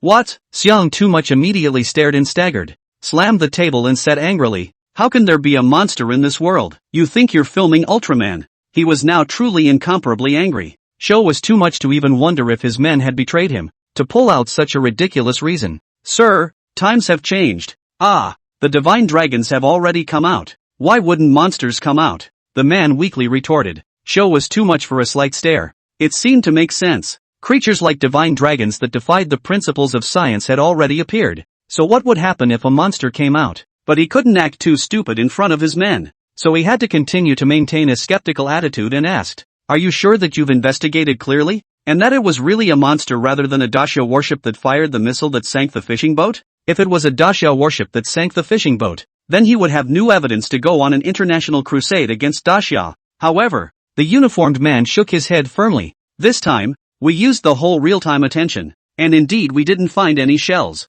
Moreover, the live broadcast from the Dacia side was also streamed out, and it was indeed a monster with tentacle-length arms that sank the fishing boat. Saying that, the man also brought the 2 videos in front of Shodera. Shoto Too Much looked at the videos and fell silent. Now that the evidence was overwhelming, and even more so in full view of the public, there was indeed no room for him to distort the facts. Wow! Bastard! Shameless! Shodai Too Much lifted the table and angrily yelled. This ocean monster must have something to do with that divine dragon. Maybe it was sent by that divine dragon. Yes sir, our speculation is the same, but we don't have any evidence. The uniformed man helplessly whispered. Show Too Much of an old face reddened immensely, and his already good and lewd countenance looked even more unbearable. The other party's every step was humiliating their little day country, but he couldn't yet find any reason to refute it. This was the thing that made him feel most stifled. Pass the order down. Once their warships come close to our waters, fire missiles at me. Show Too Much grimaced and said through clenched teeth. The man was instantly stunned.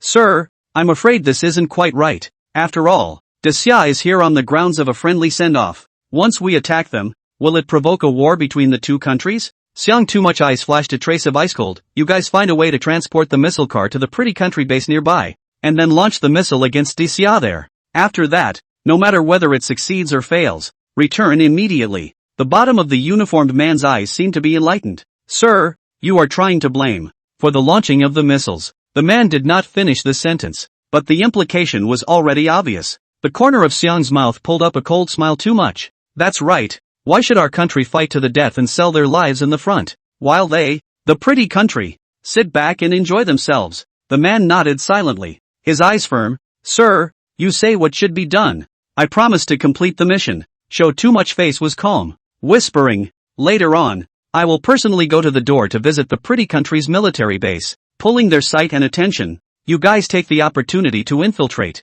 The uniformed man's head was lowered and he said loudly, Hi. Then he carried a group of soldiers out through the gate. Show Too Much looked at the sand table of the sea in front of him and sneered. Humph. I'm the one who has the last laugh. Captain Gao, how much longer do we probably want to arrive? Anan asked curiously. She was standing on the deck at the moment, and could already faintly see the opposite coastline. Gao Feng looked into the distance and said with a smile, Just stop here. We definitely won't be able to enter the harbor peacefully because they're about to press on. We'll just wait here. Lu Fani also smiled. Coming to deliver people is not the real purpose. Deterring them is the real purpose. This is something that the Little Day Nation is more aware of than we are. We don't need to get too close. We can leave once we achieve our purpose. And nodded thoughtfully as she arrived in another country on a warship for the first time. This is the time to reflect the demeanor of a great nation. Feng Mu's pupils flickered slightly. Send a signal to them now and ask them to send a ship over to pick up the people. We'll wait here. Good. I'll do it now. Gao Feng nodded and immediately went down to send the signal.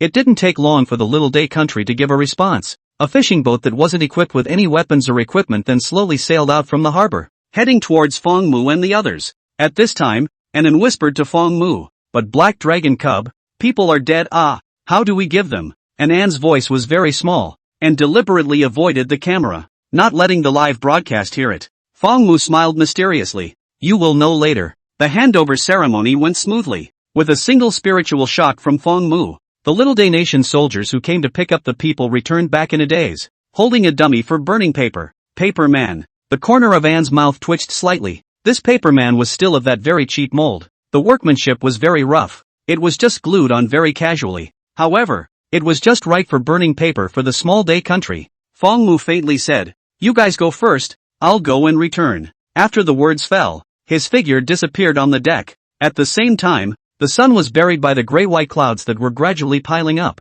and the whole world continued to darken, with a feeling that the end of the world was imminent. On the vast sea, the gray clouds moved slowly and feebly, and the endless darkness pressed the sky down as if it was about to collapse. The gloomy sky reflected the seawater as if it were ink, kicking up raging waves as if it were a magical beast that swallowed the sky and destroyed the earth. The dark-colored dragon-shaped shadow approached this coast silently. Feng Mu was hidden high above the sky, his glazed pupils quietly looking at the coast not far away, and the fishing boat that had picked up the paper man. The grayness behind Feng Mu grew denser and denser. The light blue sky was completely engulfed by dark clouds. The sea that covered it was bleak and lightless, but he was in no hurry to make a move. There was no hurry yet. The warships of Disya were a little further away. Feng Mu gazed slightly. The coast of Little Daybreak Country was quiet. It didn't look like there was anything special, and there was no defense force laid out in plain sight. They seemed to have really swallowed their breath. But Feng Mu knew that the Little Day country would definitely not give up so easily. This was a country with bad roots that had long been deeply planted in it.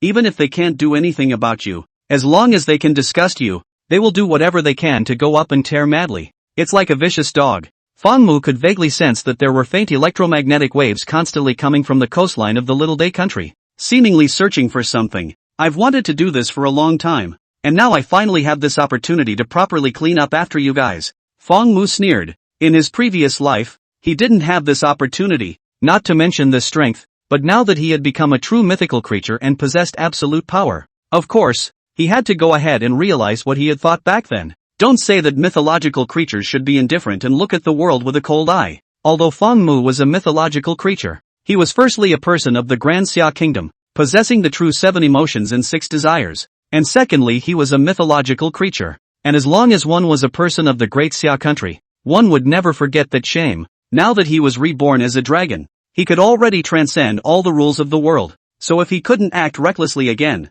then it would simply be a wasted crossing. Feng Mu stayed still in the void as he was building up his strength. Age as well as his body were still hard. He was still a juvenile after all, and hadn't grown to adulthood, so he couldn't summon as much power as he wanted. Therefore, Feng Mu needed time to mobilize more power of heaven and earth, not seeking to overthrow the Little Day nation in one go, but also to make the other party plant a big heel. More importantly, to deter the beautiful country behind the small day country. Let them know that if they want to make small moves behind the back in the future, they also need to weigh their own weight. Deterrence is not only the top missile weapons, Hifangmu can also, and more deterrent. The fishing boat carrying the dummy is at its fastest speed, breaking a waterline in the sea, heading towards the entrance of the alley. At this speed, it wouldn't take long for them to return to the harbor. Fangmu waited quietly. It was at this moment that he smelled a hint of danger. This dangerous aura was, if anything, very faint, and didn't seem to be directed at him, but the great Xiao warship that was moving away. Fangmu raised his head slightly, his attention moving from the fishing vessel to the vicinity of a tightly packed military base not far away. The golden candle flame in his eyes firmly locked onto the vicinity of that military base, where the danger message had come from, and that was exactly where the pretty country's military base was stationed in the small day country. Interesting. Fangmu's gaze was icy cold, and the killing intent in his eyes was as if it had condensed into substance. No matter who it was, since they had attempted to resist, they should be prepared for total annihilation. Fangmu's figure flickered and disappeared under this terrifying gray cloud. The more time was postponed backward, the darker the sky became. The vicinity of the military base, where no one normally dared to come, was now even more gloomy and deep, like the lair of a demon, emitting a terrifying and gloomy aura. Normally, only soldiers from the beautiful country could come to this place, but today, there were more short black figures, and through the style of dress of these figures, one could tell that these people were from the small country of the past. Not only that, they also carried many huge things covered with black cloth, sneaking along the way covertly, and finally quietly lurking beside the hillside not far from this base. After they had successfully lurked, and after revealing all the missile launchers hidden under the black cloths, and after adjusting them, one black-robed worriedly said to another black-robed man, "Inoue-kun, is it really okay for us to do this? If the pretty country finds out, we might be in danger of death." The black-clothed man named Inoue helplessly replied back, "What can we do? The officer's order has already been given. We have to go through with it, or we could be dead by now. Alas, I'm still young. I don't want to die yet. I've heard that the divine dragon we have to deal with isn't a creature from the blue star at all. It's a mythological creature from the Grand Xia, a very powerful kind." The first black-robed man who spoke up had a bitter face and said in a small voice, "I've also heard about it, especially on the sea. It's able to call the wind and rain, summoning tsunamis with a wave of its hand and drowning ships. Pretty country's warships are all lost this way. What can we do now? There are jackals in front of us and a divine dragon behind us. We can only wait for death." The two of them whispering were heard by the other black-clothed men. One of them seemed to be the head of this team. He turned his head, his eyes fierce. "We are all serving for the Great Day Empire. Even if we die, it's all for the best." The two whispering black-shadowed men's bodies trembled after hearing this, and immediately returned respectfully. "Hi." The black-clothed man in charge of the team glared at them with an ice-cold gaze for a long time before slowly moving away. "Our chief is having a meeting with the chief of the pretty country's military base. This is the time when the pretty country's vigilance is at its weakest. We'll only launch a round of missiles here,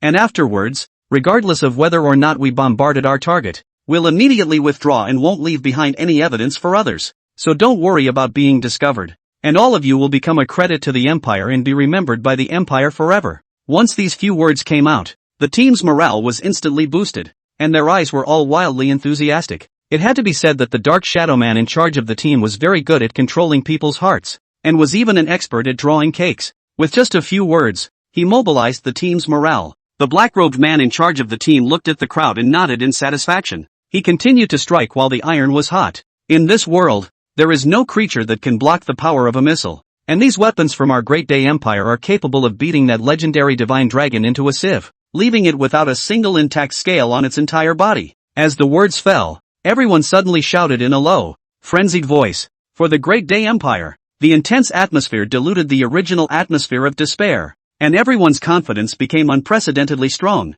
They felt that no one in this world could stop them, and that they were the invincible ones in the world. However, the wind blowing between heaven and earth grew colder and colder. All of these black-clothed people couldn't help but shiver, and their original passionate emotions couldn't help but cool down by 3 points. Obviously, before they set out, the sun was still shining brightly, and this just arrived here not long ago, but it has already been dark clouds. A scene of mountain rain, but at this time, no one was thinking about the weather anymore. The soldiers of these small day countries deployed on the spot, striving to set up the ballistic trajectory for launching the missiles in the shortest possible time. With that high emotion in their hearts, the soldiers of these little day nation were energized and quickly deployed everything. "Sir, we've locked on to the target. When do we start the bombardment? A black-clothed man reported. Now, the black-clothed man in the lead immediately gave the order. Hey! Everyone's eyes showed a look of delight. The sooner the missiles were launched would mean the sooner they could leave this hellish place, which meant they would be safer. Everything is ready.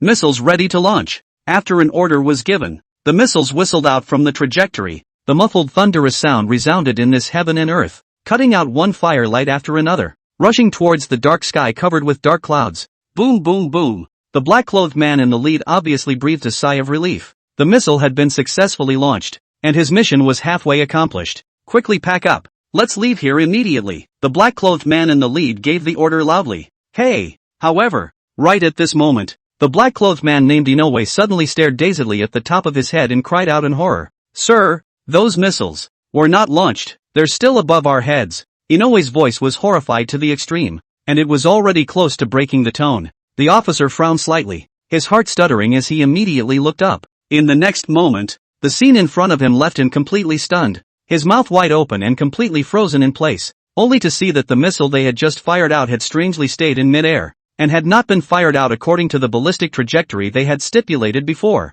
The dazzling flames at the end of the missile seemed like a round of small suns hanging in the air, arranged very neatly. It was as if there was some kind of invisible barrier in the void, covering up where these missiles were going. This scene was just too bizarre, completely exceeding the common sense of this small-day country's officer, completely shattering his worldview. What is this situation? Quickly check the equipment. Is there a malfunction? After the black-clothed officer reacted, he immediately shouted at his subordinates. Those black-clothed men under him slightly stabilized their minds, and started checking with their hands and feet. Soon enough, one of the black-clothed men reported forward. Reporting, sir. No problems have arisen. No problems have arisen. The black-clothed officer didn't have time to think carefully before his face changed once again, only to see that the missiles they had launched had turned their warheads, and crashed straight into the military base next to the hill. At the same time, in a hall of the base, the lights were bright, and there was constant singing and dancing. Those who were able to sit here were all officers with military ranks on their shoulders. There were many women in kimono who wore thick costumes and traveled through the banquet, presenting exquisite dances. Those blonde hair and blue-eyed beautiful country soldiers had long been unable to hold back, grabbing those women who were dancing to give them a crazy output. Tonight, destined to be a night of revelry, Sho was sitting too much on the side seat and was talking with the person in charge of this base.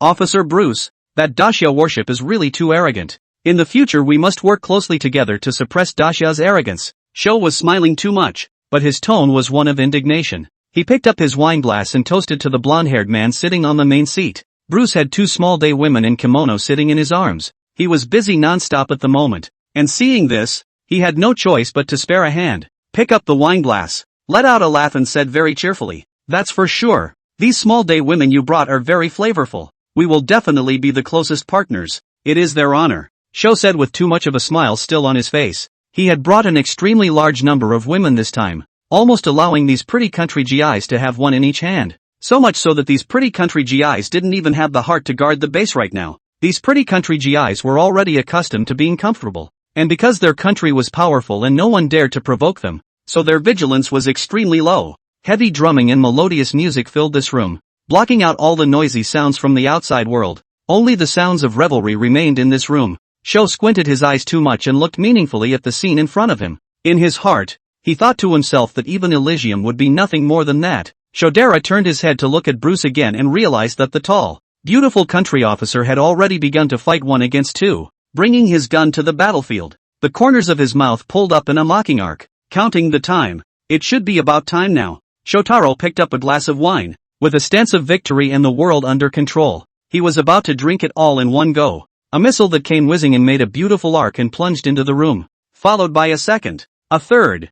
Boom boom boom. Dozens of whistling missiles emitted violent rattles. For a time, the roar was unceasing. Fire shot out in all directions, and the earth trembled. The huge shockwave turned all the buildings in the base into pieces, and the rolling smoke slowly rose, connecting with the dark clouds in the sky like a chain, trapping the entire base. One of the missiles fell into the base's ammunition depot, triggering an even stronger secondary explosion. Many of the pretty country GIs who were still in the middle of enjoying themselves had no defense, and even more simply couldn't pull them out in time before they were turned into charred corpses and went to meet his beloved god. Among them were Sho and Bruce. The black-clothed officer's face completely froze down. His body couldn't stop trembling. and his voice was hoarse. We destroyed the pretty country base? The fire and light was sky high, and the successive roars rose and fell for a long time. The powerful missiles fell into every part of the base very evenly, as if they had been measured and calculated very professionally, plowing through all the buildings in the base. Not a single person was able to escape.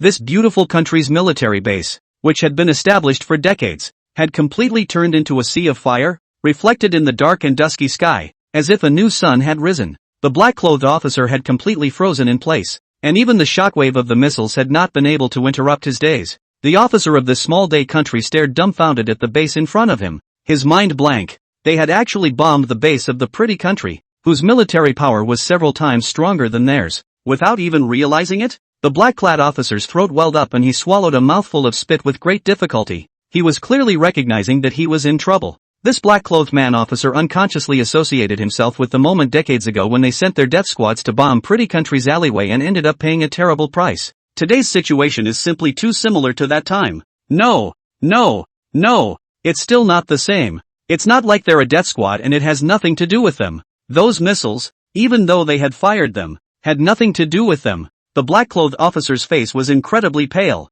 He could no longer hear those noisy voices around him. His head was buzzing with all the cluttered headlines. There is no doubt that today's matter will become a new fuse, and the ultimate consequences of this fuse will likely lead to the destruction of their country. At this time, a black-clothed man's voice rang out. Sir, is General Shou too much also inside? The black-clothed officer's pupils suddenly jerked. He then remembered that according to the time deduced in the plan, their chief was also in this base at this time, and had not yet left, so the artillery fire just now also covered their general in it. Not only did he end the soldiers of pretty country's base in a single pot, he even ended his own general. Thinking of this, the black-clothed officer couldn't help but twitch violently at the corners of his mouth, which then spread to his body, quickly becoming a full-body twitch. Bang! The black-clothed man officer's eyelids rolled over and he directly fell to the ground upside down, foaming at the mouth. Unconscious, he was hardened by the fear in his heart and fainted. Sir, what happened to you? His men exclaimed in shock.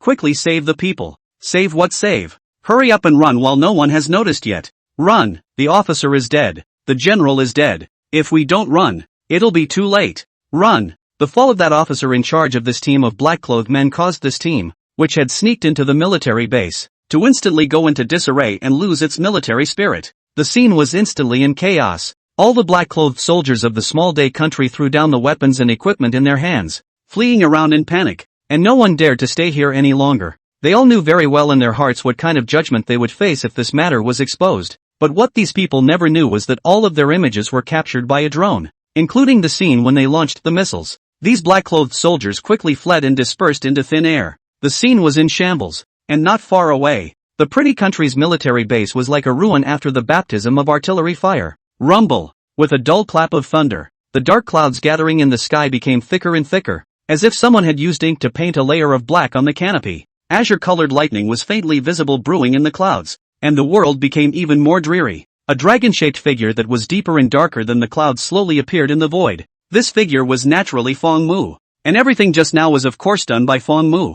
Fong Mu silently looked at the burning military base below, as well as the soldiers of the Little Day Nation who were fleeing in all directions. He did not move. Burn a little more majestically, Fong Mu whispered. The drones were still collecting evidence that Fong Mu had specially brought with him. Sure enough, it came in handy in the end, and at this time on the other side, the fishing boat that carried the paper people finally arrived at the harbor. After the fishing boat stopped, the man in charge of steering the fishing boat smiled and said to one of the crew members, "Great, this trip went well. We're all still alive, and we even got the man back. Yes, Ono-kun, we successfully completed the mission this time. The officer will definitely reward us." The crew member said with a smile as well. Ono-kun, who was piloting the fishing boat, hemmed and hawed, a lewd smile appearing on his face. With this reward, I can go dashing around for 2 more days. I'm really looking forward to it, he. The male crew member immediately rubbed his hands together when he saw this and whispered, "Ono-kun, it looks like you just have a new good place to go.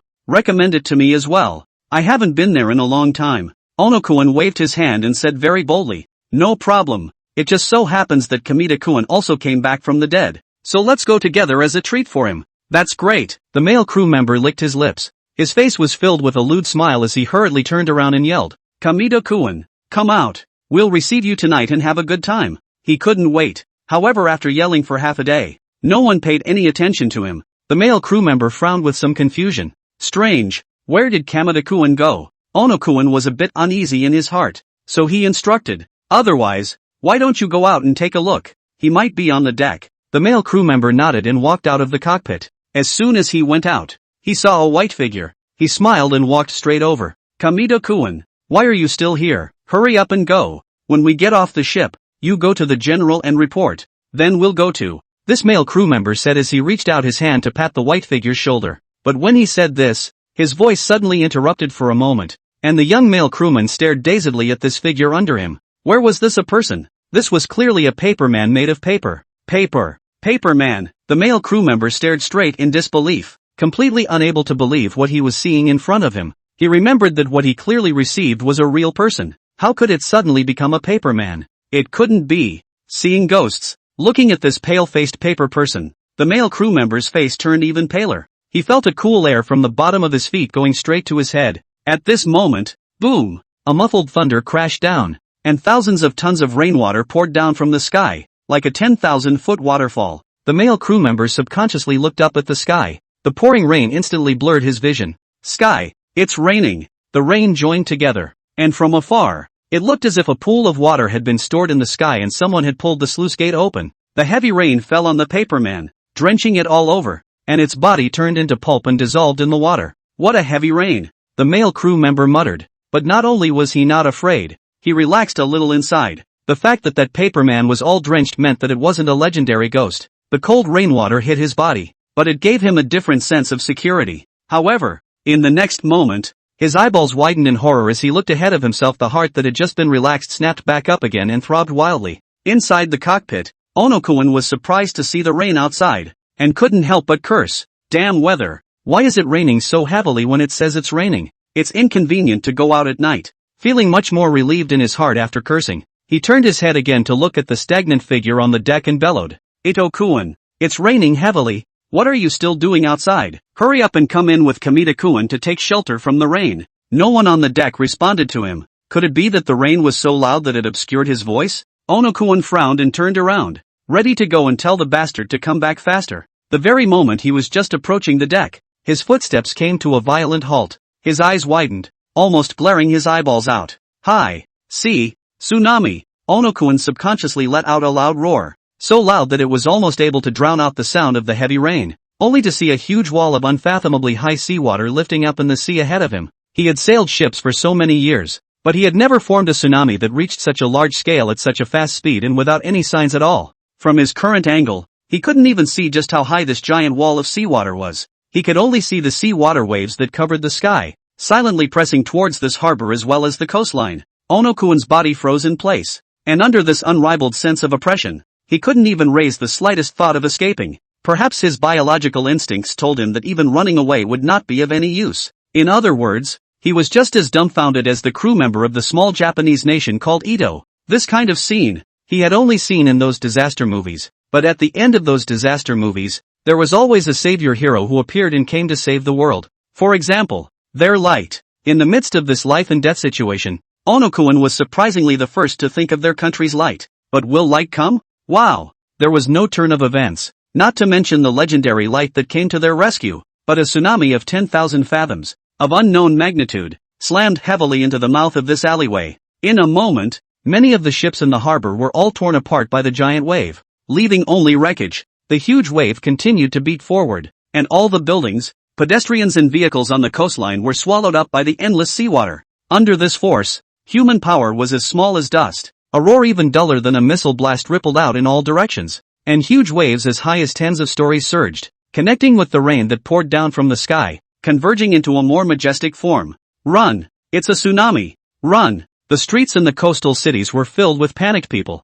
crying and shouting everywhere. Countless people abandoned the rainproof equipment in their hands and ran frantically towards the high ground against the pouring rain in the sky. At this time, everyone couldn't care about anyone else. Even their closest and most loved relationships were unceremoniously abandoned behind them. Even some men, in order to be able to climb a little higher themselves, mercilessly stepped on their own women, turning a blind eye to her cries and curses. The vileness of human nature in the land of little days was revealed in this moment, but it changed nothing. The relentless ocean swallowed up everything on the ground. These things are just a drop in the ocean to the vastness of the endless ocean. The sea level kept rising frantically as the giant waves rushed in, flooding all the way to the Yasukuni toilet in the land of small days. The toilet was smashed into countless wrecks by the giant wave. And even the cherry blossom trees planted outside the toilet were all uprooted and melted into the endless depths of the ocean. The entire ground near the toilet was washed clean, like flat ground. The blue seawater was like a purifier, purifying all the evils on this island. The seawater stopped rising by this point.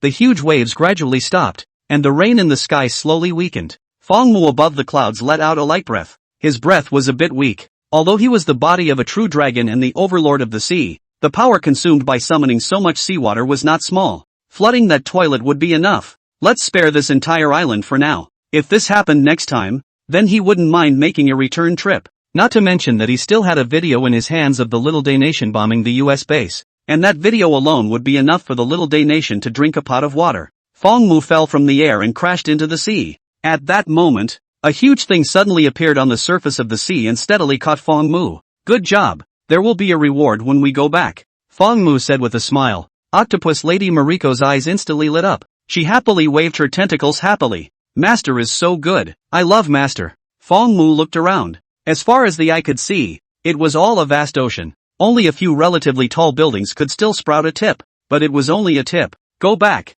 There's nothing here anymore, Feng Mu said softly. Okay, the octopus lady lowly replied crisply. She then led Feng Mu and quickly left the place. At this time, the Mansion country warship had already traveled to the distant sea. But even after such a long distance, Anin and the others on the deck could still clearly and incomparably see the huge waves that wanted to match the sky. All of them were silent, their inner shock no longer knowing what words to use to express. This kind of power was too terrifying, completely beyond their imagination. No one in the live broadcast room made a comment either. The entire scene was cold and silent. It was as if time had stopped on the deck, and everyone was so shocked by the scene in front of them that they couldn't speak, until after a long time had passed. This is too terrifying. Only then did Anin mutter. No one could remain calm in front of that incomparable force of heaven and earth. And for a moment, Anin even felt that this planet was going to be submerged by seawater. But what was even more amazing was that huge wave was obviously so huge and terrifying. But Anin could not say that they were not affected in the slightest and were still traveling normally on the sea. It was as if there was an invisible force that isolated their fleet and the giant wave into two spaces. These seawater can actually lift up that high. This is incredible, Professor Lu said with his mouth wide open in disbelief. Gao Feng had the most calm expression, but the look of excitement in his eyes was the strongest. Unbelievably, I can really see the Little Day Nation being overthrown with my own eyes one day. Gao Feng's tone was also incredibly excited. The endless sea was turquoise blue and deep, and at this moment, there was a kind of grandeur and magnificence of a dream reached within him. This was what they had always wanted to do but hadn't done. The audience in the live broadcast room also gradually calmed down from the shock, but then a greater excitement surged to their hearts. Crap, it's really flooding the Little Day country. Can someone tell me if this is real? This is what I always fantasized about when I was a kid. It must be true. Can it be faked? My legs have completely gone soft. Just now that scene I had a feeling that the end was coming. If I hadn't seen the live broadcast many times, I would have thought that it was a special effect. I only have one question now. Is the Little Day country all flooded out? Not sure. Wait for the follow-up official report. I feel that even if it's not flooded out, it should be almost done. The Black Dragon Cub is bullish. It's really too bullish. Besides bullish, I already don't know what to say. Don't talk nonsense upstairs. What's the relationship with the Black Dragon Cub? This is clearly a tsunami, a natural disaster. The small country can only say that they have done all kinds of bad things, and finally met their retribution. Right. Everyone, don't talk nonsense. This has nothing to do with the Black Dragon Cubs. Can't you see that our fleet also escaped this fate by luck? Am I the only one who's pitying those teachers in the land of little days? It doesn't matter. They've left writings behind in the world. The classics live on forever. Ahem. Big brother upstairs. I've already privately chatted with you. Let's take a step to talk. +1. The netizens in the live broadcast room, after a short period of shock, resumed a lively atmosphere that was not inferior to that of previous days. There were even some more rolled-up Abu owners who had already begun to create a celebratory video overnight, and set it to the background music of today being a good day. There were already a lot of people watching the live broadcast today, and with the retweets and discussions of these bloggers, it triggered an even stronger wave of climax. The news that the Little Daybreak country had been flooded by the sea was like the speed of light, circulating extremely fast. That is, in just a few minutes, It had already spread to all areas of the country of Daxia. The country of Little Daybreak was inundated by a tsunami that happens once in 10,000 years, and the casualties are currently unknown. The country of Little Daybreak not only overfished, but also discharged wastewater into the sea, and was finally revolted by the sea. The real situation behind it is thought-provoking. Hashtag today is a good day stormed to the top of the music charts, totaling a staggering 38.1 billion plays in 2 hours. Hashtag restaurant owners around the world expressed a huge increase in customer traffic, with dishes and drinks in short supply. The president of Twilight Snow Ice City said that he would designate today as Twilight Snow Ice City's Happy Drinking Day, and that anyone who purchased Twilight Snow Ice City's milk tea on this day would have all of them at half price, with no limit. One hot search on the hot search list went up and down again and again, and for a while, the internet beat the drums and celebrated with the whole world. It must be said that netizens are very good at organizing their work, especially when it was such a physically and mentally pleasurable thing. The netizens' creativity was stimulated to the extreme, as if there was no bottleneck. Everyone unspokenly didn't discuss the Black Dragon Cubs, but everyone already knew it by heart.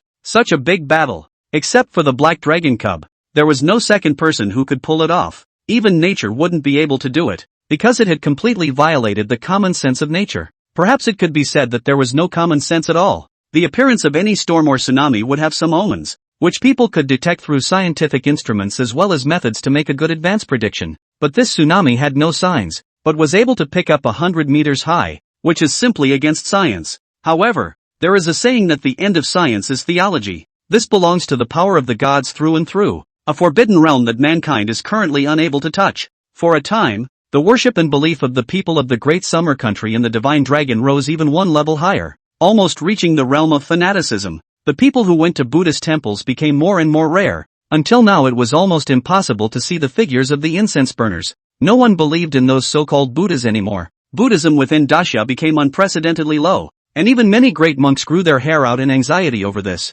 But of course, this was all an afterthought. Back to the matter of the tsunami that flooded the small country. Such a big thing naturally attracted the attention of the whole world. Almost in a very short time, countless countries have already known what happened in Little Daybreak through their own news channels, and also the first time to form a joint rescue team to come to the aid of the small day country. International forums, and there was no lack of netizens from other countries, had expressed their regret and condolences. I'm from a pretty country. I feel deeply deplorable for what happened to Little Daybreak country. It's a tragic experience that the whole world should feel sympathy for. I think this incident is a bit strange. Why would a tsunami be set off for no reason? I hope the truth can be found out as soon as possible. The little country of Days is just too small, so let it be flooded. It's no loss to the world. Alas, in front of nature, human power is really too small. Well, I heard in Daxia's Divine Dragon. Do you know the inside story? What insider? The sea is supposed to be temperamental. Amen. It's just too tragic. I hope no one can survive.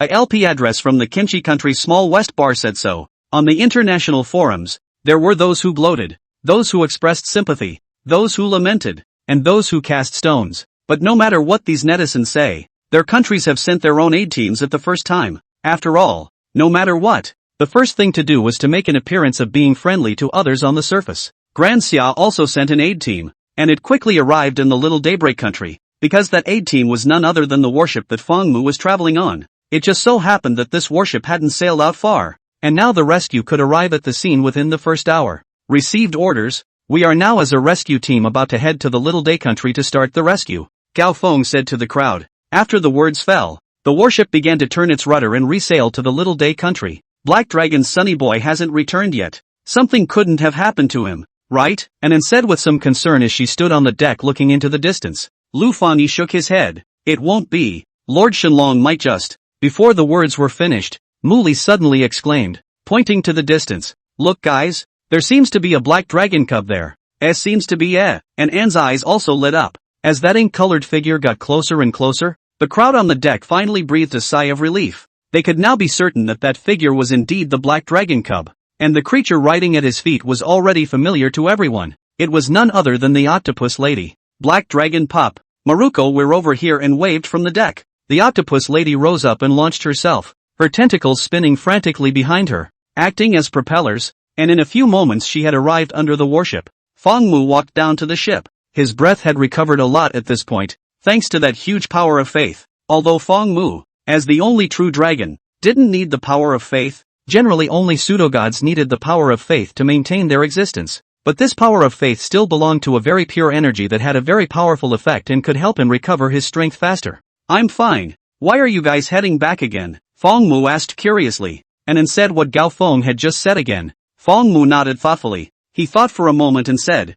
although the height of the seawater is there are many floors hidden under the seawater, and I'm afraid that it would be a bit difficult for the warship to sail into the high tide. It's better to keep the warship in the original sea and then drive the kayak in. With regard to Feng Mu's suggestion, Gao Feng naturally had no opinion. He immediately said, alright, Divine Dragon Lord, I'll make arrangements now. Feng Mu nodded as he realized that this decision of the country was really very correct. He was so focused on drowning the other side that he almost forgot that there were still quite a few treasures in this little country of days. There were a lot of things that had been taken from the Grand Xia in the past, and all of these things had to be brought back. Fortunately, he only let the sea water destroy that Yasukuni toilet, and did not deliberately destroy other buildings. Originally, wherever the tsunami passed would definitely be in ruins, but under Feng Mu's control, everything became manageable. When the peak reappeared, the warship had stopped steadily and released several large kayaks. The people sat in the kayaks and headed towards the small day country. Behind them was the octopus lady.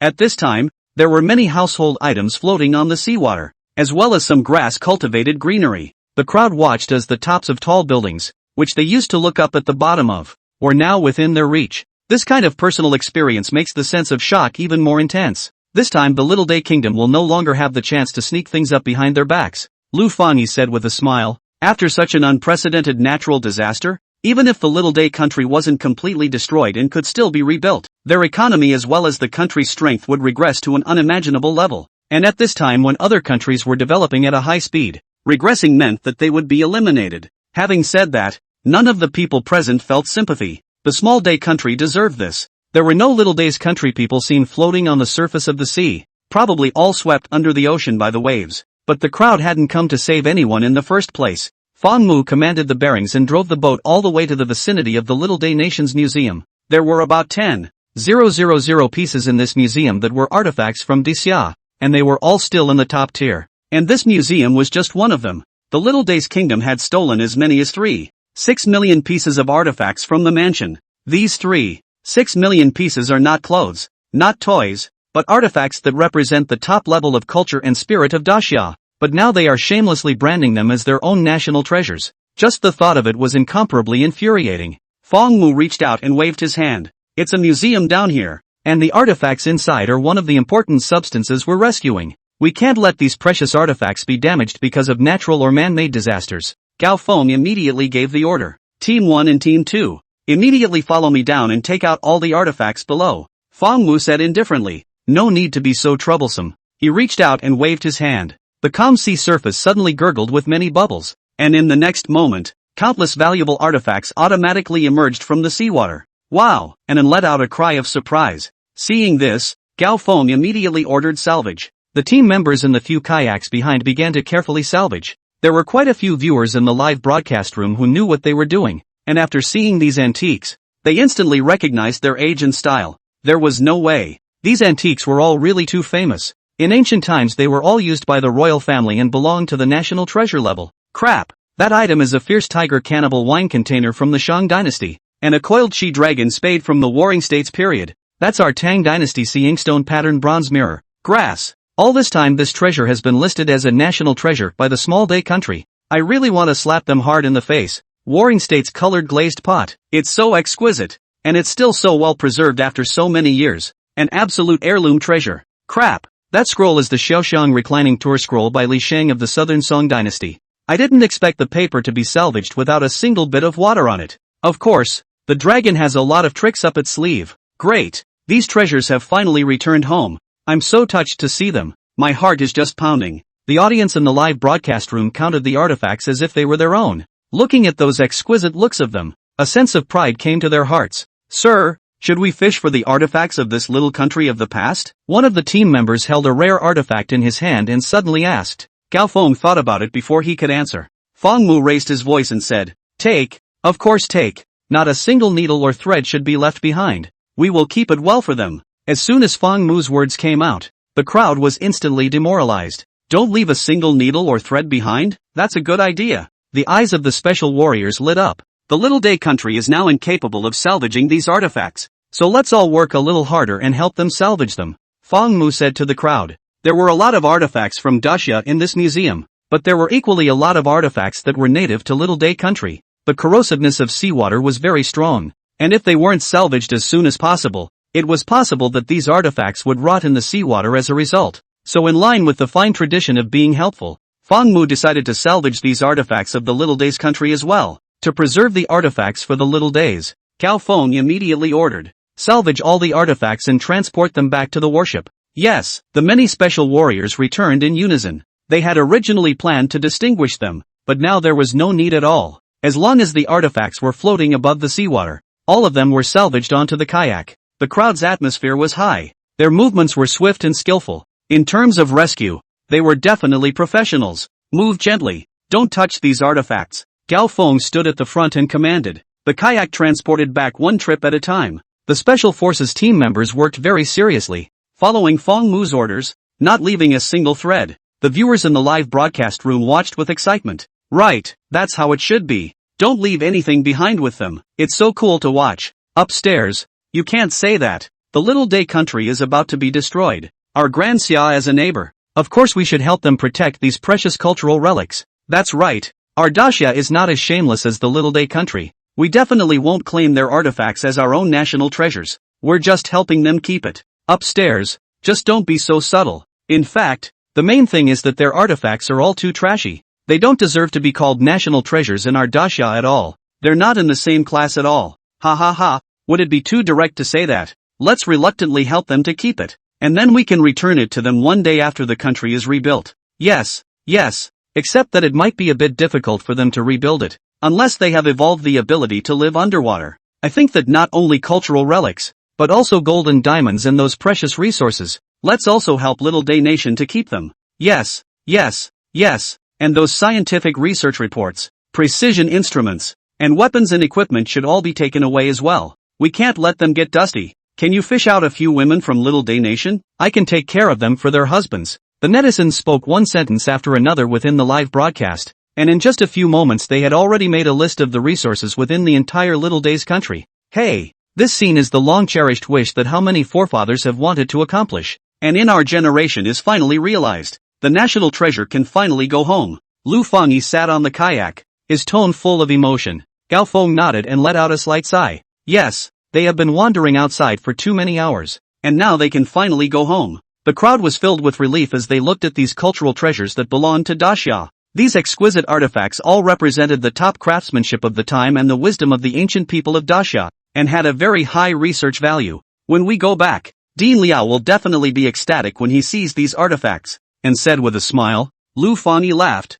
Haha, that's right. That old man Liao guy is obsessed with these artifacts nah. Mu Li also laughed. The next moment she suddenly thought of something else and said regretfully. However, there are still a lot of artifacts that have been strayed in other countries. I don't know when they will come back. Fang Mu, who hadn't said anything, gently smiled. Soon. It will be back soon. With these words, the crowd was instantly tranquilized. Great. With these words from Lord Divine Dragon, I believe that soon all those artifacts belonging to Great Xia from other countries will be able to go home as well. Lu Fangyi's eyes showed excitement and reverence. Before this, he had never even thought that he would be able to see those artifacts return to Grand Xia in his lifetime. The other people's looks were also hard to hide their excitement. Those lost cultural relics were the pain that could not be healed in the hearts of all the people of Daxia, and the significance of the return of the cultural relics was really too significant. Any country that has stolen Daxia's cultural relics through improper means and refuses to return them to this day will pay the price. Fang Mu's tone was light as he continued. At that time, as long as they went to another country and walked that far, the artifacts could all be taken back. For the current Fang Mu, this was a complete breeze. Not only could he easily increase his power of faith, he could also make up for the regret in his heart. So why not? If any country expressed their disagreement, it would be even better. The Little Days country was therefore warning. At that time, I would like to be a trailblazer for you. Summit lowered his head and respectfully said, bullish, worthy of being the Great Xia's divine beast, the true dragon. This speech is really overbearing. The blood is boiling up. I want to be a pioneer too. I feel like those countries are already trembling. Ha ha ha, deserved it. The live broadcast room was filled with excitement. The Grand Xia Divine Dragon had shaken the world, and countless countries had submitted as much as they could. They really wanted to see this scene too much. Just thinking about it made them feel a strong sense of pride. Their blood boiling. Captain Gao, we have all been salvaged, a special operations member reported. Fang Mu slightly sensed that there were indeed no more in the neighborhood. He reached out and waved his hand. Alright, salvage is done here. Let's go to the next one. The kayak continued forward. Everywhere it went, all the treasured resources were taken away. However, there weren't many resources in this small island nation of a district. It could be said to be very scarce. The crowd had gone from novelty at the beginning to having their hearts unruffled later on. It seems like there's only so much in the small day country, Gao Feng said softly as he looked at the list in his hand. The list in his hand was written with the things collected in the little day country. It wasn't a lot. It was just pulling 5 or 6 large warships, right? Fang Mu looked ahead and said lightly, go a little further. There are still parts over there that haven't been flooded by seawater. Gao Feng froze slightly as he followed Fang Mu's gaze and looked ahead. The crowd also looked along with him in puzzlement. Subsequently, all of them made a simultaneous movement to open their eyes wide. They had originally thought that the entire Little Day country had been submerged by seawater, but they hadn't thought that it wasn't the case at all, only to see that the originally raging waves of the sea in front of them were suddenly interrupted, revealing a bizarre huge depression, and all the seawater came to an abrupt end at the depression. With the nature of water, it was incredible that the depression was not filled in. Moreover, the area of this depression was so huge that it didn't even look like it was naturally formed. It was as if a huge and incomparable sinkhole had suddenly appeared on an endless plain. In front. What is the situation in front? And Anne's beautiful eyes widened as she stuttered in her tone. Lu Fangyi frowned slightly and analyzed. It feels like there's a barrier in front, blocking the flow of seawater. Combining what Fang Mu had just said, Gao Feng's brain flashed and he said in horror, could it be that underneath the depression is the land? When these words came out, everyone was shocked. If underneath that depression in front was land, so much seawater hadn't submerged it but isolated it outside. How powerful. When everyone was shocked, Muli suddenly exclaimed, our ship. It seems to be sliding forward. Will we fall off? Everyone then realized that the kayak under their feet was sliding towards that depression, and they were afraid that it wouldn't be long before they reached there. Muli, don't be nervous La. The black dragon cub is still here. And let out a light laugh. Oh right. Muli patted her small chest, slightly relieved. Fang Mu's pupils were without ripples as he faintly said, don't worry, nothing will happen. Let's go in and take a look. The crowd immediately answered yes. They certainly wanted to see how this spectacle was formed. After the kayak approached, the astonishment in the eyes of the crowd became clearer and clearer. Underneath this huge depression in the seawater was indeed the original island land of the Little Day country. However, the surrounding area of this piece of land was surrounded by a huge wall of seawater hundreds of meters high. It was like visiting an undersea tunnel, except that this tunnel was an open-air encircling type. The people of the Little Day nation, who were in the depression, could clearly observe the sea creatures wandering in the seawater through the surrounding seawater giant wall. The surrounding giant wall of seawater just surrounded them, and there seemed to be an invisible force that separated the seawater and did not completely submerge them. This magical sight left the crowd amazed as they watched. Let's go down and see what else is down there, Fang Mu said softly. As the words fell, the crowd was shocked to realize that their boat had floated up out of thin air, appeared above the depression, and finally landed steadily on the land below the depression. The sunlight below the depression was a bit dim, and there was even a hint of gloom, as if it had come to an autumn night. When the ship landed, the neighborhood was filled with panicked people from the Little Day nation. They looked at Fang Mu and the others in horror, scared out of their wits and souls. There were even some who directly knelt on the ground and kept kowtowing frantically, their mouths gibbering, not knowing what they were saying. It is true that the small day country was not completely submerged. The waves flooded to the Yasukuni toilet there has stopped. Fang Mu is a moral divine dragon. Naturally, he wouldn't kill innocents indiscriminately, so he just let the seawater surround the piece of land. It didn't overwrite it. In the end, there was all this ground left, and the people of the Little Day nation in this part of the land survived. However, these people from the Little Day nation who survived had long been scared out of their wits at this time. All the people of the country of the small days had already taken this as the coming of the end of the world, although they were lucky to survive. But looking at the hundreds of meters high seawater wall above their heads, they were all panicked in their hearts, fearing that the seawater would come out and completely roll them to the bottom of the sea. Those who had the ability to do so had already hid at the highest point that could be climbed, refusing to go down, for the sake of an elevated shelter, or a bottle of drink, or a bag of bread. Some people made a bold move and killed their companions around them. There was no order left in this unwashed land. Some people tried to leave in helicopters, but no sooner had the helicopters traveled halfway to the giant pit than a huge sea of water came up across the sky and obstructed the helicopter's flight. The helicopter was unable to stabilize its flight position, and finally fell into the sea with people and the helicopter. Then the sharks swarmed up and devoured all of the people who fell into the sea. The sharks, who had been fishing all day, finally got a taste of their own medicine. Some people in diving suits tried to swim through the giant wall of seawater to the surface, but the wall kept isolating them as well as the sea. The people of Little Day's land became even more desperate, and their place became a cursed land. The whole social system was in chaos. It's like a seawater prison. Those inside can't get out. Those outside. It's also hard to come in, Gao Feng said with palpitations. He looked at the top of his head and then at the giant wall of seawater nearby, and from the azure-colored seawater, he could vaguely see what the city once existed like. It was hard to imagine how desperate the people living here would be. However, Pete did not have a trace of sympathy within his heart. This was all what the small country of Days deserved. This area surrounded by seawater was very large, with roughly 1/5 of the Little Day country remaining. There should still be quite a lot of good things. The country of Little Days has now fallen into chaos, and many things can no longer be saved. So in order to avoid damage, let's keep it for them for now, Gao Feng lightly ordered. Yes, the many heavily armed special warrior soldiers divided the path, and were like nobody's business in this land that was left of the Little Day country. So amazing. You can still enjoy the underwater scenery here. It feels pretty good. Muli looked at the schools of fish swimming in the giant wall of seawater in front of her and said with some excitement, and then however shook her head. This is only temporary. They have lost contact with the outside world. It won't be long before they will lose their food as well as all kinds of supplies, and at that time, even greater chaos will erupt. Muli was slightly stunned. She thought carefully and her small face suddenly turned white. This place would be fine if it was made into a tourist attraction, but if one were to actually live here, the oppressive giant wall of seawater alone could drive one completely insane, coupled with not being able to escape, not being able to see the sun, and only being able to stay in this circled place. I'm afraid that it wouldn't be long before the tribe would be completely exterminated, right? Meanwhile, inside a conference room in the Qin Shi Kingdom. Sir, do we still need to continue with our plan against Daxia? A small western bar said weakly. The officer in the high position immediately slapped the table angrily. Carry on my ass. Can't you see what the country has become? Do you all want to be drowned too? It turns out that the Little Daybreak country under the seawater has turned out to be like this. Can this be called the country under the sea? It looks so shocking.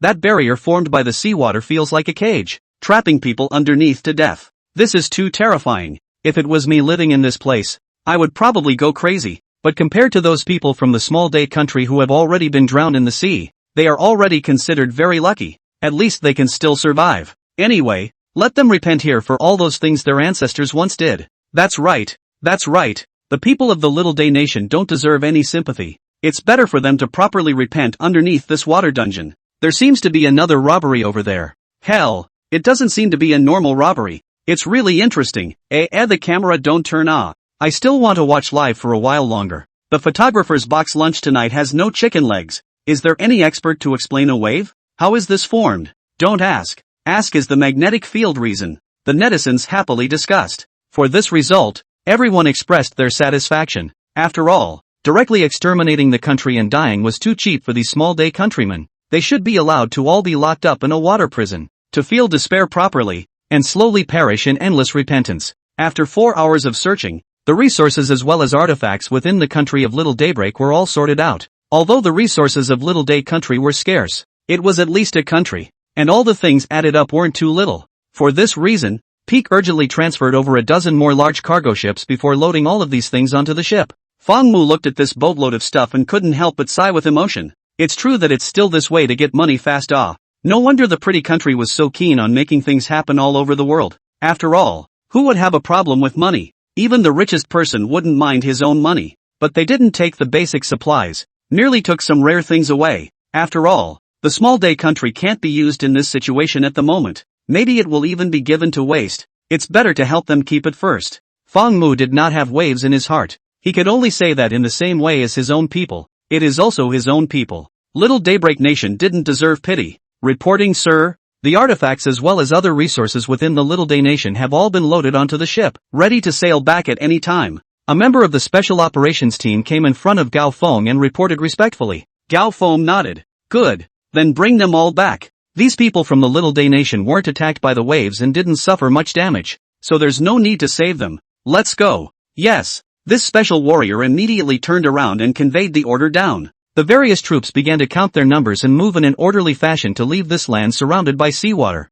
At this time, there was a man from a small day country who gathered his courage and trembled as he walked up to the peak. He then gabbled a great deal, and even bowed deeply afterward. A question mark appeared on Peak's forehead as he looked at Fong Mu. Confused, he didn't understand the language of the lesser days. At most, he could only understand a few words, such as yummy butterfly, iku, ether, and haskasi. There weren't many others who understood Little Day language either. After all, who had nothing to do to specialize in this language. Everyone's gazes looked at Fong Mu at the same time. Seeing that everyone was looking at him, Fong Mu casually translated. This male Lan said that he is very thankful for our Disya's help for the Little Day's kingdom, and hoped that we can take good care of those artifacts, and in the end, he helped us to have a smooth journey again. So it's like this. Gao Feng nodded in realization. Fong Mu nodded as if nothing had happened. It's probably because what we did touched him. That's why he specially came to say thank you. Don't worry about him. Let's go. After saying that, Fong Mu led the crowd out of here.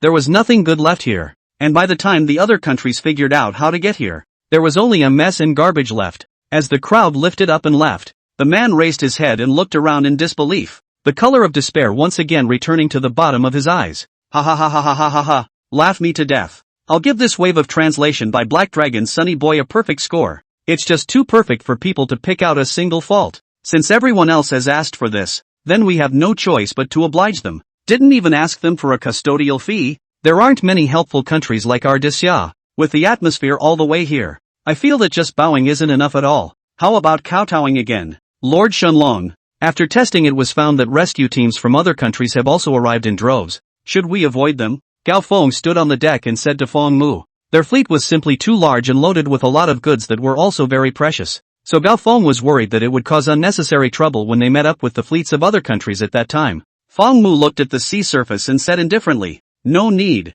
Just continue traveling according to the established route. Good. I understand. Gao Feng let out a sigh of relief. With these words from Lord Divine Dragon, then he could completely put his heart down. As expected, it didn't take long to see a joint rescue team from other countries on the opposite side of the ocean, saying that it was a joint rescue team. In fact, everyone knew it by heart. It was nothing more than wanting to take this opportunity to scout out the specifics of the small day country, to respond well in the future, and to take something along with them. However, they were doomed to fail, because the things were all taken away by Fong Mu. The joint rescue team in charge of salvage found nothing on every dive, and even lost some manpower as a result. However, they did save some people from the small country who survived. A member of the team from a pretty country couldn't help but complain online. Dasha's rescue is not professional at all. It didn't even save a few people. It seems that in terms of professionalism, we still have to rely on our beautiful country.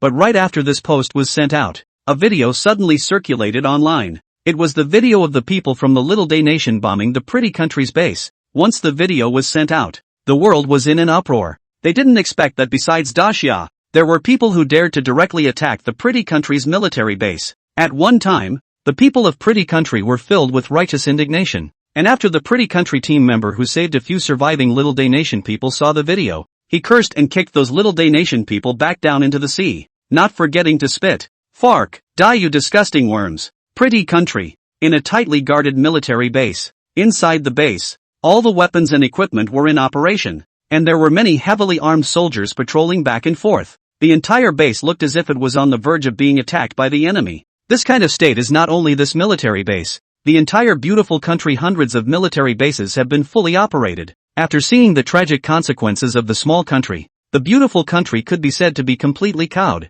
The danger signal was directly raised to the highest level. And since the establishment of the pretty country, it has never been so highly vigilant. Although they didn't have evidence of that great summer divine dragon's handiwork, all the commanders of pretty country all knew in their hearts that this was the handiwork of that divine dragon. This kind of power that transcended the mundane and reached the level of a deity was actually not unfamiliar to pretty country. This was because many of the movies made by their country had had similar bridges as well as settings. But that was just a movie. Who would have thought that it would be possible to actually see this kind of power in the mundane for real? At this moment, unless those superheroes portrayed in their movies appeared, such as Captain Pretty Country, the Green Giant, and Thor with a hammer. Otherwise there is simply no way to deal with this kind of power. Utilizing the most powerful nuclear weapons? No kidding. It's not like anyone else doesn't have them. Besides, it's not certain if it will take effect. The ones who would be abused at that time would still be themselves. General, I'm afraid we'll have to withdraw that plan this time. That divine dragon's power is just too strong. We're no match at all. If we carry out any more provocations, the next one to be exterminated might be us. An officer that said to the old man sitting on the main seat. The old man with a full head of blonde hair closed his eyes and did not say anything. After a long time, he slowly exhaled a breath. For the time being, don't mess with Disya as well as that divine dragon. Although the old man's expression was very unwilling, he still had to slowly say as such. That young officer's face loosened, and a big stone in his heart was immediately put down. He was truly afraid that the other party had to go down hard with that water dragon. If that was the case, then in the end, the unlucky ones could only be themselves. But, the old man's voice turned, and his face gradually became ruthless. The little day country dared to shell my pretty country's military base. And even though a large portion of their island has already been submerged by seawater, they still have to pay the price. The young officer froze slightly, then nodded in recognition. Indeed, they should be taught some lessons. And now there are already many people in the country who support our crusade against the little day country. Internationally, this is likewise a good excuse. And at the same time, it can also deter other countries. Persimmons still pick the soft ones. This tactical scheme pretty country had already utilized it very skillfully decades ago. Go, leave this matter to you, and remember to do a good job. The old man closed his eyes again and said in an indifferent tone, "Yes, General." The young officer immediately retreated. Not long after, pretty country's submarines as well as aircraft carriers that were in the depths of the ocean were loaded with ammunition and headed towards the only remaining third of Little Day Country's islands. Meanwhile, internationally set off a new wave. Many countries will have their previous looted from the great summer of cultural relics have sent back, and also all are unconditional. There are even a few countries have paid the exhibition fees. The reason behind these moves was naturally because of Fong Mu's previous remarks, coupled with the status quo of the small days of the country now. Make those countries are in danger, for fear that the dragon of the summer are unhappy, and then came to their country to turn on so a circle. This who can stand Not only that, these countries have begun to vaguely to Dacia as the honor, began to have to show goodwill close to, pretty country's status suddenly fell to the ground, was left aside. No one asked. However, the pretty country didn't dare to show any dissatisfaction. They couldn't wait for their presence to be lowered internationally.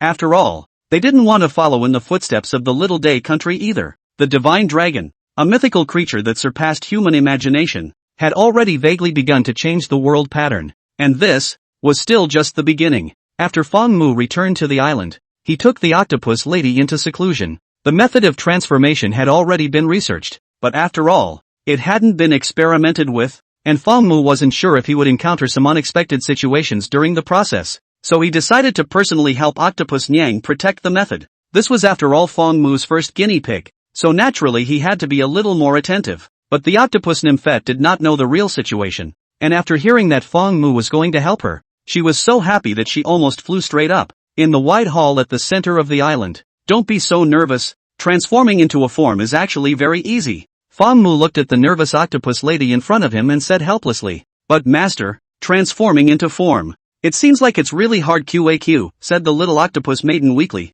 Her tentacles were all nervously shrunk together, looking like a Q-bomb large octopus pill. Extremely cute. Fong Mu gently smiled. "With me here, what are you afraid of?" Then I'll start, oh master," the octopus lady whispered. She slowly closed her eyes, then snapped them open again. "Master, I'm really starting, oh." Of course the octopus lady trusted her master, but as a creature's instinct, she had a natural fear of the matter of transforming into a form, because she knew what would happen if she failed to transform. "Hurry up and start. I won't care about you if you keep dawdling," Fong Mu said helplessly. Octopus lady blinked her big eyes. "Then I'll really start. Master, you remember to protect the good family." After saying that, she didn't dare to continue delaying any longer and started to close her eyes and concentrate according to the method Fong Mu taught her. Fong Mu looked at the octopus lady who had entered the state, took out that jade piece, and then directly threw it onto the octopus lady's head. Now that the aura hadn't fully recovered, he was the only one who belonged to the transcendent beings on the entire blue planet, and the octopus nymphette counted as half. Fong Mu intended to take advantage of this opportunity to make Daxia enter the state of universal cultivation one step ahead of time, so that after the aura was fully recovered, he could seize the opportunity and be the first to complete the transformation. The octopus Nyang's transformation was the first step. When the jade piece floated above the head of the octopus maiden little lowly, the entire island and even the nearby sea above, there was a faint mysterious energy that began to surge and converge. Countless firefly-like points of light in the air drifted and gathered in the sky above the island, forming a strange and spectacular scene. You guys, look there. What a beautiful view. Muli raised her head to look up at the sky, her tone marveling in awe, and then on the side nodded her head, agreeing, it's indeed so beautiful. Look over there. There are so many little birds. They seem to be attracted to something. Muli hurriedly turned her head to look, only to see countless seabirds of different shapes and sizes hovering on the side of the island. They were gathered together, and from afar they looked like a black pressurized piece. There seemed to be something here that attracted them, but they wanted to come over, but they didn't dare. They could only hover overhead, unwilling to leave for a long time. So many varieties of birds. I have to hurry and take notes. Muli hurriedly took out her book and recorded on it, and then laughed. Muli, you must have gotten good grades when you were in school. That's really serious. Muli spat out her tongue in embarrassment. No, it's just a habit that I've developed. Annan was just about to say something when she suddenly realized that the cameraman left the place carrying the camera.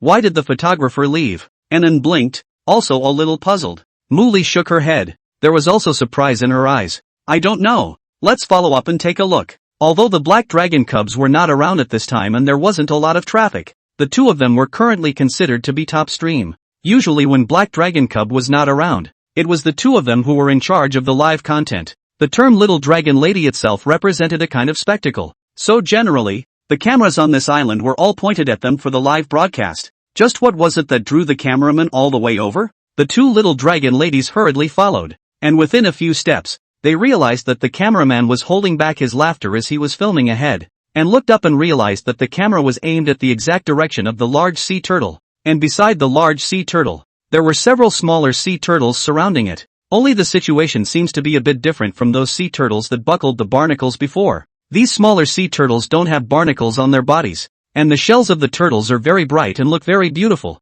And that big sea turtle in front of a few packets of small dried fish. Big sea turtle head high, a face of God looking at those sea turtles. Heavy claws gently a pluck, will be in front of the small dried fish one by one divided down. Those turtles who got the small dried fish looked at the big sea turtle with eyes full of admiration, snuggled up to its side and refused to leave, and even stretched out its head to rub against its shell. The big sea turtle's face became even more divine, its head held high, like a general returning from a victorious battle. Those sea turtles should be female sea turtles. Muli recognized the gender of those sea turtles at a glance, and her face was a bit odd. The corner of an Anne's mouth twitched slightly, a million times speechless. No way. A large male turtle, surrounded by 7 or 8 small female turtles, in broad daylight. What is this trying to do? They finally understand why the photographer suddenly turned the camera to this side, but also there to hold back their laughter. This picture, simply speechless. The live streaming effect must be better than the two of them chatting away, and glanced at the pop-ups, and the live stream discussion fervor had indeed risen instantly. I thought something was happening. It turned out to be the big sea turtle showing off to the other sea turtles. What showing off? It's clearly picking up girls.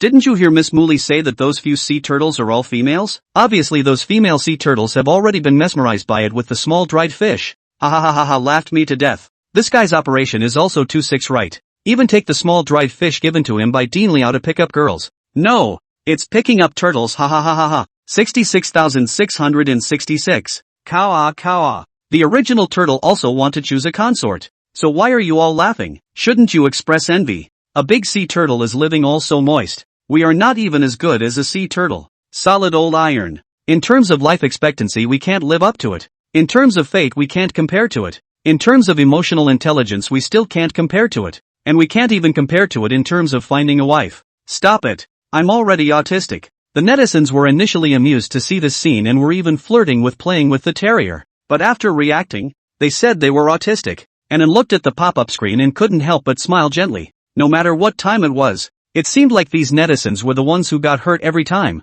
At this time, Muli, who had been observing, suddenly blinked and looked at Annan and couldn't help but ask, Annan, have you ever felt that there seems to be a kind of power slowly surging right inside your body? As if it's absorbing the energy from outside. Annan closed her eyes and felt it carefully. Then she opened her eyes. Her eyes were a bit surprised, and she said seriously, it seems like there is this feeling, as if the power in the body is creating a fusion traffic with the outside energy, and then the power in the body becomes even more powerful. Yes, it's almost this feeling. Muli nodded, and then smiled and said, this change should be caused by the black dragon cub. You can find out later on after the black dragon cub comes out. Aha! And right at this moment, the winds and clouds in the sky and earth changed, and countless firefly-like points of aura light converged into a river, like a clear and transparent green pool of water. A pillar of turquoise blue light shot up into the clouds at the center of the island, connecting the sky above and the earth below, as if connecting the entire world. A magnificent and powerful aura slowly diffused out from the sky.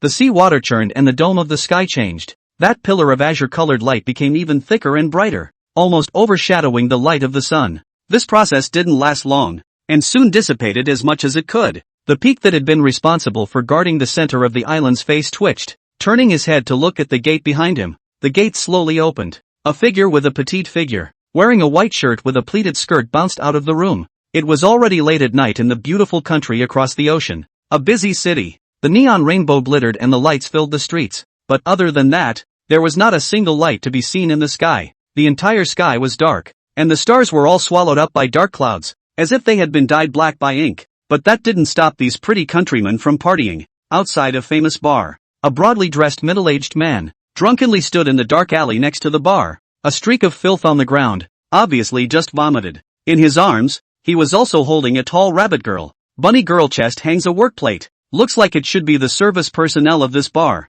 The middle-aged man who had just thrown up exhaled a breath. His legs were weak, and he pressed the weight of his entire body onto the rabbit girl's body. Not only that, but he also had a colorful face as he was going up and down on the rabbit girl in his arms. And that tall rabbit girl was accompanied by a smile on her face, not daring to show a state of resistance. Ah! The rabbit girl suddenly screamed miserably. Her expression twisted, only to see the middle-aged man's hand increase in force. A handprint was clearly visible as his fingers moved away. Those commanders of our country, they're all a bunch of losers. The middle-aged man cursed and violently spat into the dark alleyway. A so-called dragon bullying its way to its head doesn't dare to make a sound. What a bunch of timid cowards. The more he thought about it, the more angry he became, and the heavier the force of his hands became. The skin overflowing from his fingertips was already vaguely visible as green veins, and there was clear blood flowing in the veins. Mister, can you let go first? You've had too much to drink. Let me take you home. The tall bunny girl clenched her teeth in death, endured the pain,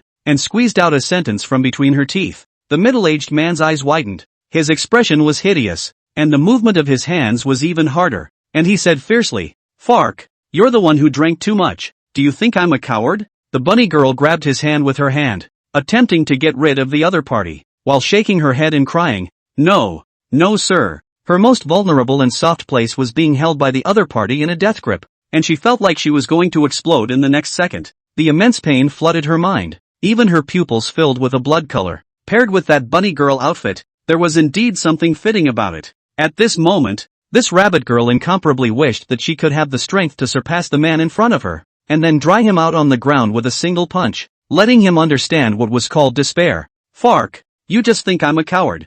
I can already see it in your eyes." The middle-aged man was unforgiving, his face becoming more and more vicious as he reached out his other hand and choked the bunny girl. Cough, cough. The rabbit girl's face quickly reddened and soon turned into a pig's liver color, and she couldn't even make a cry for help. The resistance in the rabbit girl's hands became weaker and weaker, and her arms gradually drooped, while the middle-aged man's face became more and more excited. His eyes were thrilled beyond measure, and in the process, he found the posture and pleasure of being above the rest. "Die for me! Die for me!" The middle-aged man gasped for air, his face showing madness. The rabbit girl in despair reached the peak of her inner indignation in her last moment of unconsciousness. She wanted to destroy the man in front of her, destroy everything in this world. Her eyes were dead round, as if she wanted to remember the man in front of her before she died, the hatred in her eyes almost overflowing out of her sockets. Just at the moment when this rabbit girl was about to suffocate, a scarlet red light in the deep dark alley abruptly lit up. The middle-aged man who was still exerting himself suddenly felt a coldness in his back, and his entire being sobered up violently as if a pot of cold water had been poured on him. Even his wine had woken up for a few minutes. He looked at the already dying rabbit girl under his hand. His face was shocked, and his hands subconsciously loosened the rabbit girl in his hand. The already semi-conscious rabbit girl fell down limply. The middle-aged man did not bother with her, but subconsciously turned his head to look behind him. The alley at the end was dark and deep, empty except for the garbage cans placed 7 ways down. He looked relieved. "Looks like it's just a cool breeze. I'm scaring myself," the middle-aged man muttered to himself. He returned his head to look at the rabbit girl who had collapsed at the mouth of the alleyway, his eyes still carrying a towering look of contempt. Although the other party had become like this, he didn't feel the slightest bit of guilt, as if he had just crushed a rabbit to death. However, at this time, he had already sobered up a lot. so naturally he didn't bother to continue the behavior he had just done. Although their country was very free, they couldn't commit murder so blatantly. Mainly, there was absolutely no need for it. The middle-aged man disdainfully glanced at the rabbit girl and lifted his leg to stride across. However, what he failed to notice was that the moment he stepped over, in the alley behind him, a blood-colored crystal emitted a dark red aura and quietly emerged. This blood-colored crystal then bizarrely transformed into a puddle of blood and landed on the rabbit girl's face, drilling through the nostrils, mouth, pupils of the eyes as well as the ear holes of her face, looking chilling. The next second, the semi-comatose rabbit girl violently opened her eyes. At this time, her eyes no longer had any other colors. All of them were scarlet like blood-like red aura. The rabbit girl froze for a few seconds. At this moment, an unseeable figure seemed to appear in the pupils of her scarlet eyes. That figure was shrouded in haze, with scarlet feathered wings spread out behind it. A vast majesty like a tidal wave surging towards the rabbit girl. And in the darkness she heard a very grand voice. I am the god in charge of war and destruction. I have reawakened because of the determination within you that wants to destroy the world. Now I can grant you the power that belongs to me. Become my agent, carry out my will, and you will get what you want. The rabbit girl trembled. I want to destroy this place. As the last word fell, the figure disappeared, and in its place was a beating, powerful golden heart. This beating heart directly replaced the bunny girl's original heart. Not only did the rabbit girl not feel any pain, instead, her face was particularly enjoyable. In the next moment, she lowered her head and looked at her palms as she slowly cupped them, feeling the surging power within her body. From now on, I am the divine agent in charge of war and destruction. Erica! The corners of the rabbit girl's mouth rose slightly as she let out a guttural murmur. The middle-aged man who had just walked out not more than a few steps heard the woman's murmur behind him. He impatiently turned around and pulled out a handful of money from his pocket. What are you screaming for? I have plenty of money to compensate you. Before the words were finished, the middle-aged man suddenly looked horrified, and his eyes suddenly shrunk. At this moment, the night is getting deeper and deeper. The dark night sticks to every corner of the city, and this small alleyway entrance is dead silent. No! Monster! Monster ah! The middle-aged man's pupils contracted like needles. His sweaty hairs stood on end, and layers of goosebumps rose all over his body. He looked at the rabbit girl in front of him with nervousness and horror, his lips unconsciously wriggling. You're a monster! Monster! The middle-aged man had completely sobered up at this time, and his legs couldn't stop wobbling. In front of him, behind the back of the originally tall rabbit girl, a pair of scarlet feathered wings unexpectedly grew out. That pretty face became blurred, and the body was surrounded by a bright red blood mist that covered her figure, like she had just walked out from the battlefield after bathing in blood. The aura of murderous ferocity coupled with the viscous scent of blood came to the surface, causing nausea and chills. The rabbit girl that was familiar and could be slaughtered by him just now had completely transformed into a monster's appearance. The middle-aged man instinctively wanted to escape, but the immense and incomparable pressure was deadening him, making him unable to move. The middle-aged man's face was incomparably pale, and his entire body had a stiff appearance, as if he had been dead for 3 days. Erica didn't know what kind of appearance she had become, but she was very satisfied with her opponent's reaction. The feeling mesmerized her and turned her on. Erica lowered her head and stared at her palms, a single sharp claw of the earth rising out of her fingertips. Is this the power beyond the extraordinary? A look of fascination and attachment appeared in Erica's eyes. She then jerked her head up again, her scarlet and incomparably bloodshot eyes staring tightly at the shivering middle-aged man in front of her. The corner of her lips hooked up as she slowly took her first step. No, don't come over. I beg you, don't come over. I have money. I have a lot of money. All can be given to you. The middle-aged man shook his head frantically and begged bitterly, just like the way that bunny girl begged him before. He was generally humble. Erica was indifferent. The corners of her mouth were still smiling, but her eyes were filled with an icy cold light from above. As the middle-aged man looked at the rabbit girl's eyes before, at this moment, the roles of both sides suddenly switched. The middle-aged man swallowed a mouthful of spit with difficulty. He felt that Erica's every step was on his heartbeat, giving him a feeling that death was approaching. He was mad. The middle-aged man's face showed madness, and in his haste, he pulled out the pistol on his waist and shot frantically towards Erica. Boom boom boom. Free and pretty country. Happy every day. The crisp sound of the pistol coupled with the smell of gunpowder smoke formed a bright landscape in front of this bar. The series of shots seemed to have exhausted all the stamina of the middle-aged man, who was panting and bent over, breathing heavily. Just after his mind had settled down a little, he was about to raise his head to check the situation. Instead, he was met with only a thick, blood-colored mist that enveloped him. The next moment, The middle-aged man felt as if he had arrived at the place of killing in a tragic battlefield, and his ears were filled with shouts, screams, the sound of knives and spears entering the flesh, the sound of blood spraying, as well as the sound of blood congealing at the tip of the knife as it lowered to the ground. These sounds gathered together and condensed into his ears,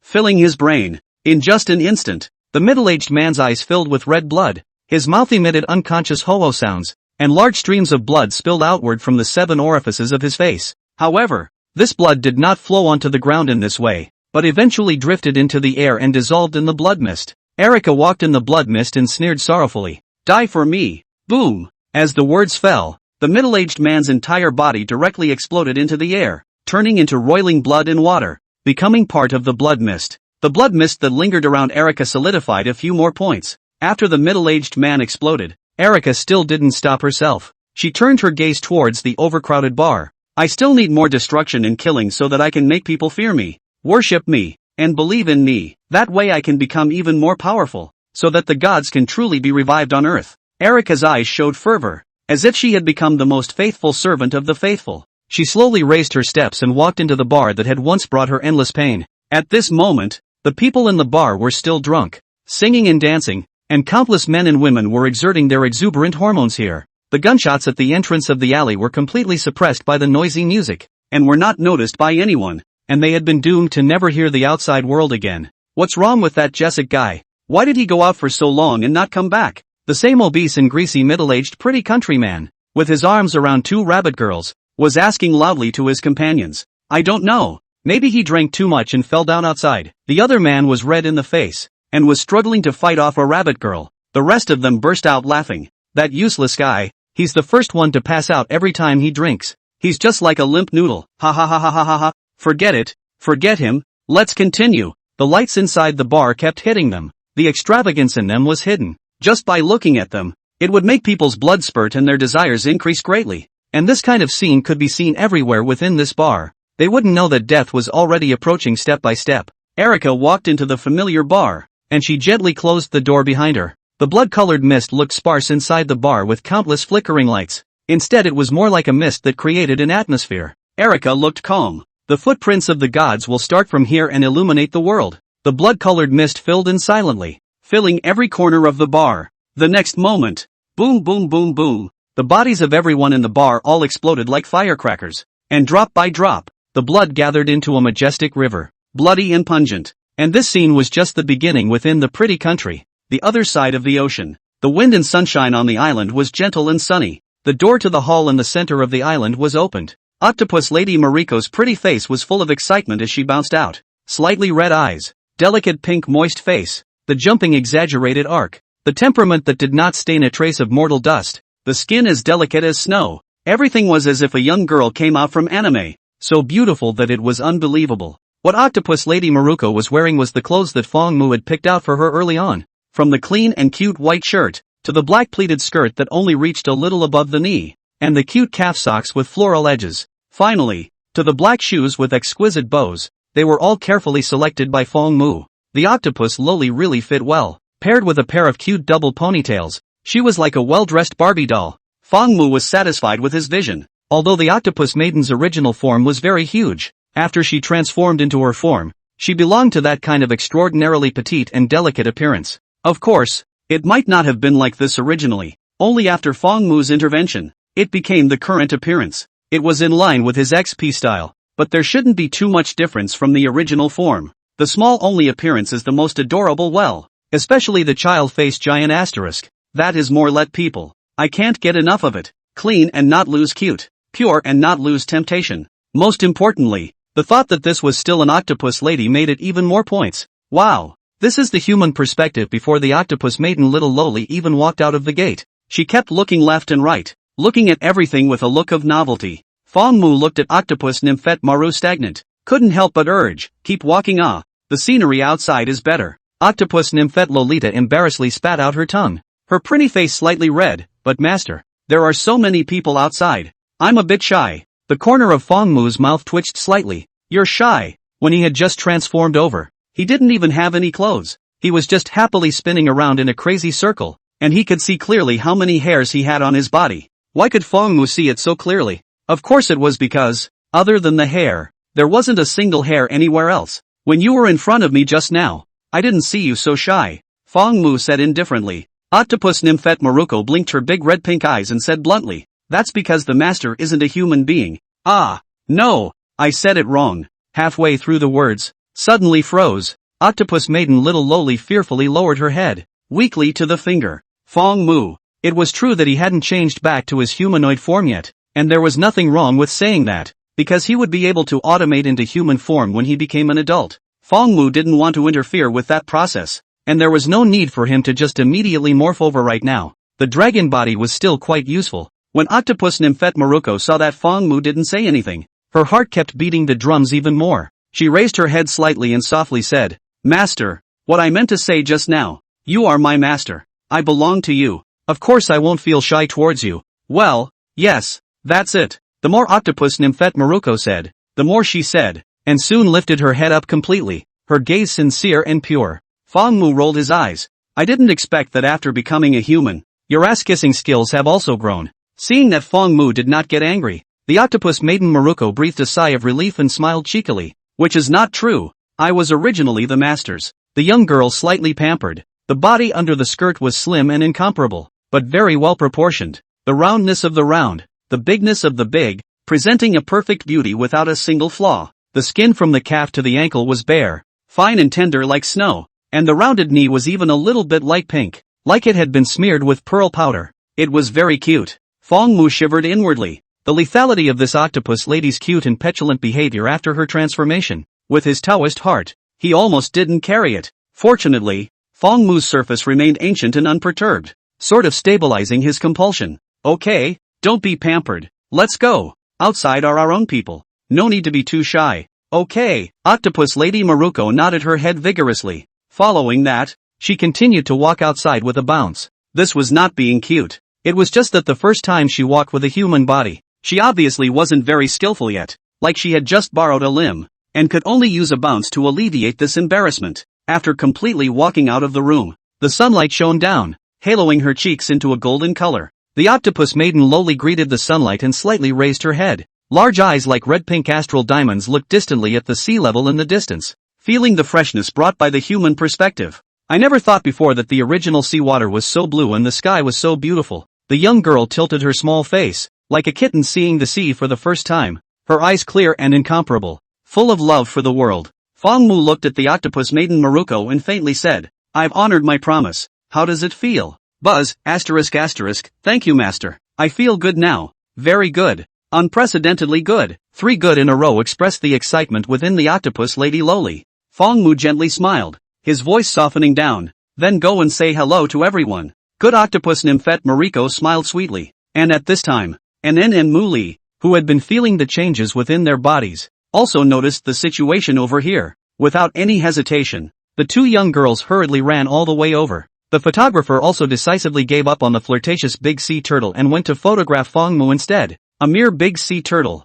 in front of the black dragon cub, was not even considered scum. Even if it had more flirty maneuvers, the live streaming effect couldn't be compared to a divine dragon at all. Sure enough, when the camera turned around, when Fong Mu appeared in the camera, the pop-ups in the live broadcast instantly soared upwards several times again, and the heat increased several times as well. Hi, Sister Nen. Sister Mu Li. I'm Octopus Nymphette Maruko. Octopus Nymphette greeted Nen and Mu Li, who had rushed over. With just one sentence, the topic of discussion about the black dragon cubs was instantly silenced. In its place was Octopus Lady Mariko. Wow, is this the legendary Octopus Lady? I love it. Done and done. I've fallen. This is too cute. I want to know what the black dragon cub looks like after it transforms. It must be very handsome. Octopus Nymphette Maruko is just too adorable. Mom, I'm in love. Oh. It's really hard to imagine that behemoth tentacle monster can actually turn into such a petite and cute lowly girl. It's amazing. Ah, today this live broadcast is not in vain.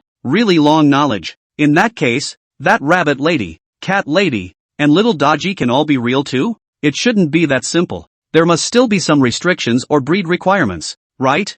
I don't care about any of this. I only know that the world is really going to change. Brothers, hurry up and get ready. Wow, so cute. Mu Li's small mouth was slightly open, unable to hold back the sound of exclamation, and her eyes were shooting out sparkles. Cute girls were liked even by girls. It's really Mariko, and also exclaimed in awe. with incredulity in her eyes. She really couldn't associate this petite and cute young girl in front of her with the behemoth that was 100 meters tall after stretching out all its tentacles earlier. Yes, oh, wavy dash. Octopus Nymphette Maruko smiled sweetly and stood there obediently like a young girl who had just come home from school and was waiting for an adult's praise. Muli looked at the young girl's bright smile. Her inner motherhood was even more flooded. She walked to the front of the octopus lady, reached out her small hand and pinched the pink Q-bouncing cheeks. So cute ah. So cute ah. Quickly let sister pinch it. And then also walked over and kept looking Maruko up and down, exclaiming, "It feels like an anime character has stepped out." Octopus Nymphette Maruko was a little embarrassed by the compliment. Her cheeks slightly red.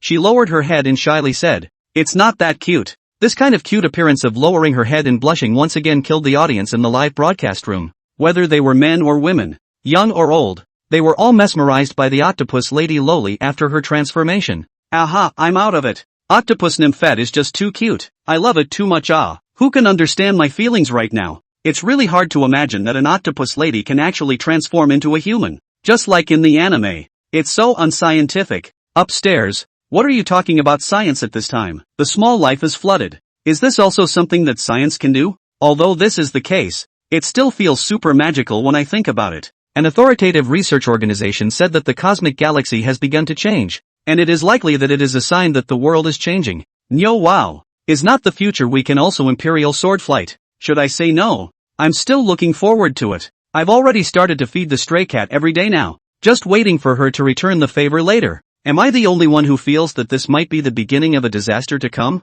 It won't be. Our Grand Xia is sheltered by the Divine Dragon Lord. Even if disaster strikes, it's still the safest country. The wave of discussion in the live broadcast went higher than the wave. Octopus Lady Maruko directly became the new king of traffic. There was no way around it. The octopus nymphette after transforming into a form was really cute and a bit foul, coupled with the contrast with her original form, as well as the fact that transforming into a form was something that only existed in myths and legends, making the octopus Lady Maruko with countless more halos and filters on her body became a hot topic of discussion for the whole nation, and rightfully so. From Anen and Muli, one could see how much everyone loved octopus nymphette Maruko. Sister Muli, stop pinching. If you pinch your face again, it's going to get bigger. Octopus Nymphette Maruko's cheeks were pinched by Muli. Her pink moist lips puckered up like a cute goldfish, and she opened and closed them, letting out a small voice of protest. Ha ha ha, the feel is just too good to be loved. Muli heatedly laughed and took her hand down with some reluctance. She didn't just simply love the other person, but also because of her inner amazement, as she was also a biologist. Although the theories and worldviews she had learned on her own had all collapsed long ago, when she witnessed the scene of a creature directly transforming into a human, she still felt incredible. The crowd also all gathered around. They all marveled in awe. Lu Fani even rushed over it the first time after receiving the news. Amazing. Truly amazing. Lu Fani's mouth chanted non-stop, and only these words remained in his mouth. At that time, even when Anan and the others turned into dragon nymphs, he didn't feel so surprised because that was after all still a human appearance, and turning from a human into a dragon nymph still seemed acceptable. But to go from an octopus to a human, it was a bit hard to accept. Lu Fani hadn't watched any anime, and even the TV series was rarely watched, so his acceptance of this aspect was far less than that of a young man. How in the world did this happen? The end of science is really theology. So that's how it is. So that's how it is. Lu Fani had a look of I've come to my senses. The corner of Fang Mu's mouth twitched slightly at the side. At least is also a big professor. What scenes have not seen, and also follow their own stay for so long time, according to reason should be very easy to accept. Why is still so fussed? He didn't quite understand how great the impact of such a change would be for an older person, especially one who was already quite established in his field, and even more so as a titanic figure. When his philosophy collapsed, it was considered good that he didn't break down on the spot. Octopus Nymphette Maruko saw so many humans in human form for the first time, and after all, she couldn't resist the novelty of these people's gazes, and eventually fled, hiding behind Fang Mu. Shy. However, although the octopus lady is the newest flow bearer and group favorite, people still will not forget that the big man behind all this is Fang Mu. How amazing Octopus Nymphette Maruko's performance was, how much people looked up to and worshipped Lord Shenlong. This was especially true since Fang Mu had also just annihilated a small day country. His prestige was even at its peak. For a moment, the faith value Fang Mu harvested reached another unprecedented height. In fact,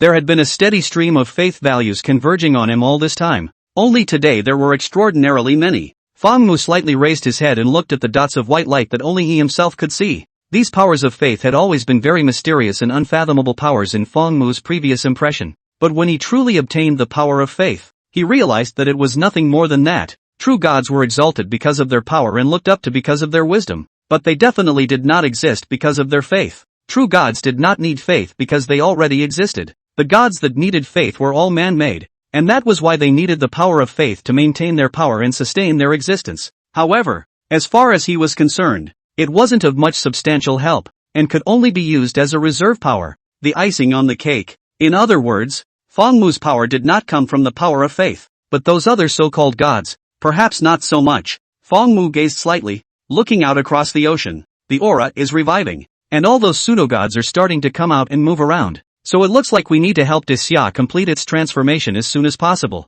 Although Feng Mu didn't need this power of faith, but he was born from Dixia. Then Dixia was his homeland, the territory that belonged to him. Feng Mu naturally did not allow other gods to come and get their hands on it. But he couldn't act as a guardian all the time, guarding the land. The best way was to let the people of Dixia take control of their own power and use their own strength to defend their own living space. The glazed light in Feng Mu's eyes flickered slightly, as if a golden flame was burning. It was night. The night sky that round a bright moon, bright and flawless, round like a plate. If a fierce look, there are some not normal feeling. The island is brightly lit, just like daytime. Countless defense equipment all gathered here, hidden in the dark. And outside the sea there are many open searchlights on the warship is constantly patrolling. Once found accidental invaders will not hesitate to immediately open fire. This island could be said to be the most tightly defended place in the entire Grand Xia. Not only was it because it was the habitat of the divine dragon, but another reason was because the head of the Daxia state government, the highest commander of Daxia,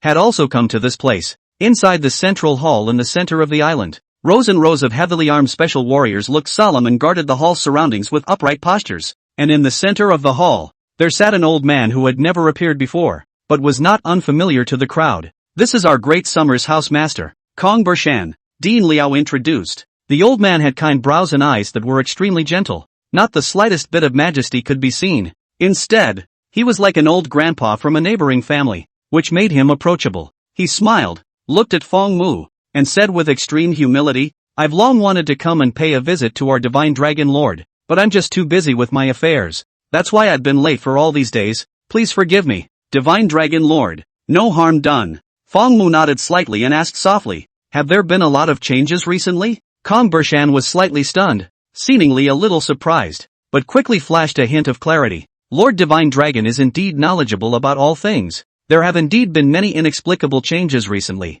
First of all, the cosmic galaxies have undergone unknown changes for unknown reasons, becoming extremely unfamiliar to us. Those galaxies that were originally familiar all changed position overnight, or even simply disappeared outright, and many professional organizations conducted tests without probing the situation. The world then suffered frequent disasters. The incidence of fierce beasts attacking humans also increased dramatically. The glaciers at the North and South Poles have been vibrating for no apparent reason, and the moon has been rotating at a much slower speed than before. The handling of these things alone has already caused enough people to get burnt out. Kong Bershan told the story of the things that had happened on the Blue Planet during this recent period of time, things that the general public would not be able to access. The crowd realized after listening that the world was really changing. The live broadcast room that had been left open also instantly exploded. No way. So the world is really changing. These past few days there have been old brothers saying it in the pop-ups, and also at first I didn't believe it, but now I am completely convinced. Surprisingly, it involves the vast universe.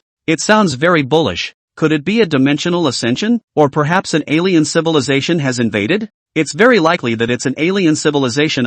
Only they can cause changes in the galaxy, right? They might have launched a water droplet or a two-way foil. It's over. It's over. I'm panicking when you say that. I don't think so. I don't feel it has much to do with alien civilizations. It's better to listen to what Lord Divine Dragon has to say. Yes, let's listen to Divine Dragon Lord. I love you, Divine Dragon Lord. The pop-ups in the live broadcast room went from panic in the beginning to a unanimous cry later on. As long as they could still see Lord Shenlong in the live broadcast room, their hearts were filled with a sense of security. If this news was put into other countries, there would have been constant panic by now, even directly evolving into a sign of the end of the world. But in Daxia, as long as there is still the dragon, then all disasters in front of it are paper tigers. The divine dragon is the dependence in the hearts of all Daxia people, is the mythological creature of worship and offerings. Only a true spiritual totem could bring such a sense of security. This was also one of the reasons why Kong Bershan didn't let the live broadcast shut down, because even though this kind of news would bring panic to the people,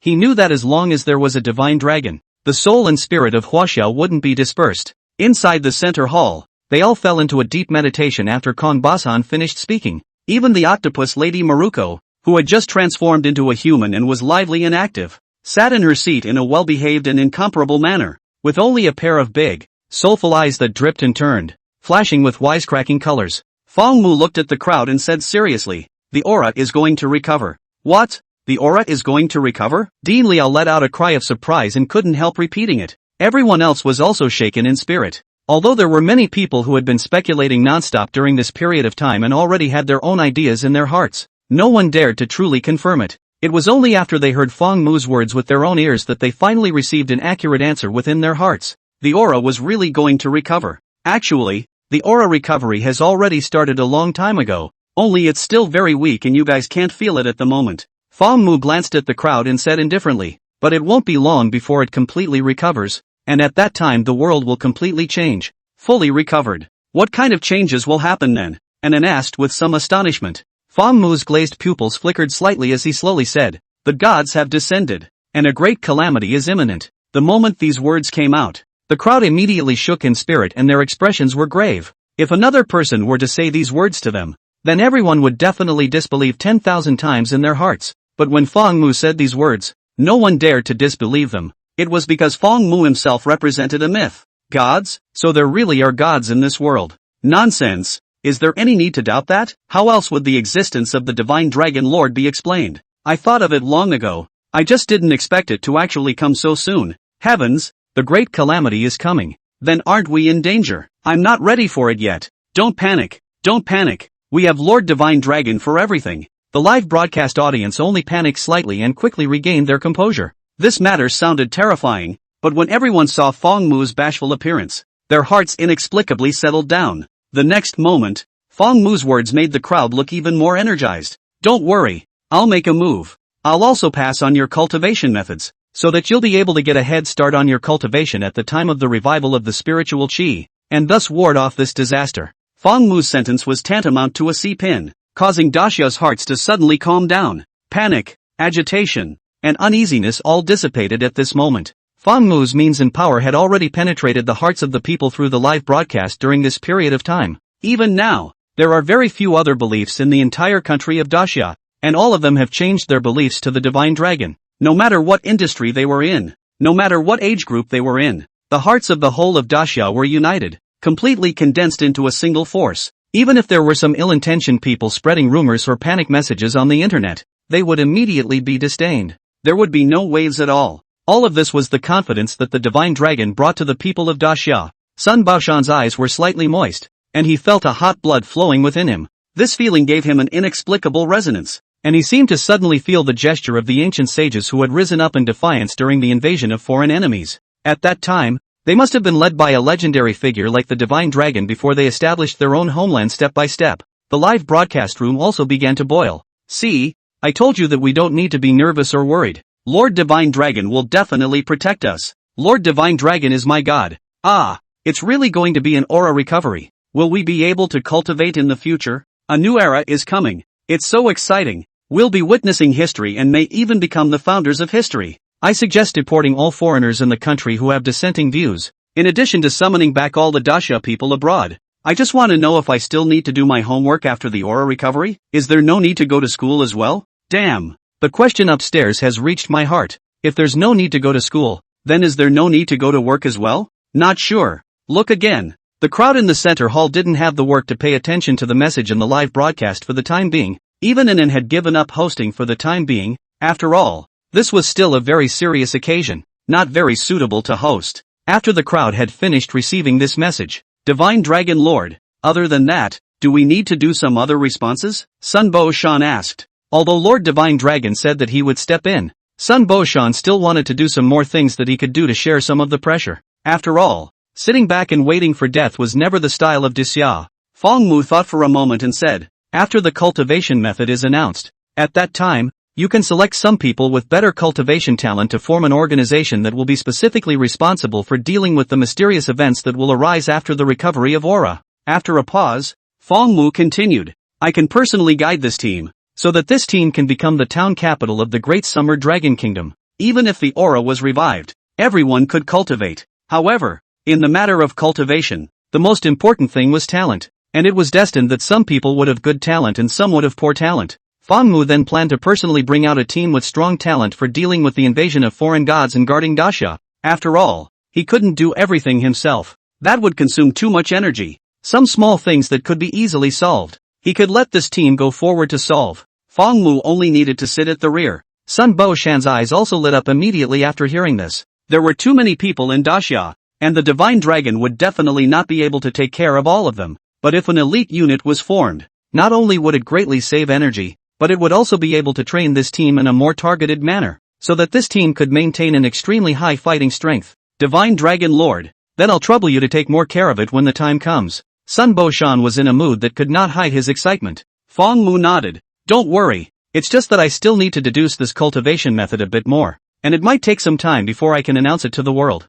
The cultivation method that Fong Mu intended to take out was certainly not the kind that could allow the world to cultivate by casually throwing out some methods. Rather, it was a cultivation method that belonged uniquely to the Daxia people's physique, and only those who possessed the Daxia bloodline would be able to cultivate it, while humans from other countries would not be able to cultivate it. So this would require special deduction, and before this Fong Mu hadn't been particularly sure that he would be able to deduce it successfully, but with that fragment of creation, he had more certainty. Alright Divine Dragon Lord, I will never let anyone disturb during this period of time. Sun Bo Shan's voice was gentle, but carried an unquestionable firmness. He looked towards Fong Fong, a sharp color flashed in his eyes. Fong Fong, when you find any incoming offenders, attack directly without reporting. What Fong Mu did next was related to the future destiny of Grand Xia. He would never allow anyone, any country, to come and destroy it. Yes, Gao Feng led the order and left. That night, the officials once again sent out a heavy news. After confirmation from many parties, it was finally determined by Lord Divine Dragon again that the world was about to undergo a great change. Lord Divine Dragon will be releasing a basic cultivation law 3 days from now for the people of Daxia to cultivate. And starting today, a special department named Dragon Court will be established, specializing in responding to all kinds of emergencies. Once the news spread, the world was shaken. The country of small days, perhaps little days, could no longer be called a country at this point, because all they had left was a piece of land surrounded by seawater, and they themselves could never escape from this place. These giant walls of seawater were like cages, trapping them dead in this place, fending for themselves until they completely perished. The entire country of Little Daybreak was in chaos, filled with burning and looting. It was like a cursed land, dim, dirty, full of filth. Even the sunlight was not willing to shine down more. There were no commanders left in the country. All the commanders were drowned in the sea with their Yasukuni toilets in that tsunami. And at this point in time, the pretty country bombers flew over the land of Little Days again with no problem. Previously, that video announced that Little Daybreak Country had bombed Pretty Country's base, and coupled with the matter of Daxia's Divine Dragon, the whole country of Pretty Country was now full of curses. Pretty Country didn't dare to do anything to Daxia, so it naturally sent its anger to Little Daybreak Country, using this as a way to calm down the scolding in the country. History repeats itself again. A plane flew over the only remaining land in the country of Little Daybreak and kept bombing, turning the whole area into ruins. The people of the small country could not escape because the surrounding area was surrounded by a 100-meter high wall of seawater that was like a cage. They were like chickens and ducks on the chopping board to be slaughtered, without any room for resistance. After the baptism of fire, in the midst of despair, the surviving people of the Little Day Nation began to place their last hope in their gods. They fell to their knees, and together they called out the same tone under their breath. Amaterasu Amikami. Originally, this was just a spiritual support. But what these Little Day Nation people didn't expect was that, as the ground shook, a huge statue slowly floated out of the ground. The miracle, it seems, has really happened. Rumble. With a loud sound like muffled thunder shaking the space, the entire piece of earth slowly cracked to both sides. Mountains collapsed, crumbling rocks and dust. The crack almost traversed the entire island, and the scale was so large that it seemed as if the entire island was about to be split in two. The edges of the crack were flat and smooth, as if it had been split by a precision cutting machine, and from time to time, black mist lingered outward from the crack. It was as if the door to hell had been opened. However, those who put their only hope in this small day country people, but did not care about these, they only know that the scene in front of them is absolutely a miracle image. Their call really succeeded. Their gods really heard them, only to see that there was a gigantic, incomparably huge, pitch-black statue under the ground that was slowly rising upwards. This statue is too huge, almost has occupied the entire crack. From one side alone cannot glimpse its entire scene, and also accompanied by the black fog filled. Simply cannot see the statue's appearance a clear,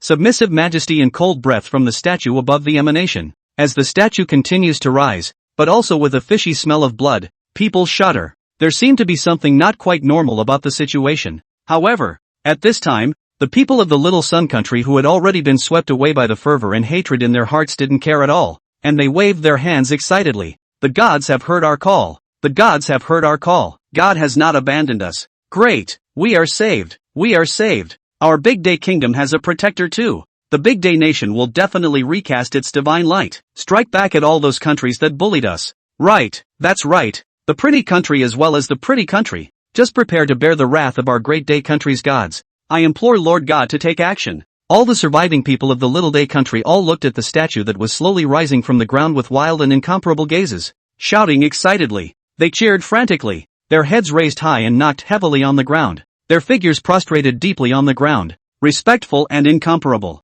The huge statues finally all rose to the ground, and the black mist brought a gloomy and cold aura that enveloped the Little Day Nation people on the ground. All of the Little Day Nation people kneeling on the ground all unanimously shivered coldly. The rumbling sound gradually disappeared, and the cracked ground slowly healed, eventually leaving behind only the huge statue. Silence returned to the entire island. Except for the occasional sound of the wind, no other sounds could be heard. The world was dead silent. The gods did not send down any decree, nor did they reveal their divine abilities. The people of the Little Day Nation did not dare to move a muscle, and earnestly fell to their knees. The gloomy and cold atmosphere surrounded them, and the Little Dayman country, which originally did not see sunlight, now the little light that remained was even blocked by the huge statue. The entire Little Sun country under the sea was dark, and the coldness was also continuously eroding them. After a long time, there was a female baka from the Little Dayman country who had already knelt down until her legs and feet were numb and her body was freezing cold. She was about to be unable to hold on any longer,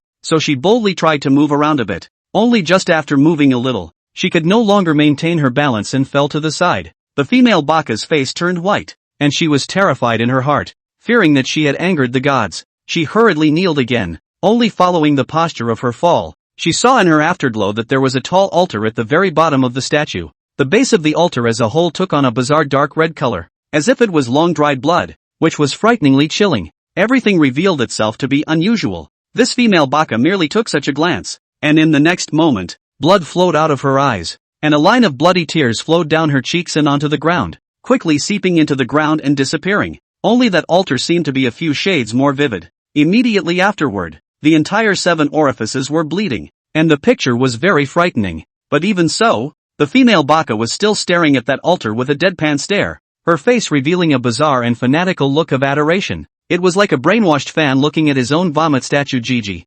sad and pathetic. With the loss of blood, the female baka's skin quickly lost its elasticity and luster, becoming dry and parched. The entire body also dried up like a doll being deflated, quickly turning into what looked like a dry corpse that had been air-dried for centuries. This phenomenon was seen by a man next to him, who gulped and finally couldn't hold back his inner fear and raised his head to look up. It was at this time that the wind blew, and the black fog was blown away a little. The full face of the statue was finally able to be revealed. The male baka looked upwards along the bottom of the statue, his eyes gradually getting bigger until he lost his concentration. 8. Orochi, Orochi. Unable to suppress his inner panic, the male baka couldn't help but roar. The roar shook all the people of the Small Day Kingdom. They raised their heads one after another, only to see that the huge statue above the altar was clearly a terrifying monster with 8 tongues. The 8 snake heads were hideous and incomparable, carved into different postures stretching outwards, and the eyes of each head seemed to be releasing a bloodthirsty light, staring at them coldly and eerily. Underneath the 8 snake heads were 8 snake bodies that were like pythons, each of which was incomparably thick, with sharp scaled armor turned outwards, and behind them was a tail that was several times thicker than the snake body. The statue as a whole took on a sinful grayish-purple color, sending chills down one's spine just by looking at it. What we summoned isn't a god, it's the Orochi Orochi. No, this isn't real. This must be the gods giving us a test. How could it be the Orochi Orochi? All of the people of the Little Daybreak Kingdom couldn't believe the scene they were seeing in front of their eyes. Amaterasu Amikami and Yamanuki Orochi, which were 2 complete extremes, one that was saving them and one that would most likely be destroying them. In their myths and legends, The Yamanano Orochi would bring about the flooding of rivers and the destruction of homes, an existence that brought disaster. Now that a statue of the Yamanano Orochi had appeared, this was definitely not a good sign. Just as the people of the Little Day Nation kept crying out to the heavens, the altar under the statue suddenly blazed with blood and light. The bodies of all the people of the Little Day Nation who were close to the altar all exploded for no reason, and blood flowed all over the place, spreading into the ground. 8 clouds of darkness enveloped the sky, and the endless killing officially began. A few moments later, there were no more humans on this island that could continue to stand. Or rather, not even a single intact human body could be found anymore. The dark red altar looked like it had sucked up enough blood, becoming bright red and completely revived. The statue of the Yagyu Orochi on top of the altar shattered piece by piece, and then the pairs of eyes that looked like red lantern fruits fiercely lit up. At this point, the sinful little Hinode kingdom completely perished. In its place was a revived Yamanano Orochi. The misty and fantastical island was like a crystal agate set on azure-colored silk. The entire area around the island, from the entire sea, is guarded by layers of guards. Whether it is a fishing boat, a commercial ship or a ship, all are not allowed to enter this sea. Once an unknown vessel was found to have entered, it would immediately be attacked by fire, and then pursued to the end. Never tolerated. Even the coast nearest to the island, an area that stretched for tens of miles, was blocked off. Daxia's attitude was so tough that no one dared to touch the dragon's whiskers and offend the dragon's face. And the reason for such a big battle is naturally because Fangmu had once again fallen into seclusion. This retreat was crucial to the future of Daxia, and could even be said to be the moment that decided the fate of Daxia. So the Daxia state government naturally paid 10,000 attention to it. Sun Bashan, as the head of the Grand Xia Mansion, had put off all other activities and arrangements, and personally stood guard here. This kind of treatment was only possible for Fangmu. It was already the second day of Fangmu's seclusion. The crowd gathered in a conference room, discussing the various things that had happened in the world recently. Qin Shi country has recently suffered another earthquake with heavy losses. The rescue and medical forces as well as supplies have been depleted, and they are asking for help internationally. Summit said softly as he stood in front of a screen. Projected on the screen were some relevant situations and information. Sun Basan sat on the main seat and said with a smile, "Since this is the case, as a neighboring country, we can't be too small, so let's send some cabbages over to relieve them." "This is a good idea, Prefect Lord. After sending the cabbages over, they can pickle them into kimchi, and kimchi is stored for a very long time. It can perfectly solve the problem of shortage of supplies." And agreed. The others also laughed. "Send more. This stuff is plentiful in our Daxia, and it's only the pickle country that treats it as a treasure." After Gao Feng had written down the program, he continued. "The country of Sunset as well as the countries of Eastern Europe have produced an inexplicable red haze of varying degrees. There is no adverse reaction after the person absorbs it. The current composition of the haze Sunset is still being analyzed, and the source is being controlled to the best of its ability." As the peak's words fell, the picture on the screen changed. Sun Bershan frowned slightly. Something like red haze was unusual on first hearing. Although nothing happened when a person absorbed it on the spot, who could guarantee that no problems would appear all the time? "Is there any red haze in our country as well as the source of red haze?" Cao Feng shook his head. "Nothing has been found yet, but the moon has become more and more red in color since it slowed down. At first it was only a little bit, but now it's already very obvious. But whether there is a connection or not, further investigation is needed." Sun Bo-shan let out a slight sigh of relief. At this time, Muli suddenly raised her hand and said in a small voice, "I've heard that some people have seen humanoid creatures with 6 wings behind them, as well as huge castles and palaces in the red mist, and I don't know if it's true or not." Gao Feng nodded and said seriously, "It's true that so many people have seen it and even filmed videos. It shouldn't be an empty rumor. It's likely that it's that legendary god." A trace of worry surfaced on Anan's face. It appeared so soon. "I don't know if it's a good thing or a bad thing." "Don't worry. We also have Lord Divine Dragon," Kong Bo-shan said with a smile. "Kangaroo country's kangaroo size all skyrocketed, and the temperament has also become more violent. Currently there have been countless cases of kangaroos injuring people, so the kangaroo country hunted and killed a large number of kangaroos in a short period of time, and currently the kangaroo meat is piled up in a mountain, and they are also ready to sell it to the Grand Xia. A bar in Pretty Country had a very tragic massacre case. The whole bar people were all killed by ferocious means. No one survived. The reason is unknown for the time being. Pretty Country seems to have blocked the news and did not reveal it to the outside world. The country of Small Days is now completely submerged by the sea. This country has become history. But before being submerged something happened that the island plate shifted. The reason is no longer investigated. As a message was exhibited, a response was released. The live broadcast room had also never been closed. The world had changed drastically nowadays, and everywhere was a scene of doom. And this live broadcast room could bring a great sense of security to the residents of Daxia, so it was all the more important that it couldn't be shut down. And not only could it not be shut down, but it was also necessary to synchronize all the news through this live broadcast room, so that the panic could be eliminated more comprehensively, and to achieve national unity and unanimity of conviction. It had to be said that this decision was a very significant one. Watching other countries have all sorts of accidents, while the Great Summer Country is safe and sound, peaceful, which makes every person in the Great Summer Country feel proud and excited for it. So it's already so dangerous out there. Luckily I'm in Daxia and don't have to worry about these things. This is the power of Daxia. We're not living in a peaceful era. We're just living in a peaceful country. To be able to become a Daxia person in this life, I really don't know how much good fortune I've accumulated in my previous life. The thought of being able to cultivate soon makes me so excited that I can't sleep. Who says it isn't? With my talent I might be able to soar to the heavens. Looking forward to. The enthusiasm of the discussion in the live broadcast room was soaring, and the decision-making in the conference room had been going on as well. However, Fong Mu, who was in seclusion, encountered a bit of a problem. His seclusion this time wasn't as simple as the last time he was in seclusion to deduce the law of transformation. After all, the law of transformation only needed to target a single creature, and the basic cultivation law that Fong Mu was preparing to announce was a cultivation law that belonged exclusively to Daxia, and was only suitable for Daxia people to cultivate. Even if people from other countries got their hands on the cultivation method, they would not be able to cultivate it. This would fundamentally eliminate the possibility of outsiders getting their hands on the cultivation method, so there was a bit of trouble. However, it was good that there was the Jade Tablet of Creation, which could help Fong Mu understand the astral text in his mind faster. Third day, early morning, Fong Mu snapped his eyes open and a golden light flashed by. Finally, finished. After this retreat, Fong Mu had already deduced a technique that was only suitable for the people of Grand Xia to cultivate. Even if people from other countries had the intention to cultivate it, they would have no way to start because of their bloodline and physique. Of course, this was only the most basic of all cultivation techniques and was not too profound. After all, the current residents of Daxia hadn't been exposed to repair, so even if Fong Mu took out a profound training technique, they would have no way to start and would find it difficult to get started. However, through this technique, one could see how affinity one had for aura, thus determining how qualified one was to cultivate. Not everyone was able to cultivate to an extremely high realm, and only those with high cultivation qualifications could possibly reach the summit.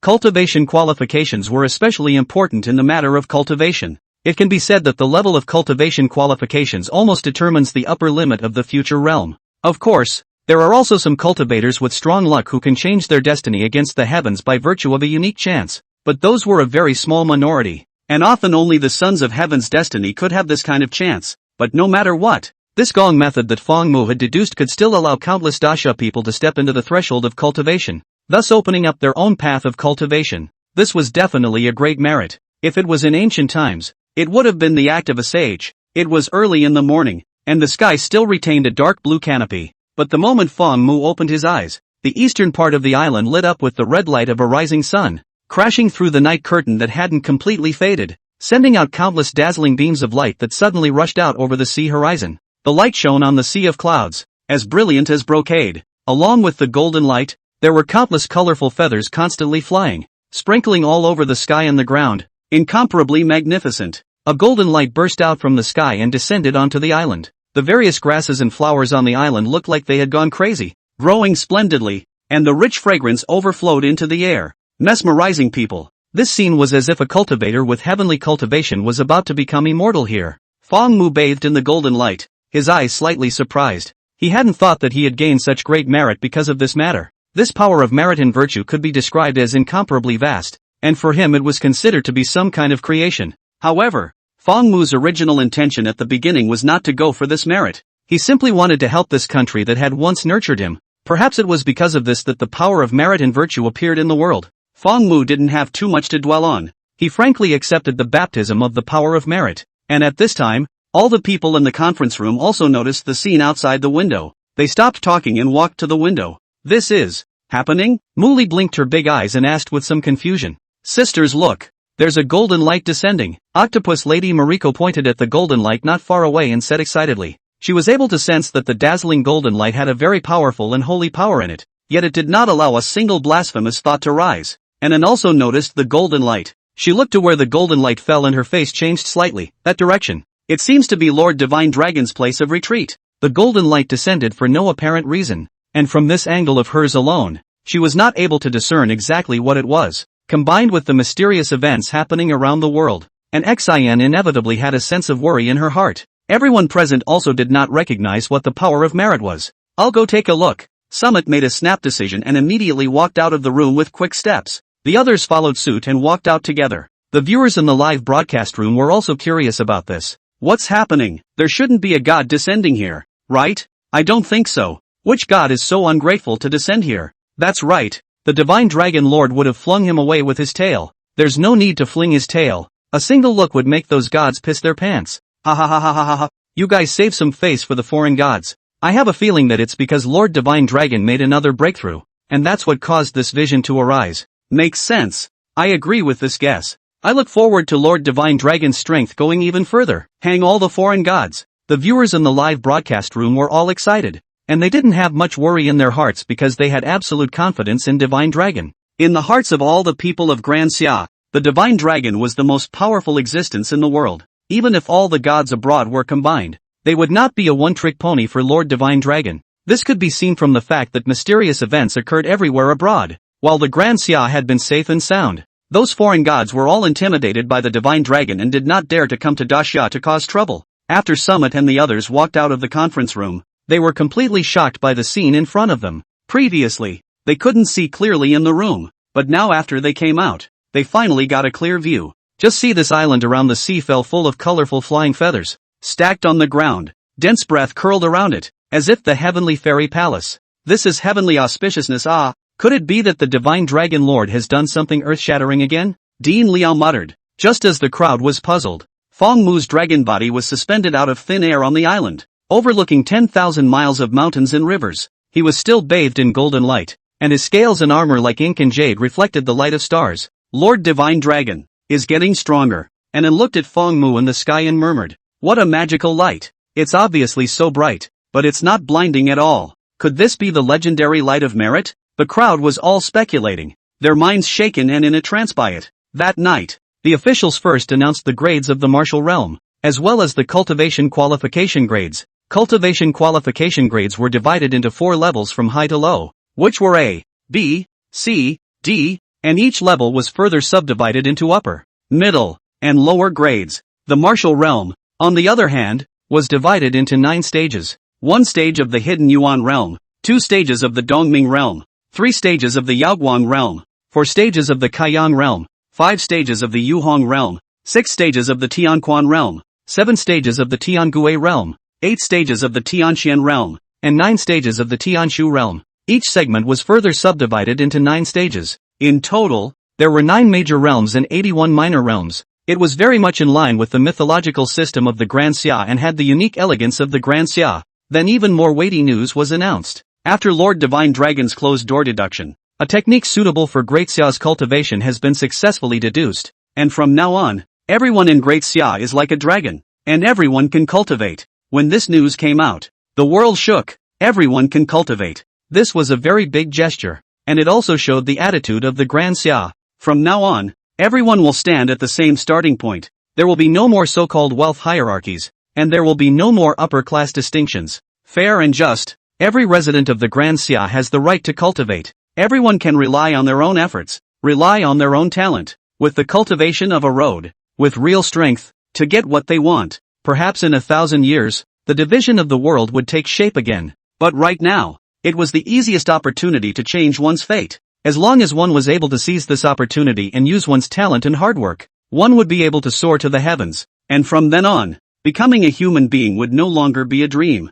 This was an unprecedented opportunity. A great world where everyone was like a dragon was about to unfold. Whether it was the live broadcasting room or various places on the internet, all of them were like a pot of hot water being poured into boiling oil, boiling and exploding. Although the moment they knew about the recovery of spiritual qi, they had long been speculating about cultivation and were full of anticipation. But when this news was actually announced, everyone was still excited and thrilled. This is really confirmed. We can really cultivate. Isn't it true that I'll be able to fly with my sword in the future as well? My sword has already been prepared a long time ago. In the future, Let me take over the heavy responsibility of subduing demons and defending the world. You middle-aged souls are really too terrifying. I also don't want to hit you guys, but you don't forget our brother. Cultivation also needs to have qualifications. ABCD 4 levels. Where can you get to? Crap. Almost forgot about this matter. Right. Oh. In case the final measurement comes out with a D grade lower qualification. Wouldn't that be the end of the cultivation journey?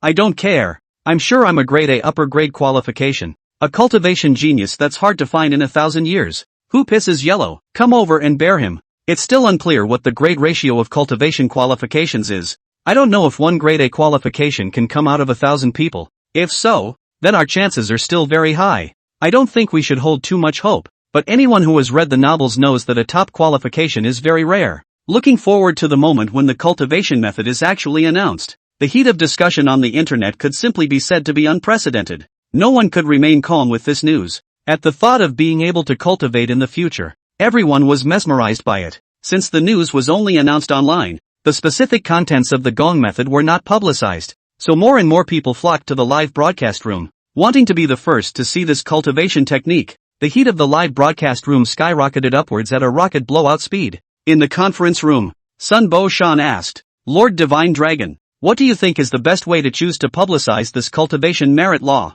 Although they had already decided to publicize the merit law nationwide, the exact way it should be implemented was still a question that was more worthy of examination. After all, this kind of thing that caused a nationwide sensation was not that controllable once it was publicized, and would likely cause a series of problems. It was necessary to think of a sound and feasible plan. Fong Mu nodded and slowly said, First, we will implement the cultivation method in the army, and select warriors with excellent talent as well as heart to join the Dragon Court, and these warriors will serve as the first batch of members of the Dragon Court, and will go to guard the major cities respectively. Then change all the key courses in high schools as well as universities to the cultivation method, and if you want to be promoted to a higher institution, you will need a strength test as well as a level of understanding of the cultivation method. In addition, set up a cultivator association, responsible for registering, certifying, and assessing the identity of cultivators as well as their talent, strength, and other information. It's best to be able to develop an app out of it,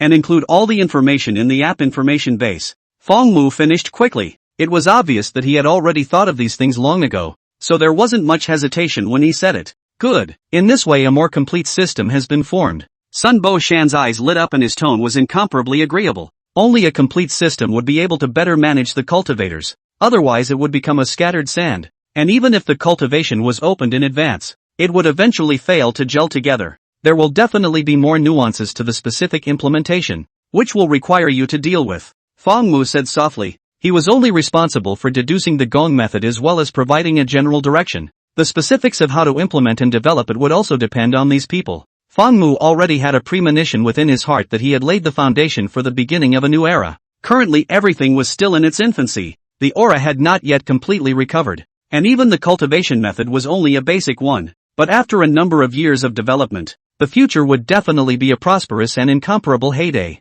He, on the other hand, will become the ancestral dragon who will lead the Grand Xia to the peak and reign supreme. Fong Mu's glazed pupils flickered slightly, and there was a glimmer of realization in his heart. Perhaps, this is my path. Fong Mu still didn't know how he appeared in this world until now, but he already knew how his future path should go on. Seeing that the crowd was still reminiscing about the words he had just said, Fong Mu looked towards Gao Feng and commanded, Gao Feng, you will be the chief captain of the Dragon Court, and you will be responsible for the peace and stability within the building. Peak was someone he had personally evolved. There was definitely nothing to speak of in terms of talent, and his heart had long since been recognized by Fong Mu. It couldn't be more appropriate for him to serve as the chief captain of the Dragon Court. Maruko, you serve as the vice captain, and are responsible for searching for other creatures that have generated spiritual intelligence within the Great Xia territory. And if they are born to be brutal and wreak havoc on one side, they can be killed on the spot, and conversely, they will be brought back to be indoctrinated.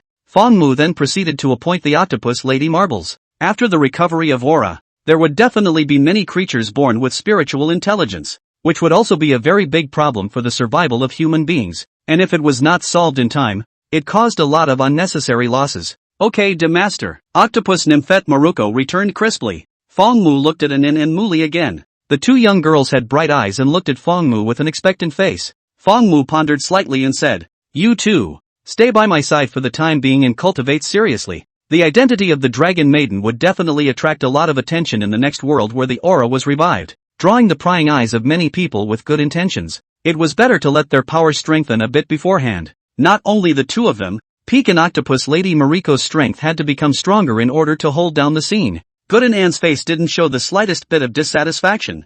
Instead, she was overjoyed. If she could, of course she didn't want to leave, but rather stay with Fong Mu all the time. Muli nodded her little head and didn't say anything, but that gesture of joy was already overflowing on her face. At this time, Octopus Lady Mariko raised her hand and said weakly, I also want to become a little more powerful. Master, of course, you are a future general under me. Fong Mu laughed. The Octopus Lady was a creature that was birthed from a jade slice of creation, and before she had even transformed into her form, her fighting strength was already terrifying. Although her strength after transforming was far inferior to Fong Mu's, for other creatures, it was a ceiling, especially if she revealed her true form. There should not be any creatures on the current blue planet that could match her combat strength. As long as Fong Mu gave her more teaching and expanded this advantage, then the Octopus Maiden's strength would definitely become a party in the future. Yes, thank you master. The Octopus Lady's eyes sparkled brightly as she clapped and applauded. Fong Mu smiled. Good, then let's start with this. I've already passed the cultivation method to Peak, so let him release it down. Good. The crowd instantly answered, got up and left their seats, and walked out of the conference room. They still had many things to go about. Today, Fong Mu had proposed these programs, and each one of them was enough to change the future destiny of Daxia, so there was no room for sloppiness. So looking at the next period of time, everyone had plenty to be busy with, and it was still only a draft. More details still needed to be discussed by them in private. It was a very large job that required a lot of energy, but every one of them could not see the slightest dissatisfaction on their faces. On the contrary, all of them were red-faced and energized, because they knew very well in their hearts that once all of these things were implemented, then they would be the pioneers of the Great Summer's cultivation path, and even the founders of the entire human race's cultivation civilization. In the future, no matter what, they would definitely leave a strong mark in history. This was definitely a true historical legacy. Moreover, if one did well, one might even be able to receive a reward from Lord Divine Dragon,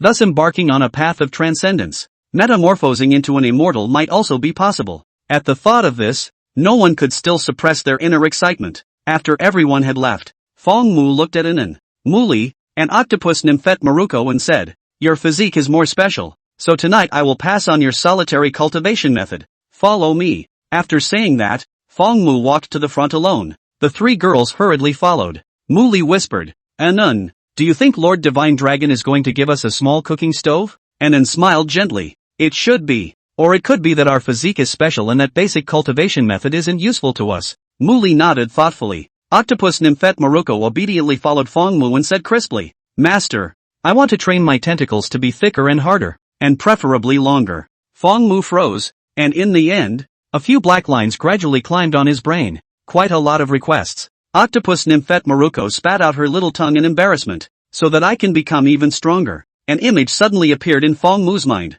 A small loli with a weak physique. But behind her, she was waving several thick tentacles. Her eyes were scarlet like blood, and wherever she passed, there was flying sand and rocks, and the sky was crumbling. This picture, it's kinda touching. Since you want to become stronger, then cultivate seriously. Fong Mu said indifferently. Okay master. I will definitely cultivate hard. Octopus Lady Little Marble swore with conviction, patting her small chest and said. Fong Mu brought Anan, Muli, and Octopus Nymphet Marbles to the room where he was in seclusion. He began his pouring out his teachings. Tonight, it was a difficult night for all the people of Daxia to sleep, and likewise, it was a sleepless night for the whole world. But while Daxia was due to excitement, the rest of the world was due to jealousy and envy. This, coupled with the frequent occurrences of mysterious events, created an invisible aura of panic, with all kinds of doomsday theories popping up, and all places in chaos and disarray. Under this extremely chaotic mood, the residents of various countries began questioning and crusading against their countries on the internet one after another.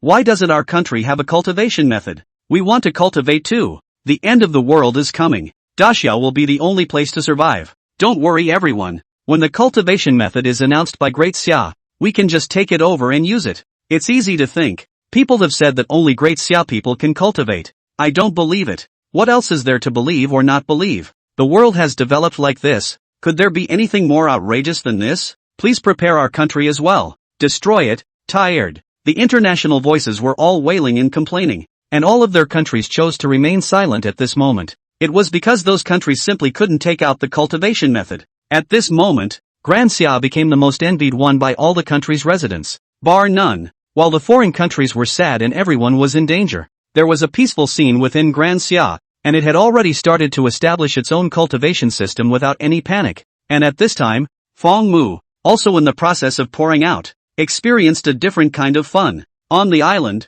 there was a mysterious building. This place looked like a corner of an ancient great hall from afar. As daylight spilled down, the entire building reflected a faint fluorescent light, and an ancient and mysterious aura filled the air, transcending this space into the world. Even the dust could not fall into it, just like the palace where the gods reside. Mysterious and mysterious, untainted by mortal dust. At its entrance, there was also a very long stone pillar with mysterious patterns engraved on it, only that it had been damaged beyond recognition. This building had never been entered by outsiders. This was Feng Mu's place of retreat. That is, the building that was rebuilt with those architectural fragments salvaged from the seabed. Ever since Octopus Nymphet Maruko salvaged those building fragments back, Feng Mu had utilized his divine ability to unite them back together and recovered such a unique building. When Octopus Lady Maruko arrived here, an expression of enjoyment immediately appeared on her face, as if she had returned home. You guys can cultivate here, Feng Mu commanded. These buildings contained a divine aura.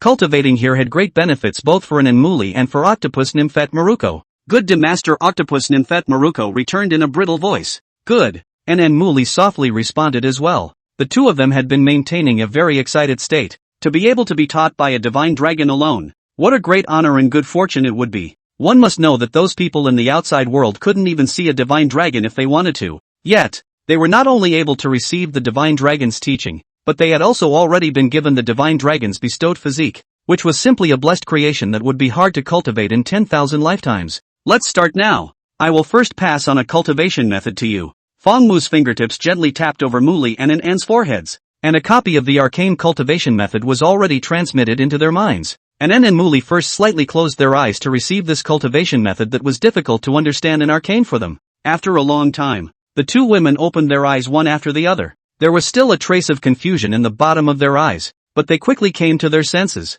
and then they made the not-so-standard cultivation movements. Wrong posture, legs together, naturally cross your knees. Feng Mu reprimanded with an expressionless face. An and Muli sat cross-legged on the futon, silently running their gong methods. The small dragon horns on top of their heads glowed with a glittering light, like two glowing glazed products, exquisitely cute. However, they had never performed this kind of meditation-like cultivation posture before, so they were still a little less adapted. Their hands and feet were very stiff as if they had just borrowed them. Feng Mu was a real strict teacher at this moment, guiding An and Muli in the most authentic way of cultivation. The basic cultivation method that Feng Mu had deduced was one that had been simplified several times over, and was not at all as cumbersome as the one he was currently teaching. Of course, it wasn't that Feng Mu was harboring selfishness, but because the effect of this cultivation method was too powerful, it wasn't applicable to everyone's cultivation, and couldn't be quickly promoted. Only the kind of people who had a foundation or a special physique could withstand that powerful wash of aura, such as an Enmuli and Octopus Nymphet Maruko. Anun, I feel a little itchy behind my buttocks, as if I'm going to grow a tail. Do you have this feeling? Muli twisted her small buttocks somewhat uneasily and said quietly to Anan who was beside her. Anan opened her eyes at the sound of her words and nodded her head in a hurry. That's right, I also have this feeling. It feels like my tailbone is a little numb. And Anne's voice lowered, and a blush inevitably drifted up on her face. Yikes, we shouldn't really be growing tails. Muli blinked her big eyes, a look of surprise flashing in her eyes. She and Anan were only growing tiny dragon horns right now. The rest of them were not that different from their original appearance, but if they grew a dragon tail, then they would truly become the appearance of a little dragoness. Concentrate your mind and focus. You too, learn from Maru, see how standard her posture is. Feng Mu glanced at the two girls who were exchanging glances and said indifferently. Muli instantly obediently closed her eyes and didn't dare to move anymore. Anan was also obedient beyond measure. Mariko had been very focused from the moment Feng Mu announced the start of cultivation. Feng Mu took out the fragment of the jade slice of creation and continued. Feel the origin of the world. Pull the constant flow of energy between heaven and earth into your body. Then transform it into your own power and flow through every meridian. The two women began to get serious. The little dragon horns above their heads grew brighter and brighter, like two incandescent lamps, resplendent. And the aura on the octopus maiden little lowly Mariko also grew stronger and stronger. Feng Mu nodded in satisfaction. Currently, these three people's cultivation qualifications were all superior. As long as they were able to grow up, they would definitely become top figures that could stand alone in the future. There was no time for cultivation. When Anin as well as Muli opened their eyes again, it was already the early morning of the next day. Wow! So comfortable. Muli stretched her back. The night's cultivation didn't make her feel the slightest bit tired. Instead, she was refreshed. This kind of pleasure brought about by an increase in strength was incomparable to anything else. After comfortably stretching her waist, Muli was about to stand up, but she suddenly felt what seemed to be some strange sensation behind her that was different from the past. She froze slightly and turned her head to look behind her. Tail! Tail! Muli subconsciously let out a cry of surprise, and also interrupted her cultivation at this moment and opened her eyes. She blinked and reached out to touch behind her. I have too. We really grew a dragon tail. Muli curiously touched the tail behind her, amazement and freshness in her eyes. Ah, now I've really become a dragon lady. I think you guys need to go change clothes. Fong Mu's voice rang out. The two women immediately had a blush on their faces and hurriedly covered their asses and hid to the side. It's a good thing that they were wearing maid skirts. Otherwise, if they were wearing pants, it wouldn't just be the bitter teas that were bursting through. At this time, the live broadcast was not yet opened. There were only 4 people in this building room with a divine aura. Fong Mu as well as Anin, Muli, and Octopus Nymphette. Mariko the octopus lady was still in the middle of her mesmerizing cultivation and wasn't disturbed by the sounds from the outside world. But Anin and Muli had some embarrassment, like an exquisite ink jade-like dragon tail. While the two women were concentrating on their cultivation, they did not move and broke a big hole in their bitter tea subs. The small bitter tea that was already small became tattered, broken and shaky. With the slightest force, there were vague signs of breaking. Originally, this was nothing. After all, there was still the cover of the skirt. But since it was the first time they had a tail, they didn't control it very well, so when their tails were raised, they picked up the skirts and flew up. From Fong Mu's angle, it was just enough to have an unobstructed view of the whole thing, especially that small cute tail in the flat between. More obscure scenery with the hole hidden. If it wasn't for Fong Mu's determination, maybe now directly pull the two women practiced morning exercises. The saying that dragons are lustful by nature was not an empty claim. But, I also don't have this style of underwear. How can I change it? Muli's small hand pressed hard on the edge of her skirt. Her pretty face flushed red as she stammered. She would like to change it, but even if she changed one, again, she would not be able to put it on because of the dragon's tail. After all, the dragon's tail grew right behind the buttocks, just blocking the bitter tea kettle from lifting upwards. In this case, it could only be specially customized. Muli never imagined that the first thing that needed to be solved after becoming a dragon lady was actually this. Is this the troubles of a dragon lady? Oh, as long as I have a needle and thread, I can sew it, Anin said in a small voice. Fong Mu nodded. I'll go get it. The two women's pretty faces slightly reddened, covering their respective little butts, and sat to the side. After Fong Mu brought it back later, Anin blinked and started sewing in front of Fong Mu. Fong Mu had wanted to avoid it, but when he saw this, he didn't bother to leave. The other party didn't even feel embarrassed, so he had even less to worry about. However, what made Fong Mu more surprised was that Anin looked a bit more stable, and didn't expect to wear a kitty cat, while Muli looked simple and cute. What she wore was white lace. Fong Mu pondered. Anin was really dexterous. In no time at all, she changed to a special model on top of the original. The two women re-wore it, this time not afraid of sudden breakage. I really grew a tail. Wow, this feeling is so marvelous. Muli could already familiarly control the tail to swing up and down. This unprecedented novelty experience made her happy, and Anne's control of the tail was also becoming more and more skillful, and the two little dragonesses kept wagging their tails behind them, like a kitten that had gotten a new toy, wagging excitedly. But there would no longer be a scene where the dragon's tail lifted the maid's skirt up happening, which made Fong Mu shake his head rather disappointedly. There was nothing to see. The sound woke up Mariko, the octopus maid who had been seriously cultivating. She opened her eyes and looked around rather confused. Ha, master, sister Anin, sister Muli, what are you doing? Muli lightly turned around, revealing her delicate tail behind her. Mariko, look. Mariko instantly came to her senses. She exclaimed, wow, sister Muli, you've grown tentacles too? Ah? What tentacles? This is a tail, La Muli said crisply. Octopus lady Mariko scratched her head dully. So this is the tail. So what's behind the butt is called a tail.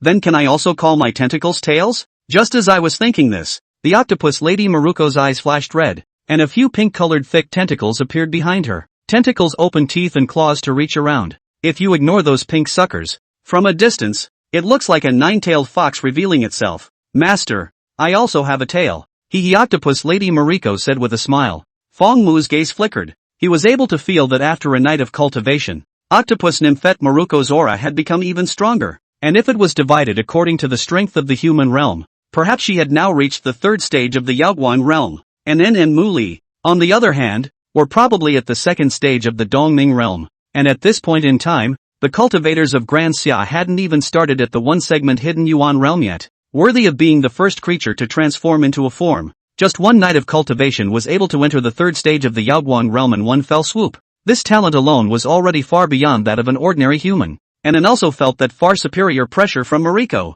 and her face moved as she said, Mariko, your strength, it seems like it's gotten stronger. Ha, octopus Lady Mariko looked down at herself, a handful of dull hairs jumping out from top to bottom. Muli also felt it seriously, then exclaimed from the bottom of her heart, really, so strong. Mariko, you're awesome. Maruko has been practicing seriously last night. Unlike you two, who are always distracted, your strength advancement is naturally slower. Fong Mu's faint voice rang out, and En and Muli immediately spat out their little tongues in some embarrassment, a trace of shame surfacing on their faces. Actually, this was not their fault. After all, they were cultivating for the first time, but similar to this kind of meditation cultivation, octopus nymphette Maruko had already carried out it for an unknown number of times in her previous life. Otherwise, they wouldn't have such a high level of spiritual intelligence. The octopus nymphette Maruko who received the compliment spread a smile. Her pretty face was brilliantly radiant, and the dull hairs on top of her head kept jumping around like a flower in bloom. Fong Mu glanced at the two girls, and En and Mu Li, who had their heads bowed, and finally taught, remember, the path of cultivation is not progressive. I can help you for a while, but I can't help you for the rest of your life. In the end, you still have to rely on yourself. And En and Mu Li didn't have the slightest bit of impatience. They respectfully bowed. Their tone was serious, and they said in unison, we will definitely work harder. Fong Mu nodded. Let's go out. I have a premonition that quite a few things will happen in the next few days. The real aura recovery was imminent. During this period, there would definitely be a lot of whatever bulls and devils popped up to grab resources and lay the foundation for their own recovery. Foreign countries were too big. Fong Mu couldn't care about so many places for the time being. He just wanted to guard this land of Daxia. Good. Across the ocean. Pretty country. This was originally a night that was no different from the usual, but after a blood moon rose, it started to become unusual. Countless people gathered on the streets, looking up at the pitch-black night as well as the strange blood moon, their hearts both puzzled and uneasy. Shat, what's happening? Why did the moon turn red? Is there any expert to give an explanation? Is the end of the world really coming? Can our lives be safeguarded? Why does it seem like our country has been collectively banned at this time? All remaining silent? The taxes we pay can't be in vain. We have to apply for protection. It must be that those damnable swine had too much fun last night to take us seriously. We desperately need to know the truth now. We have the right to know what has changed in the world. Request the opening of the underground base so that we can hide in it as well. Under the frequent occurrence of bizarre and mysterious events, as well as all sorts of doomsday talk, the entire pretty country was in a state of panic and chaos. Especially at this time, those commanders in pretty country all remained silent, which made those residents even more panicked. There were even rumors on the internet that those commanders had already hidden in the tightly guarded underground bases to enjoy their happiness. They couldn't accept this result, so they happened to take to the streets to express their inner dissatisfaction on the night of this strange red moon.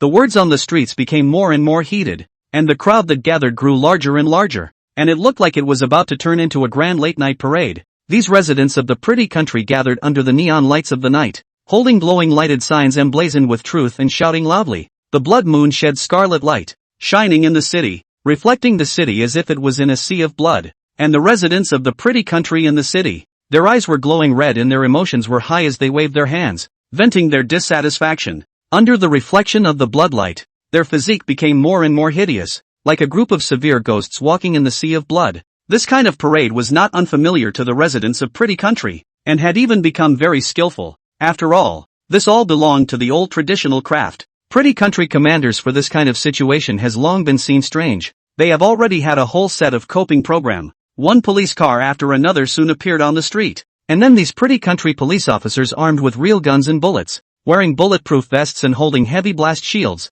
got out of the car. Get back! Get back! These beautiful country police officers used the police car as a base to divide these beautiful country residents marching on the street into different areas. and then use tear gas, as well as high-pressure water cannons and other weapons that would not produce too many casualties to the center of the continuous advancement, respectively, to carry out suppression. This whole set down. These beautiful country police have been very skillful, and these parade of beautiful country residents also was indeed constantly forced backward. They are after all belong to the category of residents, even if the family has a gun, but also cannot really take out at this time. Otherwise, then they would really be shot into a sieve on the spot. This was not an exaggeration at all. Even by making an action like touching a gun in one's arms, one might lose one's life so the next moment. Although they were protesting, they didn't intend to die here. The residents of Pretty Country were disorganized by those tactics of the police officers, and soon became a scattered mass about to break up and flee. Everything was moving in an organized direction, and even some of the officers were already smiling with relief.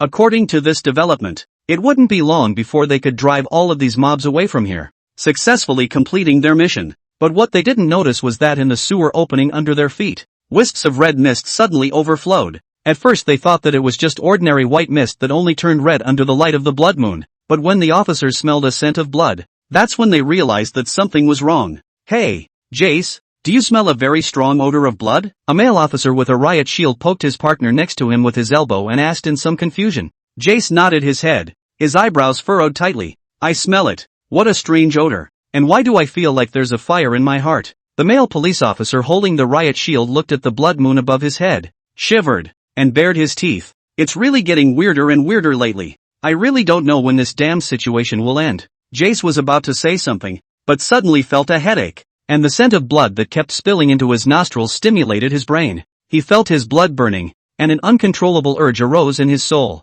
In just an instant, Jace's eyes were red beyond compare, and his aura became incomparably tyrannical. It wasn't just him, the male officer next to him holding the riot shield, as well as the other officers around him all did the same. Jace's eyes glared at the scattered crowd in the distance. His gaze was ferocious, like a wild beast in a frenzy, wanting to find its prey and deliver a fatal blow. He raised the gun in his own hand, the corner of his mouth pulling out a cruel smile for once. The finger mercilessly pulled the trigger. Ta-da-da-da. The crowd in the distance quickly fell like dominoes, and surprisingly, the first thing those surviving crowds did was not to dodge, but pulled out their own weapons and returned fire with red eyes. Da-day-day-day. Boom. For a while, the streets were ablaze with fire and blood. It was chaos. Everything was in chaos. Everyone was driven by the emotion of exposure within them. They were fearless and didn't know what it was to retreat, only wanting to pour out bullets in their hands. It was as if the street had turned into a meat grinder, mercilessly churning out every living life. The bright red blood on the ground drifted and fused together in the mist, and the blood mist became even denser, mirroring the blood moon in the sky. And in the midst of the scene that resembled an earthly purgatory, a tall figure slowly appeared with elegant steps. "Ah, what a wonderful scent. Keep screaming. Destruction and killing can make me stronger. The gods will remember you." Erica, the divine agent of destruction and killing, took a deep breath in an almost mesmerizing manner. Then her figure disappeared once again, heading to the next location. In the White Hall, countless busy officers kept traveling through it, one by one. Urgent intelligence smashed in like rain. "General, unknown changes have occurred on the moon and even in the entire space. Our space stations as well as our satellites have all gone out of order, and we are still in the process of restoring contact. General, a horrible monster has been found in the depths of the ocean. It's attacking our warships on a mission. Requesting support. Admiral, a large-scale march and riot has occurred in Rocky City. The local commander has stated that they have failed to suppress it and is also requesting for support."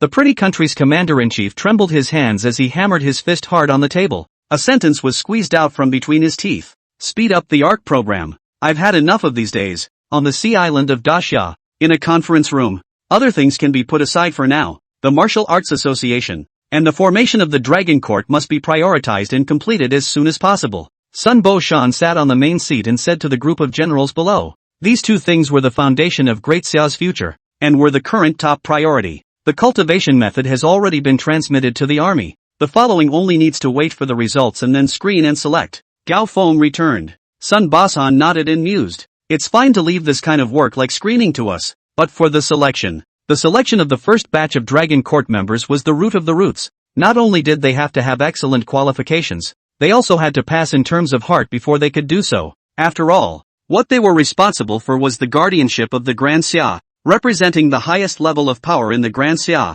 and had to be cautious beyond measure. Moreover, This was still a team led by Lord Divine Dragon himself, so there was even less room for any mistakes. Leave the selection to me. Fong Mu walked in and said indifferently. Behind him, there were also Anan, Muli, and Octopus Lady Mariko, Divine Dragon Lord. The crowd rose and bowed their heads slightly, their faces respectful. Fong Mu nodded slightly and swept his gaze over, realizing that the crowd all had a hint of cultivation on their bodies. Obviously none of them had slacked off last night and were all cultivating seriously. Among them, Gao Feng's realm was the most profound. All of them had already reached the peak of the hidden Yuan realm, and would soon be able to break through to the cave brightness realm. This was already considered a very terrifying cultivation speed. Knowing that before this, Gao Feng had never come into contact with cultivation. Fong Mu also did not have any special training for him, and usually needed to deal with so many things. To be able to autonomously reach this realm in such a short period of time, this talent was amazing. Of course, there was also the reason why Fong Mu had bestowed him with the Dragon Man physique.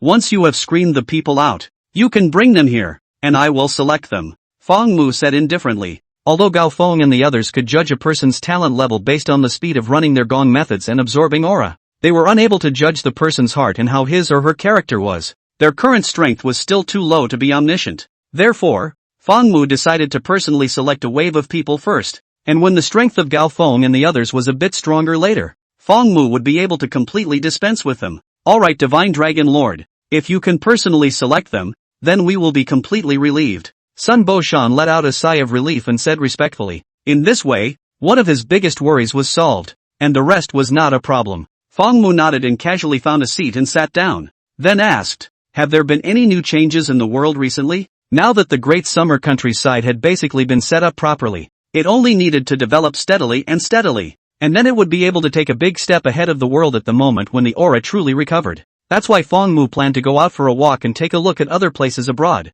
Maybe he could come across a few gods that were recovering in advance. That way he could take their lives while they were still weak. However, the chances of this should be pitifully small. After all, no matter which of the gods that could molest up to this point, they were not oil-saving lights. When they had not yet recovered their strength, they would never easily show themselves as a last resort. Although they could not be found, it would be excellent if they could destroy their arrangements and slow down the recovery progress of these gods. Gao Feng stood up and said with a grave expression on his face, it's true that a few major events have happened recently. Last night people in many regions saw the blood-red moon, but as of now, our Grand Xia hasn't caused any impact, but the pretty countryside is getting more and more chaotic. Yesterday there was also a large-scale parade clash incident. The deaths and injuries were heavy. Exactly how many deaths were suppressed by the pretty country? We don't know. The crowd sighed after hearing this, although there is sympathy in the eyes, but not much. After all, in this pretty country is also considered a family affair. Not surprising. It was only that it was placed in today's environment, which gave people an even more urgent sense of tension. After Gao Feng finished speaking, he remembered something else and continued. By the way, there is another matter that is also about the pretty country. Also yesterday, their warships were traveling through the waters where the Little Day country used to be when they were attacked by an unknown sea beast, and the entire fleet was wiped out, with no survivors. After the words fell, the gazes of the crowd coincidentally rested on octopus nymphette Mariko's body. Even Fong Mu was slightly stunned and couldn't help but look at the octopus maiden behind him with a dumbfounded face. Only Muli was laughing heartlessly and nervously. Pretty country lost another fleet. Ha ha ha ha ha ha. Seeing that no one spoke, only then did she hastily curb her laughter. It's not Mariko. She's been practicing yesterday. Fong Mu shook his head and said, he could be sure that it was definitely not Mariko's doing because Mariko had been with him yesterday. Octopus Lady Mariko blinked with an innocent face. Master, I didn't do anything. A new monster may have appeared. I just happen to be free, so I'll go and take a look, lest he becomes a climate that won't be easy to solve later. Fong Mu stepped down from his seat. The others naturally wouldn't object. Fong Mu looked towards Gao Feng as well as Anan and the others and said, Maruko can just accompany me. The dull hairs on Octopus Lady Maruko's head instantly stood up with an excited expression. Anan and Mu Li had originally planned to go as well, but Fong Mu had already said so, and the two girls had no choice but to follow the order. Fong Mu looked at Anan whose eyes were a little bleak and smiled. You two cultivate well. If I come back and find that you haven't made a breakthrough yet, there will be punishments waiting for you then. These two little dragon ladies Fong Mu could be said to be personally taught. If they were not able to take a big step ahead of the others, then Fong Mu would be angry. Listening to Fong Mu's words, and Anne's complexion corrected as she nodded seriously. We will definitely work hard to cultivate. Mu Li also hurriedly followed and nodded. Well, Mariko, let's go.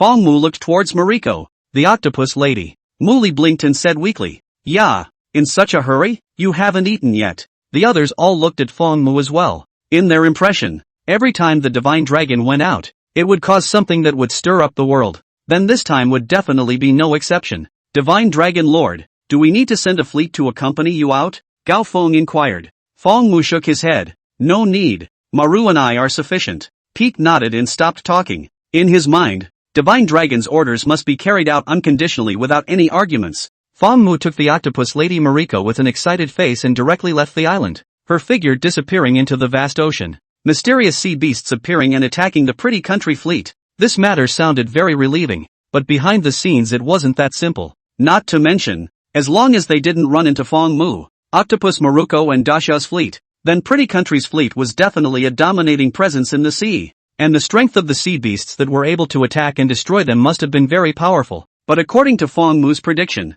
with the current progress of aura recovery, such a powerful sea beast should not have appeared yet. The octopus nymphette Maruko was a special case, an unrepeatable existence. So if a sea beast this powerful suddenly appeared at this time, then there were only two reasons. One was that this sea beast also possessed a portion of the fragments of the jade disc of creation, and the other was that this sea beast was a powerful creature that had just been revived. Either way, this sea beast was worth Fong Mu's trip. Even if it didn't have the jade fragment, then it was definitely a powerful being that had just been revived. Take advantage of his illness. Fong Mu certainly wouldn't let go of such a good opportunity. "Master, do you need me to change back to my original form?" Octopus Lady Mariko asked in a small voice. She was still in her human form at this time. Treading water behind Fong Mu did not require her to exert any effort. Octopus nymphette Mariko also wanted to show herself. Fong Mu smiled. "No need. You're too big of a target after you change back to your original form. It's easy to be discovered by the enemy." "Oh." Octopus nymphette Maruko lowered her head, poking her fingers against each other. A little frustrated. She wanted to help her master too. Sister N had said that only capable people would be liked by their masters, and she wanted to be a capable octopus maiden as well. "What's wrong, homesick?" Fong Mu asked curiously. Even for an existence like him, it was hard to guess what this little tiny octopus maiden was thinking inside her heart at this moment. Octopus nymphette Maruko froze dully, then hurriedly waved her hand and shook her head. No. I didn't have a home a long time ago. The place where my master is my home." For this answer, Fong Mu was satisfied. "Look, what a standard answer. It can simply score a perfect score. When you're a bit stronger, these seas will all be under your control. As long as a powerful creature appears, go over and beat him up. Beat it until it submits." Fong Mu taught in a serious manner, not bothering about the issue of painting style at all. The octopus lady cocked her little head. "What if he keeps refusing to submit? Then just kill it and bring it back for seafood." Fong Mu's tone was as usual, and he said as a matter of course. The octopus lady nodded thoughtfully. Fong Mu hadn't thought at this time that his 3 or 2 words had created an incomparably violent fighting octopus maiden lowly in the future. "Let's go. We need to speed up our pace." Fong Mu looked towards the vast sea ahead. With a thought, under the push of the seawater, their figures broke through the layers of waves like an arrow off the string. "Master, so where are we going now?" Octopus Lady Maruko asked curiously. Fong Mu patiently replied, "To that sea where the sea beasts used to hang out." Octopus nymphette Mariko's eyes lit up and her small fist smashed on her other white palm. "Ah, I see. Is master going to beat him up?" Fong Mu nodded and said with a smile, "That's right, it's to go and beat him up. The reason why I'm taking you there is that I want you to see the process, and do so in the future." The octopus lady was definitely a crushing level existence against humans or ferocious beasts with average strength, but when she encountered an existence of the same level or with a very high level of life, she might have to fall into a disadvantage without much combat experience. Especially when she encountered those ancient creatures that had revived. It would be even more difficult to deal with them. Fong Mu was prepared to bring her to experience a few more battles, so that she would be more comfortable when facing them in the future. Octopus nymphette Mariko clenched her hands into small fists and nodded vigorously. "Okay, master. I will definitely study carefully." Her heart was filled with emotion. This was a great honor. She must cherish it. Fong Mu brought the octopus lady Maruko, whose combat status was pulled to full capacity, and traveled all the way forward. The speed was so fast that it was comparable to the speed of sound. On the blue-white sea level, the human eye could only see a silver line swiftly cutting across the sea. Not long after, Fong Mu stopped. "This should be the place," Fong Mu muttered as he looked around at the seemingly normal sea. According to Disya's own intelligence system, the place where that pretty country fleet sank was in the waters around here. Fong Mu's dragon eyes flickered slightly as he sank to the bottom of the sea with the octopus lady Mariko. As a dragon, Fong Mu easily found those pieces of warships that had sunk deep under the sea. Looking at the ruptured gaps on the warships, Fong Mu's spirit lifted. Sure enough, it's an ancient revival creature. There was still a trace of the aura belonging to that creature remaining on these warships. Bizarre, chaotic, as if a demon god had descended into the world. Fong Mu's gaze flickered as he looked towards the far end of the seabed. It hasn't gone far. Let's follow it. Okay, octopus nymphette Maruko returned in a brittle voice. Kimchi country, hidden in a beautiful military base at the coast. In a conference room, a Konishi Hachi in a suit was nodding and smiling fawningly to a pretty kingdom general without stopping. General Mott, I've done all the tasks you explained to me, but there's only one task that's not too good. Xiao Shihachi said with a bitter face and some hesitation. Sitting in his office chair, Mott glanced at this little West 8, picked up the hot coffee, and faintly said, which one task makes you not too good at it? Tell me about it so I can listen. The small West 8 see the situation is even more frightened. After some heaven and man war, he clenched his teeth and said, General Mott, you let me send spies into the big summer country to probe the intelligence. This task put in the past is very good to do, but now, it's hard to do. Mott put down his coffee and said in disbelief, why, you all have Asian faces. It shouldn't be difficult to sneak in and hide among them, right? Besides, it's not like what I want is a classified situation. It's just the current basic situation of Dixia. Ever since Fong Mu announced that the world was about to enter the era of aura recovery, and that he was going to announce the cultivation method, the pretty country had always been eager to do so, and had been thinking about how to get this cultivation method all the time. Even the Fong Mu and the Dixia officials had already said that this cultivation method could only be practiced by Dixia people, but the beautiful country simply do not believe. They belong to the Yellow River. Heart will not die without seeing the coffin, will not shed tears without seeing the coffin. They won't give up until they personally study it, but they do not dare to go down personally, for fear of stepping into the dust of the small days of the country. So at this time, pretty country thought of the other dog they had tied up near Daxia, Kimchi country. Now it's time for them to play their role. Moreover, the people of the pickle country and the people of Daxia belong to the same continent and look similar, so it was easy to blend in. General Mott, it's not that our country is in chaos right now, it's that the entire world is so chaotic, and Daxia's defense and control forces at the borders have increased so much that it's impossible for our people to blend in. Xiao Shiba said with a saddened face. He was now in a very awkward situation. If he continued with the mission, he would most likely anger the great Xia divine dragon and then be drowned in a great flood. But if he didn't agree to it, they would probably be cleaned up by the pretty country. It was a dilemma. What about those spies we put in before? Mort asked with a frown. It looked like this was not the first time they had done this kind of thing a long time ago. Xiao Shihachi smiled bitterly. All of them can't be contacted. Right after Dixia had a divine dragon, it was as if it possessed some kind of special ability. Overnight the spies that we had planted were all out of contact. Mott's face was cloudy. So General, you see this mission? Konishi Hachi tentatively could ask. Snap. Mott slammed the table and angrily rebuked. The mission goes on as usual. The most accurate cultivation method must be obtained. The table shook, spilling coffee all over the floor and running down to Konishi Hachi's feet. Little Nishihachi was frightened and shrunk his neck violently. Yes, General. If you can't do it, use the smuggling method. No matter what, you must get the cultivation method in the first place. It's very important. Understand? Mott said in a deep voice. Xiao Shibai nodded repeatedly. Yes, General. I understand. Go down. Mort waved his hand. Xiao Shihachi was relieved and hurriedly turned around to leave,